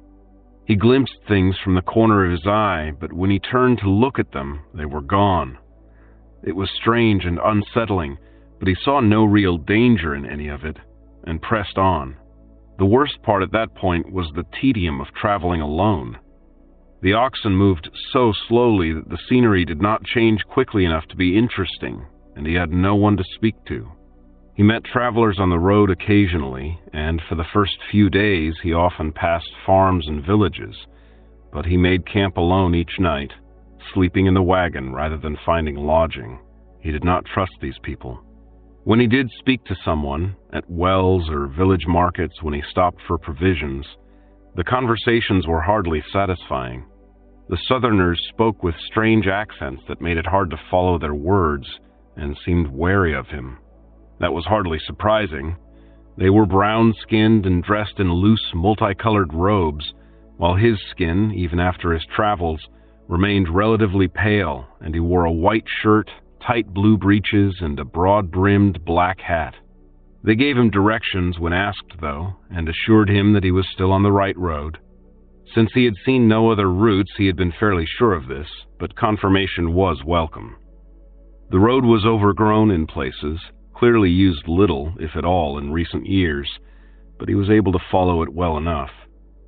A week after he crossed the border, one foggy evening when he was on to the lower slopes of the central ridge of the Dreaming Mountains and had not seen another human face for 2 days, the first attack came. He was making camp for the night when something black and shapeless leapt at him out of the darkness. He saw it coming from the corner of his eye and dodged, diving to one side. He drew his sword as it wheeled and came at him again. He never saw it clearly in the mist and gathering gloom, but had a vague impression of great, smothering arms, gleaming fangs, and a black, furry chest. He thrust, plunging his blade into it. It burst and melted away at the touch of steel, leaving nothing but a wet smell and a damp smear on the ground. Arlene stared into the night, astonished at the ease with which he had defeated the thing. "That can't be the sort of monster that everyone's scared of," he said aloud. The wind laughed derisively overhead, and he looked around uncomfortably. The monster had been absurdly easy to destroy, if it was really destroyed. But he had been awake, with his sword on his belt. What if another attacked while he slept? He had no one to stand guard. The best he could hope for would be that the oxen would be disturbed and awaken him with their bellowing. He didn't have much choice at this point, though. He slept in the wagon with his sword by his hand and was awakened from uneasy dreams once that night. Not by the oxen, but by a slithering sound close by. He slashed at it, but didn't hit anything so far as he could tell. For the rest of his journey, he never had a good night's sleep. The nightmares he had anticipated never came. His dreams were never worse than vaguely disturbing. Strange sounds and sudden attacks became commonplace, though, and not all monsters were as readily defeated as that first one. Cold steel did indeed repel some, or destroy them by its mere touch, but others had to be fought and butchered as if they were common beasts rather than magical horrors. That they were magical horrors, Arlene had little doubt, given that many changed shape or vanished when slain. The worst in that regard was the poisonous spider creature that became a girl of 12 or 13 when he beheaded it. Arlene was ill after that, and wept intermittently for the next few days whenever her dead face returned to his thoughts. The hardest to kill were the venomous black rat things, simply because of their size and numbers.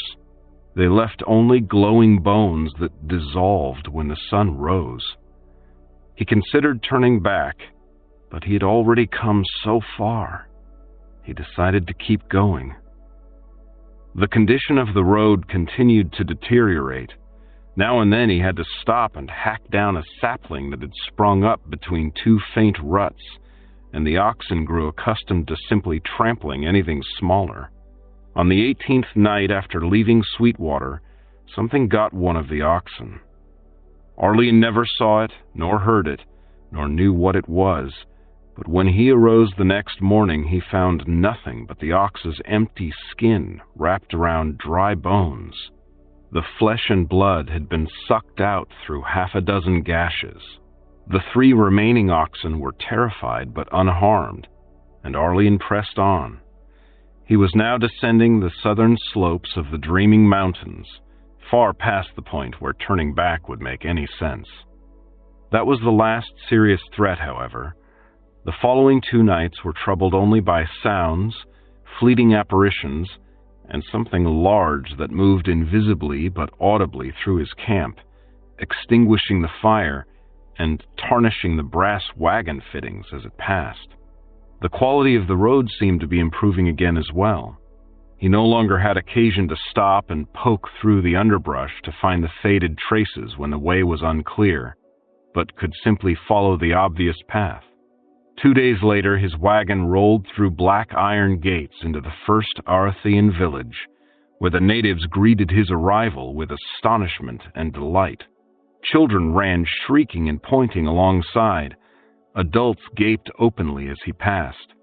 He had developed a very definite set of priorities in his travels. He ignored the attention until he had stopped at the trough in the village square and watered his surviving oxen. The villagers kept a respectful distance as they stood and stared at him, whispering to one another. Once the oxen were drinking, Arlian turned to look at his new hosts. They were dressed strangely, all of them, men, women, and children, in short, loose gowns dyed in bright colors, not the flowing pale robes of the borderlands, but abbreviated garments in much more intense hues. Their legs were bare, their feet sandaled. He realized that his white blouse, blue breeches, and broad-brimmed black hat must look as peculiar to them as their garb did to him. No wonder they stared. Had someone walked into Obsidian robed in scarlet, yellow, and parrot green when he was a boy, he would have stared just as rudely. And in fact, except for staring, these people were being quite polite. No one had shouted at him, or tried to touch him, his wagon, or his oxen. That was promising. He could not make out a word anyone said, however, which was not quite so encouraging. "Excuse me," he called. "Does anyone speak my language?" No one replied. A few of the villagers exchanged unintelligible words amongst themselves. 2 or 3 men slipped away, presumably tiring of the spectacle. He shrugged and returned to tending his oxen. Half an hour later, the interpreter arrived. Chapter 25. Arathi. The interpreter was a young man, older than Arlian himself by at least a year or 2, but far less sure of himself. Although he appeared to speak Arlian's native tongue fluently, it took some time before Arlian was able to make his intentions clear. "I have come to Arathi to find the family of a man named Hathet," Arlian repeated, as the 2 of them stood by the trough where Arlian's oxen were placidly drinking. "I know of no one named Hathet in the house of Slihar," the interpreter said. That was an improvement over his first 2 replies, but still not very satisfactory. Did that mean that Hathet had been lying after all and had not come from Arathi? Or did it mean that this interpreter was too young to remember the old man? Or did it merely mean that there was still some sort of confusion about what Arlian wanted? Arlian sighed and looked around at the crowd surrounding them, wishing somebody else here could speak man's tongue. Evidently no one else did, and he had to make do with what he had. "What is the House of Slihar?" he asked. "Is that the name of this town?" No, the interpreter said. "This town is Ilusalai. Slihar is a house, a family of families." "And there are other houses?" Yes, 11 houses. Slihar and 10 more. The interpreter tapped his orange-robed chest. "I am Merii of the House of Slihar." "Then perhaps Hathet belonged to one of the other houses," Arlian suggested. "Or to no house at all. Does everyone belong to a house?" "Everyone belongs to a house," the interpreter agreed. "It is the House of Slihar that traded with the lands beyond the mountains. This is why I know your tongue." "And no other house has ever sent anyone to Manfort?" Merii was clearly struggling with the unfamiliar language. He knew it, but Arlian suspected he had had little use for it until now. It is the house of Slihar that traded with the lands beyond the mountains, the interpreter repeated. Hathet was not a trader, Arlian said. The interpreter merely looked more confused than ever. Arlian could stand it no longer. Take me to someone from another house, he said. I've come to find Hathet's family, whether it's Slihar or not. It is the house of Slihar that trades with people from beyond the mountains, Mariai insisted. I am not trading, Arlian shouted. I'm looking for Hathet's family. Mariai looked at the wagon. He said nothing, but his expression was plain enough. Trade later, Arlian said. After I find Hathet's family, and not until then. You do not trade with Hathet? Arlian started to explain that Hathet was dead, but then bit the sentence off before the first word was out of his mouth. I do not trade with Hathet, he agreed. I seek Hathet's family, but not to trade. When you are done, you trade with the house of Slihar? Maybe, Arlian said. The interpreter hesitated, then shrugged. We must go to Theani to find all 11 houses, he said. Only 6 houses are in Elusalai. Arlian frowned. Why not start with those 6? What is Theani? He asked. It is...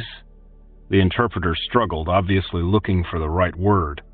It is the chief city, the center of Arithai. Ah! That sounded promising. After all, if Hathet had been sent as an ambassador for all of Arithai, he had presumably come from the capital. Yes, Arlian said. Take me to Theani. The interpreter looked at the sky. The sun was brushing the mountaintops to the west. Tomorrow? He asked. Tomorrow, Arlian agreed. The interpreter smiled. Can we both ride? He asked, pointing at Arlian's wagon. Of course. And tonight? Tonight I'll stay right here, Arlian said. The interpreter bowed deeply in acknowledgement. I will see you in the morning, he said. Arlian bowed in response, and the interpreter turned away.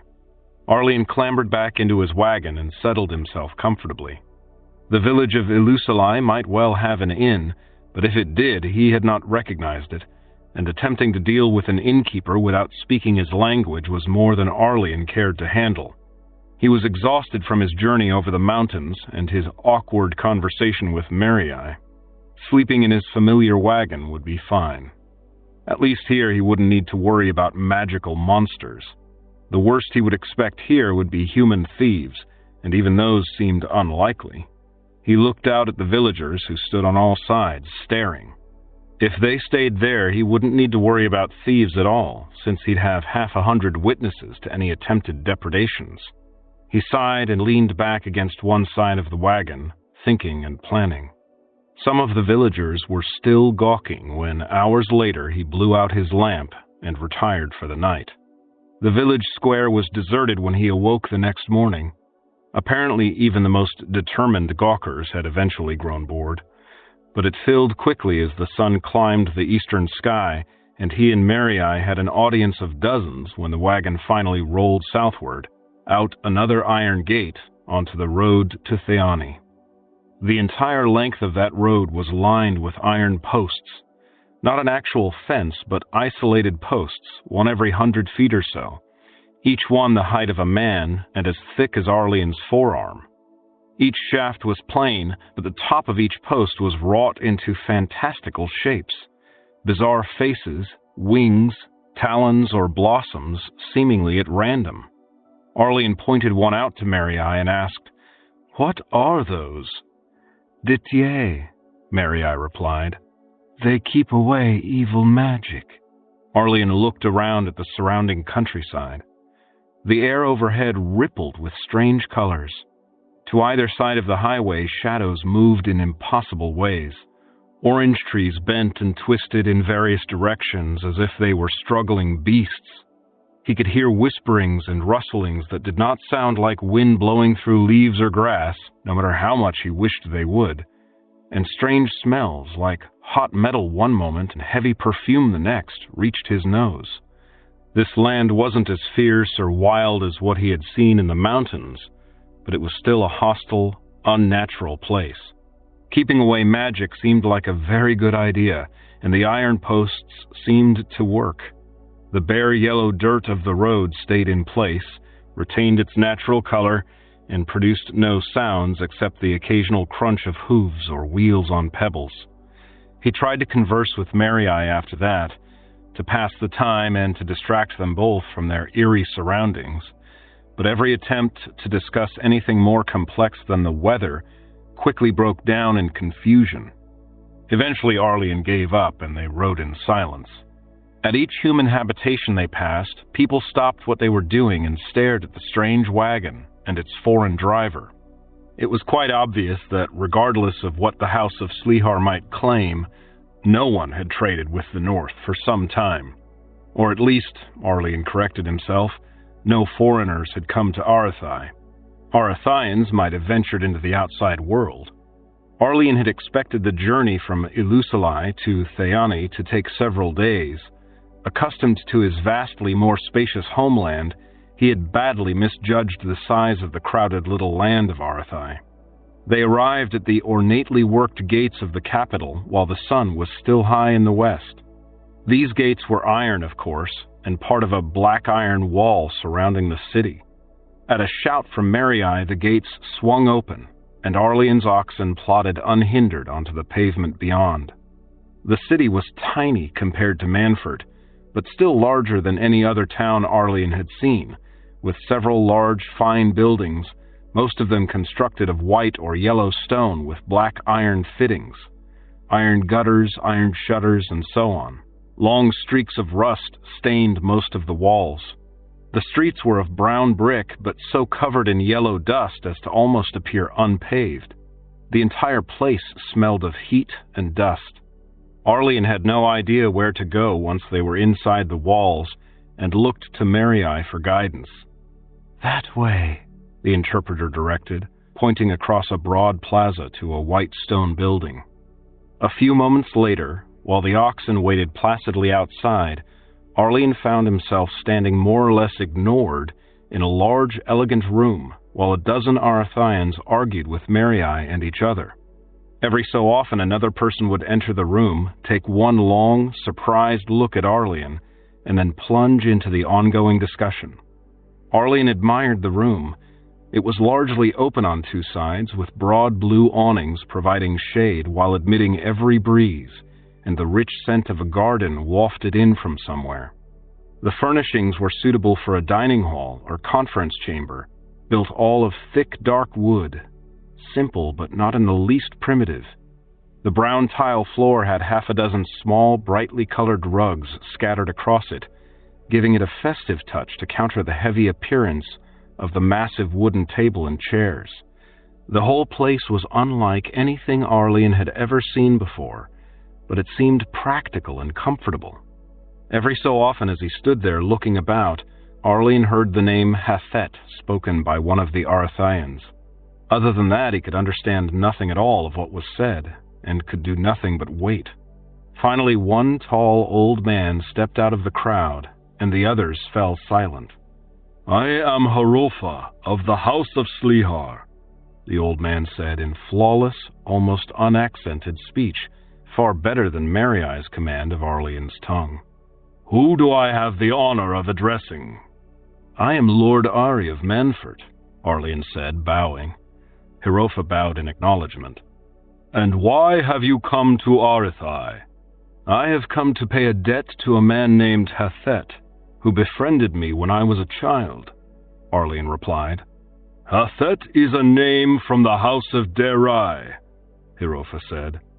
"The House of Derai does not trade with Manford. How did you come to meet this man?" Arlene hesitated. He had had some time to think, and had remembered that Hathet had claimed his enslavement was the work of his political enemies. The House of Sleehar might well be those enemies. To tell the whole truth might be unwise. I nursed him when he was dying of fever, Arlian said. He wanted his family to know that he would not return. He was too ill to tell me their names or how he came to be in Deep Delving, where I met him, but I promised to find them and to tell them how he died. He told you no names? None, Arlian said. Actually, Hathet might have named names, but if so, none of the other miners had paid any attention, and Arlian didn't remember them. Hirofa turned away and conferred briefly with the others, then turned back to Arlian. To refuse a deathbed promise would dishonor our house, he said. I will tell Hathet's family of his death. Arlian frowned. I promised I would tell them myself, he said. You do not speak Arathian. I will need an interpreter, Arlian agreed, but I want to see them with my own eyes and hold their hands to share their grief. Very well, Hirofa said. I will take you to the house of Derai. Several of the others protested. Apparently others besides Marii and Hirofa knew man's tongue. Hirofa turned and spoke a single sharp sentence, and the protests stopped. Then he beckoned to Arlian. Come, he said. Arlian obeyed, and the two men made their way back out onto the plaza. Hirofa started to lead the way down a nearby street, but Arlian stopped by his wagon. You can leave that where it is, Hirofa said. Arlian shook his head. No, he said. I am a stranger here, and you must forgive me my customs. I will bring my wagon with me. Hirofa obviously didn't like the decision, but made no further objection as Arlian led the oxen alongside. By the time they reached the rust-streaked golden palace Hirofa indicated as the House of Derai, a crowd of curiosity seekers was following them, staring at every motion Arlian and his oxen made. Hirofa led Arlian up to a central archway and turned a handle set in the red and gold enameled door. Somewhere inside a bell rang, barely audible. A moment later the doors swung open, and an Arathian in an all-red gown stepped out. He and Hirofa exchanged a few words, but Arlian did not hear the name Hathet. I'm here about Hathet, he called. The man in red glanced at him, startled. Hathet, Arlian repeated. Hirofa turned and glowered at him briefly, but said nothing. The man in red glanced back and forth between Arlian and Hirofa, then at the crowd of onlookers. He said something, beckoning to Arlian. Arlian didn't understand the words, but the message was clear enough. Arlian pointed at his wagon. Can someone guard this? The man in red understood the question, even if he didn't recognize the words. He held up a hand to indicate that Arlian should wait, then turned and shouted to someone inside. A moment later, 3 men emerged, clad not in the customary short robes of ordinary Arathians, but in brown leather with strips of black iron across their chests, armor of a sort. They had no swords, but carried wooden staves, each almost 6 feet long. They took up positions around the wagon and oxen. Satisfied, Arlian turned and looked questioningly at the man in red, who beckoned him inside. He followed. Hirofa also started to follow, and the red-clad steward, if that was what he was, looked questioningly at Arlian. Arlian shrugged, and the steward held up a hand to prevent Hirofa's entrance. Hirofa protested, and the 2 men argued loudly for several minutes before Hirofa turned away in disgust. With that settled, Arlian followed the steward through an elegant antechamber, down a long stone passage, and into a lushly appointed room. There, a woman in a blue and green robe was sprawled comfortably on a rattan settee. She looked up at Arlian's arrival and sat up straight. The steward spoke to her for a moment while Arlian waited. Then the woman rose and addressed the foreigner directly, in his own tongue. Her speech was clear, if not as free of accent as Hirofa's. You are from the lands of man? She asked. Yes, Arlian said.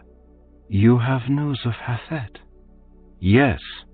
Then you must see grandmother. I am to prepare you. Good, Arlene said. Chapter 26. The House of Derai. A dais at one end of the reception chamber held 3 chairs, all of them occupied. A handful of other people, all of them well-fed and handsome, stood to either side. This room was larger than the one where he had met Hirofa, and only open on one side, but similar in design.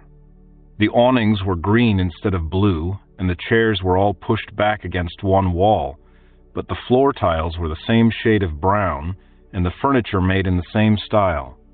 Presumably this was the norm for Arathai, or at least for the headquarters of the great houses. As instructed, when he had crossed the room, Arlene knelt before the 3 people on the dais, 2 women, one young and one old, and an old man, and made the gesture of respect the interpreter had taught him. Hands pressed together palm to palm before his face, head tilted back. The old man spoke in Arathaean. They welcome you to the House of Derai, the interpreter explained. Please tell them that I am Lord Ari of Manford, and I am honored to be here, Arlene said. The interpreter relayed the message, heard the reply, and told Arlene, They ask your business here. Arlene looked up at the old couple.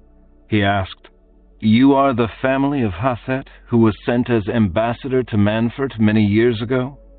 His interpreter quickly translated the question into Arathaean, and the tall, white-haired woman replied with a few brief words. They acknowledge the relationship, the interpreter said.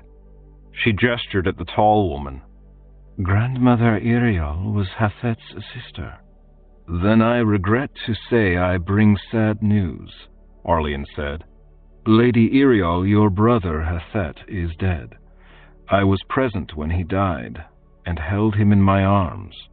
The interpreter relayed this and received another question from the tall woman in response, while the half-dozen others in the room whispered excitedly to one another.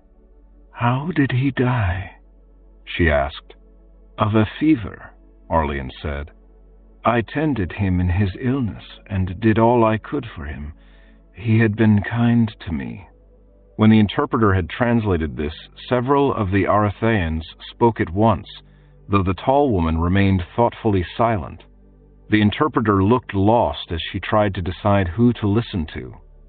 What are they saying? Arlene asked her.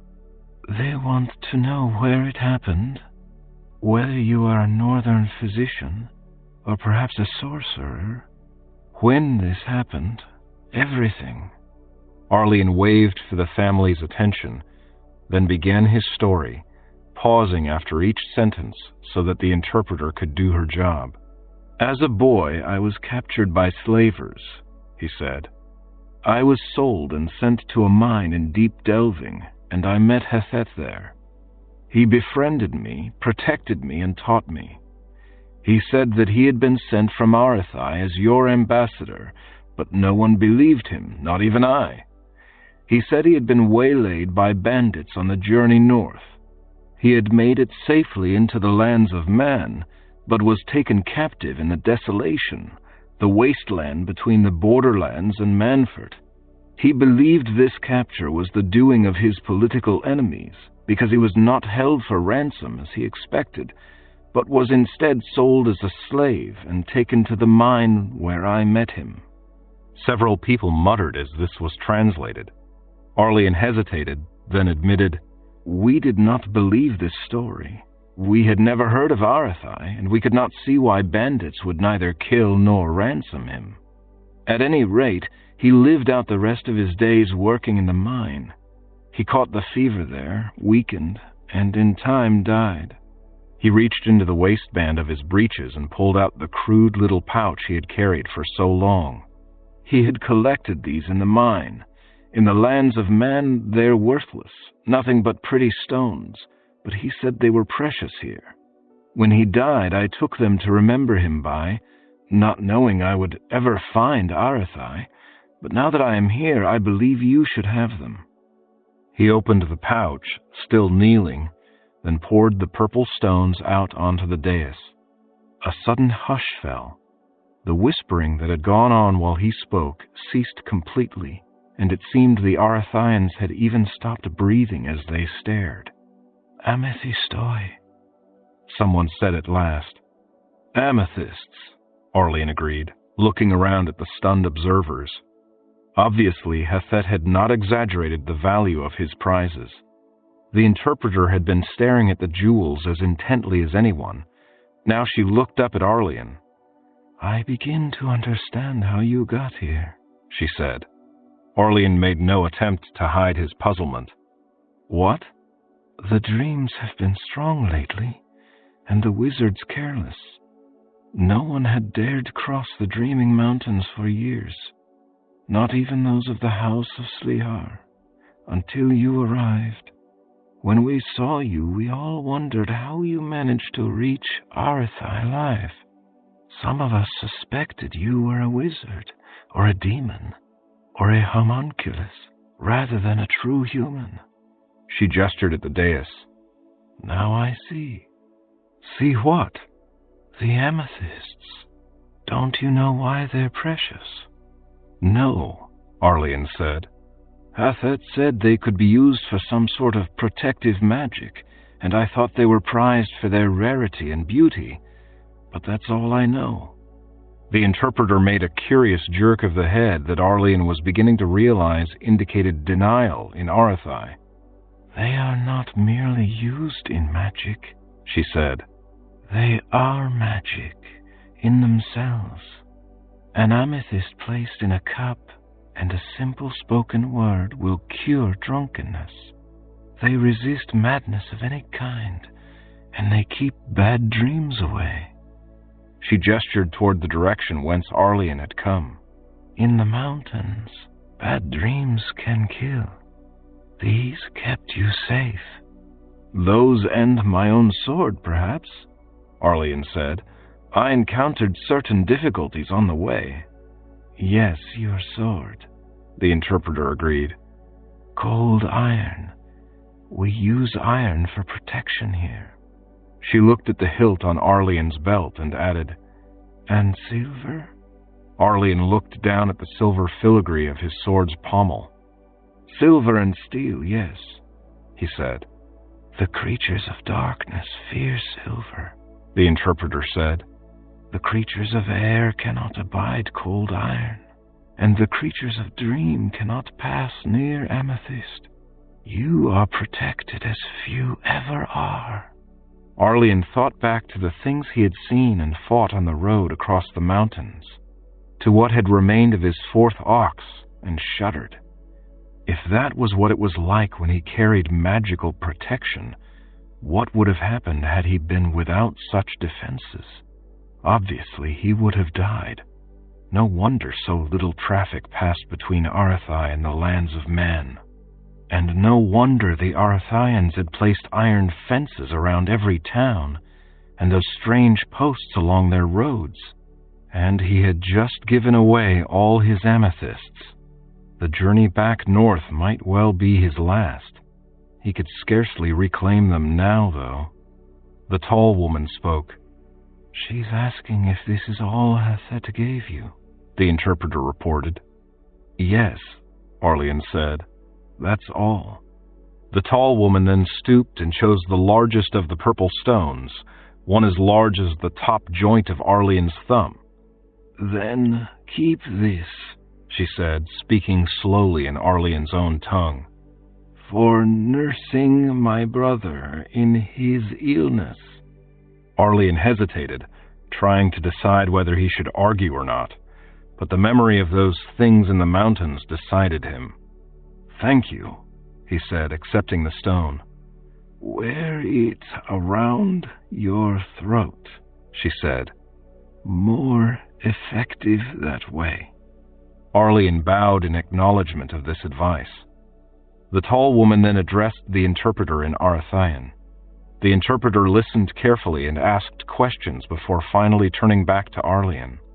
She says you have the protection of the House of Derai any time you may need it, and she wishes to know whether Hafet ever mentioned any names, anyone he thought might have been involved in the plotting against him. No, Arlian said.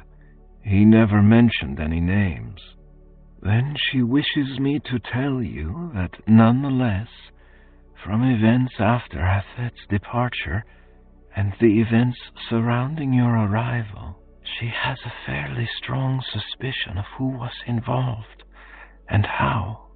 Your arrival has brought not merely news, but wealth. She gestured at the gem-strewn dais. And the prospect of vengeance and a restoration of the former prominence of the House of Derai. You managed to bring this to us, to Hafet's house, despite the interference of those you first encountered. You came here even though you had met others who surely did not wish you to. For this the house is greatly in your debt. Arlian noticed that the interpreter did not mention the House of Slihar by name, but he did not doubt that she was referring to them. Although he knew almost nothing of Arathaean society, it was easy enough to guess that the House of Slihar and the House of Derai had competed for control of trade with the lands of man, that the Slihar had been responsible for Hafet's abduction, and that his disappearance had allowed them to dominate, for a time.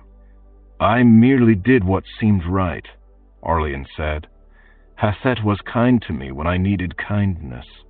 The tall woman said something without waiting for the translation. Obviously, while she preferred to use the interpreter, she knew something of Arlian's language. Yet you came to Arthai to bring us this, the interpreter said, gesturing at the amethysts. I also came to Arthai to sell swords, Arlian said, and to buy goods to sell in the north. I have silver to pay. The interpreter and the tall woman stared at him. Swords? Hafet's sister said. Silver? The interpreter said. That's right, Arlian said. Silver cannot pass Tirikandaro, the interpreter said. No one stopped me, Arlian said. Tirikandaro was quiet when I passed. But... The interpreter groped for words, then began again, speaking slowly. Our ancestors fled from the dragons long ago and came to Arthai, she said. But later they found that they were trapped here by the magic that surrounds this place. We have remained here ever since. We live confined by the dreams, the wizards, the creatures that live in the mountains, unable to leave this one safe valley because we lack protections from the magic in the hills. We found iron, all the iron we needed to build our ward fences, but none of us had the knowledge of making steel for swords, and iron alone is not sufficient against the creatures in the mountains. We have found no silver anywhere, though we have looked. We had a few amethysts our ancestors had brought from the north. These were carried by our traders and ambassadors, but they have gradually been lost over time as their bearers fell to the other hazards around us. Hafet carried the last stone our house possessed, and no doubt some bandit gave it to his children to play with. The House of Slihar had 3 or 4 more stones that allowed them to send their ambassador and their traitors for a few years after Hafet disappeared, but those too have now been lost. We were confined here without hope. She sighed, then said, The people of the lands beyond the mountains did nothing to help us, but we do not fault them for this. We dared not tell them the secret of using amethysts to cross the dreaming mountains for fear of invasion, and they knew we had a secret we would not share. Mistrusting us in return, They would not sell us steel or silver."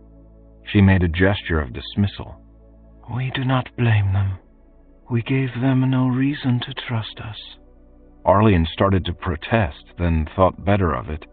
The interpreter continued. "For centuries we have resigned ourselves to living in isolation here, behind our iron walls, and of late we have even resigned ourselves to having no contact with the outside at all. And now you come here, unbidden, with all these precious things, and offer us the world."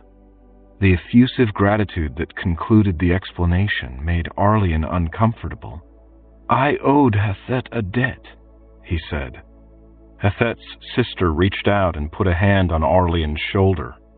"My friend," she said slowly, "your words and these stones paid that debt many times over. If you have brought us silver and steel as well, you will be very rich." Chapter 27. The Trade Delegation. Black looked at his empty mug, debating whether to order another cup of wine. They watered it here, of course. These Southerners always did. But even when he knew he was paying for as much water as wine, it was still far cheaper than decent beer and Sweetwater. He was tired of watered wine. He was tired of constant sunlight. He was tired of Sweetwater. He had been stranded here for months, and he was quite thoroughly tired of everything about it and eager to be moving again. He was completely recovered, his wounds healed and the infection long gone, but 2 of the caravans weren't yet returned, and Lord Dren's wasn't about to head north until they were back. He could hardly cross the desolation by himself, but he very much wished that those other 2 caravans would hurry up and arrive. The door of the inn opened, and Black turned at the sound. Any interruption at all of the usual dull routine would be welcome. A figure was standing in the doorway, silhouetted by the afternoon sun. A tall man in a broad-brimmed hat. He stepped in, and Black recognized him. "Ari," he said. "Hello, Black," Arlene said, smiling broadly. "Lord Dren said I'd find you here." "Ari, it's you," Black repeated as he got to his feet and started toward the new arrival. "I may not want to use that name anymore," Arlene said. "I haven't decided, but I think something more elegant may be appropriate." Then he fell silent for a moment as the 2 men embraced. He clapped Black on the back as they separated. "They told me you'd headed across the Dreaming Mountains, bound for Arathai," Black said. "I did," Arlene said. "Alone, they said," Black said. "That's right." Arlene grinned at him. Black grinned back. "You do realize the contradiction between this and your current presence here, still alive, don't you?" Arlene smiled. "I made it to Arathai alone," he said. "There's no contradiction. I had protection you didn't know about."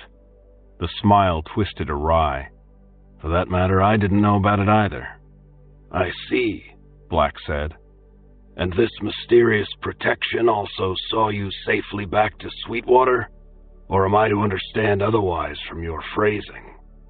"Oh, I had other protection on the way back," Arlene said. He gestured toward the door. Black peered out into the sunlight and saw a dozen men and women, all dressed in strange, bright costumes, all wearing broad leather sword belts that looked out of place on the garish robes, and with glittering silver medallions on chains about their necks. "The Arathian trade mission," Arlene explained. "They escorted me back." Black was well aware that there had been no trade with Arathai in a decade or so, but he had no reason to doubt Arlene.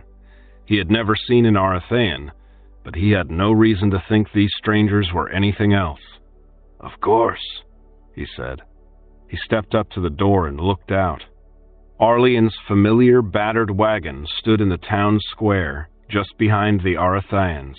But 4 more exotic wagons stood beyond it, each open-sided and roofed with red-dyed canvas, stretched over a wooden frame, each drawn by a pair of fine horses. Another horse, a big black gelding, stood nearby, tied to a palm tree. All 5 wagons seemed somehow indistinct and a trifle brighter and more colorful than they should be.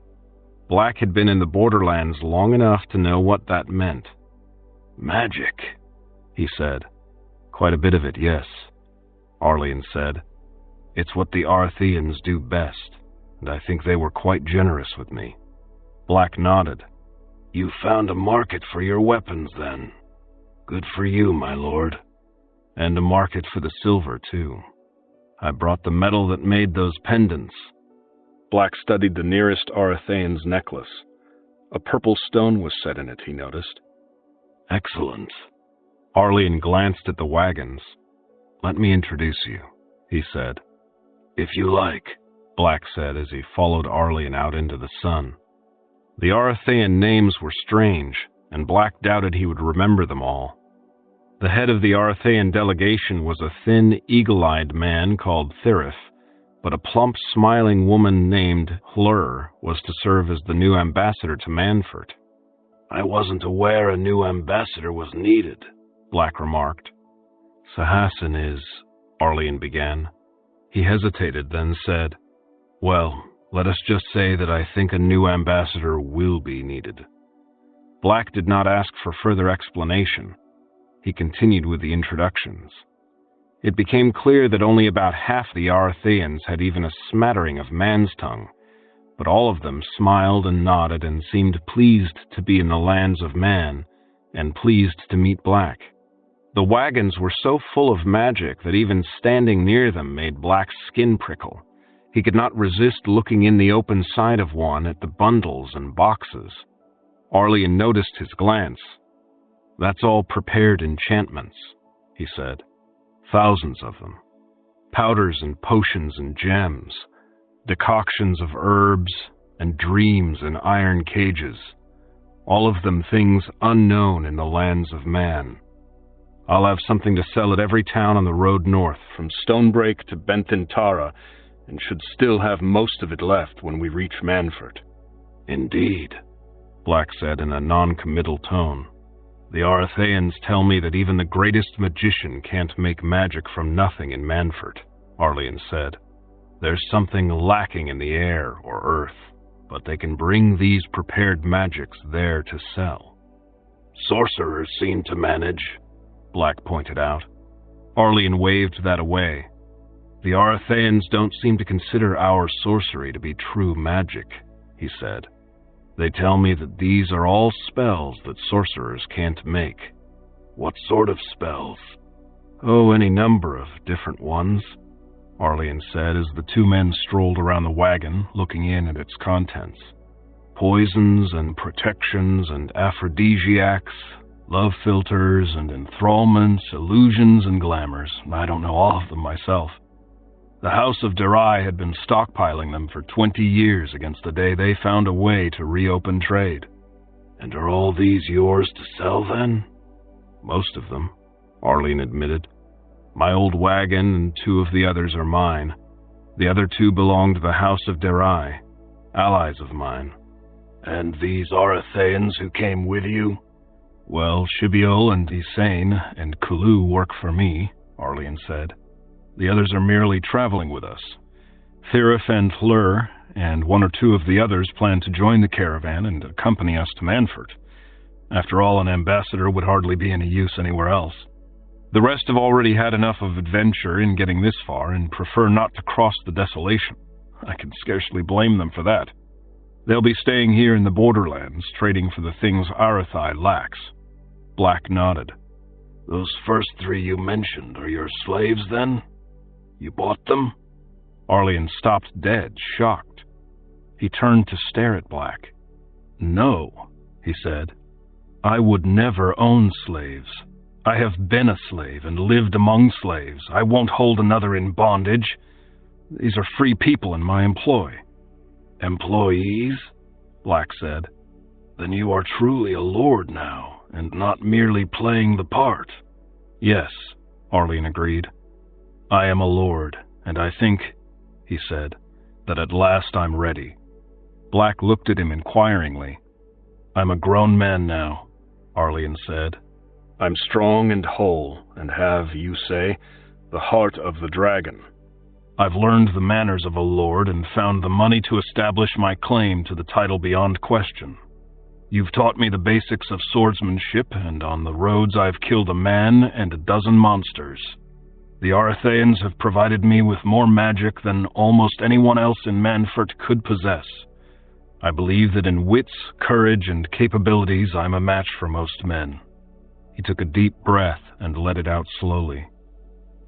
The time has come, he continued, to return to Manfort and find Lord Dragon and his looters and punish them for their wrongs. No more delays. The time has come to find Sweet and free her, and any of the other women who aided me who may yet survive, and to punish all the owners of the House of Carnal Society for their wrongs. And when that is all done, it will be time to seek out the dragons in their caverns beneath the earth, the beasts who slew my family, and destroy them. Oh, is that all? Black said. Overthrow a dozen lords and wipe out the dragons. Child's play. Arlene grinned at him. Black glowered back. For a moment the two of them stood silently by the wagon. Black turned to look over the boxes and bundles once more. He knew that even a simple love philter was worth a dozen times its weight in gold, and here Arlene had 3 wagon loads of magic. The boy was not merely a lord, but a very wealthy lord indeed. His thoughts were interrupted by a polite cough. He turned back to his friend. Have you ever considered giving up your career in the caravan trade? Arlene asked. Why? Black asked warily. Because a proper lord must have a household, of course, and I'll need a bodyguard and steward. I value your counsel and your friendship, Black. I'd be pleased if you'd take the job. Black stared at him silently for a moment. You must think I'm a fool, he said at last. I'll pay time and a fifth your present contract, Arlene said. You will? Yes. In gold? Of course. In that case, my lord, Black said with a bow, I am a fool. The moment my current contract is completed, I will be entirely at your service. Book 3. Lord Obsidian. Chapter 28. Rumors. Coin looked up as the door flew open and the spring rain blew in. The man in the doorway was of moderate height, dark-haired, and clad in black leather. She closed the ledger and asked, May I be of service? I understand you manage certain properties in the upper city, the man in black said. I do, Coin acknowledged. I represent Lord Obsidian, the stranger said. He has sent me ahead while he tends to certain other business in Westgard. He seeks suitable accommodations for an extended stay in Manfort. I might have a suite of rooms, Coin began. The man in black smiled crookedly. No, he said. Suitable accommodations for Lord Obsidian. We require a house and garden at the very least. And at the most? The man's smile broadened. I doubt very much that anything you have could be more than we can use, or more than Lord Obsidian can afford. Coin snorted. As it happens, I have charge of the old ducal palace, the one abandoned by the grandfather of the present Duke of Manfort. When the present citadel was completed, I scarcely think— That would suit us perfectly, the man in black interrupted. If I might see it, immediately. Coin stared at him for a moment, trying to decide whether the man was a fool or deranged, or joking, or simply unaware of what such an establishment would cost. She had never heard of any Lord Obsidian, so far as she could recall, and surely she would have heard of anyone who could afford the old palace. But then, Obsidian might be an alias. Perhaps for Lord Enziat, or another of the city's elite, who had grown bored with more modest accommodations? She rose. "I'll get the keys," she said. The watchman thought the stranger staring at the new inn looked familiar, but could not place him. His yellow shirt and lush wool coat, the sharply trimmed hair laid bare when he doffed his plumed hat, the fine sword on his belt, and a dozen other details marked him as a wealthy man, but his black boots were scuffed and showing wear, the hair just slightly wrong for the current fashion. Curious, the watchman ambled over. It was a quiet day, and he had nothing in particular he should be doing other than simply remaining visible on the street, so no one could object if he offered the young man a bit of advice and maybe asked a few questions. The stranger did not look around as the watchman approached. Instead, he continued to study the new inn, as if trying to identify the individual stone blocks of the facade. His coat flapped in the chill wind, and the hat under his arm struggled to escape. "They've not chosen a name yet, or put up their sign, but it's an inn, my lord, if you're seeking lodging," the watchman offered. The young man turned. "An inn?" he asked. "Just an inn?" "That's right." I had been told that a rather different establishment might be found here. "Ah," the watchman said. Matters were becoming clearer. "Well, there was one until about 2 years ago. The House of the Six Lords, some of us called it. It's gone, burned down." "Oh? Burned? How did that happen?" "One of the Six Lords had it done." The stranger frowned. "Really? That's hardly usual, is it, to deliberately burn down a building in the middle of town?" "Not usual at all, my lord," the watchman agreed. "And we might have protested, but he had come with a letter from the Duke of Manfort, granting him full authority to do as he pleased, and ordering all of us in the guard to obey him." "Indeed. Now, that's not usual either, is it?" "No, my lord." "Could it have been a forgery, do you suppose?" "He had the Duke's seal on it, and one of the Duke's own guards with him, my lord." Who was this man, then, that had so much of the Duke's favor? The question was perhaps a trifle more eagerly asked than might have been expected. "I don't know, my lord. He gave no name." Arlian tried to hide his disappointment. "Oh, but surely someone must have recognized him." "Not to my knowledge, my lord." "Was he masked, then?" "No, he was not, but really, my lord, who here in Westgard would know all the lords of Manfort by sight?" "Are you telling me you didn't know who any of these 6 lords were?" "Not a one of them, my lord. After all, the tradesmen and housewives of Westgard are hardly likely to attend the palace balls in Manfort. I couldn't put a name to more than a dozen lords. Why, I'd scarcely know the Duke himself if he were to walk by. For example, you've a familiar air about you, but I can't pin it down." Arlian smiled. "I'm no one you'd know," he said.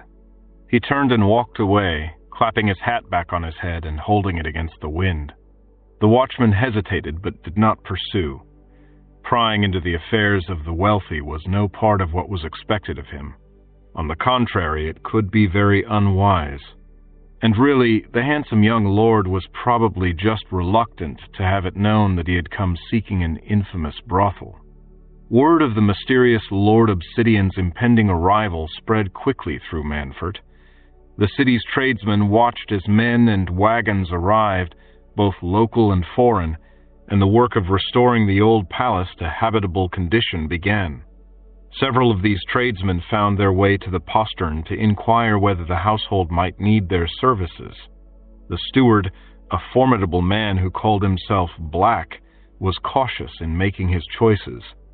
Grocers, butchers, chandlers, stablemen, and the like were questioned about their terms, and then about who they might recommend in trades other than their own, and were then sent away with polite but non-committal replies. The one exception was a slave trader who came to the postern.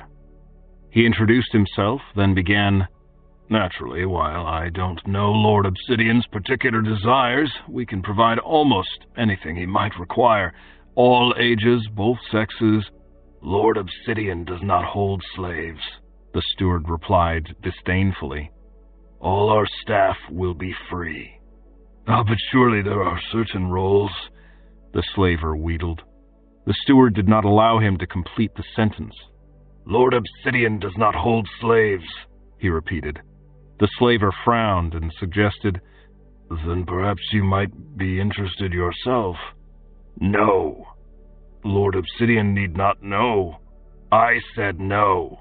If I might have a word, that's enough, the steward barked, his hand falling to the hilt of his sword. A nobleman's sword, the slave master noticed, hardly appropriate for a steward. Get out! The slaver hesitated, but then shrugged and left without further protest. Later he mentioned the incident to a few friends. Word spread, and others, curious, began to ask discreet questions of the steward. Lord Obsidian does not hold slaves, Black told them. Nor do I. That's all. It is his choice, and mine. Interest in Lord Obsidian, widespread ever since Coin first reported that she had found a lesser for the old palace, heightened as this odd quirk became known. Obviously, Obsidian was not one of the established elite of the city, since none of them had ever had any compunctions about slavery. He was a stranger, an outsider. Some inhabitants of Manfort joined Obsidian's staff, and the rumors grew. Obsidian himself had reportedly not yet arrived at the palace, but in addition to the steward and the people hired locally, there were half a dozen foreigners in residence. People not merely from outside the city walls, but from somewhere beyond the lands of man entirely. 4 men and 2 women. They spoke among themselves in some unknown tongue, and spoke man's tongue haltingly or not at all, and often dressed in bizarre, outlandish robes. The wagons that brought supplies to the palace were heavily guarded, and some of them carried freight that was promptly hidden away in locked storerooms. The steward was said to be asking questions about more than where he might find the best suppliers of fresh produce or clean lamp oil. He was rumored to be interested in sorcery and in volcanic glass. Presumably Lord Obsidian's choice of name had something to do with that. He reportedly inquired after those knowledgeable about dragons as well, and about all the lords of Manfort. But all this was hearsay. All that reached the streets was rumor and gossip, no hard facts, and the people of Manfort waited for Lord Obsidian's arrival with great anticipation. Black could hardly be unaware of this, and one evening, as he stood gazing out the window in one of the upper rooms, he remarked, The whole city is curious about you. Arlene answered, That was the idea. Arlene was seated comfortably in a velvet-upholstered chair, a glass of good red wine on the table at his side. He had arrived a few days ago, along with those of the Arathians who had chosen to come to Manfort. Arlene had driven his own wagon, and now wore the garb of a coachman rather than a lord. Anonymity had its uses, and a coachman's broad-brimmed black hat kept his face shaded, so that later, when Lord Obsidian had made his grand appearance, the facial similarity would not be too obvious. Ari the teamster would get a very different reaction than Lord Obsidian among the shopkeepers of Manfort, and Arlene thought both might be useful. I'm still not convinced it's a good idea, Black replied. Well, what else am I supposed to do? Arlene asked. Search the city street by street in hopes of spotting Lord Dragon or one of his henchmen? In Westgard, I couldn't find anyone who would admit to knowing anything about him. I heard a few rumors, got some support for my suspicions as to the names of the others among the 6 lords, but nothing more about Lord Dragon, and I can't be sure of any of those names. Rose told me one of them, but he could have lied to her. Now, if I'm to find those I seek, I've got to make them come to me. So you're asking about dragons, Black said. What if your Lord Dragon never used that name again? Suppose he took it entirely at random, just that once. Or if not at random, simply because he was intent on looting a dragon-ravaged village. Then who would come to you with word of him? No one, Arlene replied. But as you said yourself, I have time. If this doesn't work, I'll try something else. I've already tried something else, and I'll try more. Several somethings, in fact. Black glanced at his employer. Like the obsidian? Yes. It's been almost 10 years since the obsidian was stolen, Ari. And so far we haven't seen a single piece you could say for certain came from your village. Do you really think any of it can be traced back to the looters? Why not? We've hardly tried yet. Once we start buying pieces and asking where they came from, why would anyone fail to tell us? Perhaps because he doesn't know. A piece could have changed hands a dozen times by now. How often does a physician's knife or a piece of frippery change hands? Arlene asked. How long does a physician remember where he bought each of his tools? Black countered. How often does a woman forget where she obtained each of her baubles? So you learned that Lady Whatever bought her pendant from a particular shop in the Street of the Jewelers. What if the shop is 5 years gone, or 6? What if it is? I'll keep searching. Black sighed and changed tack. And this gala you're planning? I assume you'll leave the old Arathean ambassador to the Aratheans, but suppose Lord Dragon does attend, and he recognizes you. Might he not decide to kill you before you can confront him? Might he not flee? How would he recognize me? Arlene laughed bitterly. I was a boy of 11 when we first met, and he probably thinks I'm still hacking away at stone walls in deep delving. I doubt he even saw me in Westgard 2 years ago, nor would he know me to be anything more than a gawking passerby if he did. You're assuming he's an ordinary man. Arlene took his time in answering. No. How could an ordinary man have known that dragons would destroy obsidian and leave it open for looting? And in Westgard he had the Duke of Manford's grant of unlimited authority, apparently legitimately. I have no doubt that Lord Dragon, whoever he may actually be, has access to knowledge beyond the commonplace. He may well be a sorcerer, but he's still a man, not a god, nor even a dragon. I do not think him infallible, and the Aratheans have taught me that sorcery has limits, and rather narrow ones. I assume Lord Dragon, whoever and whatever he is, has as much curiosity as anyone. I think he'll attend the festivities, and I do not think he'll know me. He shrugged. If I'm wrong, well then fate is unkind, and I'm wrong. And if you're wrong, you may well wind up dead. True enough. And while it's kind of you to be concerned, that's really my business, isn't it? Why are you so determined to talk me out of risking it? Partly just my natural perversity, but also because I think you're being a fool, throwing away a wonderful life. You're young, handsome, rich. Yes, you were wronged as a child, you were sold as a slave, but you're free now, and you have so much. Why risk everything in pursuit of some abstract justice? It seems foolish to me. When a man has wronged me, I don't seek him out. I avoid him and go on about my business. I can't do that, Arlene said. You and I are different in that, Black. I can't ignore what was done to me. Not even for a year or two until you know the city better? Black, every day I think about Lord Dragon and his gang, and about the dragons. Every day I'm alive, I remember that dragon's face. I can't wait a year. So you're going to get yourself killed? Perhaps. I can't say I like the idea. If you wind up dead, I won't get paid. Assuming you don't wind up dead beside me. Exactly. Not that I intend to allow anything of the sort to happen. Arlene smiled crookedly. I have no heir, Black. If I die and you live, all I have here is yours. Black blinked at that. Oh, he said. Arlene's grin broadened. And now I suppose I need to watch my back around you. Black snorted. Hardly. As long as you pay me enough, I'll be content to play steward. Given the popularity of dueling and assassination, I suspect stewards usually live longer than lords around here. And furthermore, I don't think I would care to be hanged as a murderer. I'll keep that in mind. Arlian sipped wine. And how are the preparations going?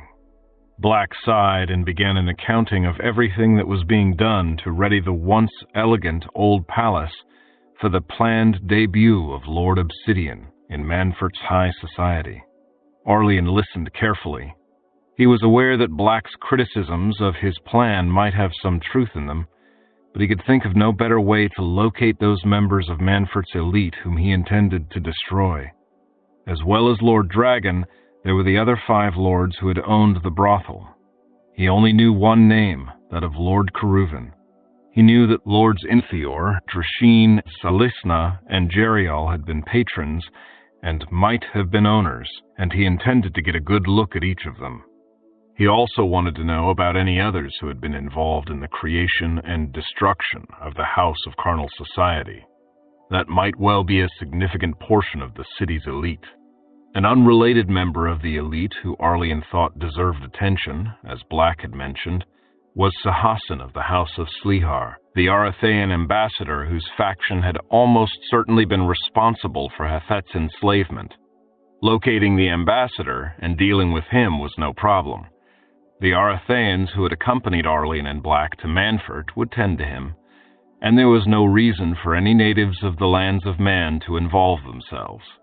Black, at Arlian's order, had sent a direct invitation to Sahassin, urging him to attend the upcoming festivities. He doubted the man would refuse. The rest were not so simple. If Arlian attempted to hunt those 6 lords who had owned the brothel down individually, to find and free Sweet and the rest of those poor crippled whores and to avenge their 4 dead comrades, he could scarcely expect to deal with more than 1 or 2 of the lords before the others realized what was happening and fled or joined forces against him. They might use the women as hostages against him or hire assassins to deal with him once they knew he was in pursuit. That would, at the very least, endanger the women and make his vengeance more difficult. What better way to gather them together so that he could confront all of them than to throw a party they could not resist? With any luck, he would be able to identify them simply by asking a few questions, and once that was done, he could meet them, speak with them, judge their weaknesses, all on his own ground, on his own terms, and then take action swiftly and appropriately. And as for the 6 looters who had worked with Lord Dragon, Shamble, Hide, Stonehand, Cover, Dagger, and Tooth, how else could he find them other than by tracing the goods they had stolen? If he had simply tried to track those people down by name, by inquiring after their present whereabouts, word would surely have gotten back to them. They might hide or flee when they knew someone was looking for them. Besides, Arlian suspected that half the would-be assassins in the city called themselves Dagger. Even though most of them would be male, where he was after a female, that would not make matters any simpler. Sooner or later, though, Arlian promised himself, he would find them all. He would locate each of the looters, each of the 6 lords who had owned a share in the house, and he would see that each of them received what he or she deserved. He would rescue as many of the dozen women as he could. He would let Hafet's own clan deal with the usurper ambassador, but the others were his. And if he lived long enough and the opportunity arose, there were other old enemies he might want to find. Lampspiller might deserve some attention eventually, and the old man, too. Using slaves to work a mine was no crime by the standards of the lands of Man, but the old man was a little too careless in how he acquired his workers. Neither Arlian nor Hafet should have been there, and Lampspiller was far more brutal than necessary. And when all that was done, he would seek out the dragons in their deep caverns, and probably throw away his life in doing so. But still, he felt that he had to do it. He had asked the Arathaeans if they knew of any way to kill a dragon, of any magic that would work against the great beasts. But they knew no more of dragons than he did, perhaps less. He would be on his own in finding the caverns and destroying their occupants, but he could not rest until he had done so. And after that, well, there probably wouldn't be any after that. If there were, he would worry about it when it arrived. Chapter 29. Stammer. Black opened the door only a few inches, trying to keep the rain and wind outside. Spring was well advanced, but the weather was still unseasonably cool and raw. Yes? He asked. The woman huddled on the postern doorstep looked up at him. Your pardon, my lord, she stammered. I'm not your lord, Black said, as he glanced around in the wet gloom of gathering twilight. The woman was far too ragged to be pursuing any honest trade, and he saw no cart or companion. She might be a beggar, or she might be bait. He saw no one lurking in the shadows, ready to pounce when the door was opened, but an attacker might just be well hidden, and even if the woman were not part of a gang of thieves intent on looting the palace, a would-be burglar might happen along at any moment and seize the opportunity if Black stood there with the door open on such a miserable, dark day as this. I'm sorry, she said, ducking her head and spilling water from the hood of her cloak onto Black's boot. Get in here, he said, grabbing her by the shoulder and yanking her inside. He slammed and barred the door, then turned to her, half expecting to see a drawn blade in her hand. Instead, she had fallen to her knees and was cowering on the stone floor of the entryway, clutching her cloak about her. Black frowned. Beggars were rare in Manfort. Very rare. Just about anyone who slept unguarded in the streets or missed enough rent payments, no matter how decrepit, was likely to be taken by the slavers and sold.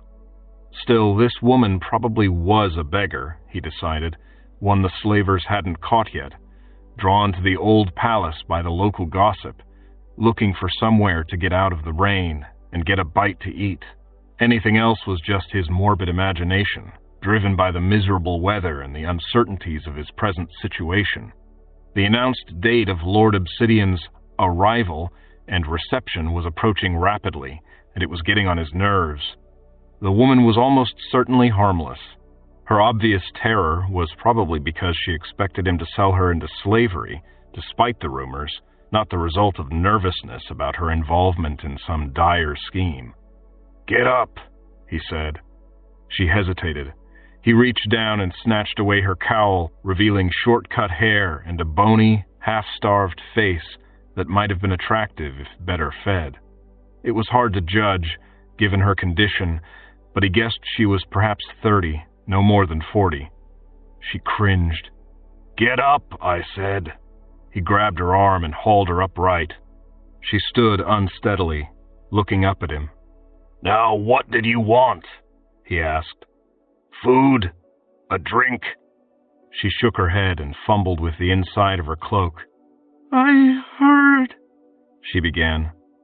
I heard that Lord Obsidian would pay. And her hand emerged from a hidden pocket, clutching something. She held it out and opened her hand. It was a brooch, an oval of carved and polished obsidian set in elaborately worked gold, all of archaic design.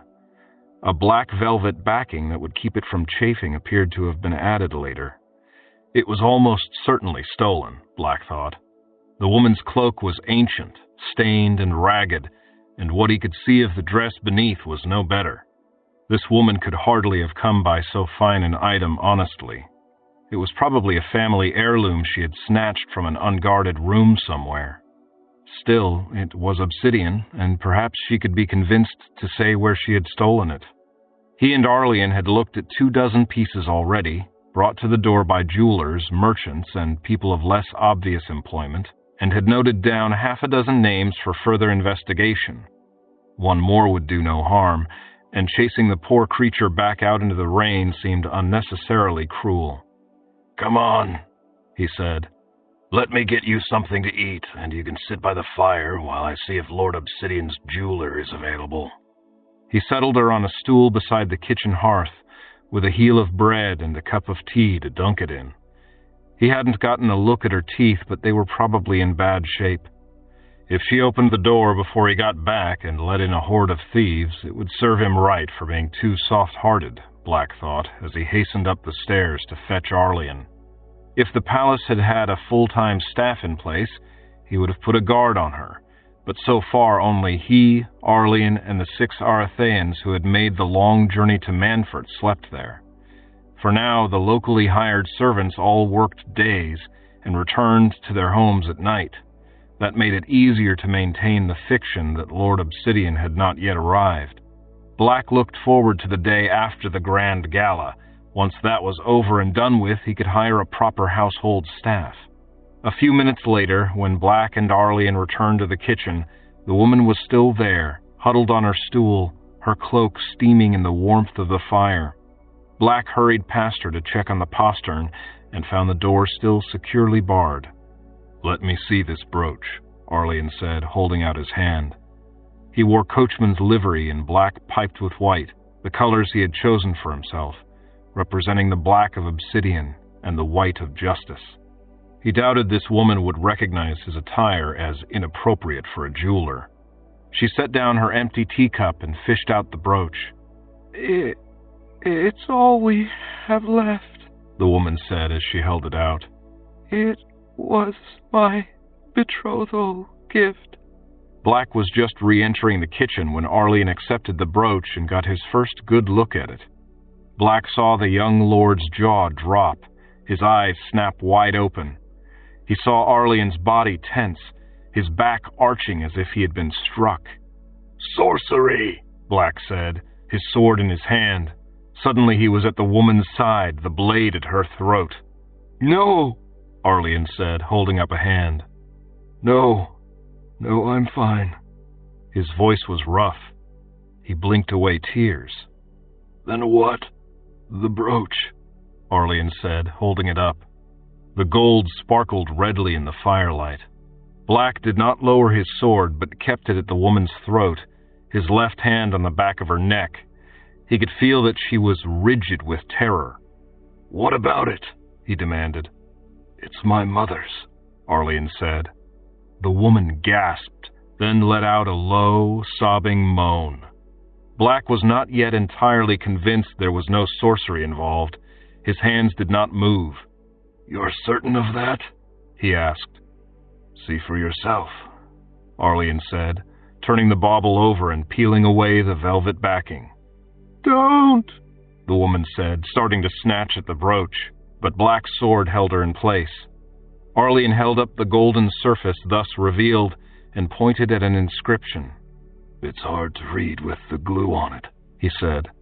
"So look for yourself and tell me whether it says, 'To Sharbeth with all my love.'" He looked at the woman. "Sharbeth was my mother." But... Black released his hold on the woman's neck and accepted the brooch. He had to squint to make out any of the inscription, as it was clogged not just with glue, but with dirt and ash and bits of black velvet. But the lengths of the words were right, and the longest word did look like Sharbeth. "So it's your mother's brooch," Black said. "It would seem I may have been overly pessimistic regarding your plans. But now what?" "Where did you get it?" Arlian demanded, staring the woman in the eye. She turned an imploring gaze on Black. The sword." "Sheath it," Arlian said. Black frowned, but obeyed. It would seem no sorcery was involved after all, and in that case 2 strong men should be able to handle 1 beggar woman. He slid the blade into its sheath, but kept his hand on the hilt. "Now," Arlian said, stepping forward and stooping to look the woman in the eye, "where did you get that brooch?" "My husband," she said. "It was my betrothal gift. We didn't know it was stolen. I swear, the velvet it was there." "Who is your husband?" Arlian demanded. "Where is he? Still alive?" He's sick. Very sick.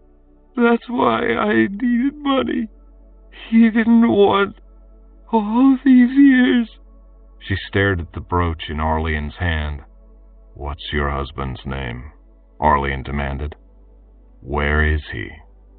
His name is Yorvelin, but everyone calls him Cover," she said. "He's in our room on Broom Street." Cover? Arlene straightened, and he and Black stared at each other over the woman's head. "It can't be that easy," Black said. "I wouldn't have thought so," Arlene agreed. "But sometimes fate is kind, as I know better than almost anyone." "What are you talking about?" the woman asked, looking from one man to the other. "What is easy?" "What's your name?" Arlene asked. I'm called Stammer," she said, flushing. "Of course," Arlene said with audible distaste. Sometimes he didn't think much of the cognomens people bestowed upon one another. "Well, Stammer," he said, looking down at her, "I want to talk to your husband." She hesitated, clearly wishing she hadn't said as much as she already had. "You won't hurt him?" Arlene sighed. "I can't promise that," he said. I won't take you." Black raised his sword hilt an inch or two from the scabbard, but Arlene gestured for him to put it back. "Stammer," he said, kneeling and looking up into her eyes, "do you know just how bad your position is? You've come here uninvited and tried to sell me stolen merchandise. From the look of you, it's obvious you have no money, no family, no patron. And here you are in Lord Obsidian's home, arguing with his staff. Black could kill you, and claim he caught you stealing from us, and no one would ever doubt it. We could call a slaver in and sell you, and you're still young and pretty enough that there's no telling where you'd wind up as a slave. Now, we don't want to do anything like that. We don't want to harm you at all. But we do want to find your husband. You've already said he's in your room on Broom Street. We'll find him eventually, no matter what you do. You can save us the trouble of searching, and it's your home.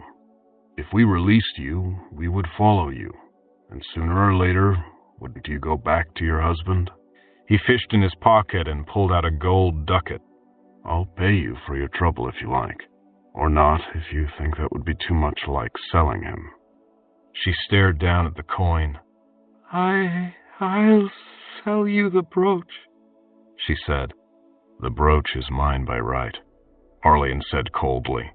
"It's not yours to sell. Your services as a guide, though, are your own." She looked from Arlene to Black, but found no support there. Black's expression showed only detached interest, Arlene's intense determination. "Give me the money," she said, snatching the gleaming coin. Arlene let her take it. "Now take us to cover," he said. Stammer nodded. She got to her feet, and Arlene straightened up to follow. Black raised a hand to halt him. "It's raining," he said. "Perhaps you should change your clothes, or at least put on a hat." Arlene looked down at himself and agreed. An hour later, Arlene saw the first of the intended targets of his revenge. Stretched out before him in the wretched dwelling he now inhabited, close up under the roof of a crumbling, narrow tenement. There was no bed. Cover lay on a pile of rags on the bare planks that served as a floor. The entire room had clearly been improvised. The planks lay loose across the tie beams, creating a little wooden island 7 feet above the attic's true floor, accessible only by a rickety ladder. There were no windows or other means of ventilation, and the air was chokingly thick, stifling hot and horribly still, full of the sense of wood and mildew and sweat. Light came from a single candle on a table below, and from the lantern Black held. Most of the family that lived in the attic proper watched silently as Arlene, now clad in nondescript traveling garb rather than his coachman's livery, climbed up to Cover's niche, his hat in one hand. Black in his customary leather and carrying a drawn sword in his right hand with the lantern in his left, stood guard at the foot of the ladder. Stammer watched nervously from one side.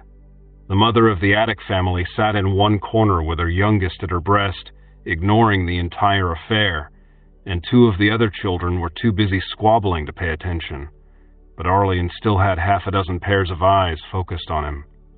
In consequence, he moved more slowly and with greater caution than he might otherwise have.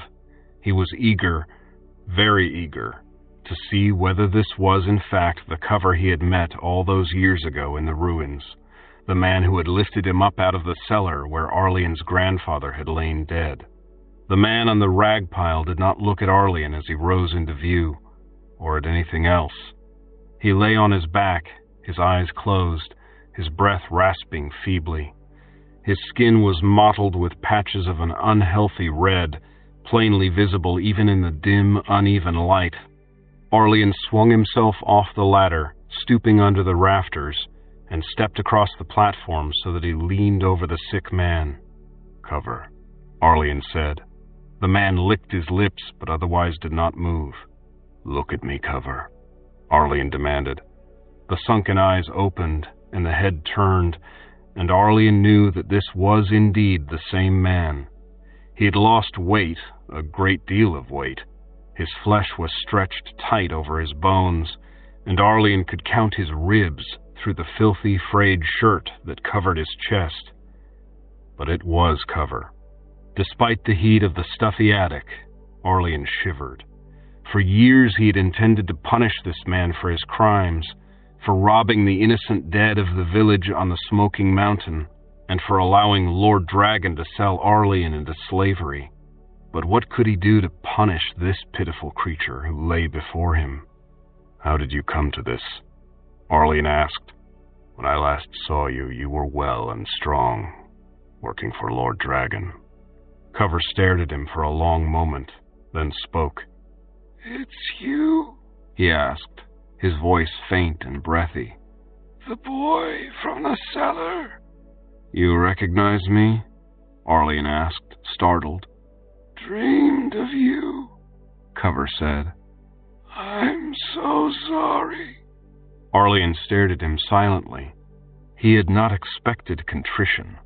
And the dreams, were they simply reflections of Cover's own concerns, or did the man have the gift of prophecy?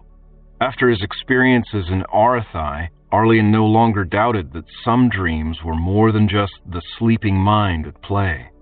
Had someone sent the dreams? Had Cover really dreamt of him at all? Perhaps the man was delirious. "How did you find me?" Cover asked after a moment, when Arlian still had not spoken. "Your wife tried to sell me my mother's brooch," Arlian replied, forgetting about the dreams. "Her brooch? She shouldn't have done that.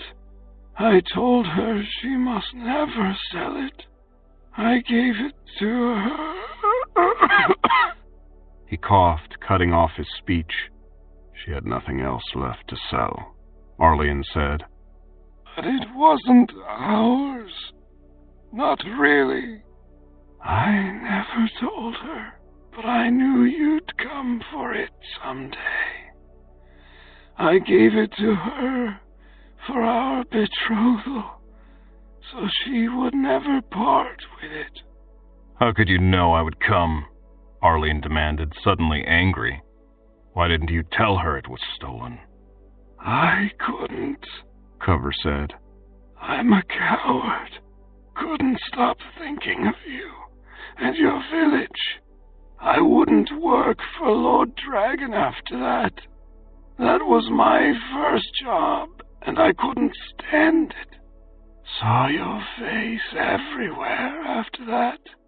I knew sooner or later justice would catch up with me, that I'd be punished for what we did."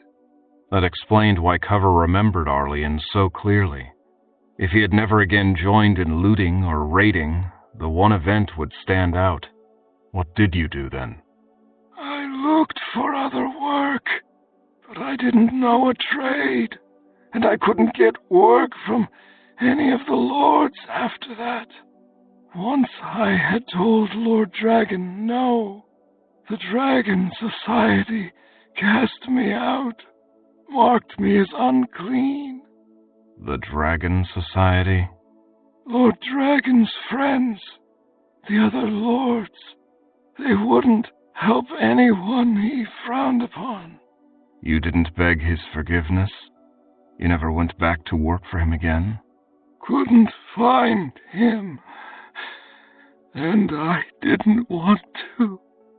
Tears began to well up in Cover's sunken eyes. I married Stammer and did what work I could find, but it was never much.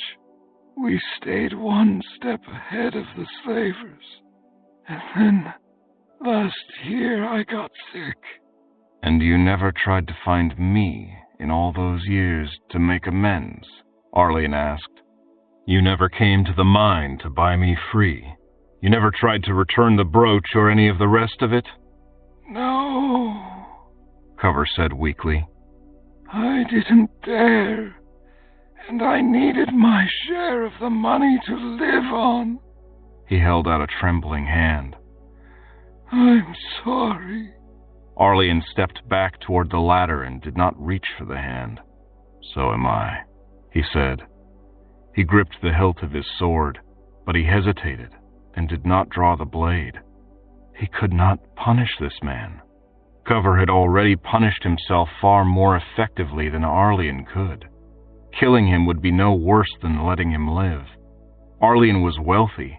If he chose, he could take Cover in, feed him, give him a home. The illness might well be caused as much by malnutrition as anything else. Furthermore, the Arathans knew a great deal of magic, and while they said magic could not heal everything, some diseases could be treated with their herbs and amulets. Perhaps they could cure the wasting disease that was eating Cover alive. But why should Arlene help? Cover had never done anything to atone for his crimes. He had never sought out Arlene. By his own admission, he had never even tried. No, Arlene owed Cover nothing, neither vengeance nor succor. But that didn't mean he had no further business here. Are you going to kill me? Cover asked, interrupting his thoughts. No, Arlene said. I am going to leave you here unharmed and unaided. I am going to take my mother's brooch, which is rightfully mine, but there may be something else you can sell me, if not for your own benefit, for your wife's. What is it? I want to find the rest of your party of looters, Arlene said. Shamble and Dagger and Hide and Tooth and Stonehand. And I want to know everything you can tell me about Lord Dragon. Is that how he's generally known? I can't. I will pay 1 ducat for each of your former comrades I locate through your information. Arlene interrupted. And I will pay 5 ducats for Lord Dragon's true name. I don't know his true name. Cover gasped desperately. I don't know where they all are anymore. I haven't seen any of them in years. Tell me what you can, then, Arlene said. Tell me what you can, and it may be enough.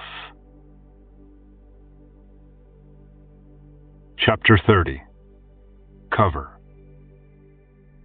Cover had been an eager, if foolish, young man when he hired on with Lord Dragon. The younger son of a farmer of no great wealth, he had sold his birthright to his elder brother and come to Manford seeking his fortune.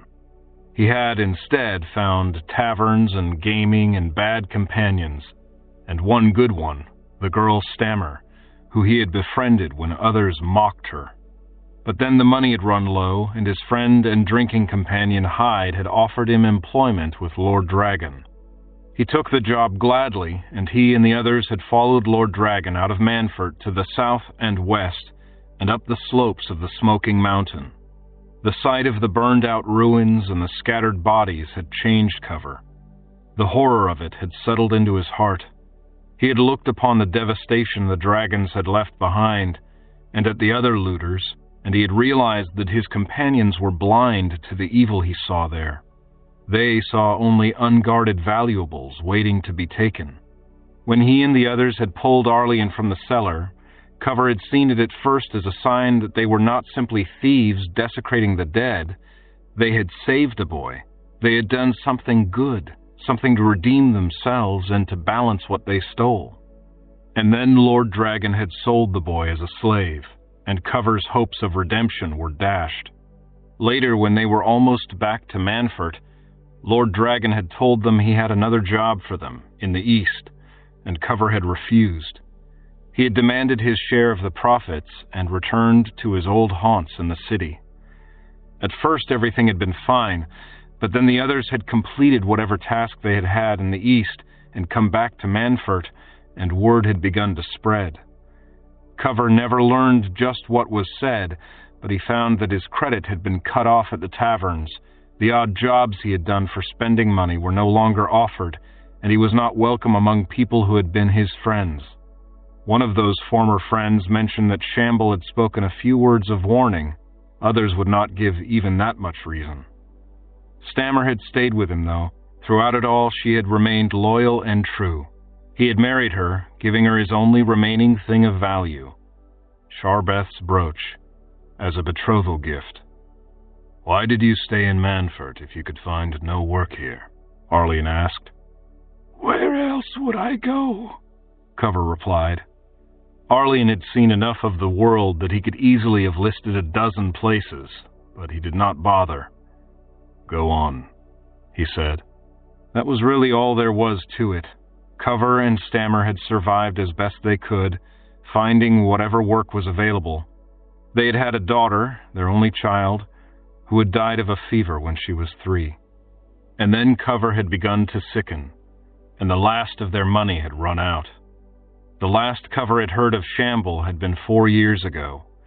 Shamble had continued to work for Lord Dragon or his wealthy friends, doing whatever unpleasant tasks might need doing.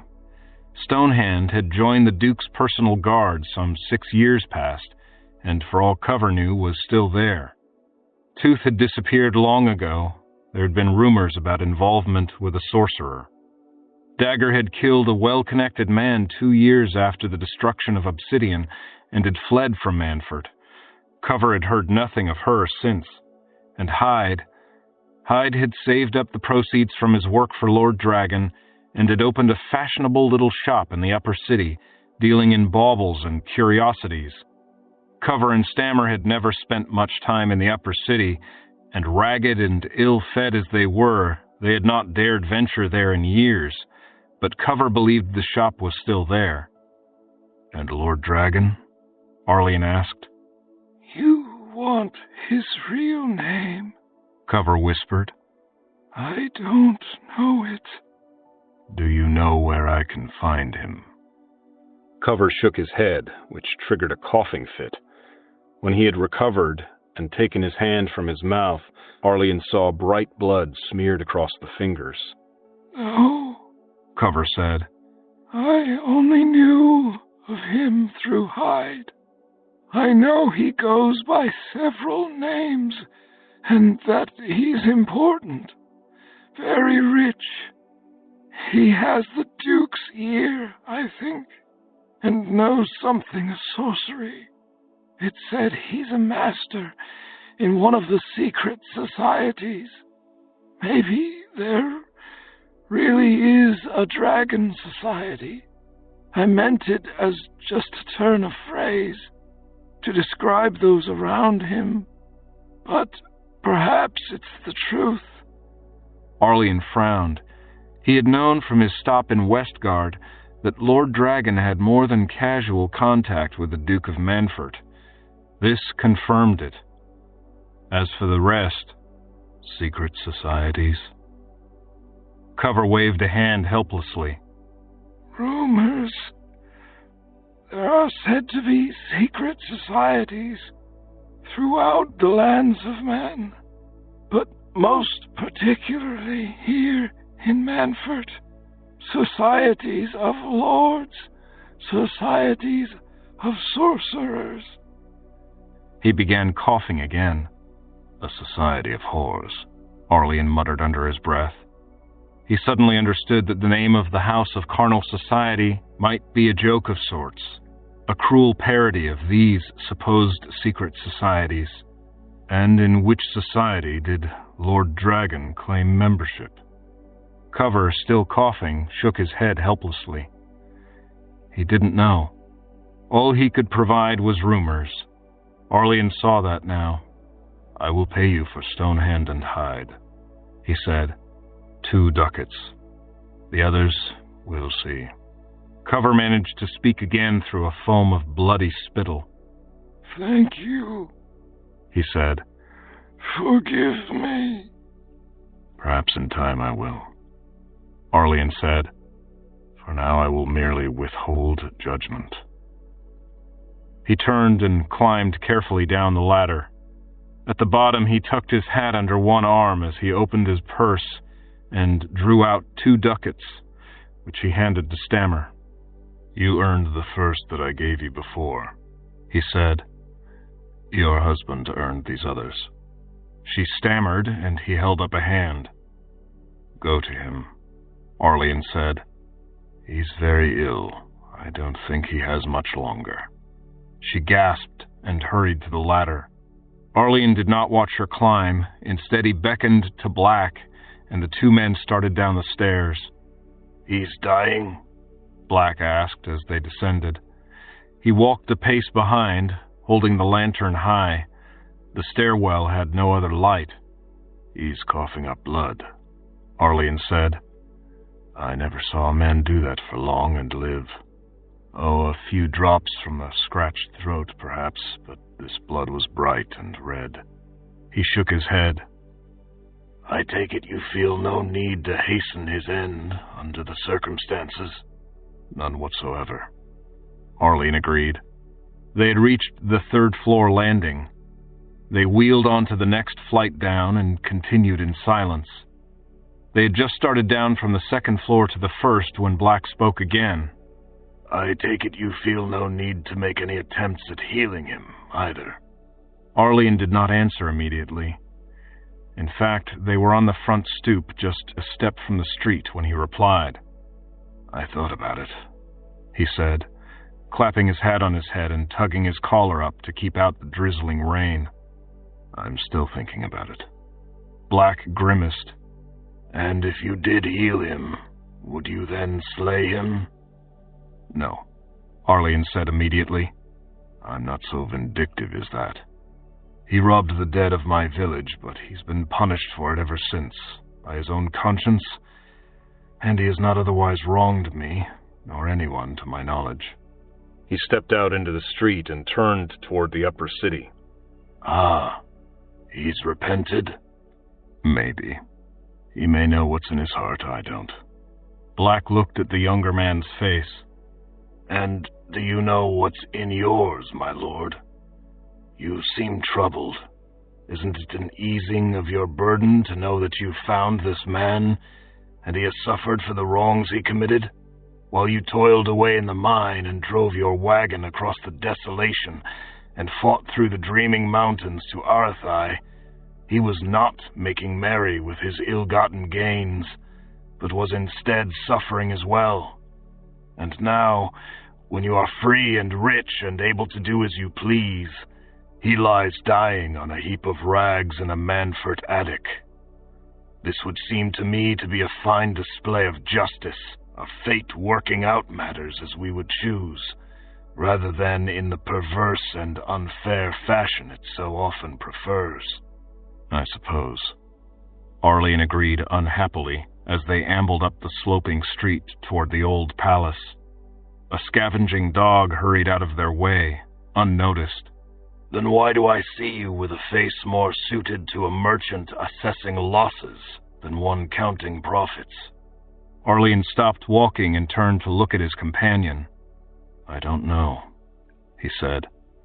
"Perhaps I am assessing losses." "Is revenge so sweet, then, that you regret the missed opportunity?" "No," Arlian said, resuming his pace. "No, that's not it. I am thinking, rather, of Stammer's loss. She had no part in any wrongdoing that I know of." "And she's free to leave Cover, should she choose to?" Black pointed out. But she loves him. I'm almost tempted to try to help him just for her sake. But I swore vengeance. A family is a risk, my lord. We all suffer when those we love suffer, whether through their own fault or not, and the entanglements of concern and affection weave everywhere. There's no scheme of justice in all the world so complex that it might untangle all the strands that bind the innocent to the guilty, the wronged to the blessed. There should be, Arlene said, but there isn't. Unless fate and the gods are subtler than we know. I've learned to live with that.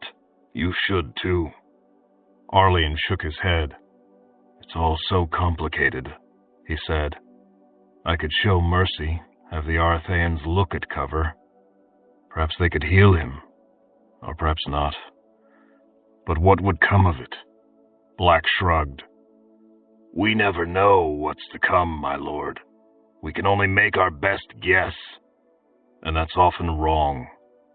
When I saved Bloody Hand's life, it brought me hatred, and my freedom. I still haven't decided whether I was right or wrong, or whether he was right or wrong. He sighed. I had thought my vengeance would be simpler. Looting obsidian in the dragon's wake was an evil thing. I don't think any could question that. Selling me as a slave, rather than letting me make my own way as best I could, was wrong. I had thought that the people who did those things, when I found them, would be evil, that by killing them I would be ridding the world of a continuing threat to the well-being of innocence. And instead I find Cover a sick, harmless beggar who seems to have hurt no one in years, who is clearly loved by his wife. What if the others are the same? What if they are? Black responded. Does that wipe out the wrongs they did? I don't know, Arlene said quietly. Ah, Black said. For half a dozen paces, neither man spoke. Then Black suggested, perhaps if you're still determined upon your vengeance, you should concentrate on those 6 lords then. The mutilation of 16 young women and the murder of 4 is surely harder to forgive than a mere looting and enslavement. 5 women murdered, not 4, Arlene said. Lord Dragon slew Madame Rill with his own hand. Ah, indeed, 5 it is. Though she was herself a party to crimes against the others, was she not? Yes, Arlene said. And if I had killed her for those crimes, but Lord Dragon cut her throat for failing him, not for abusing her charges. He bit his lower lip. She would be just as dead in either case. Does it really matter who killed her or why? Not to me, Black said. You are, of course, free to form your own opinion, but I say that dead is dead, and whether she deserved to die or not, there were still the other 4. It's so very tangled, Arlene muttered. Indeed, Black agreed. Life generally is. They walked the rest of the way in silence, Arlene's shoulders hunched against the rain. Chapter 31. Lord Obsidian's Debut. Arlene made no attempt to locate Hyde or Stonehand over the course of the next few days. Instead, he threw himself into the preparations for the feast and dance that he was to host, as Lord Obsidian, to celebrate his arrival in Manfort. He put some effort into his own appearance, even considering asking his Arthaean employees to throw a glamour on him, though in the end he settled for the more natural methods he had learned during his stay in Westgard. He did, however, teach the Arthaeans an elaborate code of signals that he would use should he have any need of their services during the gala. He taught Black the same cues. Do you think, Black asked after a final review, that perhaps you've taken rather too much upon yourself? Arlene frowned. How do you mean that? I mean that you are one man, a strong and clever man with the heart of the dragon, but a single man, Yet you're determined to take on at least 7 enemies. I'm not alone, Arlene protested. I have you, and Thirif, and Kulu, and Shibiel, and Desane. And the lords will undoubtedly have their own hirelings and allies. Arlene shrugged. The 6 lords and Ambassador Sahassan, and the looters and the mine's overseers may or may not be too much for me. We'll see. But they're just the start. You speak of the dragons. Arlene nodded. The world is not safe for anyone so long as those monsters still live. You stand no chance against any dragon, Arlene, Black said resignedly. He had told Arlene this before many times. No man has ever slain a dragon. It's not even known whether they can die. I know, Arlene said. So I'll probably die horribly in some cave somewhere. He waved it aside. We all die sometime, and if no one ever tries, we'll never know whether there is a way to kill dragons. You're mad, you realize? Arlene grimaced. Quite possibly. Seeing one's family slaughtered, spending much of one's life as a mine slave, crossing the dreaming mountains, drinking human blood and dragon venom, I'd suppose that to be enough to drive a man mad. You didn't see them killed. Save your grandfather, Black corrected. Arlene smiled wryly. Literalist.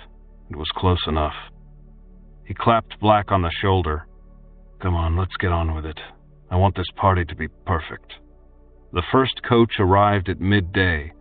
A handful of early arrivals, people who had come on foot but who had been milling about the gates, reluctant to be first to enter, took this as their cue. Black greeted the arrivals at the great front door, ushering them through the entry hall into a long mirrored gallery some 100 feet long and 2 stories in height. The servants were waiting with wine and sweetmeats amid a vast display of fine tapestries, elaborate drapery, and artful arrangements of flowers. Perfume had been added to the water in the vases to enhance the flowers' own scents, and a lutenist played unobtrusively on a central balcony. Arlene stood out of sight behind the draperies of another balcony, listening to his guests. He intended to withhold his grand entrance for some time yet. From this post he caught only snatches of conversation, but he found them informative. Place cleaned up nicely. Finally have a chance to meet the mysterious. From the south somewhere. I understand his people have been selling. Probably hasn't been here since his father. Eccentric, definitely. I wonder how long he'll last in Manford. Dead or fleeing in a month, I would... I don't remember that picture on the ceiling. Was it here before? I would assume from the name that he's dark. You know your mother would never. Arlene noted that at least some of his guests had been in the old palace before. That was hardly surprising. Speculation about their host was also to be expected. He had hoped for more gossip about the other guests and remained in place listening. Perhaps when they had had a bit more time to exhaust the most obvious subjects, he would hear more. He knew more coaches were arriving. The crowd below was growing steadily. Then there was a stir, and normal conversation died away in a rush of whispering. Arlene risked leaning out for a quick glimpse. A white-haired man attired in a fine blue coat and white shirt was entering, attended by half a dozen guards in white livery. The crowd backed away, making room for this new arrival. From the response and the whispers he caught, Arlene realized that this was the Duke of Manford himself, the hereditary warlord, the only lord whose position bore no relationship to his wealth or business, the person nominally in charge only of the city's defenses, but in practice the closest thing to a ruler the lands of man possessed. The Duke waved to the other guests and looked around. "And where is our host?" he asked. Arlene backed away from the draperies, tugged his sleeve straight, then turned and hurried for the stairs. He had not expected the Duke to appear, certainly not so early. It would be very bad form to keep the warlord waiting any longer than absolutely necessary. On the way across the landing, he signaled to a waiting servant, and as he descended the stairs, he signed to Isaine, the Arthian woman who was waiting near the bottom. Both hurried away to prepare his entrance. A moment later, Arlian stood ready at the corner just beyond the end of the long gallery. The lutenist ended his piece with a flourish, and 4 trumpeters stepped out on the other balconies and began a brief fanfare. The skin at the back of Arlian's neck tingled, and he knew the Arthians were invoking the spells he had asked them to ready. He stepped forward, striding into the gallery. Sure enough, images of brightly colored birds were dancing in great swirling patterns overhead. Arlian had seen such birds in the Dreaming Mountains and knew the species really existed, but to anyone who had never ventured south of the Desolation, he guessed they would appear the exotic creation of fevered dreams, with their vivid green and red and yellow feathers and their long, curling tails. Tiny lights like fireflies flickered from nowhere in the air above the heads of his guests. The scent of roses filled the hall. The fanfare ended in an arpeggio of crystalline tones that Arlian was quite sure never came from any mere piece of brass. And then the birds and lights froze, the music stopped, and silence fell. Arlian paused in the archway entrance to the gallery, raised his hands, and bowed elaborately. "My friends, new and old," he called, "I am Lord Obsidian. Welcome to my home." Someone laughed nervously, and somewhere the delicate clap of a woman's hand sounded. Speech returned in a rush amid scattered applause, and men and women in multicolored finery pressed forward to meet their host. The lutenist strummed a chord and began a new air. Arlian accepted a woman's hand and kissed her fingers, then said, "Your pardon, my lady, but I believe I must attend another." He gestured. The crowd's eyes followed his wave and saw the Duke of Manfort approaching at a brisk pace, 3 guards on either side. The throng parted swiftly for him. Overhead, the fireflies faded away and the bright birds vanished. "Lord Obsidian," the Duke called as he approached. "A pleasure to meet you at last." Arlian bowed. "The pleasure is all mine, Your Grace." The Duke let out a bark of laughter. "I'm sure. Well, let us enjoy ourselves, then. Tell me about yourself." He held out a hand for Arlian to clasp. "Where did you get the disappearing birds?" Arlian took the Duke's hand and looked at him. He had had a wild notion that perhaps the Duke of Manfort himself was Lord Dragon, but any such thought was plainly absurd. This man was shorter than Lord Dragon, shorter than Arlian himself, with short-cut white hair and a square, smooth face paler than Lord Dragon's could ever be. His cheek was unscarred, and his watery blue eyes nothing like Lord Dragon's dark ones. His hand was soft and damp, his smile broad and slightly foolish.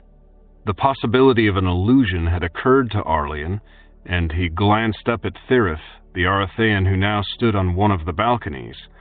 Thirith gave the hand sign for "no magic in use." "In Arthai, Your Grace," Arlian said. "You've been to Arthai yourself? By the dead gods, my boy, how very remarkable!" "My business is trading in magics and sorcery, Your Grace. Arthai is the very foundation of my fortune."